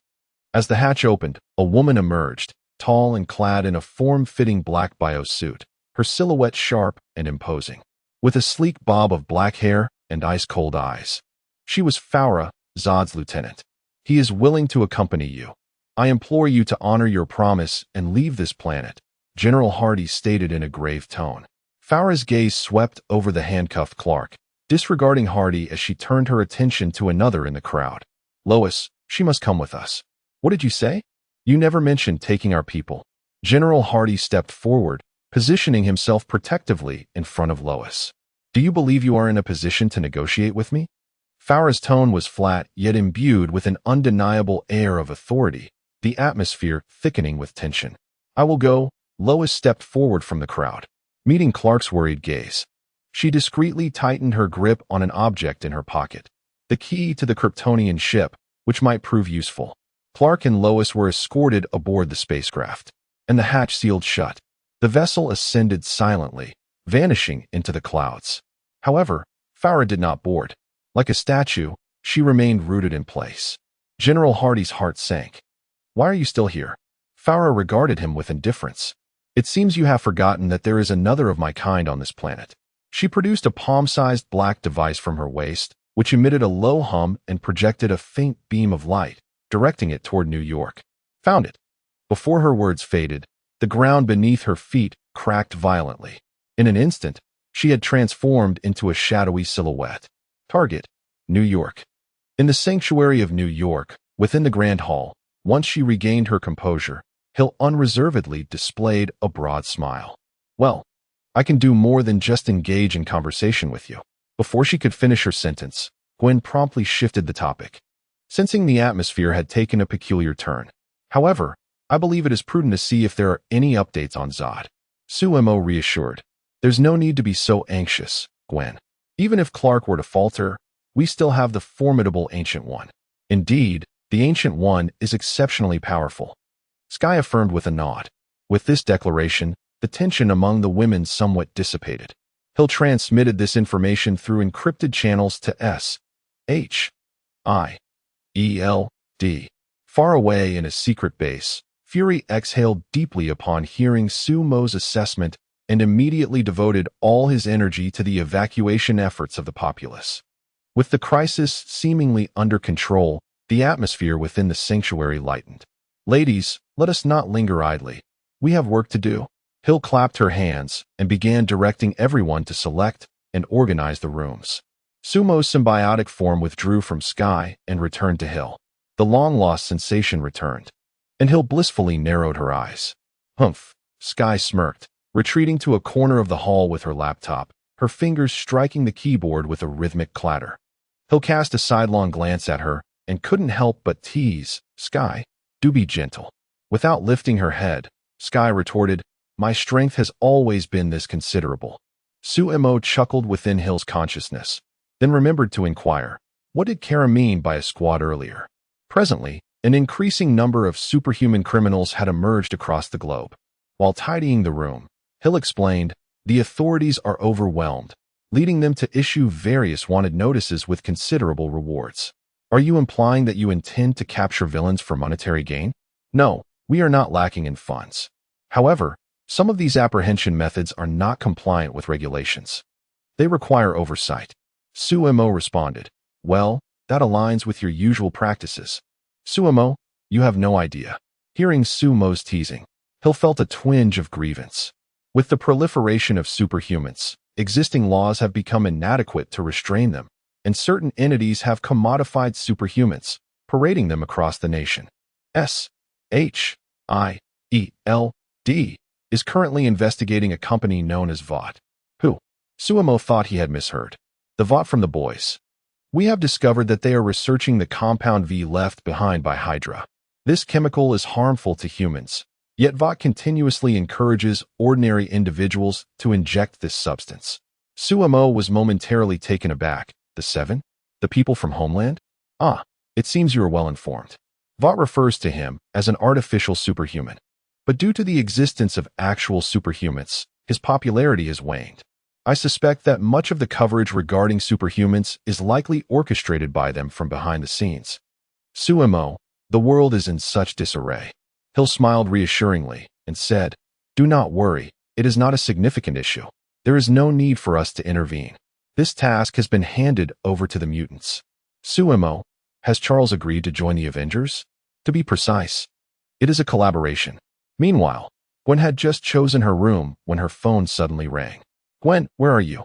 It was her father, George Stacy, sounding exceedingly anxious. I am at a friend's house. Listen to me, this is urgent. The military has just issued a citywide alert. Zod's subordinates are headed to New York. Gwen's breath caught in her throat. She knew precisely whom they were seeking. It could only be Kara. Gwen, are you listening? Leave New York now. Go to your aunt's house, or anywhere, just get out of New York immediately. I will send a police car to fetch you. Just as Gwen was about to respond, Sumo's voice drifted in from outside. Is your room ready? Are you returning home tonight, or will you stay here?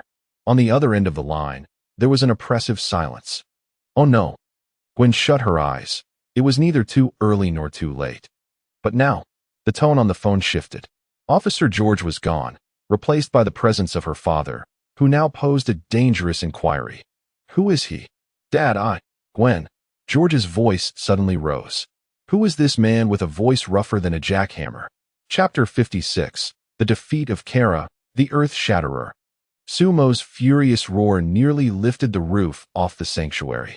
He glared at Gwen's phone, ready to unleash a tirade, but before he could finish, Hill swiftly shut the door to the room. In the hall, Sky lifted his gaze from his laptop, arching an eyebrow. Family dispute. Sumo retorted, Sky, do you really think my voice resembles an Earth Shatterer? Sky smirked, exaggerating his response. How could that be? Your vocal quality is the finest I have ever encountered. Magnetic, alluring, captivating. Hill felt a twinge of inadequacy at Sky's praise. Before long, the door swung open. Gwen emerged, taking a deep breath. Everyone, we have a situation. In Manhattan, New York, Fiore landed with the grace of a superhero, shattering the asphalt beneath her.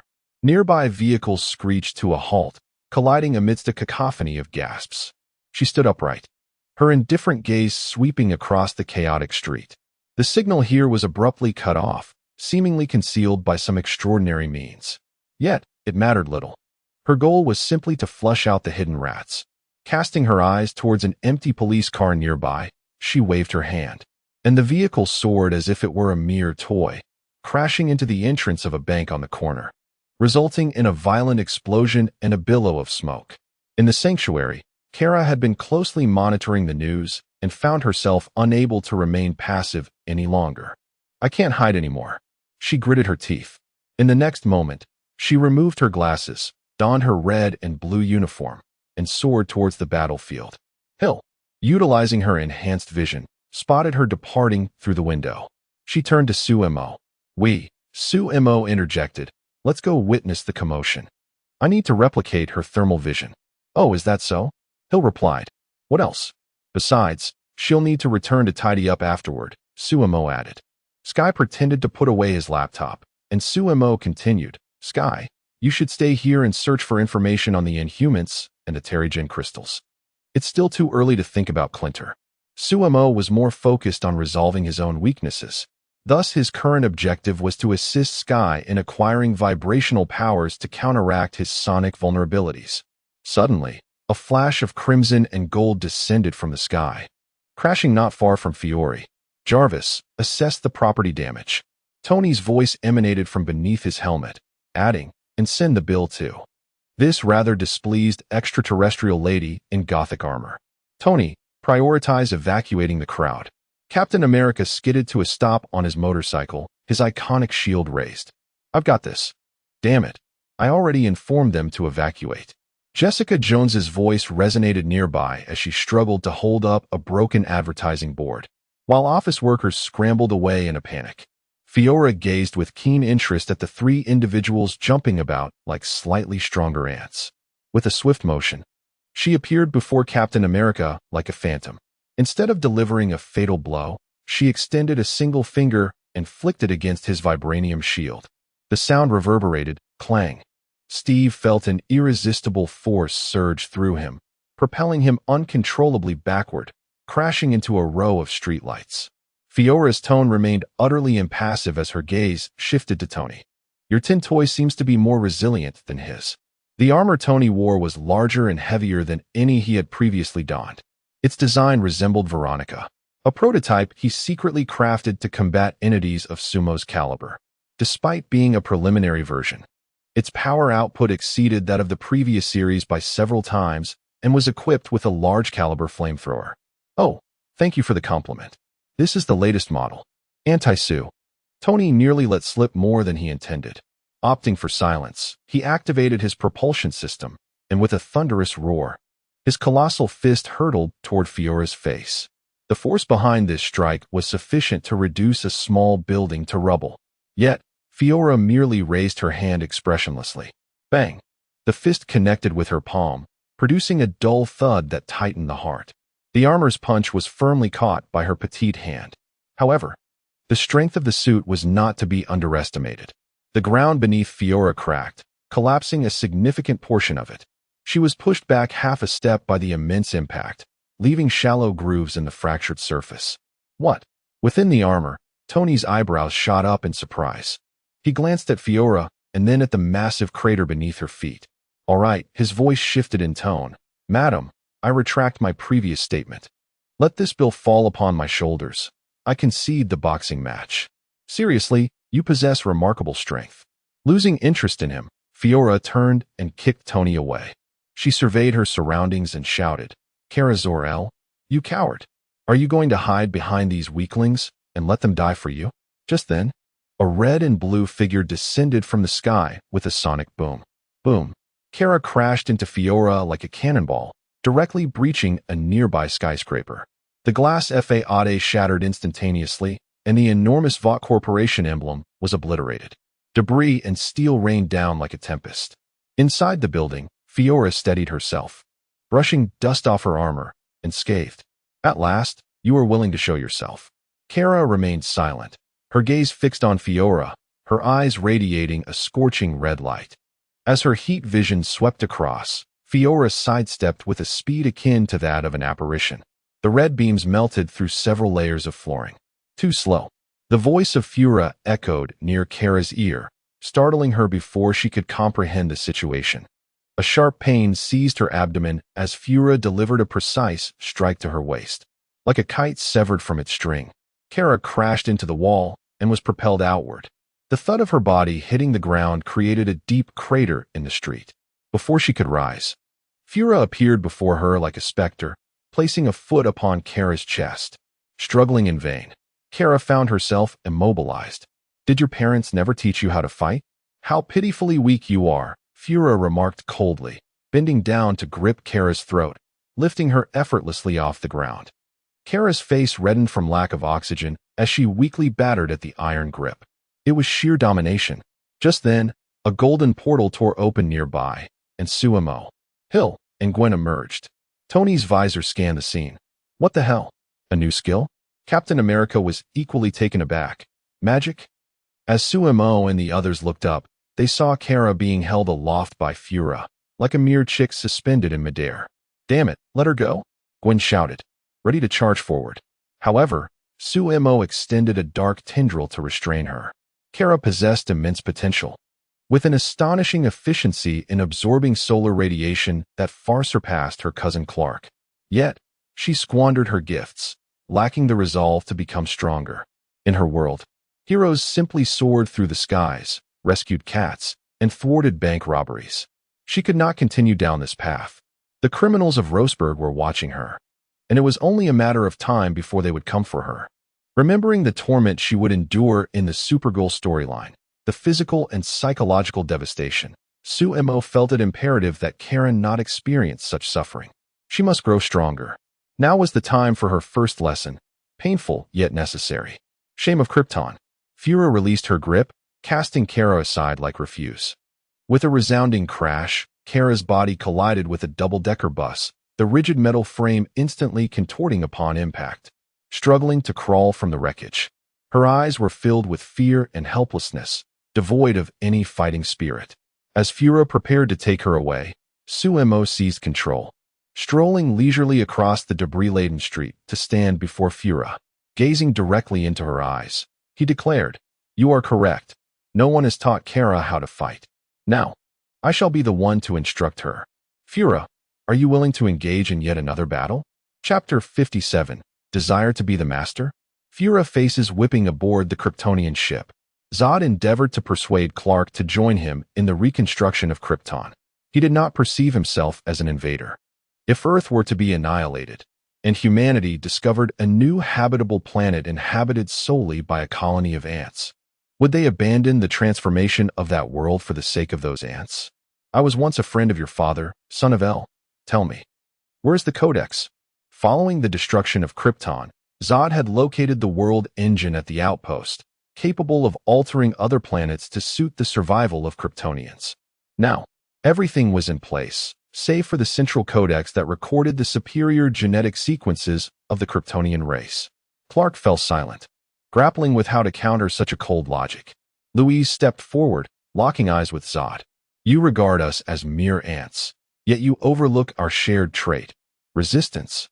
Zod's gaze lingered on Louise's face for a fleeting moment, as if observing a bothersome insect.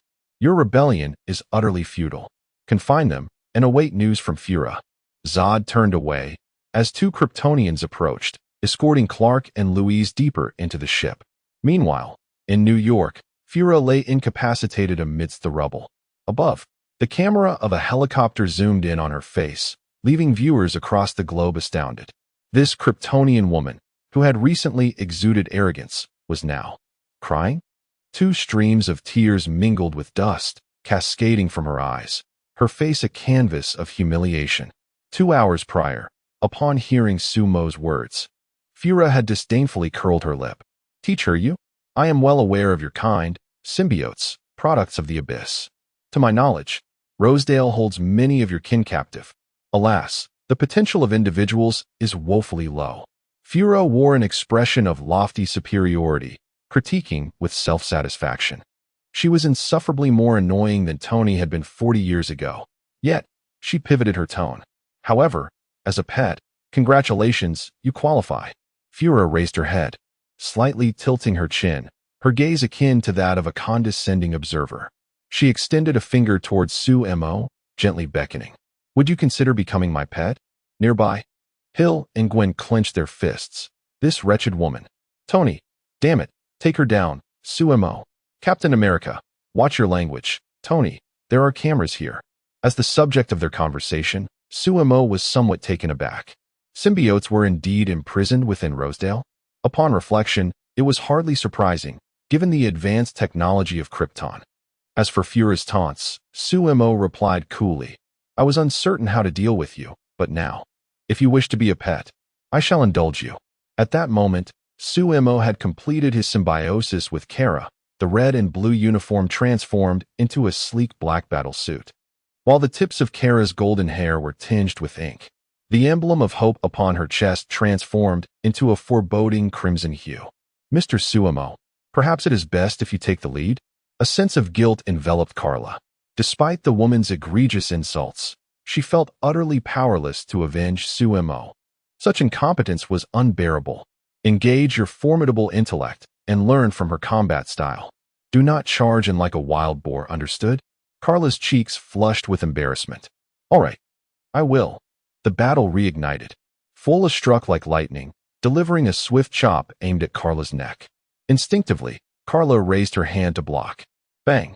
The tremendous force sent her flying, shattering an entire billboard.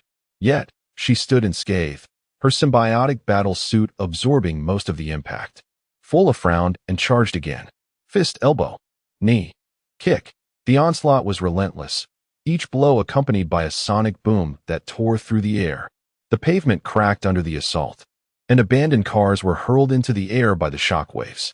Carla was tossed between buildings, yet each time, she managed to rise again.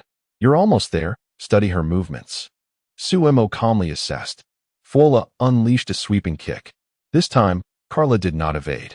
Instead, she mirrored Fola's technique, delivering a powerful kick of her own. Boom. The collision of their immense forces sent shockwaves rippling outward, shattering every window along the street into dust. Carla staggered back a step, while for the first time, Fola was forced to retreat. She noted the transformation in Carla. How could this be? Was the symbiotic enhancement so potent against Kryptonians? The beings within Rosberg were utterly inferior. Fola steeled herself and threw a punch. Yet, it was too late. Carla had already grasped the fundamentals of her fighting style. She sidestepped and landed a vicious uppercut to Fola's chin. That strike seemed to flip a switch. For the ensuing moments, Fola endured a humiliation beyond measure. Carla relentlessly employed her techniques to best her opponent. Ultimately, she abandoned pretense, pinning Fola beneath her. Fola sought to create distance, but Sumo's tendrils had already ensnared her ankle, yanking her downward with force. Boom. Fola was yanked from the air and crashed to the ground. Sumo gazed down upon the cratered Fola, his tone unperturbed. Continue. Those two words echoed in Fola's mind countless times. You scoundrel, she cried, struggling to rise from the pit, her eyes blazing with fury at Sumo. He dismissed her as a contender. She was merely a training tool for this fledgling Kryptonian. An unprecedented wave of humiliation surged within her. She had reached her limit. No longer did she wish to serve as this scoundrel's instructional apparatus. Fola ceased her desire to fight and yearned to flee from this wretched place. Yet, no sooner had she ascended less than 10 meters. Sumo's tendrils once again pursued from below, ensnaring her waist mercilessly and slamming her back to the ground. Thunderous crash. Once again, a deeper abyss beckoned. Sumo's voice, akin to a haunting nightmare, reverberated. I said, continue. Fiola stood frozen, fixated on Sumo with an intensity that suggested she wished to devour him whole. Sumo turned to Carla, stating, it appears today's lesson must conclude prematurely. He had entirely seized control of Carla's body. It was now time to settle accounts between her and him. Sumo gazed down at Fiola, his tone chillingly calm. Did you not wish for me to be your pet? Now, tell me, who is the master and who is the pet? You, Fiola sneered, forcing the word through clenched teeth. Sumo smiled. In the next moment, dark tendrils ensnared Fiola's arms, lifting her into the air. The entire world watched this scene unfold through live broadcasts. Who is the pet? Sumo inquired. Release me, you wretched creature. Fiola screamed, thrashing desperately, yet to no avail. Her eyes blazed with murderous intent. The general will kill you. He will annihilate all of you.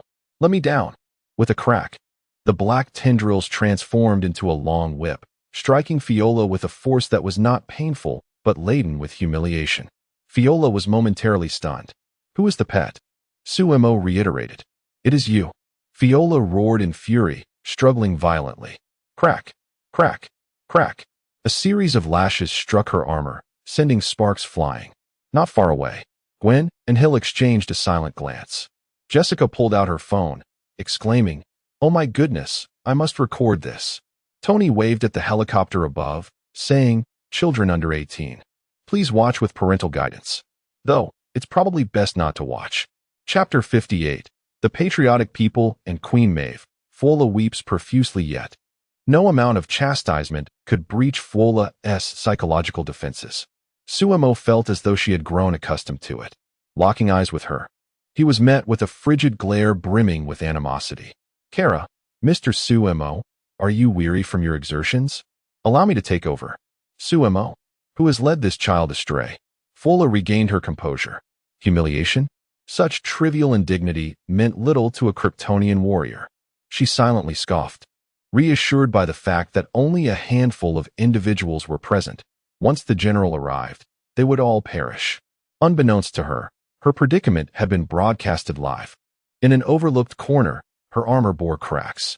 Meanwhile, Zod, noticing Fiola's prolonged absence, dispatched 2 subordinates to New York for reconnaissance, while he and the remaining group sought the Codex.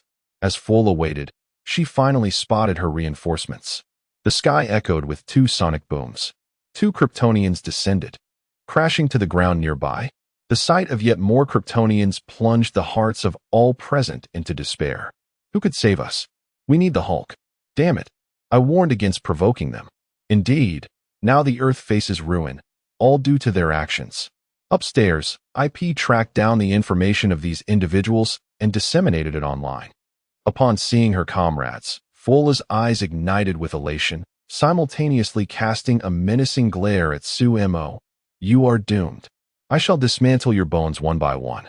I will trample you underfoot. You will beg to kiss my toes. With a resounding crack, a whip echoed in response. Sumo, I possess no bones, nor shall I kiss your toes. However, I could administer a few lashes daily, should you plead for it. The 2 Kryptonians, witnessing Fiola's humiliation, erupted in fury, transforming into streaks as they charged forth. Sumo remained unmoved, instead lifting his gaze to the sky. Such commotion, and more are arriving soon. A man descended, floating gracefully in the air, positioning himself before the 2 Kryptonians, a figure of imposing authority. Additionally, a woman approached Sumo's level.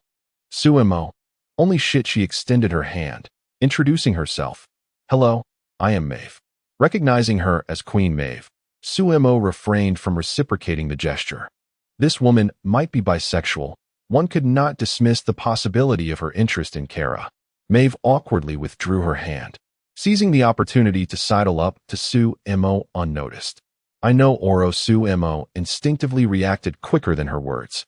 He had already ensnared her with a tendril. Maeve grimaced in pain. I know, Aurora. Sumo recalled that Hill had previously mentioned the mutants had taken over the investigation of the Waters Corporation. Could it be that Storm had turned Queen Maeve to her side? Impressive. Old Charles possesses some cunning. Wait, how was she turned? Aurora wouldn't. Never mind. It's none of my business. Setting aside Maeve, Sumo redirected his attention back to the battlefield. Superman, Tony instinctively exclaimed, only to quickly realize the absurdity of his words. The man before him, although clad in a tight suit, bore nose upon his chest. Instead, he was adorned with golden eagle epaulets and draped in a flamboyant flag of stars and stripes. What is this? A counterfeit? Tony's confusion was palpable. Hill remarked, a synthetic superhero from Vought. What is he called, Homelander? Gwen interjected. Huh? Isn't he afraid of getting hit? Homelander paid no heed to anyone. With hands on his hips, he struck what he believed to be the most striking pose. A commercial smile plastered on his face as he addressed the helicopter cameras above. My friends, fear not. Let Homelander assist you. This spectacle left everyone in a stupor. Who on earth is he? Homelander. One Kryptonian exhibited a look of bewilderment, clearly indicating that he was absent from their pre-researched list of earthly threats. Get lost. Another Kryptonian succinctly stated. The smile on Homelander's face faltered momentarily. He despised being addressed in such a tone. However, maintaining his composure for the sake of a global broadcast, he spoke in a tone reminiscent of an elder admonishing a younger counterpart. Listen, no matter what kind of aliens you are, vacate my city, no, our city, at once. Homelander's eyes began to glow a menacing red. Or else. The Kryptonian approached him, exuding disdain. The muscles at the corner of Homelander's mouth twitched, his eyes narrowing. You will regret this. No sooner had he spoken than a laser burst forth from his gaze. The Kryptonian didn't even bother to dodge, allowing the searing beams to strike his chest. Zing! It had an effect. Smoke billowed from the surface of the Kryptonian's armor. Yet that was all. The armor bore no scorch marks, nor had the temperature risen in the slightest. Homelander was taken aback. The global audience shared in his astonishment. The Kryptonian glanced down at his chest, then lifted his head, displaying an expression akin to that of a fool. Is that it? In the next moment, he swung a hand towards Homelander. Crack! A resounding impact echoed. Homelander spun like a top, completing a full 720 degrees before crashing into a nearby pile of rubble, remaining motionless for quite some time. The arena fell into a profound silence. Tony murmured, I take back what I said. He truly is a hero. Captain America rushed to check on him. He was still alive. Jessica was thoroughly perplexed. Doesn't he know how formidable Kryptonians are? Amidst the ruins of the building, Sumo glanced at Maeve with disdain and remarked, Did you come here to die? Maeve sighed. This building is the headquarters of Vought. Sumo was aware, having noticed the enormous Vought emblem. Sumo, what a coincidence. We were completely unaware. Maeve, the Vought company invested billions in the creation of their Super 7. Yet in this era teeming with celestial beings and extraterrestrials, the heroes forged from Compound V have become nothing more than overlooked subpar products. Even the Hydra turned their noses up at them. Now, not only have they failed to earn a profit, but their headquarters has also been razed. Moreover, Sumo deliberately confined the battleground to this very building, leaving only Vought to bear the losses. Maeve's eyes suddenly widened as she gazed ahead. They are charging towards us. However, Sumo's speed eclipsed that of the two Kryptonians. Through the high-speed cameras, onlookers merely caught a fleeting glimpse of a shadowy figure. Crack, crack, accompanied by two jarring sounds of bones fracturing. The two Kryptonians found their legs shattered, kneeling before Sumo. Their bloodlines were far too mixed to compare with Kara, Clark, or Farah. It was a swift defeat, unsurprising. Maeve gasped, Oh my God, how can he be this strong? I adore him. I want him. I want to capture him. The arena fell into a deathly silence. Helicopters above zoomed in, broadcasting this moment to the world. Silence. Sumo turned his head, his gaze returning to Farah, still suspended in midair. Look at your comrades. Perhaps, if I lash you a few more times before their eyes, you might finally understand who the true pet is. Farah's eyes scanned her companions. Their faces reflected shock and anguish as she glanced up at the helicopter, its lens fixated on her like a cold, unblinking eye. The entire world was watching. She clenched her teeth, questioning why. Why was this happening to her? You ask me why? Suemo was taken aback. When she was taunting and boasting, did she ever ponder the reasons?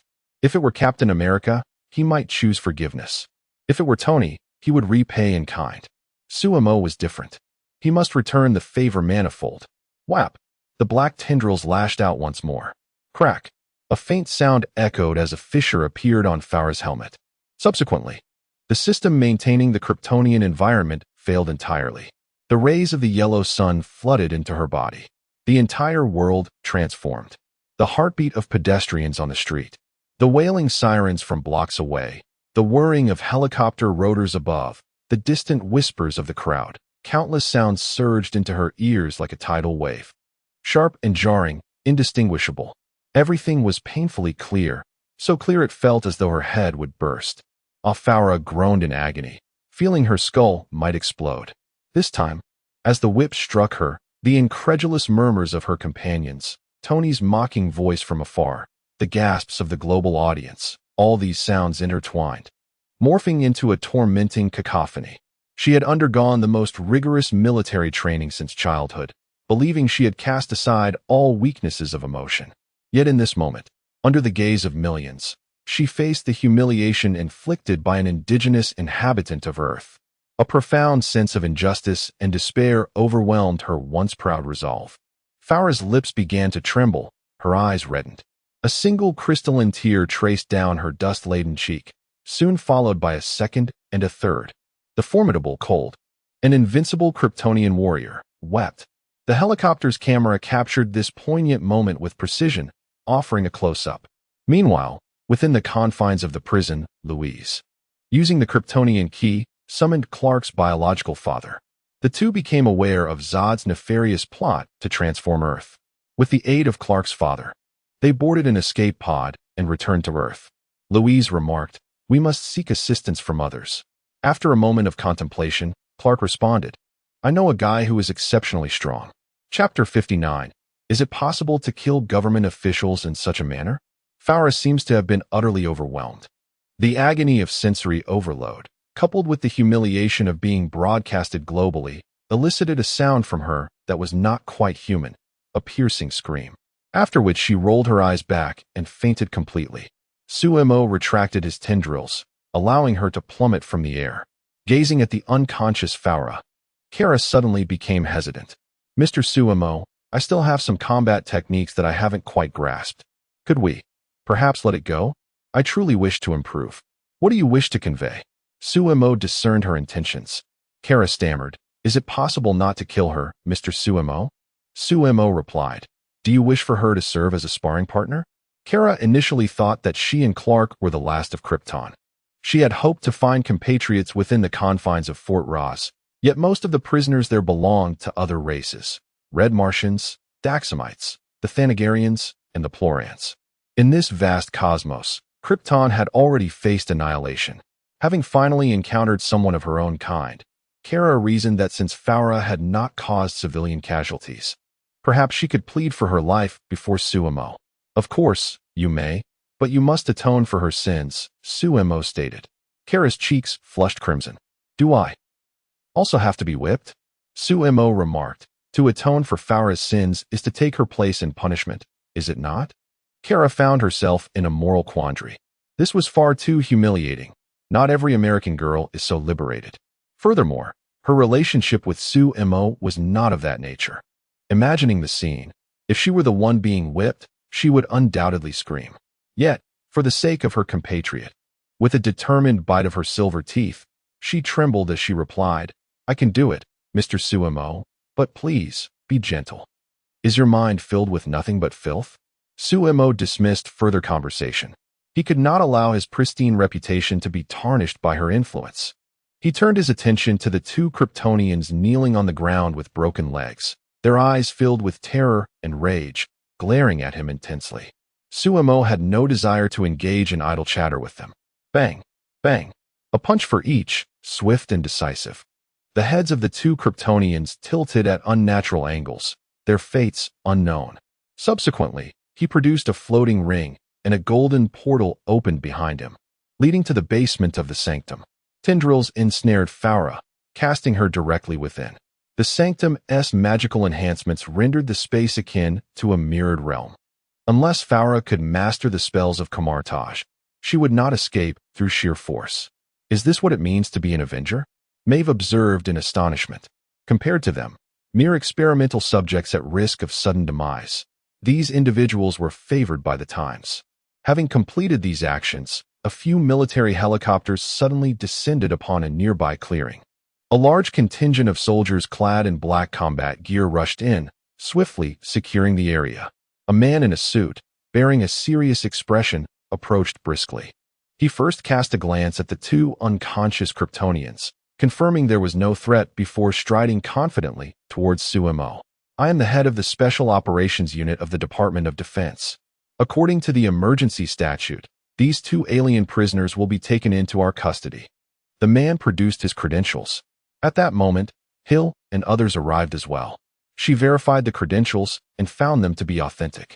Captain America stepped forward, asking, "Are you certain you have the capacity to detain them? They are not ordinary beings.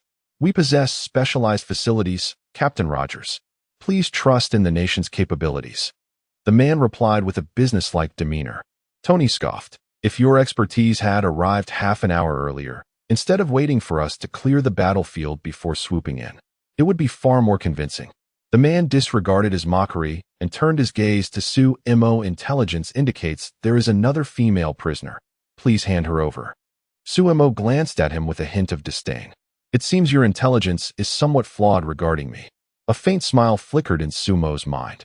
Was this official blind, or did he believe that his suit and credentials were more formidable than a Kryptonian? Although he had not overtly displayed villainous behavior in public, any sensible person who had witnessed his modus operandi would know he was not to be trifled with. How dare this man presume?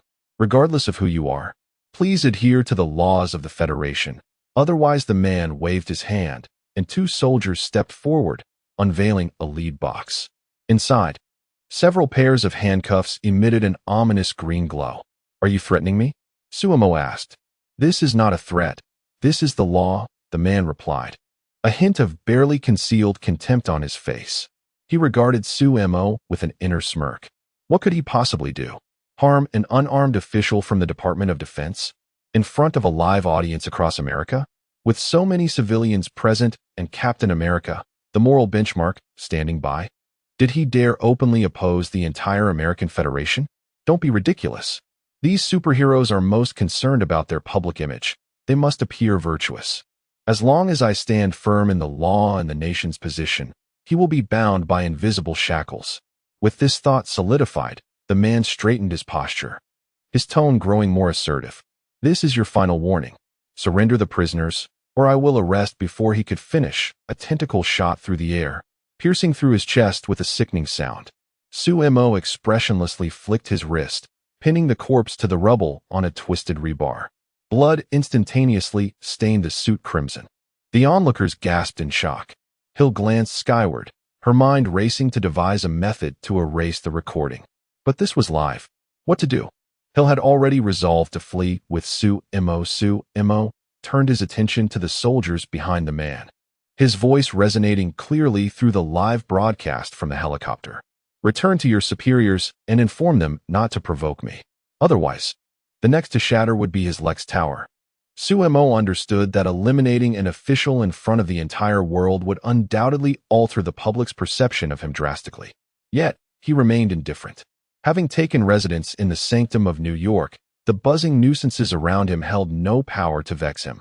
As for the prospect of his arrest, that was nothing short of a farcical jest. Sumo was also curious as to who possessed the capability to achieve such a feat at that moment. Captain America tightened his grip on his shield. My goodness. Gwen and Jessica stared in disbelief, their eyes wide with shock. Even Hill furrowed her brow. Their gazes shifted past Sumo, fixated on the corpse impaled upon the rebar behind him. What? A gasp escaped Tony beneath his helmet. Is he an alien? Sumo turned his head to witness a peculiar transformation occurring with the body. The skin beneath the suit writhed like melting wax, shifting from a normal complexion to a profound shade of green. The facial features contorted, the ears elongated and sharpened, and deep grooves appeared upon the chin. Goodness, is that not a Skrull? Sumo's realization struck him immediately. The Skrulls, a race capable of shape-shifting at will, had long infiltrated human society, orchestrating a decades-long scheme to replace key figures on Earth to facilitate their dominion over the planet. Ah, now it makes sense. Hill's response was remarkably swift.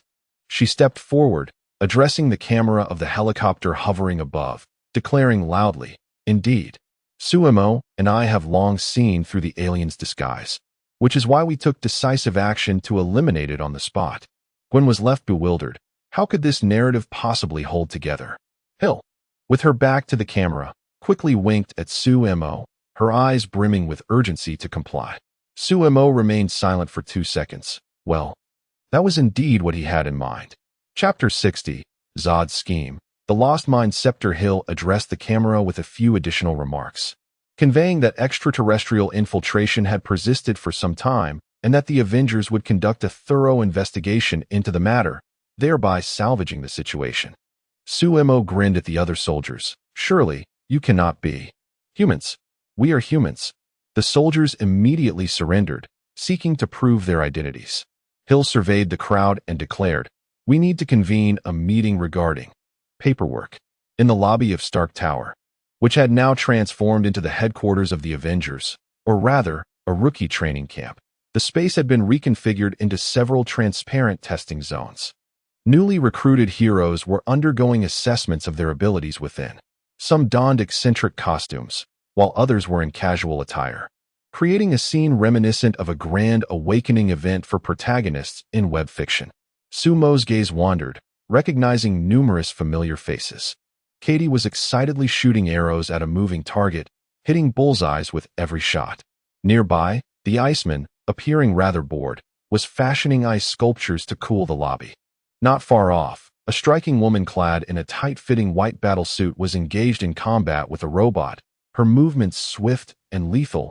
White Tiger, Ava Ayala. Sumo had a sense of familiarity with her physique. Ultimately, his gaze settled on a woman dressed in a platinum-colored uniform, boldly tailored. It resembled more of a haute couture runway piece than battle attire. Was she here as a model? Sumo felt a sense of recognition, but could not recall where he had seen her before. As he was observing others, Katie spotted him, excitedly putting down her bow and waving enthusiastically. "Venom Agent. It's me, Katie. We meet again." Hill nodded at her in acknowledgement. At that moment, the golden-haired girl in the white and gold-trimmed uniform, adorned with several stars on her chest, approached with curiosity. "Do you know them?" she inquired of Katie, whose chin nearly reached the sky in pride. "Of course. We are good friends. Can you introduce me?" Not possible. At the top of Stark Tower, the magnificent view of New York's nightscape was captivating through the expansive floor-to-ceiling windows. Inside, the soothing jazz and amber lighting created an equally enchanting atmosphere. Sumo found himself deep in thought. With such a significant event unfolding, Zod had yet to make a sound. Could it be that he discovered the codex within Clark? And then, he should have activated the world engine by now. Tony peeked out from behind the bar, swirling a bottle of exquisite whiskey. "To our brave and fearless extraterrestrial disguise identification expert." He raised the bottle towards Sumo and Hill, wearing his signature mischievous grin. "Honestly, Hill, you should run for president. Your rhetoric is more convincing than those who pitch investment proposals to me." Hill, holding a glass of wine, replied coolly, "Sumo, do you not think Stark resembles an extraterrestrial in disguise?" "Hey, they cannot disguise genius," Tony retorted, before pouring a drink for Steve beside him. "The captain is indeed a possibility." Captain America sat on the sofa, smiling slightly, having only recently been unfrozen. At that moment, Coulson entered with his team from the elevator. "Apologies for the delay. Dealing with that alien took quite some time," Coulson said, his expression one of regret. Behind him, Melinda May nodded in acknowledgement, while Fitz and Simmons curiously surveyed the legendary Stark bar. The two of them joined Gwen, Kara, and Jessica at another table. I should consider charging for this bar, Tony remarked, shaking his head as he observed Coulson and his team's in trance. Coulson ignored Tony's complaint and walked straight to the bar, appearing somewhat fatigued. Director Fury asked me to extend his greetings to everyone. Coulson paused before continuing. And I bring some bad news. Tony raised an eyebrow. I bet he lost something again. You guessed correctly, Stark. Coulson's demeanor turned serious. Loki's scepter has been stolen. The atmosphere in the bar instantly grew tense. Did you lose that energy stick that controls minds? Tony exclaimed.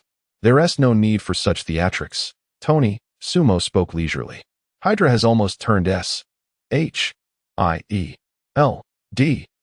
vault into their own storage room. Losing a mind control scepter is hardly a big deal. I wonder if next time Fury will tell us he's misplaced his eye patch. Honestly, I just hope you're not telling me Fury has lost something else. I can only guess he's wandering the night. Someone chuckled, nearly causing the drinks in their mouths to spew forth. Coulson's lips twitched slightly. He took a deep breath, forcing the conversation back on track. Stark, Mr. Sumo, this is not the time for jokes. The scepter has fallen into the hands of Baron Strucker, who is conducting human experiments in Sokovia. Upon hearing the words human experiments, Captain America's expression became immediately grave. How many victims? Coulson shook his head. The exact number is unclear, but according to intelligence, successful test subjects have emerged. A pair of twins. We have tracked its location to a secret Hydra fortress in the mountainous borders of Sokovia. Fury hopes the Avengers can handle this matter, Coulson admitted candidly. Of course, after resolving the Kryptonian issue. Scarlet Witch Sumo pondered, wondering if she could replicate her abilities. As for Quicksilver, he was no match for Kara's super speed. Just then, Jarvis's voice interrupted their discussion. Sir, Ms. Louise Lane claims to have an urgent matter. Everyone exchanged glances. Tony sighed and raised his hands in resignation. Looks like sleep is off the table tonight. Soon, a woman clad in a trench coat, exuding competence, was brought in. Louise Lane. She immediately recognized several of the notable figures present. Louise? Kara approached, inquiring about the situation. What about Carl? Louise, direct and articulate, swiftly conveyed. Zod intends to utilize the world engine to transform Earth into a second Krypton. Clark has gone to the Kent farm. He mentioned that Zod is threatening his mother. Wait a moment. Tony interrupted her, raising a hand. Transforming Earth into Krypton? What does that imply? Increasing real estate value? No. It involves altering the entire atmosphere and enhancing the planet's mass. Louise elucidated. We would be crushed by gravity. Understood. That indeed sounds dreadful. Tony shook his glass and took another sip. Clark asked me to give this to you. He said you would comprehend. Louise produced a USB drive and handed it to Tony. He approached the holographic console, his hands moving rapidly through the air. It was the blueprint of Kryptonian spacecraft and escape pods. His eyes sparkled with excitement. This is Kryptonian technology? So that's how it's designed. The Counter-Superman initiative is underway. Sumo remarked. Tony, your grin is rather audacious. Steve had already surmised his intentions. I have an idea. Tony pointed to two models on the screen. The Kryptonian faster-than-light engine, akin to the one on the escape pod. Colliding with the world engine's force field generator could theoretically produce an unstable singularity. Speak plainly, Tony. Captain America frowned. A temporary black hole capable of engulfing both them and the ship. Tony snapped his fingers, as if flushing a toilet. Chapter 61. The Activation of the World Engine. The White Tiger and Starlight. The following day, as dawn broke, New York City was suddenly shaken to its core. In the heart of the city, a colossal tripod machine descended from the heavens, crashing heavily upon the ground. It roared to life. A beam of azure energy shot earthward, sending gravitational waves rippling outward. Automobiles were hurled skyward, only to be yanked down violently, crushed into mere disks of metal. The glass facades of skyscrapers shattered like cascading waterfalls. On the opposite side of the globe, in the South Indian Ocean, a similar spectacle unfolded. Tony had reached an accord with the military, boarding a transport plane with the Kryptonian escape pod destined for the South Indian Ocean. In the face of such a catastrophic event, even Earth's superheroes could offer little assistance, forced instead to disperse throughout the city, evacuating civilians. In the sanctum of New York, on the third floor, Sue was blissfully asleep. The meeting the previous night had extended far too late, leaving him utterly drained. Suddenly, a thunderous rumble erupted, shaking the entire building. The lamp on his bedside table shattered into fragments. It felt as if someone were relentlessly battering the earth with a siege hammer. Hill jolted upright. Sensing the urgency, something was amiss. Sumo's voice, laced with drowsiness, echoed in her mind. "Good morning.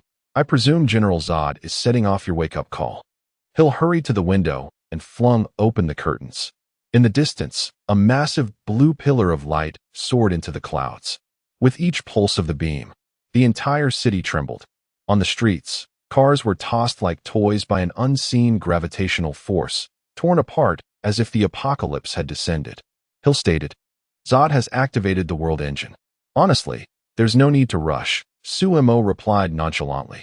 "After all, if the sky falls, we have the tall ones to hold it up." Hill retorted, "I know, we are the tall ones." Okay, I'll follow your lead." Sumo sighed as a dark symbiotic liquid oozed beneath Hill's skin, rapidly enveloping her and forming a battle suit. The two dashed out of the sanctum's doors.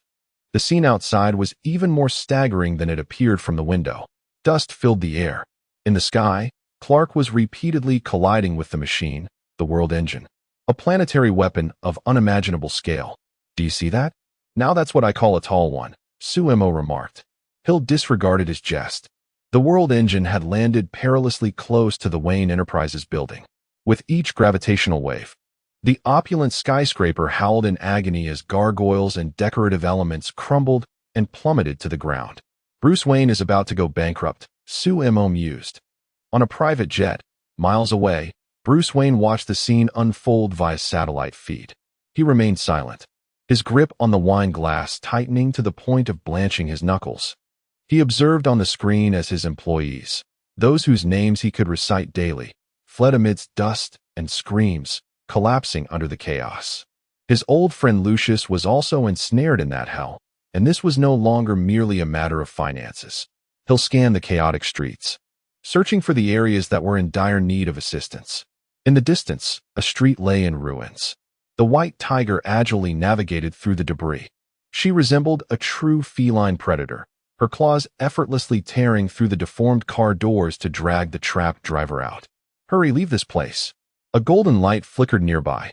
Starlight's hands radiated luminosity, illuminating the dark entrance of a leaning building, guiding the crowd within to safety. She endeavored to imbue her voice with hope. "Do not fear. Follow this way. It is safe."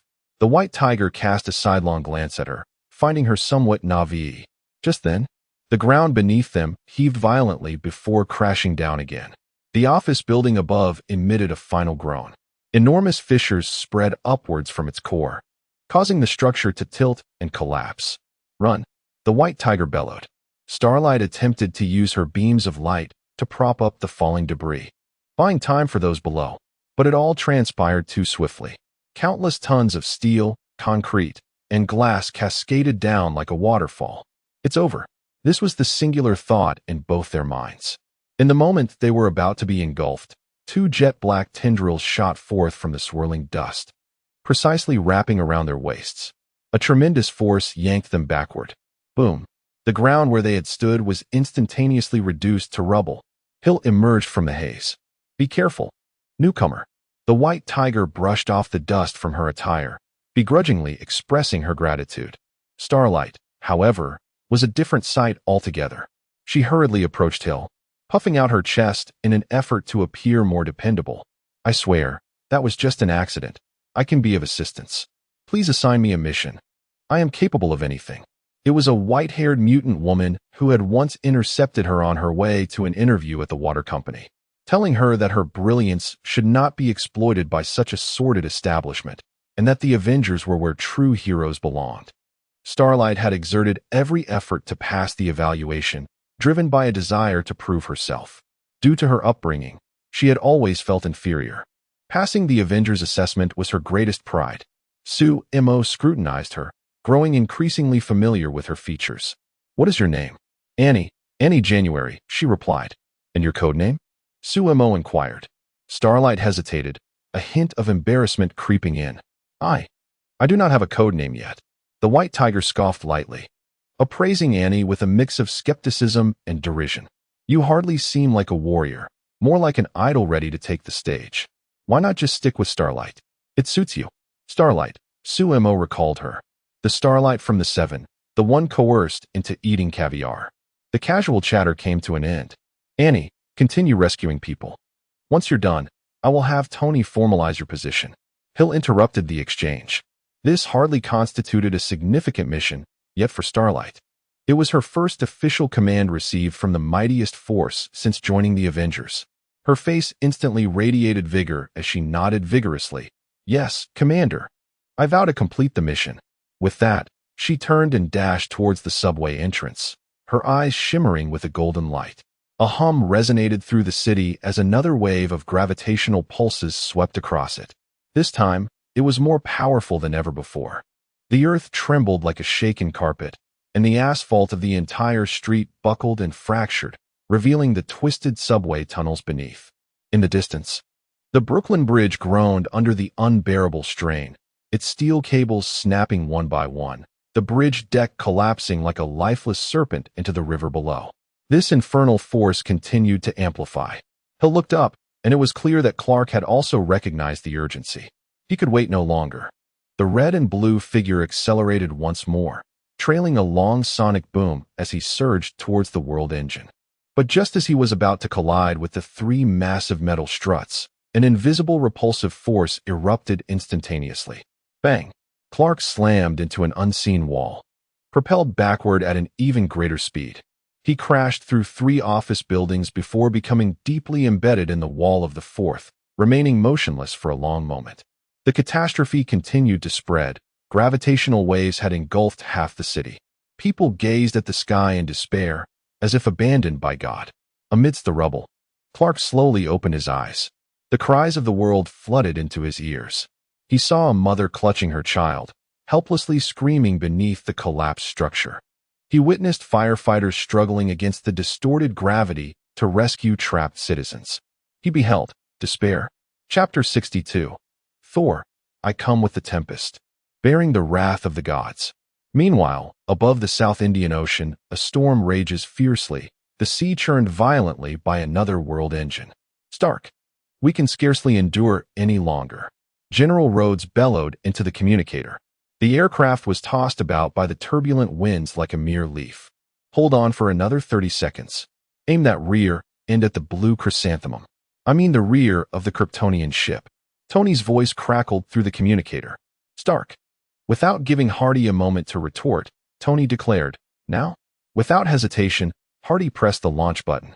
The rear door of the transport opened, and the escape pod, bearing the hopes of Kryptonian civilization, was thrust outwards, plummeting towards the world engine. New York. Boom. Clark shot upwards from directly beneath the world engine. He pierced through the colossal machine. The energy core within became instantly unstable, its blue light flickering wildly, culminating in a deafening explosion. At the precise moment of the blast, in the South Indian Ocean, the escape pod collided with the world engine. There was no cataclysmic explosion, merely an eerie silence. The force fields of the two engines collided and annihilated, forming an unstable singularity, a miniature black hole that began to voraciously consume everything in its vicinity. In less than 10 seconds, it was all over. The gravitational waves dissipated. The heavy shackles that had burdened the entire Earth were finally undone. The sky fell into tranquility. Inside the Kryptonian warship, an oppressive silence prevailed. General Zod stared intently at the main screen, which displayed only 2 flashing red warning icons. World engine, offline. Report status. His voice was hoarse, akin to rusted metal grinding together. His subordinate trembled. General, both engines are completely destroyed. All hope, the sole chance to rebuild Krypton. In mere seconds, it had evaporated. The light of hope in Zod's eyes was extinguished, and he descended into madness. Kal-El. He ground out that name through clenched teeth. Amid the ruins, the skies over New York finally regained their serenity. Clark slowly descended to the edge of the vast crater left by the world engine, gasping for breath, every part of his body aching intensely. It is finally over. At that moment, a colossal shadow engulfed the land.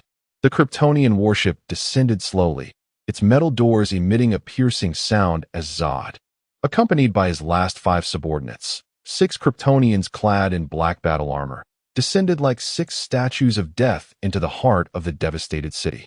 I have devoted my entire life to safeguarding the bloodline of Krypton. This is the mission bestowed upon me from birth. Zod removed his helmet, allowing a cacophony of sounds to invade his mind, his eyes bloodshot from sensory overload.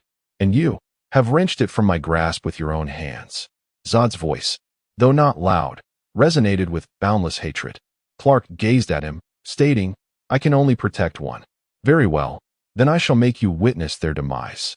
Zod roared, as 6 figures surged toward Clark from various directions. Bang, bang, bang. Clark felt like a hapless punching bag, capable of deflecting a single blow but unable to anticipate the ambush from behind. A fierce punch from Zod struck Clark squarely in the face, propelling him into a crumbling edifice. With a thunderous crash, the reinforced concrete shattered like brittle cookies.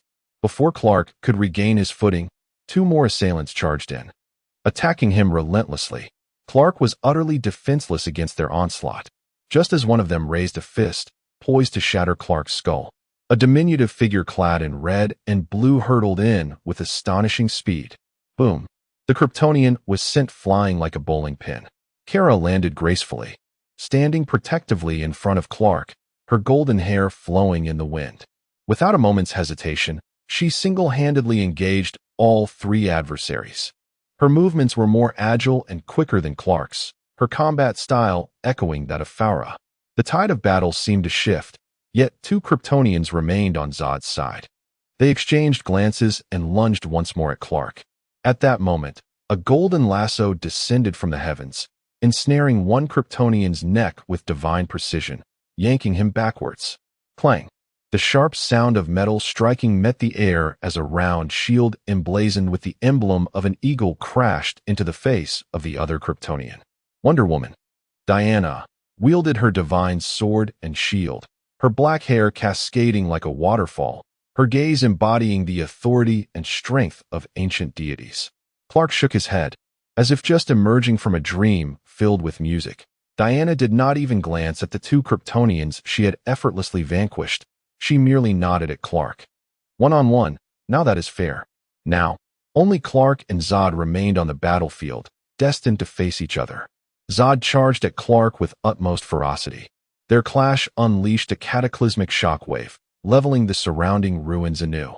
They ascended from the earth to the sky, their heat vision slicing through the atmosphere like crimson beams, causing devastation that far surpassed the Chitauri incident. Zod was a natural-born warrior. Each punch and kick he delivered was wrought for the purpose of slaughter. Clark found himself undeniably at a disadvantage. Bang! Zod delivered a powerful kick that sent Clark plummeting from the air, crashing through several floors and embedding deep into the ground. I will make you witness this planet reduced to ashes. Zod hovered above, poised to deliver the final blow. Hill and Sumo stood atop a nearby building. Honestly, has Clark not had breakfast? I am quite disappointed. Kara is performing better than he is, Sumo's voice echoed in her ears. Hill frowned as she surveyed the chaotic battlefield below. It's time to intervene. The sky darkened abruptly, not in the manner of clouds obscuring the sun, but as if an invisible hand had extinguished its light. The oppressive rumble of thunder rolled within the depths of the clouds, echoing like the growl of an ancient beast. Sumo, was that you? Hill inquired, a hint of astonishment in her voice. Are there formidable powers at play? Sumo found himself equally perplexed. Peering through the layers of clouds with his enhanced vision, he locked eyes with Hill.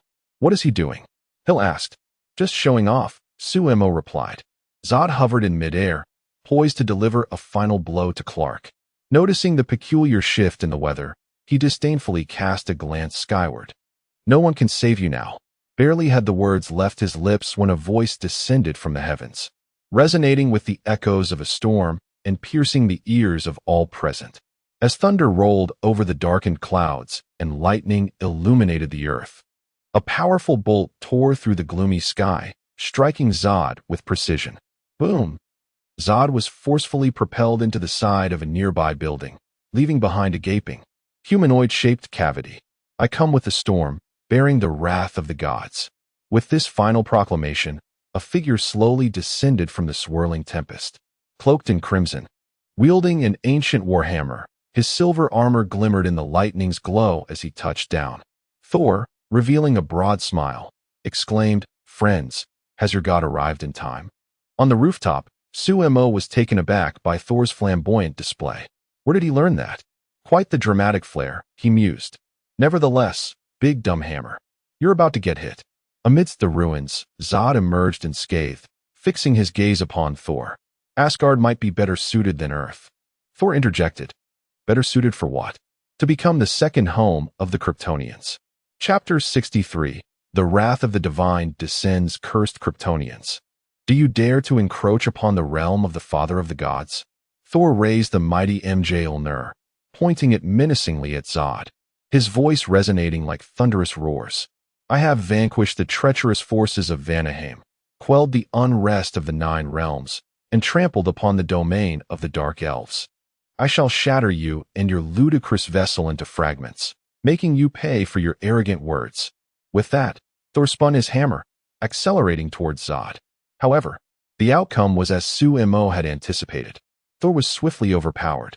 Zod's figure morphed into a shadow, closing the distance in an instant. Bang! A precise jab struck Thor's chin, leaving his head ringing, followed by an elbow strike against his armored chest. Seizing his cape, Zod hurled Thor into the ruins with a tremendous force. Boom! Before Thor could rise, Zod had already charged into the wreckage, grasping his head and repeatedly slamming it against the vehicle's floor. This barrage left Thor utterly dazed. Ultimately, relying on sheer instinct, Thor swung Mjolnir wildly. Clang! The hammer collided with Zod's chest, propelling him hundreds of meters away, collapsing a portion of a distant building. In terms of raw physical strength, Thor was indeed no match. Sumo watched as the bewildered Thor shook his head in dismay.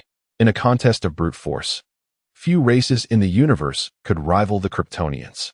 At present, Thor was still too inexperienced, his mind fixated solely on his hammer, incapable of fighting without it.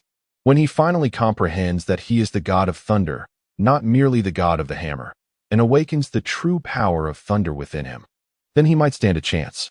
At that moment, confronting Zod would likely be an entirely different affair.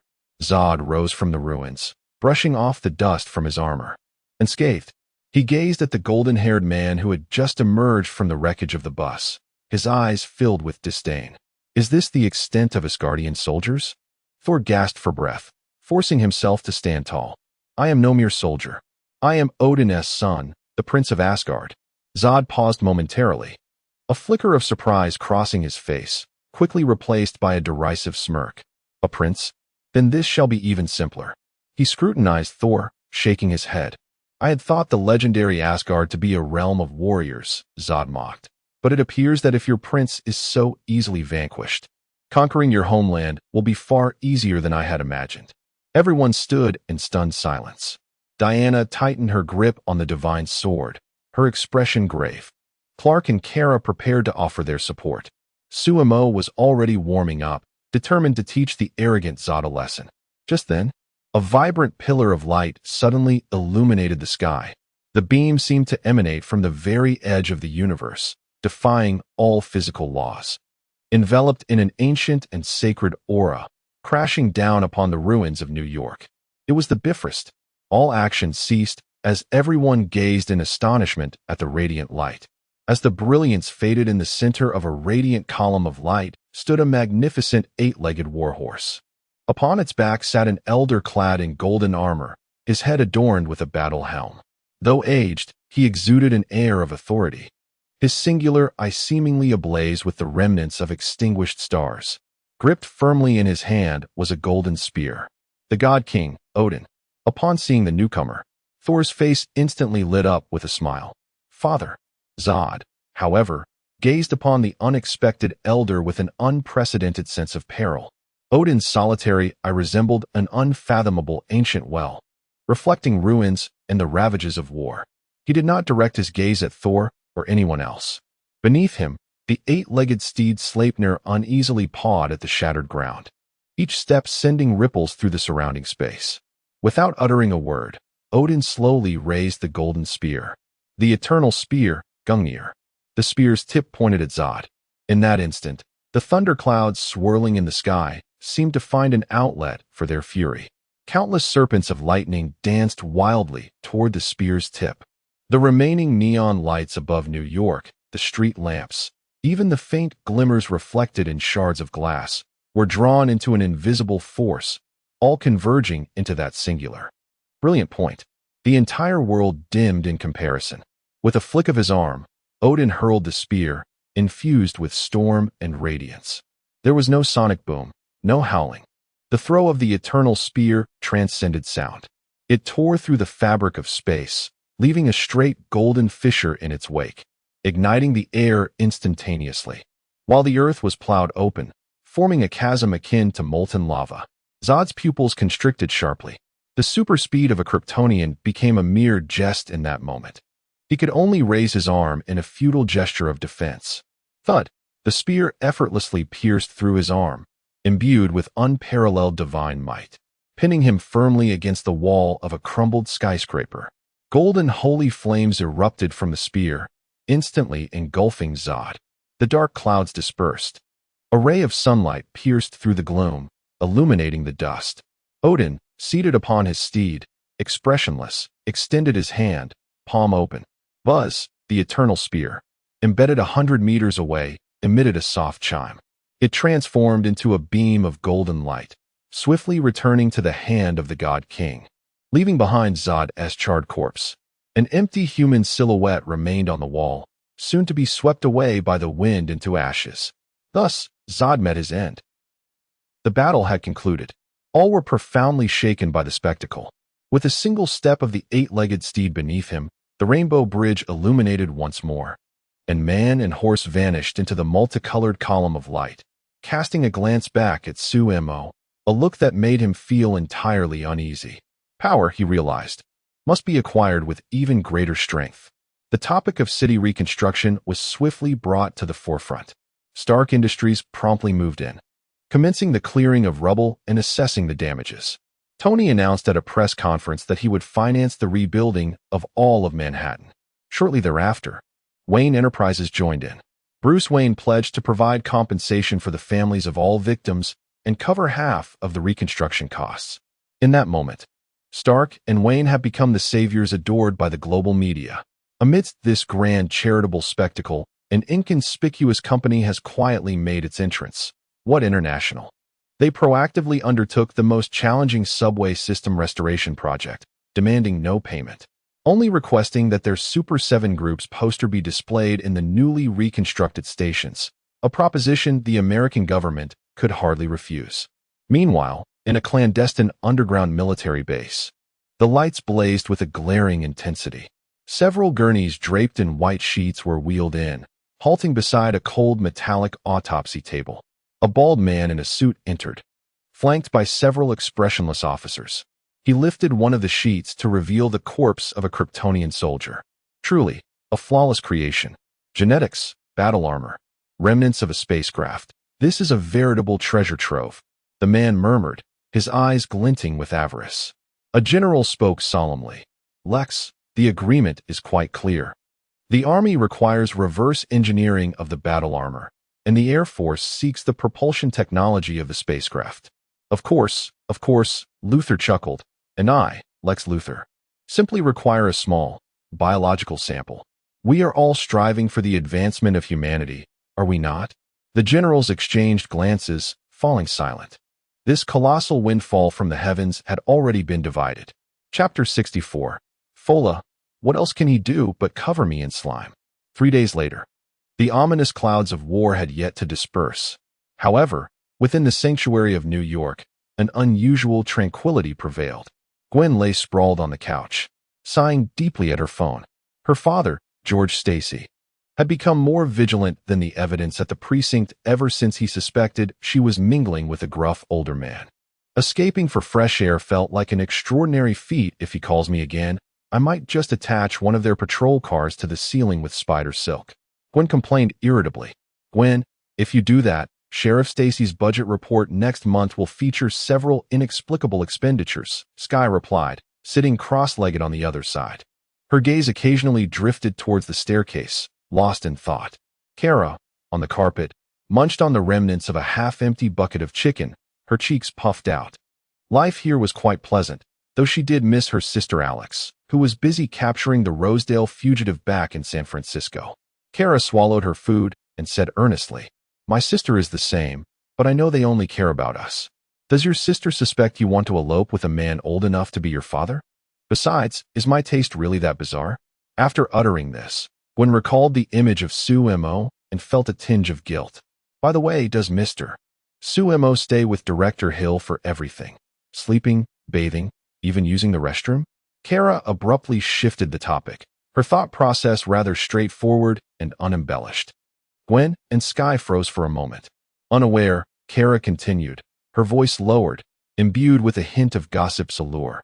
"Do you think, at night, when they sleep, could they, engage in certain activities?" Kara. Gwen interjected immediately, "My relationship with Director Hill is purely symbiotic. At most, we are good friends. Nothing like what you're suggesting. I'm just curious, and who knows what the future holds." Kara blinked innocently. Just yesterday, they had overheard a teasing remark from Hill.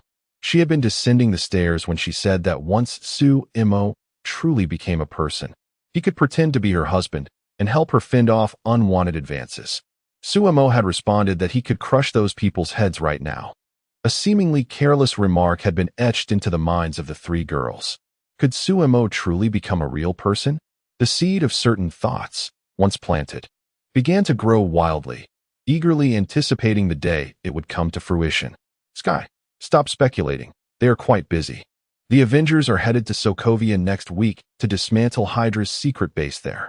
Already, Kara was instantly captivated. Gwen, isn't Sue Mo the one who despises trouble the most? Why would he go? How could I possibly know? They no longer pay me any heed. Endlessly following Hill. What is so exceptional about her? I am not lacking in merit myself. Sky's voice was barely above a whisper, laced with resentment. Even Carla could sense it. Taking a moment to compose herself, Sky continued, "Despite his treatment of me, I still assisted him in seeking information about the Inhumans. Regrettably, I found no records of the Terrigen crystals. However, within S.H.I.E.L.D.S.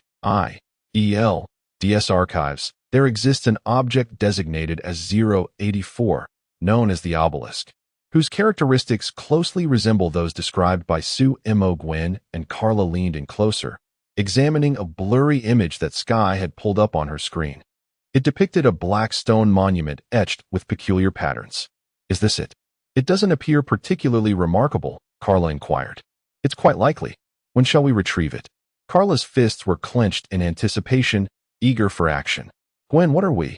Carla asked. Superheroes, Gwen replied. Oh, if you hadn't mentioned it, I would have thought we were bandits. Meanwhile, in the basement of the sanctum, the atmosphere starkly contrasted with the warmth of the upper floors, characterized solely by cold stone walls and the pungent scent of sweat.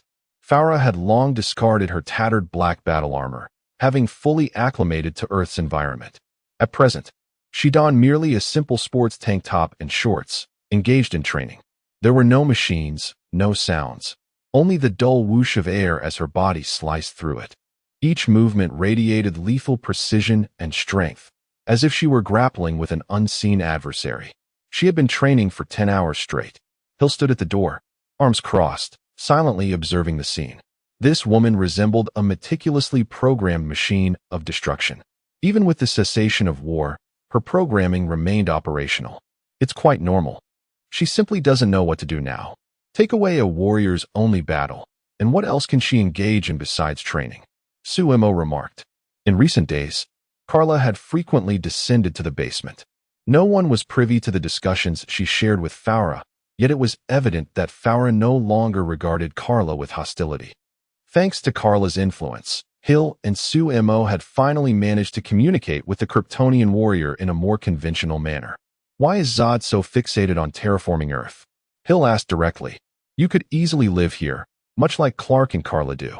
Farah halted her movements, sweat trickling down her flat abdomen. for the survival of Krypton. The conditions on Earth cannot sustain the offspring conceived in the Genesis chamber. You would not understand. Suemo speculated on this. The Kryptonians had long abandoned natural reproduction. Instead, they employed a vast genetic repository in Genesis chambers, cultivating offspring tailored to fulfill the demands of various societal roles.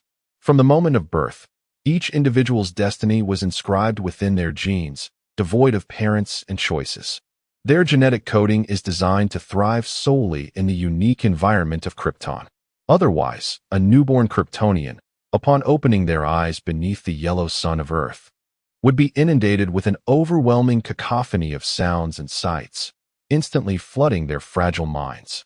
Such an inundation could easily lead to the catastrophic bursting of an infant's brain. What a veritable womb of creation! Sumo's tone dripped with scorn, declaring that the entire race's potential had been recklessly stifled by their own hands, locking them into a path of stagnant evolution. Nonsense, Fura retorted sharply. Nonsense. Suemo chuckled. Clark and Kara are products of natural conception, their genetic futures brimming with infinite possibilities. But you, Fura, from the moment of your birth, were destined to be Zod's subordinate, a mere tool.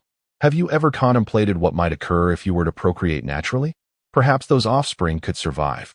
Life inherently adapts to its environment, a fundamental law of nature. This is precisely why Clark undergoes a process of adaptation and mastery of his abilities, while Zod and his ilk experience immediate transformation. The former possesses a higher ceiling of potential. The latter must endure that arduous journey with great fortitude. Fura trembled, as if struck by lightning. Her gaze shifted, but only for a fleeting moment. No one deserves to have me bear their offspring, she proclaimed, her eyes sweeping over Hill. The proud warrior lineage within her resisted such a notion. Unless he is stronger than I. Kal-El is too weak, the only one capable of defeating me. Fura's gaze settled upon Su-Imo. Su-Imo remained silent. Hill's eyes hardened as he took a step forward. What are you looking at? I warn you, do not entertain such thoughts. You think I would covet him? Fura scoffed, as if hearing the most ridiculous joke. She appraised Su-Imo with disdain. What can he do besides cover me in slime?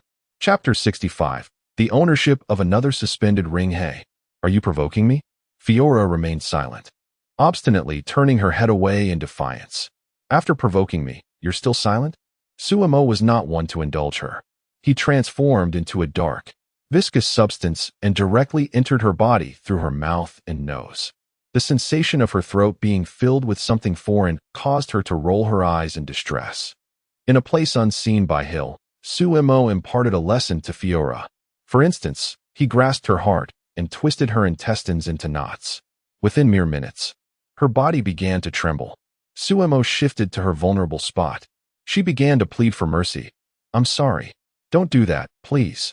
When he departed, Fiora sat on the ground, drenched in sweat, her eyes devoid of light. It was only after Suemo and Hill vanished from her sight that she subconsciously rubbed her abdomen, her mind spiraling into chaotic thoughts. In the afternoon, at the library of the sanctuary, Hill was perusing a dossier regarding Sokovia. Suemo, unusually quiet, was engrossed in a hefty tome of magic, the Book of Vishanti.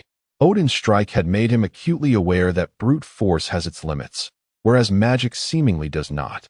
The magical prowess replicated from the Ancient One felt as though he had been handed the keys to his supercar.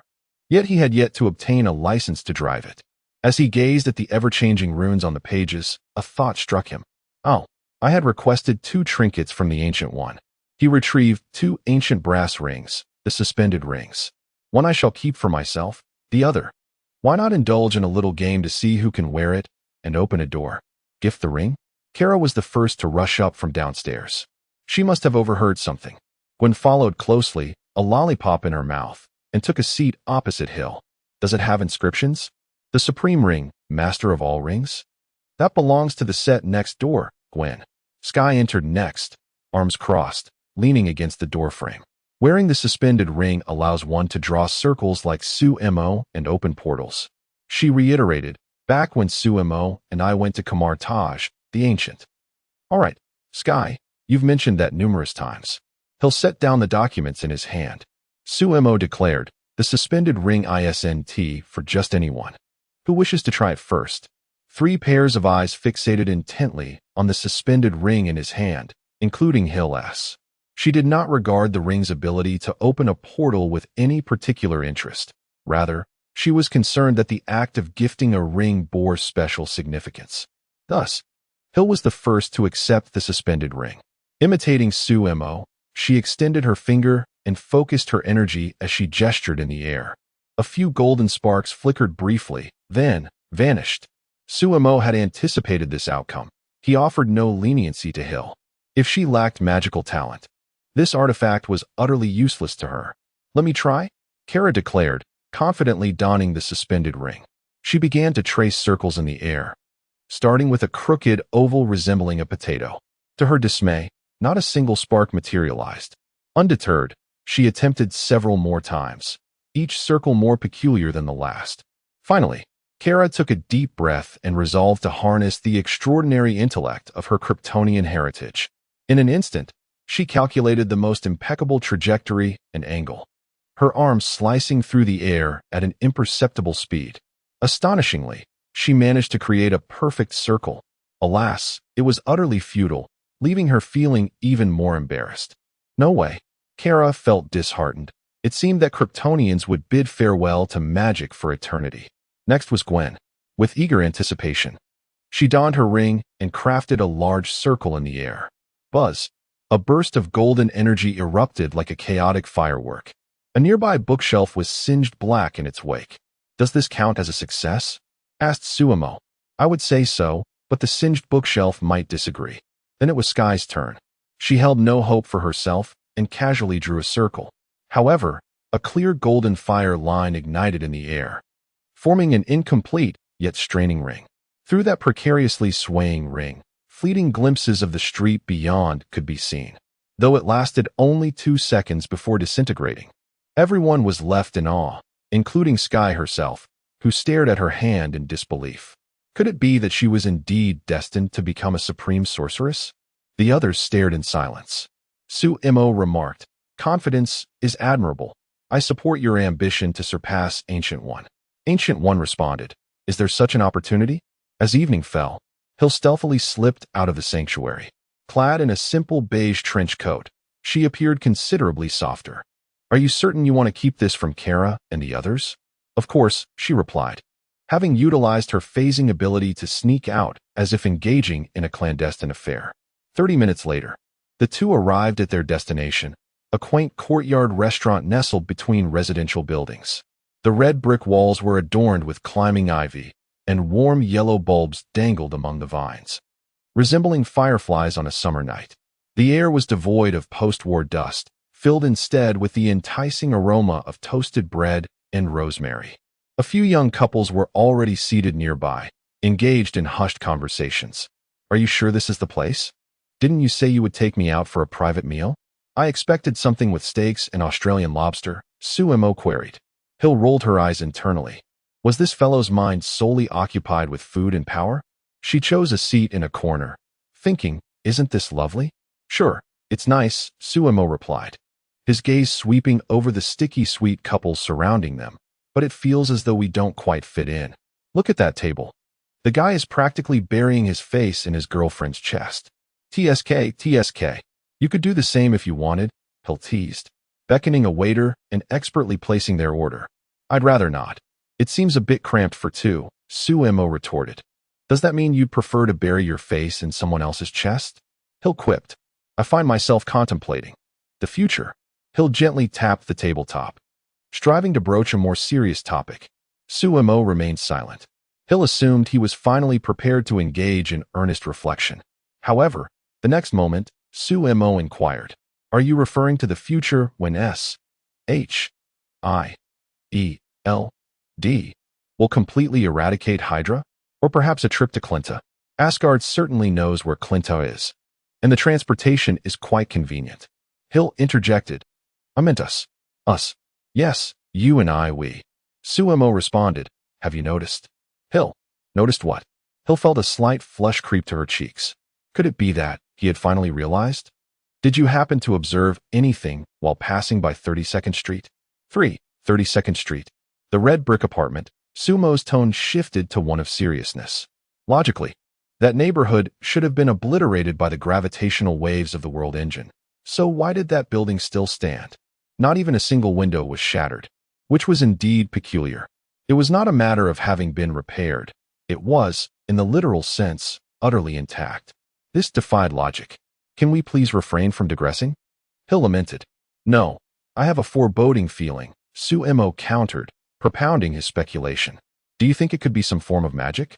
Or perhaps someone stumbled upon a genie and wished for their house to be restored. Hill felt a throbbing at her temples. She had mustered the courage to discuss the nebulous and forbidden nature of their relationship, only for this fellow's thoughts to leap to some red brick apartment. Hill's cheeks cooled, the warmth replaced by a chill. The carefully cultivated atmosphere was shattered by a dilapidated building. She had no inclination to ponder why that structure remained unscathed. When she returned, she'd personally knock that building down, to spare him from lingering thoughts about it. The notion that Sumo was evading her incited a surge of irritation within Hill. What was he worried about? Reproductive isolation? Determined to take another step forward, she began, I am not implying that because you can transform into a human, therefore, even if you are a symbiote, a tentacled creature, I still. Wait, Hill, do you see who that is? Sumo. You better pray he is formidable. I am exceedingly irked. Hill furrowed her brow, following the direction of his focused gaze. Not far away, at a nearby table, a woman had just taken a seat. A strikingly captivating woman. Chapter 66. Diana's Invitation. Farewell. Barbara dressed in a simple white shirt and high-waisted black trousers, her long black hair cascading casually over her shoulders. Her profile distinctly beautiful. She was truly captivating. Hill felt an inexplicable tightening in her chest. Do you fancy this type? It's her. Sumo's voice echoed in Hill's ear. You actually know each other? Wonder Woman, Diana, Sumo elucidated. Hill had never seen her in her human form. Sky had. And they knew her address. A luxurious apartment in the city center, undoubtedly belonging to a wealthy woman. Diana was oblivious to Hill's presence in the corner. With her back to them, she sat quietly. A waiter approached, politely inquiring, Madam, are you waiting for someone? Diana shook her head. The waiter understood and discreetly removed the cutlery before her. Sumo observed the emptiness across from Diana, her gaze momentarily drifting into a daze. It seemed like ages since she had been alone. Before long, an arrogant man approached, wine glass in hand, attempting to engage her in conversation. Diana merely smiled, articulating the most courteous yet unyielding refusals, dispatching 3 suitors in succession. Ultimately, witnessing the unmistakable irritation on Diana's face, Hill suddenly spoke up. If you don't mind, why not join us? Diana turned at the sound, finally noticing Hill. She certainly recognized the deputy director of S.H.I.E.L.D., the true host of Sumo. If Hill was here, Diana's gaze instinctively shifted to her shoulder. Hill understood the implication in her eyes and smiled knowingly. Indeed, he is here too. Diana paused momentarily, then offered a genuine smile. Thank you. That would be delightful. She raised her wine glass and gracefully took a seat opposite Hill. Maria Hill. Hill introduced herself. Diana Prince. Diana raised her glass in acknowledgement. It is a pleasure to meet you, Miss Hill. And of course, Sumo. We are already acquainted. Hill was taken aback. This matter. I must admit, he never mentioned it to me. Sumo interjected, not closely acquainted. An awkward silence did not ensue between the two women. The conversation flowed from post-war reconstruction to ancient myths throughout history, with Diana's erudition and Hill's astuteness surprisingly harmonizing. Naturally, the dialogue eventually meandered into the realm of gossip, the gossip of superheroes. Goodness, it feels as though you two have known each other for a century, Sumo remarked, astonished. Hill nearly burst into laughter, realizing how well she connected with Diana. The sentiment was mutual. Diana found Hill refreshingly engaging. The Ancient One was far too serious, lacking the openness that Hill exhibited.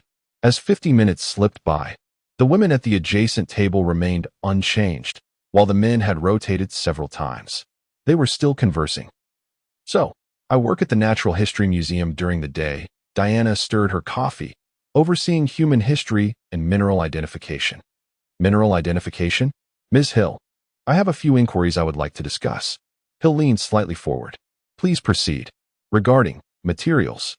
Hill's fingertips unconsciously traced circles on the tablecloth, her mind drifting to the unremarkable brass ring on Sky's hand. A friend of mine recently received a piece of jewelry. It's made of brass, devoid of embellishments. Yet, both the giver and the recipient find it profoundly significant. Suemo immediately responded, Hold on, you can't be referring to that suspended ring given to Sky, can you? That thing is as common as a gym membership at Kamatage. Just ask Diana. Hill remained unfazed. Her lack of emotional turmoil was not due to any petty grievance over not receiving the ring. She gazed at Diana and continued, I wonder, aside from diamonds, which are so klitsch, what other materials or gemstones could symbolize a unique connection, one not measured by price. Diana smiled at Hill, seemingly perceiving her subtle thoughts. Many, for instance, the ancient Egyptians believed lapis lazuli was a key to the divine realm, safeguarding the bond of the soul. In my homeland, we forge tokens from a metal known as stardust steel, which reflects the color of the wearer's soul. She paused, adding with a smile, If you'd like to learn more, you may visit the museum tomorrow, and we can continue our discussion. Agreed, it's a promise. Did that just take Hill away? Suemo remarked. Well done, Diana. Your methods are impressive. The following day, at the American Museum of Natural History in New York, a colossal model of a blue whale hung beneath the high ceiling of the oceanic exhibit. Sky gazed upward, pondering, if it were to fall, would we perish? Suemo replied, Remove the we, and my answer is yes. Sky had been feeling rather idle lately. She even took the time to assist Coulson with some of S.H.I.E.L.D.'s troublesome matters. This endeavor was not in vain, as Coulson relayed news regarding the obelisk, though regrettably, it had been whisked away by Hydra along with the Mind Scepter and was currently untraceable, with efforts underway to track it down. Regardless, feeling unoccupied, when she heard Hill was visiting the museum to meet Wonder Woman, Sky promptly followed, claiming to be good friends with Diana. Hill made her way directly to the information desk. It soon became apparent that Diana was not in any public exhibition area accessible to visitors. She belonged to an antiquities research society, and the museum merely provided her caliber of consultant with a dedicated workspace. Passing through a door marked for staff only, an entirely different world unfolded. Behind the door was a long corridor, saturated with the scent of aged paper and dust. On either side of the corridor were separate rooms, each door adorned with brass plaques inscribed with terms such as epigraphy, geological dating, and mythological archaeology. The passageway was cluttered with crates, some ajar, revealing oddly shaped pottery, rusted metal fragments, and fossils whose names eluded recognition. Sky gazed around, reminiscent of a bewildered Lu Lao Lao in a grand garden. Have they carelessly piled these treasures here? Surely, taking even a single item from this chest could afford one a seaside mansion. Wouldn't one fear theft? Suemo jested, why not give it a try? I wager that before you even exit this corridor, you'll find yourself pursued by the spirit of some pharaoh demanding rent. Sky scoffed, but how dull. I expected a formidable security system, yet it appears to rely solely on superstition. As they ventured further, Suemo suddenly spotted a peculiar hull. Could it be made of vibranium? Just then, a moderate gasp echoed from around the corner. A woman clad in an outdated red sweater and adorned with gold-framed glasses was awkwardly seated on the floor, her ankle twisted at an unnatural angle. Beside her lay an overturned cardboard box, documents strewn about haphazardly. Oh, damn, she muttered softly, attempting to rise. But the sharp pain in her ankle caused her to collapse back down. Two men in white lab coats approached from the opposite end of the corridor. Hey, Jerry. The woman lifted her gaze, hope flickering in her expression. Could you lend a hand? I seem to have the man named Jerry merely glanced at her, quickening his pace to engage in a hushed conversation with his companion as they circumvented her, as though she were invisible. The woman's expression froze. Adjusting her glasses, she attempted to mask her embarrassment with an awkward smile. It's fine. He probably has something urgent to attend to, she murmured, her voice barely audible. Do you require assistance? Sky had approached and naturally crouched down. Hill followed closely, her gaze fixated on the woman's swollen ankle. "Oh, no, it's not necessary." The woman, clearly taken aback by the unexpected attention, stumbled over her words. "I'm just a bit clumsy." Hill replied, "Everyone has their off days." Together with Sky, they swiftly gathered the scattered documents and returned them to the box. Suemo suddenly found the woman somewhat familiar. Disheveled hair and poor fashion sense. It dawned on him. It was the leopard woman. What leopard woman? Is there such a term for a woman? Hill shot him a disapproving glance. She assisted Barbara to her feet before speaking. "Dr. Barbara Minerva, am I correct?" Chapter 67. Citron. "Oh my goodness, it is indeed me. How do you know my name?" A look of astonishment instantly graced Barbara's face. Being overlooked had long become a mundane occurrence for her, and being disregarded in person was not uncommon. Over the years, she had grown accustomed to being a mere specter. Yet now, this poised and authoritative woman had accurately uttered her full name. "It is a pleasure to meet you all. I wonder what brings you here." Barbara instinctively adjusted her slipping glasses, attempting to mask her discomfort with a blend of surprise and disbelief, offering a clumsy smile. "We have come to see Miss Prince," Hill stated succinctly. "Miss Prince?" Barbara's expression shifted from excitement to disappointment in an instant, her voice dropping a notch. "Oh, of course. You are also here to see her. She is in the studio. Allow me to escort you." With a slight limp, she led the way. Sky stepped forward to assist her. "Prince, she is truly a goddess to everyone. So beautiful, so knowledgeable, and so confident. Everyone at the museum adores her. If only I could possess her qualities, even for a single day." Barbara chuckled self-deprecatingly, thinking perhaps she would not have stumbled in ill-fitting shoes down her own corridor. Suemo remarked, "A classic opening of envy and jealousy. Is she truly that charming? I concede she is certainly attractive." Sky recalled his experience at Kamar Taj, grimacing slightly. Barbara's envy was sincere. A simple yearning from an ordinary person towards an almost perfect being. "She is genuinely kind. You will surely like her." Barbara paused before a heavy wooden door, where a small brass plaque bore the inscription, D. Prince. After knocking, Diana opened the door. "What happened to your foot?" Upon noticing Barbara's discomfort, she naturally expressed concern. "Oh, it's nothing, just an old ailment. Thank you." Barbara waved her hand, ushering Hill and Sky inside, then discreetly departed. Diana's studio was a stark contrast to the chaotic hallway outside. It was tidy, bright, and imbued with classical charm. "Sky," Diana greeted with a smile. "It's wonderful to see you again." Sky replied, "Likewise. Is she truly that delighted to see her?" He was skeptical. During their time at Kamar Taj, she had been sowing discord before Suemo. Sky intentionally displayed his fingers before Diana. She wore a suspended ring. How could the entire world not know I am Sumo's little follower? Diana merely smiled, remaining silent. The suspended ring needed to be worn on 2 fingers, making it somewhat cumbersome. Thus, sorcerers typically refrained from wearing it in their daily lives, except during combat. Yet Sky wore it continuously, even flaunting it before her. His intentions were as transparent as daylight. At that moment, Hill suddenly suggested, "Suemo, why don't you and Sky take a stroll outside? Perhaps to admire those antique sculptures?" Suemo replied, "What? Do you think I can just ask you to buy one if I fancy it?" Hill responded, "Buy? If she has the means, of course.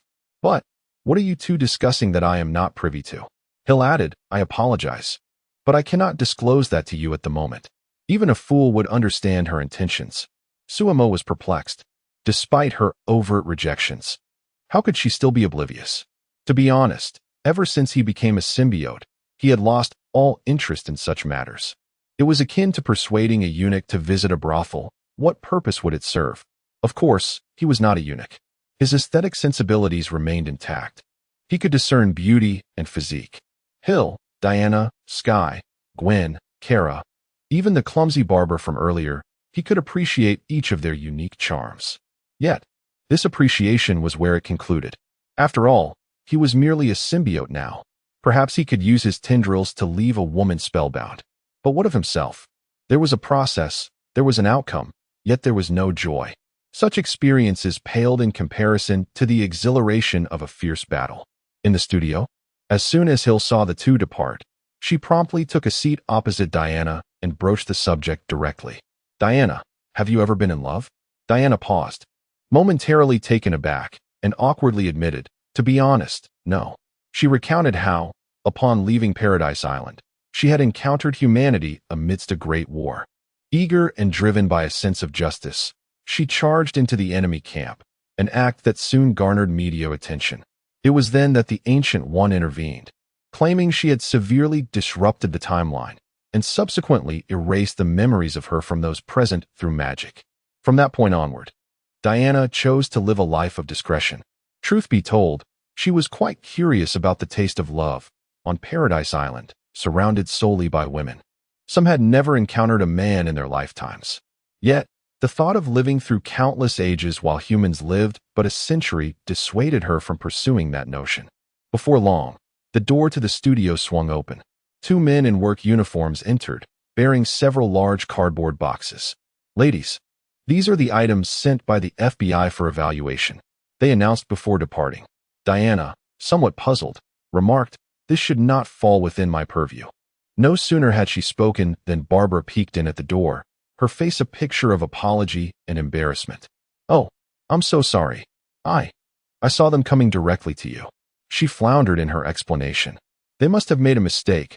I was clearly across the way. Truly, right across. And there was a name on it. Clearly, everyone had subconsciously overlooked her." "That's quite all right, Barbara," Diana interjected gently, "since the items have already been brought here. Let us examine them." Hill nodded in agreement, intrigued, and followed suit. The boxes contained an assortment of miscellaneous items. On a solitary velvet cushion lay a stone, an orange-yellow crystal, set upon a base of inexpensive stone adorned with intricate carvings. Barbara cast but a fleeting glance at it, revealing the disdain of a seasoned expert. "Oh, this," she remarked, donning gloves to delicately lift the stone. "How unfortunate.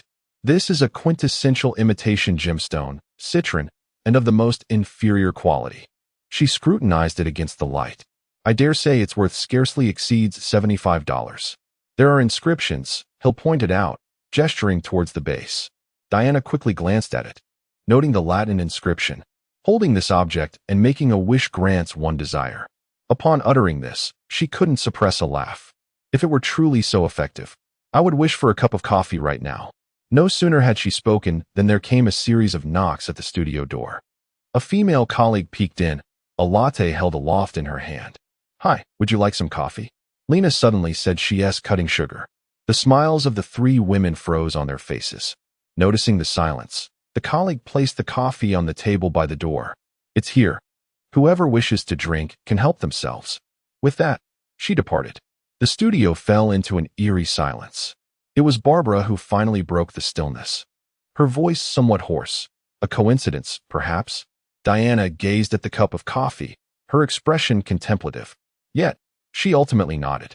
Annie orders a coffee every day. It should merely be coincidence. The atmosphere grew slightly tense as Barbara's eyes lingered on the stone, murmuring to herself, "Truth be told, if it could grant wishes, that would be splendid. However, I have so many wishes that I scarcely know which to choose." Hill's gaze also fell upon the citron, pondering deeply. Chapter 68. A Shared World. Divergent aspirations in the serene embrace of night. The sanctum of New York appeared even more tranquil. Upon returning to her chamber with Sumo, Hill shed her trench coat, carelessly draping it over the back of a chair. After a refreshing bath, she reclined on the bed, her gaze fixed upon the ceiling. Her thoughts not occupied with the Sokovia battle plans or the latest maneuvers of Hydra, but rather with that inexpensive piece of yellow crystal from the museum.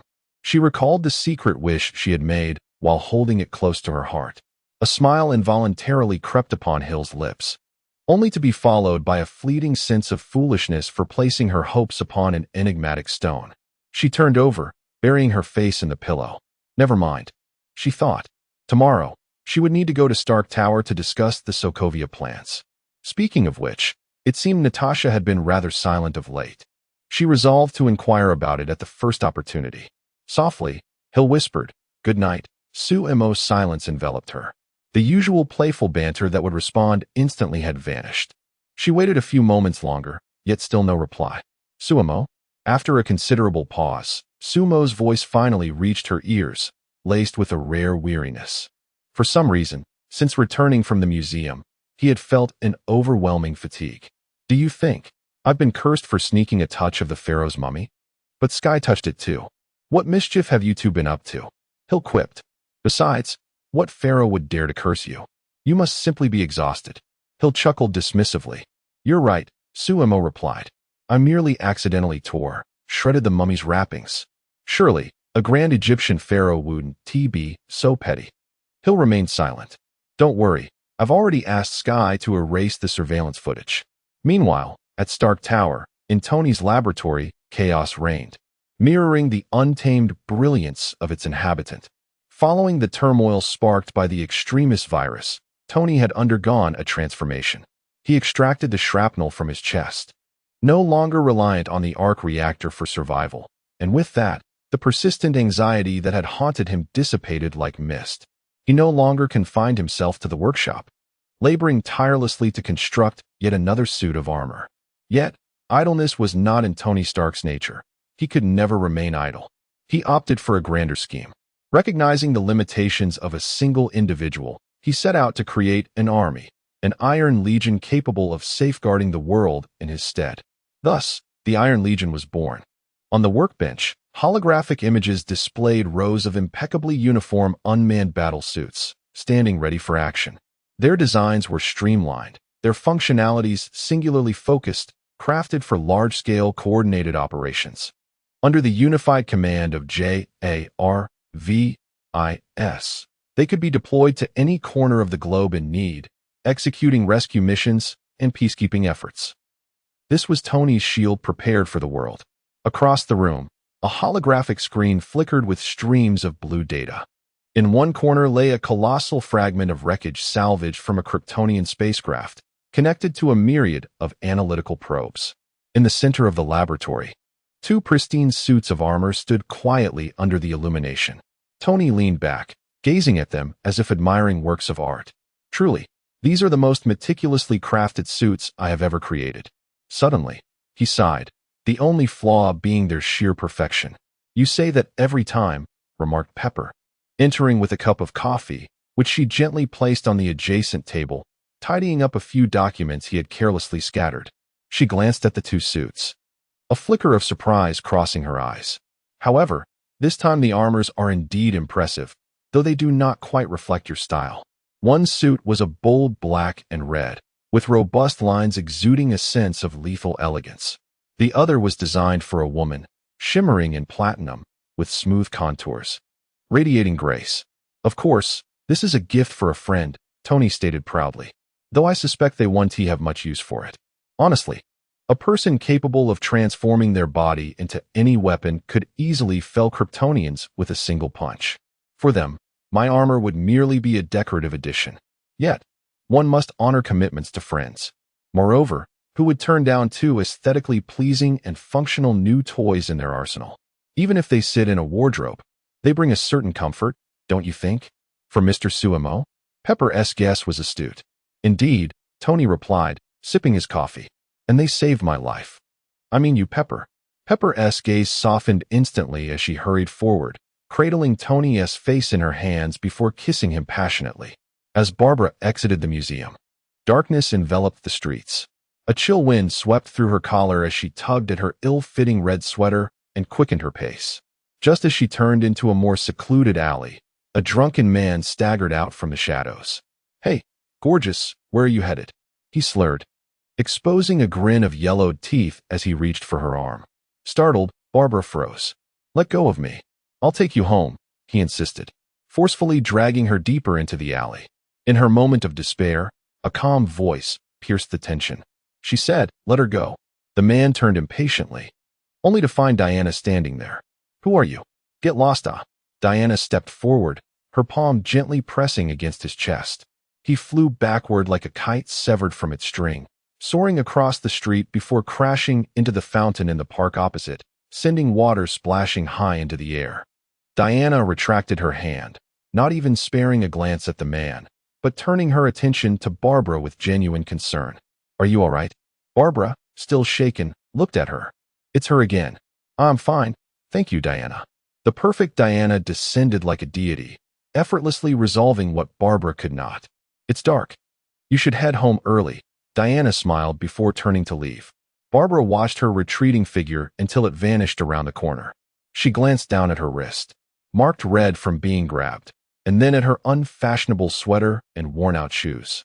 A wave of helpless sorrow surged within her. She expressed her gratitude and turned to run back towards the museum. The studio was enveloped in darkness, with only the moonlight streaming through the window, casting a glow upon the floor.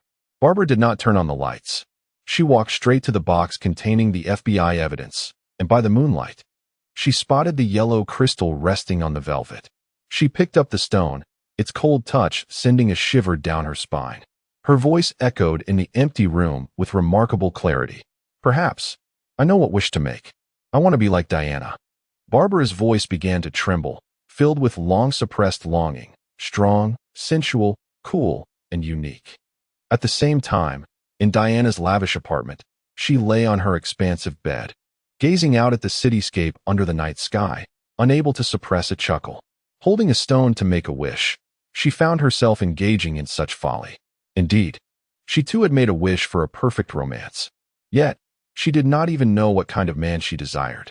She had lived too long, with suitors lining up from New York to France, but none had made her feel they could share a lifetime together. Perhaps, ordinary men would not suffice. He must be able to keep pace with her, not break bones in a single embrace, and not mistake her tales of centuries past for myth. At the very least, he must be superhuman. No, at the very least, he must be human. Chapter 69. Sumo, transformed into a human, but the parts have diminished. The morning sunlight poured through the studio window. Barbara's neck felt as stiff as stone. She slowly lifted her head, the remnants of last night's revelry causing her to furrow her brow. She had inexplicably fallen asleep here the previous evening. Rubbing her eyes, she reached for her glasses perched on her nose. The collar of her sweater had slipped down, revealing half of her smooth shoulder. Her disheveled hair cascaded down, brushing against her cheek with a slight itch. Barbara stood up, stretching her sore body. Outside the studio door, the hum of a vacuum cleaner echoed. Janitor Old John pushed his cleaning cart past and paused upon seeing her. "Good morning, Barbara." "Morning," she replied indistinctly. Old John flashed a wide smile, revealing a set of white teeth. "You look truly lovely today." Barbara was taken aback. She had known Old John for 5 years, and their conversations had never exceeded 3 words. "Thank you," she responded, a bit awkwardly. Old John shrugged and continued pushing his cart. Barbara felt a sense of bewilderment. Glancing down at her wrinkled sweater and jeans, she wondered how that could be considered lovely. She exited the studio, intending to prepare a cup of instant coffee in the break room. In the corridor, 2 female colleagues were huddled together, whispering. They abruptly ceased their chatter upon noticing Barbara, their eyes lingering on her with a mix of curiosity and surprise. As she walked past them, she felt their gazes clinging to her back. To be honest, she was still unaccustomed to being the center of attention. "Is that Barbara Minerva? My goodness, when did she become so beautiful?" The murmurs behind her were soft, yet Barbara heard them distinctly. What did they mean? What was happening to her? In the early morning at the sanctum of New York, Hill furrowed her brow and turned over. It was so cold. It felt as though she was cradling a block of ice. Groggily, she reached out to touch what felt smooth and somewhat yielding. Not ice, but skin. Startled, Hill's eyes flew open. She looked down and lifted the blanket. A small boy with black hair was quietly nestled against her chest, soundly asleep. Hill's mind momentarily blanked. Illusions, invasions, traps, countless thoughts flashed through her mind. Yet they were overwhelmed by a more potent intuition, a profound sense of intimacy that resonated deep within her soul. This little boy couldn't possibly be Sumo. Could he? Hill froze. Cautiously, she shifted the small head from her chest and placed it onto the pillow beside her. My heavens. Now Hill could clearly see his face. He appeared to be about 5 or 6 years old. His skin was very fair, and his tousled black hair framed his face.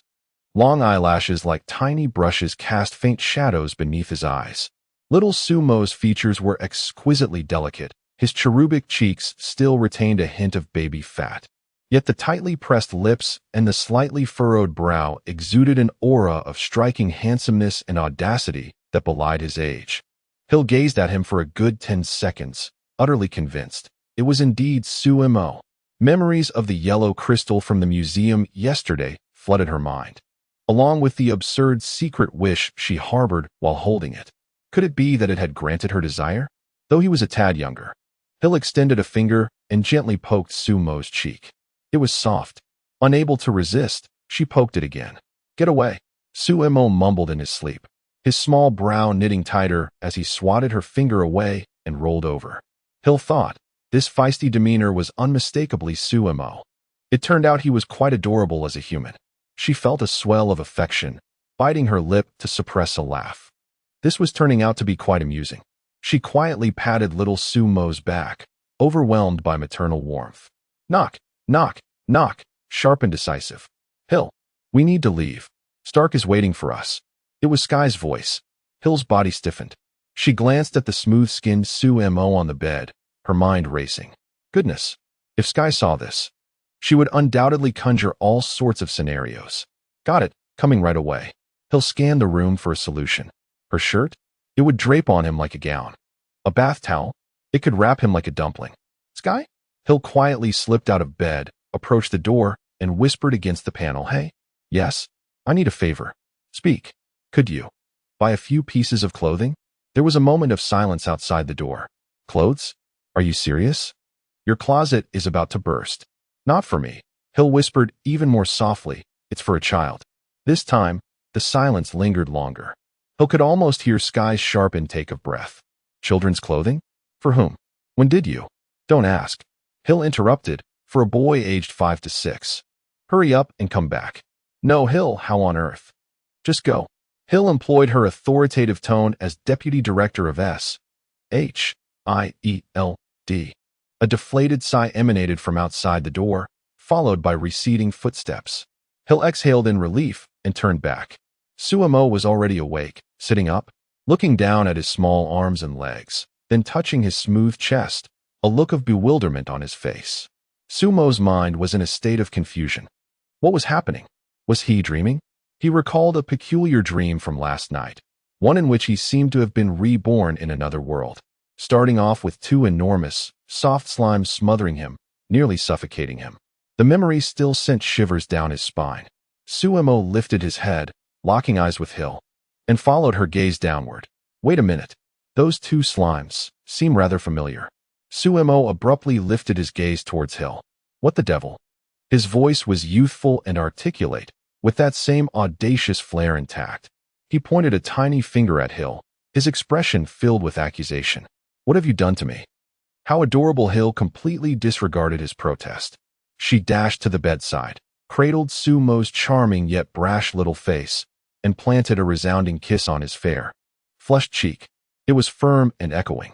Sumo vigorously wiped his cheek with the back of his small hand. "Are you trying to devour me?" So forceful. His voice was both youthful and melodious, yet the tone carried the solemnity of an adult, creating a bizarre yet amusing contrast. Hill could no longer suppress her laughter and burst out with a giggle. "You're still laughing." Sumo glared at her. "Tell me why? Why have I become like this?" "I'm not entirely certain." Hill attempted to maintain a serious demeanor, but the upward curve of her lips betrayed her. "Perhaps it has something to do with the wishing stone we encountered at the museum yesterday." "Wishing stone?" Sumo furrowed his brows tightly. "What wish did you make? To turn me into a little brat?" He glanced down at his diminutive form, his face darkening. Hill replied, "I merely wished for you to become human. I don't require any external influence." Sumo scoffed, raising his arm to summon his symbiote. However, a slender black thread, no thicker than a noodle, trembled forth from his wrist, wobbled a couple of times, then swiftly retracted. Sumo's face fell completely. "Damn it, my current power is unstable." Just then, a voice resonated from outside the door. "Hill, I'm back. It took me quite a while to find a children's clothing store that was open. Guess what I bought? An ultra-cool Captain America costume." With a click, the door swung open as someone turned the handle from outside. Chapter 70. Hill's Selfishness. Sky's ambition. The door creaked open. Sky, clutching a shopping bag, peered in with a curious expression. Then, she beheld the sight before her. On the bed lay a small boy, his face the only visible part, glaring at her with indignation. Oh my God! Sky's jaw nearly dropped to the floor. The shopping bag slipped from her grasp with a thud. She glanced from the boy to Hill, her eyes wide with disbelief. Hill, when did you have a son? Does Sue know? Her voice trembled as if her phone had vibrated. I am Sue. Sue's voice emerged, crisp and childlike, yet tinged with unmistakable annoyance. Sky paused for 2 seconds, her mind racing to process this information. She locked eyes with Hill, who nodded slightly. Wow, is it really you? Sky's eyes widened in astonishment as she pointed at the small figure on the bed, letting out an earth-shattering scream. Sue? My goodness, you are adorable. She darted to the bedside, completely disregarding Sue's murderous glare that seemed to scream, touch me and you'll regret it. She reached out with 2 fingers, eager to pinch his chubby cheeks. Let me touch just once, please. I beg you, Sue. Sue pushed against Sky's hand with both of his. At least let me get dressed first, you perverted woman. A few minutes later, Sue donned a Captain America t-shirt that was a size too big for him. His arms crossed tightly over his chest, his little face drawn in a frown. Hill, what does the wishing stone look like? It is a yellow crystal with a line of Latin inscribed on its base. Sky was evidently uninterested in their conversation, her attention wholly captivated by Sue. She stealthily stretched out her hand, cautiously brushing against Sue's small hand, her face alight with infatuation, chuckling foolishly. Wow, his hands are so tiny and soft. Smack. Sue swiftly swatted her hand with a sharp sound. Don't touch me. He squeezed out the words through clenched teeth. Sky retracted her hand with a smile. How could she be so naive? Hadn't they already established a close relationship? She had witnessed Sue punish the shapeshifter. She refused to believe he hadn't misbehaved while residing within her. The mention of the yellow crystal made Sue's heart sink, an ominous premonition enveloping him. He understood then that it was no ordinary yellow crystal. It was the crystal blessed by the Greek gods in the Wonder Woman narrative. It could indeed grant a wish, but the cost would be the gradual loss of the wisher's most treasured possession. Sue's expression turned grave. He looked at Hill seriously and said, This wish could cause you to lose your most precious thing. Whether it's to free me from my current state or for the sake of your health, Hill, you must willingly abandon this wish. But I want no buts. This is dangerous, Hill. Hill took a deep breath, smoothing the furrowed brow of Sue Mo. Yes, I understand. She closed her eyes, her expression solemn. I willingly relinquish this wish. The room fell into silence. Sky held her breath, her gaze fixed intently on Sue Mo. 1 second, 2 seconds. Nothing happened. Sue Mo remained the same little figure clad in a Captain America t-shirt, looking up at Hill, reiterating, You must truly let go, Hill. I am sincere, yet you fail to believe me. Hill felt a surge of anger. In her heart, she convinced herself that abandoning this wish was the most perfect choice. Sue Mo would revert to his former self, strong, dependable, and she would no longer have to live in trepidation over the most precious thing she had not yet lost. She understood the reasoning well. However, how could she deceive her own heart? Her heart, at that moment, was whispering that it did not wish for Sue Mo to change back. Gazing at this little, pouting, vibrant being before her, she could embrace him, kiss him, feel his warmth. Though he was small now, in a decade or so, he would grow. She could wait. Sue Mo sighed. Of course I believe you. But will it be necessary to retain that yellow crystal? Do we have to go through the cancellation process again? Yes. It must be so. Hill nodded. Regardless of the truth, any delay was a delay. Just then, her phone rang. The screen lit up with Tony Stark's name. As soon as she answered, Tony's teasing voice came through. We've been waiting for you too. Shall we put aside our tasks and come over? Or do you plan to let Hydra rule the world for an hour? On our way, Hill promptly hung up the phone. What impeccable timing, Stark. She feigned a helpless demeanor, caressing Sue Mo's cheek. Oh dear, I have more pressing matters to attend to. This concerns the lives of many. How about you and Sky fetch that yellow crystal? And once I return from my mission, we'll devise a way to revert you, all right? Her tone resembled that of coaxing a child reluctant to go to kindergarten. Sue Mo felt utterly helpless. Hill had no idea of the peril that crystal posed. It could strip Diana of her powers. It would turn Barbara into a cold, selfish Catwoman. Well, it seems it won't cause death. Upon hearing Hill's words, Sky clapped her hands in excitement. All right. I'll take Sue to find the crystal and ensure the mission is accomplished. I can even buy him some new clothes and treat him to a lavish meal. She looked at Sue, her eyes sparkling with delight. Her mind was already planning which ice cream shop to visit.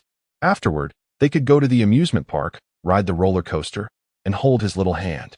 Observing Sky's eagerness to cherish Sue, Hill felt a sudden tightening in her chest, her possessiveness swelling far beyond what it had been. She changed her mind. The plan was altered. I will accompany Sue, Hill declared. Sky, what? Then I want to go too. That's not an option. You should seek out Diana. She is sure to possess some insight. In the Stark Tower, within the uppermost conference room, the atmosphere was tinged with a peculiar tension. Tony Stark lounged against the back of his chair, his feet propped up on the opulent conference table, idly drumming his fingers upon its surface. The tardiness of Hill and Sumo was one matter, but where was Fury? Which bunker was he holed up in, indulging in his afternoon tea? Just 15 minutes prior, he had claimed to possess the latest intelligence and instructed them to await his arrival. Natasha sat opposite him, her gaze unwavering and detached. It had been some time since they last met, and she appeared to have grown even more enigmatic. The glimmer of mischief and warmth that had occasionally danced in her striking eyes had been replaced by an unfathomable tranquility, or perhaps a sense of numbness. Natasha, Clinton said in a lowered tone, I heard the higher-ups have sent you undercover at the Water Corporation. Clinton had investigated that company. 9 out of 10 individuals there were scoundrels, with the remaining one being a mere figurehead. Natasha replied with an air of indifference, I volunteered. At that moment, the conference room door swung open, drawing everyone's attention. Hill entered, her demeanor as calm and competent as ever. However, she was not alone.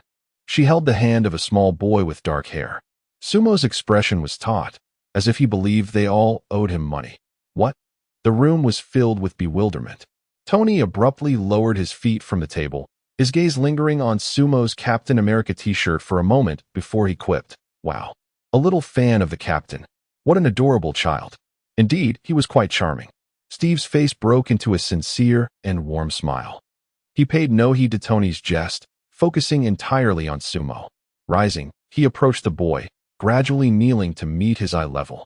Hey there, little guy, Steve said in a gentle and confident tone. It's a pleasure to meet you. He extended a fist towards Sumo, a standard gesture of camaraderie. Sumo regarded him with a blank expression, then dramatically rolled his eyes, crossing his arms defiantly as he strode past the astonished Captain America. Spare me, Captain. Don't try that childish routine on me.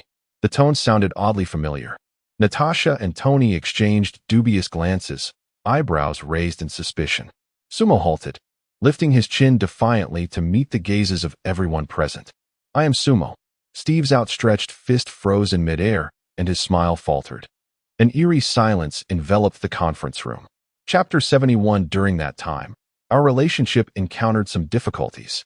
10 minutes later, in the conference room, everyone continued to regard Sue with the gaze one might reserve for a rare animal.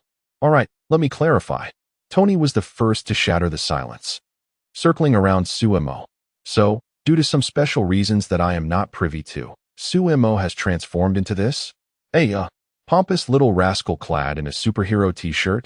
Better than a middle-aged man-child in an iron suit, Sue retorted immediately. My current state is temporary, while your immaturity is permanent. Listen to that tone. It truly is him. Tony raised his hands in exasperation. So what exactly are these special reasons? Sue replied. A wishing stone, but I shall not divulge its location. I fear you might wish for every woman in the world to fall in love with you, or add a few centimeters to your height. I know you well enough. You would certainly do something like that. Indeed, that is the case. The others nodded in agreement, and Tony's expression darkened instantly. Hey, I don't need any of that. I would only wish for world peace. Sue countered. You were an arms dealer once. At that moment, the large screen in the conference room suddenly illuminated, revealing Fury's face at the center. This is urgent, everyone. The water company is in collusion with Hydra. They have jointly modified Compound V to ensure rapid effects on the human body. Suemo was not surprised at all by the alliance between the water company and Hydra. Many defense-related corporations had connections to Hydra, much like the cyber technology firm that Coulson had encountered. Tony remarked, "Isn't this progress?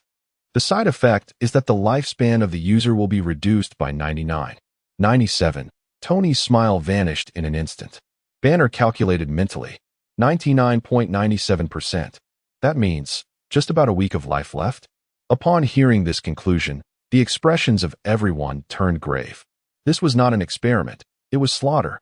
They were conducting human trials with Compound V and the Mind Stone at a secret base in Sokovia. We must act immediately. Fury discreetly glanced at Natasha, indicating that Norman Novikov would not be joining this mission. Fury's image faded, and the screen dimmed. Tony quipped, "Well, now the enemy has all become superhumans." Steve ignored Tony's jest, his expression serious as he approached the conference table, pressing his hands upon its surface. "We are out of time. Everyone, gather on the helipad in 30 minutes. Prepare for departure." Hill stood up, ready to follow suit. Yet, Suemo abruptly grasped her wrist. "Hill, you cannot go. Your current task is to go to the museum, locate that stone, and revoke that wish. Besides, you are merely a slightly stronger ordinary person at present." Hill's gaze was resolute. "Do you not trust me, Suemo?" As the two were locked in a standoff, a faint sound of mechanical operation echoed through the room. The floor of the conference room silently parted, revealing two circular platforms that gradually ascended, upon which stood two brand new sets of battle armor. One set was a striking black and red, radiating a sense of power and an aggressive aesthetic. The other was designed in a platinum hue, characterized by its elegant lines, specifically tailored for women. "The delivery has arrived," Tony exclaimed with a snap of his fingers, striding over with an air of pride. "These are for you. So don't be modest. The latest model, equipped with everything top-notch except for the smart system, which isn't Jarvis. Don't say I'm not a good friend." Hill's gaze fell upon the platinum armor, and she turned to Suemo, a victorious smile curving her lips. "Now I have the means to protect myself." Suemo lifted his eyes to Tony, remaining silent. Tony furrowed his brow in confusion. Isn't Suemo eager for his Iron Man suit? Why does he look so displeased? Is it the color scheme he dislikes? 30 minutes later, the engine of the Quinjet roared to life. Hill had donned the platinum armor, cradling the helmet in her arms. She waved at Suemo. "Don't worry about me. I'll be back, Suemo." Subsequently, the cabin door of the aircraft slowly closed. The engine stirred a tempest of wind, tousling Suemo's hair as he stood rooted in place, watching the Quinjet soar into the clouds, vanishing beyond the horizon. "It seems there's a rift between you two," a voice came from behind.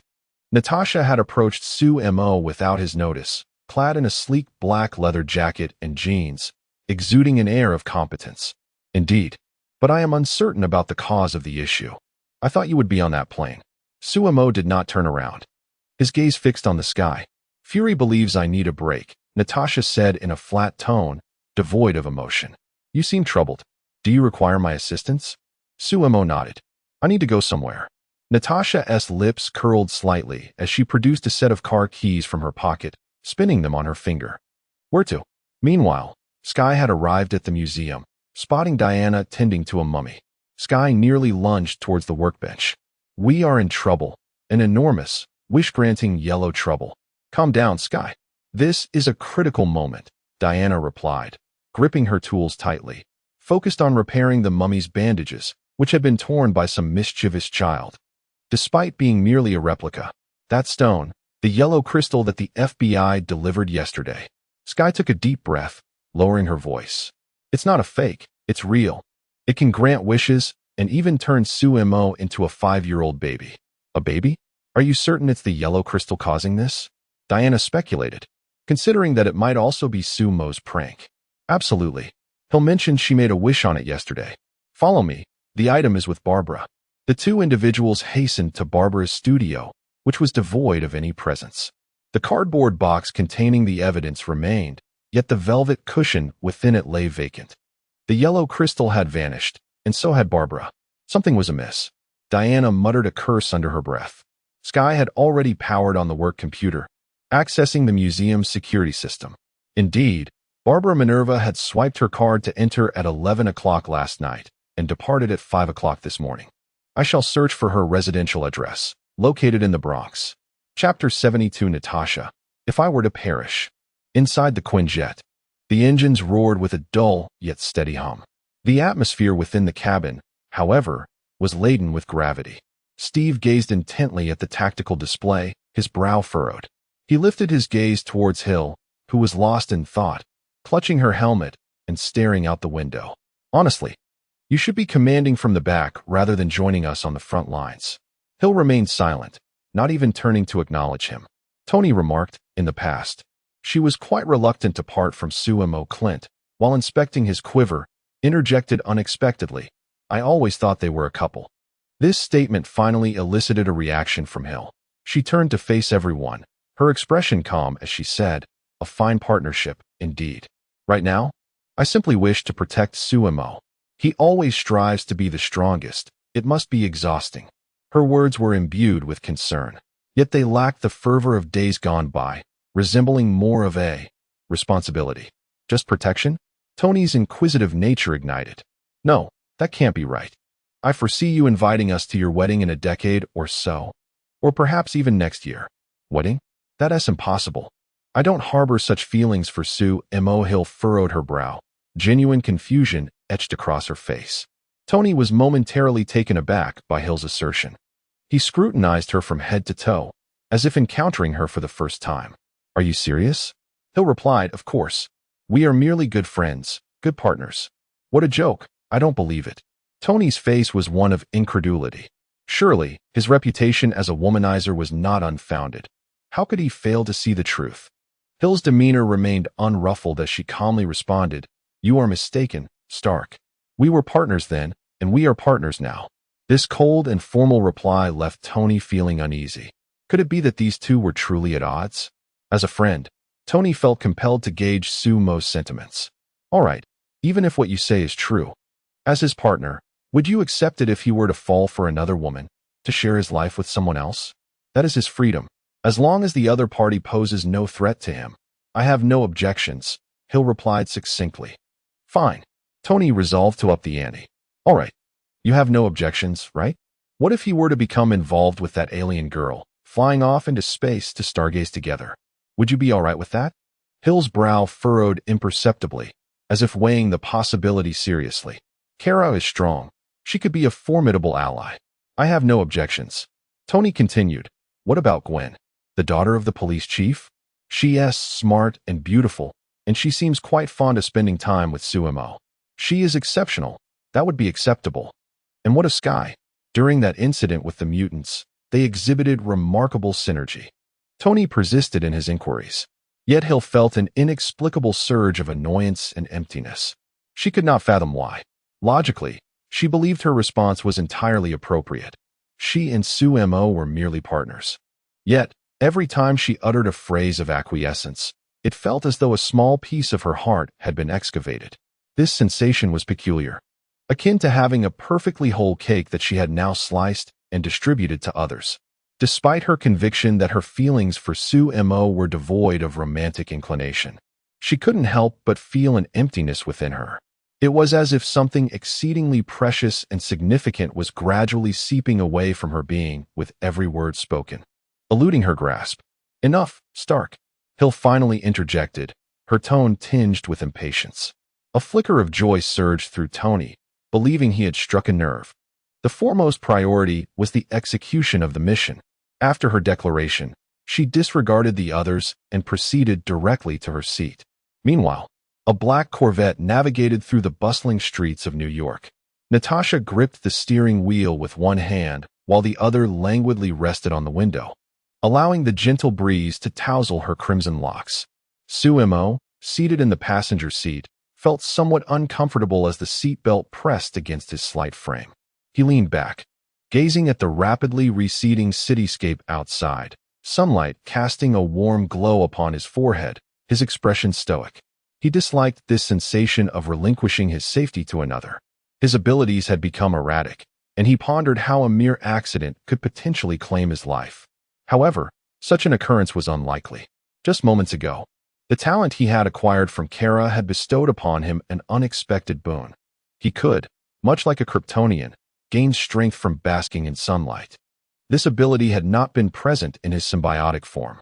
Suemo, is there something in particular you wish to do? Natasha suddenly inquired. Suemo redirected his gaze, meeting hers. Natasha's eyes remained fixed on the road ahead, as if she had merely posed a casual question.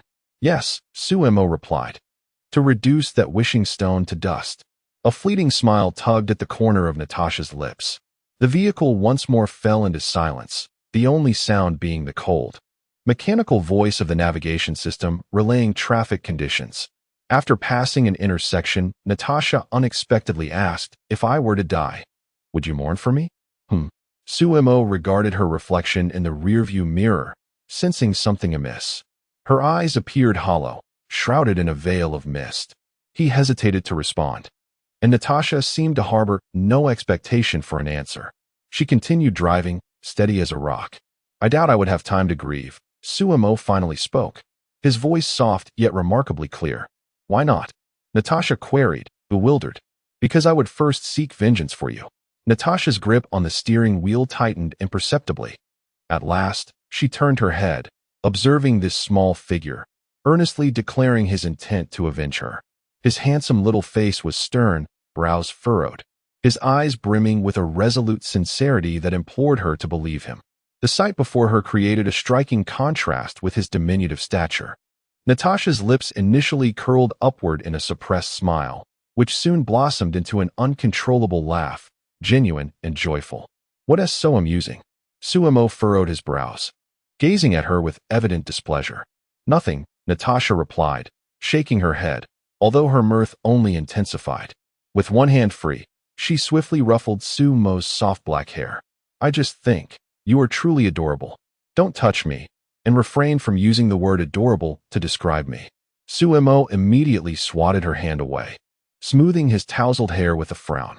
Have you encountered some trouble? Given that you drove me here, I might consider offering my assistance. Are you certain? Spare me the chatter. I can change my mind rather swiftly. Natasha took a deep breath, then exhaled slowly.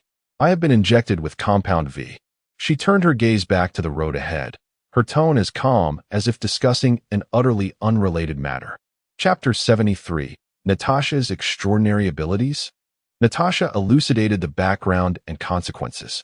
Professor Charles successfully dismantled several clandestine research laboratories established by the Watt Company, and in his own manner, persuaded and deterred some misled parents from their misguided intentions of sending their children to become experimental subjects. However, the Watt Company's preventive measures were exceedingly stringent, operating with impeccable precision. They excelled at cloaking their malevolence beneath a facade of legitimate business, and Charles and his team were perpetually unable to seize the irrefutable evidence needed to bring them to justice. As they found themselves ensnared in a stalemate, Fury was compelled to play his final trump card, the Black Widow.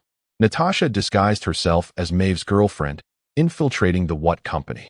At this juncture, Suemo raised an eyebrow in surprise. Wait, Maeve's girlfriend? You. Natasha, driving the car with a weary expression, remarked, I truly have sacrificed too much. And what about her? I mean, she didn't get too familiar with you, did she? Suemo leaned in, his voice tinged with inquisitive curiosity. Rest assured, I declined. Natasha shot him a glance, casually replying, Maeve is our inside informant. She did test the waters, seeking a bit of interaction beyond mere friendship. But I told her my boyfriend is exceedingly possessive, and she never brought it up again. That doesn't seem quite right. Claiming to have a boyfriend would only pique Maeve's interest. Perhaps, Natasha shrugged, but I believe she also wishes to avoid provoking the Venom agent. Did you mention my name? Uh-huh, Natasha replied with a note of pride. Suemo glanced down at his petite arms and legs, rolling his eyes in exasperation. She better not see me in my current state. Otherwise, it would be quite the spectacle. And how did you end up getting injected with that cursed substance? Natasha sighed. I was careless and was discovered by the transparent individual from the Seven. That scoundrel was hiding in Maeve's bathroom. To avoid exposure, Maeve and I had no choice but to dispose of him and sink him into the sea. Suemo speculated. But ultimately, He was found in the depths? Natasha nodded. You guessed correctly, but strangely, he did not reveal Maeve's identity. Subsequently, the What Company subdued Natasha and injected her with the modified Compound V. Had it not been for Maeve's covert assistance in her escape, she would have likely perished in the What Company's secret laboratory, becoming yet another failed experimental datum. After absorbing this information, Suemo fell silent for a moment before posing a rather pragmatic question. So, what superpower did you acquire? What? After all this, your first thought is to inquire about my abilities? Natasha's expression turned melancholic. She turned her head, dramatically sighed. Are you intent on extracting every last ounce of my remaining worth? He truly is a heartless fellow. However, when Natasha's gaze once again fell upon Suemo's strikingly handsome face, her expression unexpectedly shifted. Yet, since you were so curious, Suemo raised his eyes, awaiting her continuation. In the next moment, an overwhelming wave of dizziness struck him. The world around him spun uncontrollably, as if he had been tossed into a high-speed washing machine. When Suemo's consciousness regained clarity, he discovered that he had leaned in so far that his lips were genuinely pressed against Natasha's cheek. Suemo froze. He could perceive the faint, delightful scent of her perfume, and there was a subtle tremor in her shoulders, indicating she was stifling a laugh. Mental control? Suemo discreetly settled back into the passenger seat, pursing his lips. It made no sense. Even someone of Charles's caliber found it challenging to control him instantaneously, especially with such subtlety. How could Natasha manage it? Once more, I refuse to believe it. Suemo crossed his arms defiantly, his face taut with determination. Are you certain? Natasha raised an eyebrow. Enough of the chatter. No sooner had she spoken than that familiar, irresistible dizziness enveloped him once more. This time, Suemo braced himself, striving to resist. Yet, when he regained his senses, he found himself no longer in the passenger seat. He was straddling Natasha's lap? Shit. A tempest of chaos surged within Suemo. He scrambled back into the passenger seat, not out of embarrassment, but rather, how could Natasha's abilities be so formidable? She managed to command him without his awareness? No, it must be because his powers were currently incomplete, allowing her to exert control. That must be it. Otherwise, this ability would be far beyond normal limits. What exactly is your superpower? Tell me. Suemo's eyes widened in astonishment. Natasha, however, giggled uncontrollably, winking at him. My superpower? It is to make you absolutely adore me. Suemo immediately pulled out his phone. Natasha glanced over, puzzled, and asked, What are you doing? Calling the FBI. Suemo replied without looking up, informing them that there was a dangerous obsession with copper in this black Corvette that was harassing him, urging them to respond promptly. Preferably with a marksman, the one with the best aim. Natasha rolled her eyes, truly thinking of herself as a child. Suemo was at least several centuries older than her. Hey, what does that eye roll mean? Speak to the judge if you have something to say. Natasha scoffed. Then I really must control you. Barbara's apartment was located in an old residential building. The hallway was permeated with a blend of dampness and refuse. Her door stood ajar, showing signs of violent tampering. Diana positioned Sky behind her and forcefully kicked the door open. The scene before them elicited a sharp intake of breath from both individuals. The room lay in utter disarray, as though ravaged by a tempest. The sofa was torn asunder. Cotton fluff scattered in all directions, while the wallpaper bore deep claw marks, and shattered windows allowed the cold wind to gust inside. Could it be that a temperamental leopard had escaped from the zoo? Sky pondered this perplexing sight. Diana's expression turned grave, her gaze fixated on the overturned coffee table. Amidst the clutter, a yellow crystal stone base lay quietly. She approached and bent down to retrieve it. It was only at that moment that she noticed, to her astonishment, that the inner circle of the base, typically used to secure the crystal, bore an inscription in minuscule letters. She brought the base closer to her eyes. In the next instant, Diana's pupils dilated in shock. For the first time, her confident and elegant visage revealed a look of horror. With a soft thud, the stone base slipped from her trembling hands and fell to the floor. What is it? What does it say? Sky inquired, sensing her unease as he hurried over. It is the language of the gods, Diana replied, her voice dry. I do not know to whom it belongs. Is it dire? Sky pressed. Indeed. Diana inhaled deeply, striving to regain her composure. Much like my truth-binding lasso, its power does not stem from me, but from the very concept of truth itself. An ancient and potent law. And that yellow crystal, the law it embodies, is not manifestation. Diana gazed at the base on the ground, as if peering into an abyss. It is light. Chapter 74.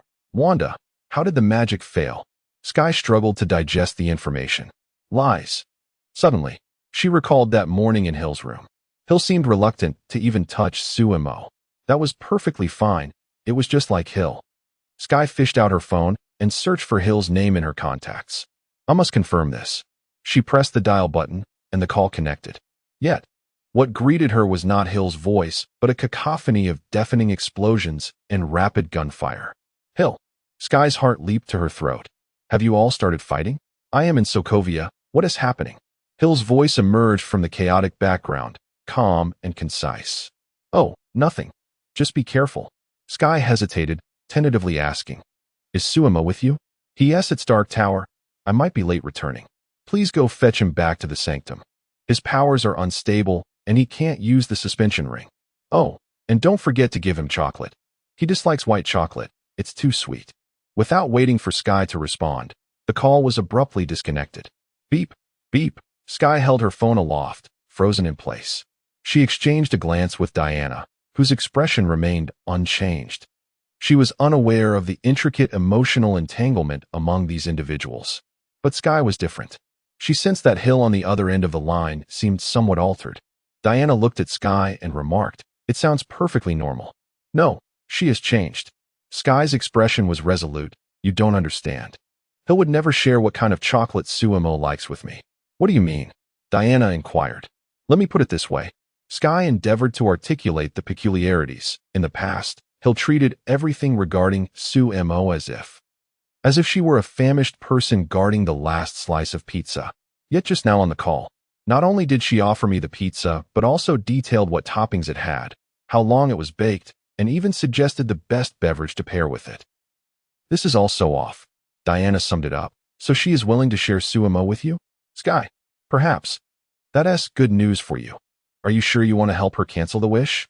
Diana teased. Sky, of course, that would be unfair to Hill. Diana, to be honest, I don't understand what charm Sumo possesses that makes you all feel this way towards him. Perhaps I should get to know him better. Please don't. I certainly don't wish to gain another rival. Do you think I would fall for him? At her words, Sky rolled her eyes and teased. Who knows? Perhaps some people have been lonely for too long and yearn to experience the taste of love. Maybe they secretly wish for a perfect romance at night. Diana suddenly recalled something and fell silent. Damn, how could I forget? She also made a wish on that cursed crystal. Observing her expression, Sky was suddenly gripped by a sense of foreboding. Why are you silent? It can't be true, can it? Meanwhile, outside the Hydra's secret base in Sokovia, chaos erupted. The sounds of explosions resonating incessantly. Initially, everyone anticipated facing a barrage of overwhelming firepower or superhumans akin to the Seven from Water Company. To their dismay, the scene before them sent their sanity plummeting. Few of the entities emerging from the base resembled humans. Most were grotesque abominations, some of which would explode at a mere glance. My heavens, this feels like an alien invasion.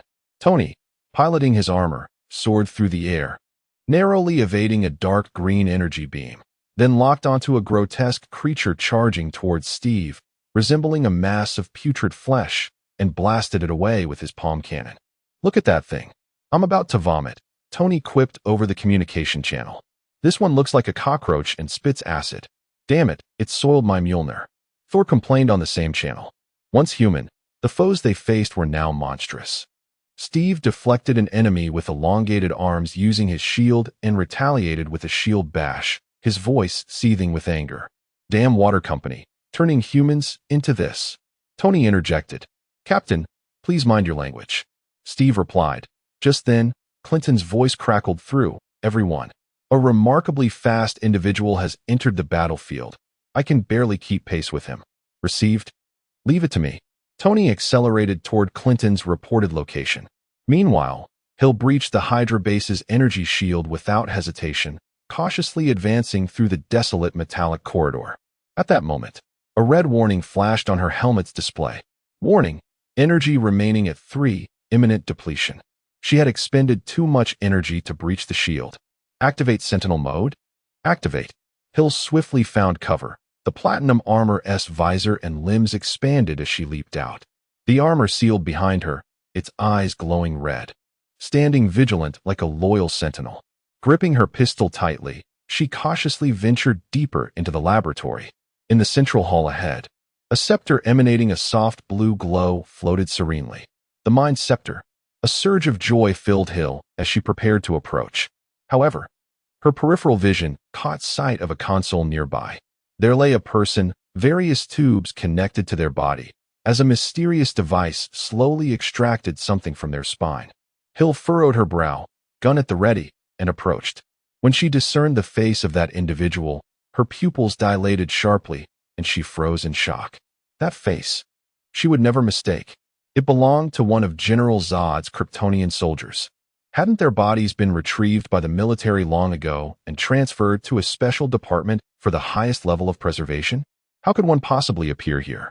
Just as she was engulfed by shock, a barely perceptible crimson mist silently enveloped her from behind, penetrating her temple. The scene before her abruptly transformed. She found herself standing at a party. Sumo was nearby, his figure striking yet his face obscured, sharing a tender smile with Gwen. A softness in his voice she had never encountered before. Hill, thank you. Thank you for taking such good care of Sumo, and for bringing us together. Gwen approached with a beaming smile of happiness. Indeed, Hill, you are the best partner in the world. Sumo is incredibly fortunate to have met you. Sky also rushed over, enveloping her in a warm embrace. Kara, Natasha, and Diana, one by one, they came forth, sincerely expressing their gratitude. Grateful for her generosity, thankful for her relinquishment. Hill gazed at the joyful expressions on their faces, then turned to Sumo. She felt she ought to be happy for them. As the best partner, wasn't this exactly what she was meant to do? But why? Why did she feel an overwhelming urge to strike down this group of women before her? In reality, Hill stood expressionless, frozen in place, concealed in the shadows. Wanda furrowed her brow, utterly perplexed. She had revealed to Hill the deepest fears of her heart. Why did this woman show no reaction whatsoever? Chapter 75. Writing a tombstone for Natasha. Wanda, filled with curiosity, began to peer into the images within Hill's heart. Upon witnessing them, she was utterly astounded. Why, despite being so brazenly betrayed by so many, did Hill remain unperturbed? Those women even dared to provoke her. How miserable she must feel. For a moment, Wanda found herself surprisingly sympathetic towards Hill. Within the illusion, an inexplicable agitation brewed in Hill's heart. She ought to feel joy. Her partner had found happiness, and she should offer her blessings. Yet, what was this nameless fury that coursed through her veins? Could it be that deep down, she was a selfish person who wished ill upon Sumo? This frustration suddenly erupted, shattering the party before her like glass. The crimson mist dissipating from her vision as Hill returned to reality. The cold laboratory, the ethereal blue Mind Scepter, and behind her, the oddly expressive brown-haired girl. Hill did not pause to contemplate the identity of her unexpected visitor. Her body reacted instinctively. Like a leopard, she lunged forward, executing a swift takedown that pinned the astonished Wanda firmly to the ground. The cold muzzle of her gun pressed against the back of her head. Do not shoot. There is something amiss with your body, and I can help you. Wanda immediately raised her hands in surrender. Hill spoke coldly. Do not even think about controlling me again. Which, I did not. Those images were merely your worst fears. Excluding the possibility that you have some peculiar obsession. It can only mean someone has tampered with you. Hill fell silent, the implication sinking in. You have feelings for him. Nonsense. Hill tossed the handcuffs aside. You are under arrest, Witch. The mission is concluded. The Avengers returned to New York, accompanied by the Mind Scepter and a captive. Meanwhile, Sumo had come up empty at the museum. Unable to contact Sky, he took Natasha back to the sanctum. The sleek black Corvette turned a corner and drove straight ahead. Sumo glanced back at her. You missed it. Missed it? Where's the sanctum? Natasha asked, her face a mask of confusion as she slowed down and checked the rearview mirror. Exasperated, Sumo extended his small hand and, like twisting a watermelon, forcefully turned Natasha's head towards an ancient building by the roadside. Focus on it, do not blink. Reluctantly, Natasha's gaze was drawn to the structure. 1 second, 2 seconds. In the next instant, her pupils constricted sharply. A building that had seemingly not existed suddenly materialized. No, it had always been there. Yet her mind had instinctively overlooked it. Is this your home? Eventually, Sumo released his grip and settled back into his seat. Natasha parked the car and followed him through the entrance, her astonishment still palpable. Sumo encouraged her to explore at her leisure while he ascended the stairs. Both Kara and Gwen's rooms were unoccupied. They were still in school, and Sky had yet to return. Natasha wandered through the hall like an intrigued tourist before making her way upstairs. She discovered a vacant guest room, sunlight streaming through the window, a gentle breeze tousling her hair. She leaned against the door frame and suddenly sighed softly. If only I could live, I would love to linger here with you forever. You have a long life ahead, Sumo replied, emerging from the adjacent room and casting her a sidelong glance. I know you might have a way. Natasha shook her head, turning to face him with a serene smile, but I have only a few days left. After injecting that substance, my lifespan is reduced to about a week. Now, I probably have just 2 or 3 days remaining. She shrugged, her tone surprisingly light. Actually, I consider myself fortunate, you know? Some people, after the injection, turn into mere writhing masses of flesh, no longer human. It's quite revolting.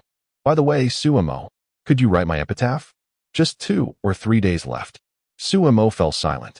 He was confident in his ability to eliminate any instability within Natasha. But confidence and capability are 2 different matters. He was just a child now, his powers severely diminished and erratic. When would he regain his strength? 2 days? 3 days? Time was certainly not on his side. What if Natasha passed away before he could restore her? What would happen to the next Avengers film? Natasha noticed the furrow in Sumo's brow and felt a warmth in her heart. It's all right, she said, stepping closer, intending to ruffle his hair as before, but stopping midway. I'm happy that you care. Do you really need my praise? Sumo swatted her hand away. Your ability is remarkable. I want it. And you must survive. Natasha responded. Oh, it seems I have no choice but to assist you. Sumo grasped Natasha's wrist and hurried her downstairs. Before them stood 3 doors leading to 2 other sanctums and Kamartage. Natasha was taken aback, gazing at the middle door, which led to a portal revealing a breathtaking snowy landscape. Magic, are you taking me to find the Sorcerer Supreme? It's the Sorcerer Supreme, Sumo corrected, pulling her forward without hesitation as they stepped through. In an instant, a biting cold wind mixed with snowflakes rushed toward them. Natasha instinctively squinted. Before them stood a grand courtyard, imbued with ancient Eastern charm. Several apprentices, clad in uniform attire, practiced in the square, the air humming with energy. In the center of the courtyard, a bald woman in a yellow robe stood with her hands behind her back, calmly observing the apprentices' training. Upon sensing their arrival, the Ancient One slowly turned around. Her gaze swept past Natasha and landed squarely on Sumo. The Ancient One paused, and a flicker of amusement danced in her eyes, her lips curling upward involuntarily. This was unexpectedly intriguing. She gestured to a nearby mage, who immediately understood and took over the teaching duties. Then, she raised her hand, signaling for Sumo and Natasha to follow. Natasha whispered, "Why is the Sorcerer Supreme a nun? She can hear you." Sumo replied in a hushed tone. The Ancient One led them to a quiet room. "You too, what brings you to me?" "Sumo, this feels so distant. I had thought we were friends, albeit an age gap friendship." Gui chuckled softly. Sumo suspected she was mocking him for being a mere child. "Master, the situation is as follows." Without the slightest hesitation, Natasha revealed her circumstances in the matter of Compound V. This was a chance for survival that she needed to seize. Gui listened quietly, yet her gaze remained fixed upon Sumo, who was perched on a wooden stool far too tall for him. His short legs dangled in the air. Sumo met her gaze, as if to say, "What are you looking at? Never seen a child before?" Gui smiled faintly. It was hard to imagine that the future Dark Lord would take such a form. I think this should be documented. The corner of Sumo's eye twitched. One must not judge by appearances. Do you have a way to assist her? Surely you must. Gu-i did not respond. She rose and extended her hand, clasping Sumo's palm, seemingly savoring the moment. Closing her eyes, after a brief pause, she opened them once more. I was not mistaken. Her voice was calm and assured. The powers of the gods are insufficient to allow you to manifest your full form. Being able to transform into a human and even retain your diminished abilities is the utmost limit of what they can achieve. Although, that crystal is merely a blessing deceitfully taken from the gods. Chapter 76. The method of healing involves holding hands for several hours. Sumo, you were aware of this all along. I only know the outcome of specific events. I am oblivious to the process. Gu-i released her grip and picked up the teacup on the table. Her gaze shifted from Sumo to Natasha. The issue you mentioned is essentially a form of genetic contamination and erosion. Fortuitously, my dear friend has previously purified energy from the dark dimension. Though incomprehensible, the strength is palpable. Natasha regarded Sumo, a flicker of hope igniting in her eyes. No, Sumo doused her optimism with a bucket of cold water. I can indeed save Natasha, but the challenge lies in my current unstable abilities. I am unable to penetrate her body at this moment. No. Why must you penetrate her body? Gu-i's lips curled upward as she corrected. Merely holding her hand or engaging in other forms of physical contact suffices. Is this not another form of symbiosis? However, due to your significant weakening, this process will be prolonged. You must exercise patience. Sumo furrowed his brow. How long? Gu-i raised her teacup, gently blowing upon it. Several hours. Several hours. Sumo was astonished, nearly toppling from his seat. Holding hands for several hours? What a farce. Upon hearing this, Natasha's hope reignited. She turned to Sumo, her eyes fixed upon him, brimming with unabashed anticipation. Sumo, you wouldn't let me perish so easily, would you? She inched closer to him, her voice soft, imbued with just the right amount of rasp and yearning. If you save me, then the Black Widow will be yours. Naturally, Natasha had no desire to meet her end. Throughout her life, she had danced upon the edge of a blade, accustomed to various forms of death. Yet she could not bear the thought of departing this world as a mere heap of flesh, lost and ignoble. Observing the reluctant expression on Sumo's face, she felt a glimmer of assurance. Do as you wish, whether to extract intelligence or probe into my own being. Sumo, though tough in words, was soft at heart. If she displayed a touch more vulnerability and initiative, he would undoubtedly relent. To survive, she would not hesitate. Holding hands for several hours was a small price to pay, and she would gladly spend a night by his side. Nay, 10 nights. A lifetime. Sumo looked at Natasha. What are you smiling about? Dreaming in broad daylight? Exposed, Natasha sheepishly concealed her smile. Sumo turned to Gu-i. Posing a question, must we hold hands the entire time? What if I need to bathe or eat something in between? Gu-i elegantly sipped from her teacup. In comparison to her life, which holds greater significance, she set down the cup, her voice tranquil. The compounds within her body resemble a stubborn virus. Should you interrupt midway, the virus may not only return, but could also become more perilous. Therefore, to eradicate it, yes, the connection must remain unbroken. How dangerous could it be? I could simply treat her again. Trust me, you will not. Ancient One gazed at Sumo and added, the most immediate consequence of severing the connection is that you may require a considerably longer time to heal her. TSK. Troublesome. This remark nearly severed Sumo's retreat. Natasha's expression, however, brightened. Did you hear that? The master has spoken, she said, shifting closer on her stool until their knees nearly touched. It must be continuous. It cannot be interrupted. You owe me far too much. Sumo shot her a fierce glare. I shall draft my resignation immediately and henceforth serve as your personal bodyguard. Natasha immediately pledged her loyalty. After this undercover mission at the Watt Company, she had come to a profound realization. She was utterly weary of this life. Upon their first encounter, he had insinuated that Fury valued her merely for her appearance. The term female agent inherently carried the connotation of relying on beauty to accomplish tasks. Natasha understood that he was partially right, yet not entirely. If Steve could complete assignments solely based on his looks, Fury would undoubtedly dispatch him without hesitation. Fury was precisely that type of individual, an extreme pragmatist.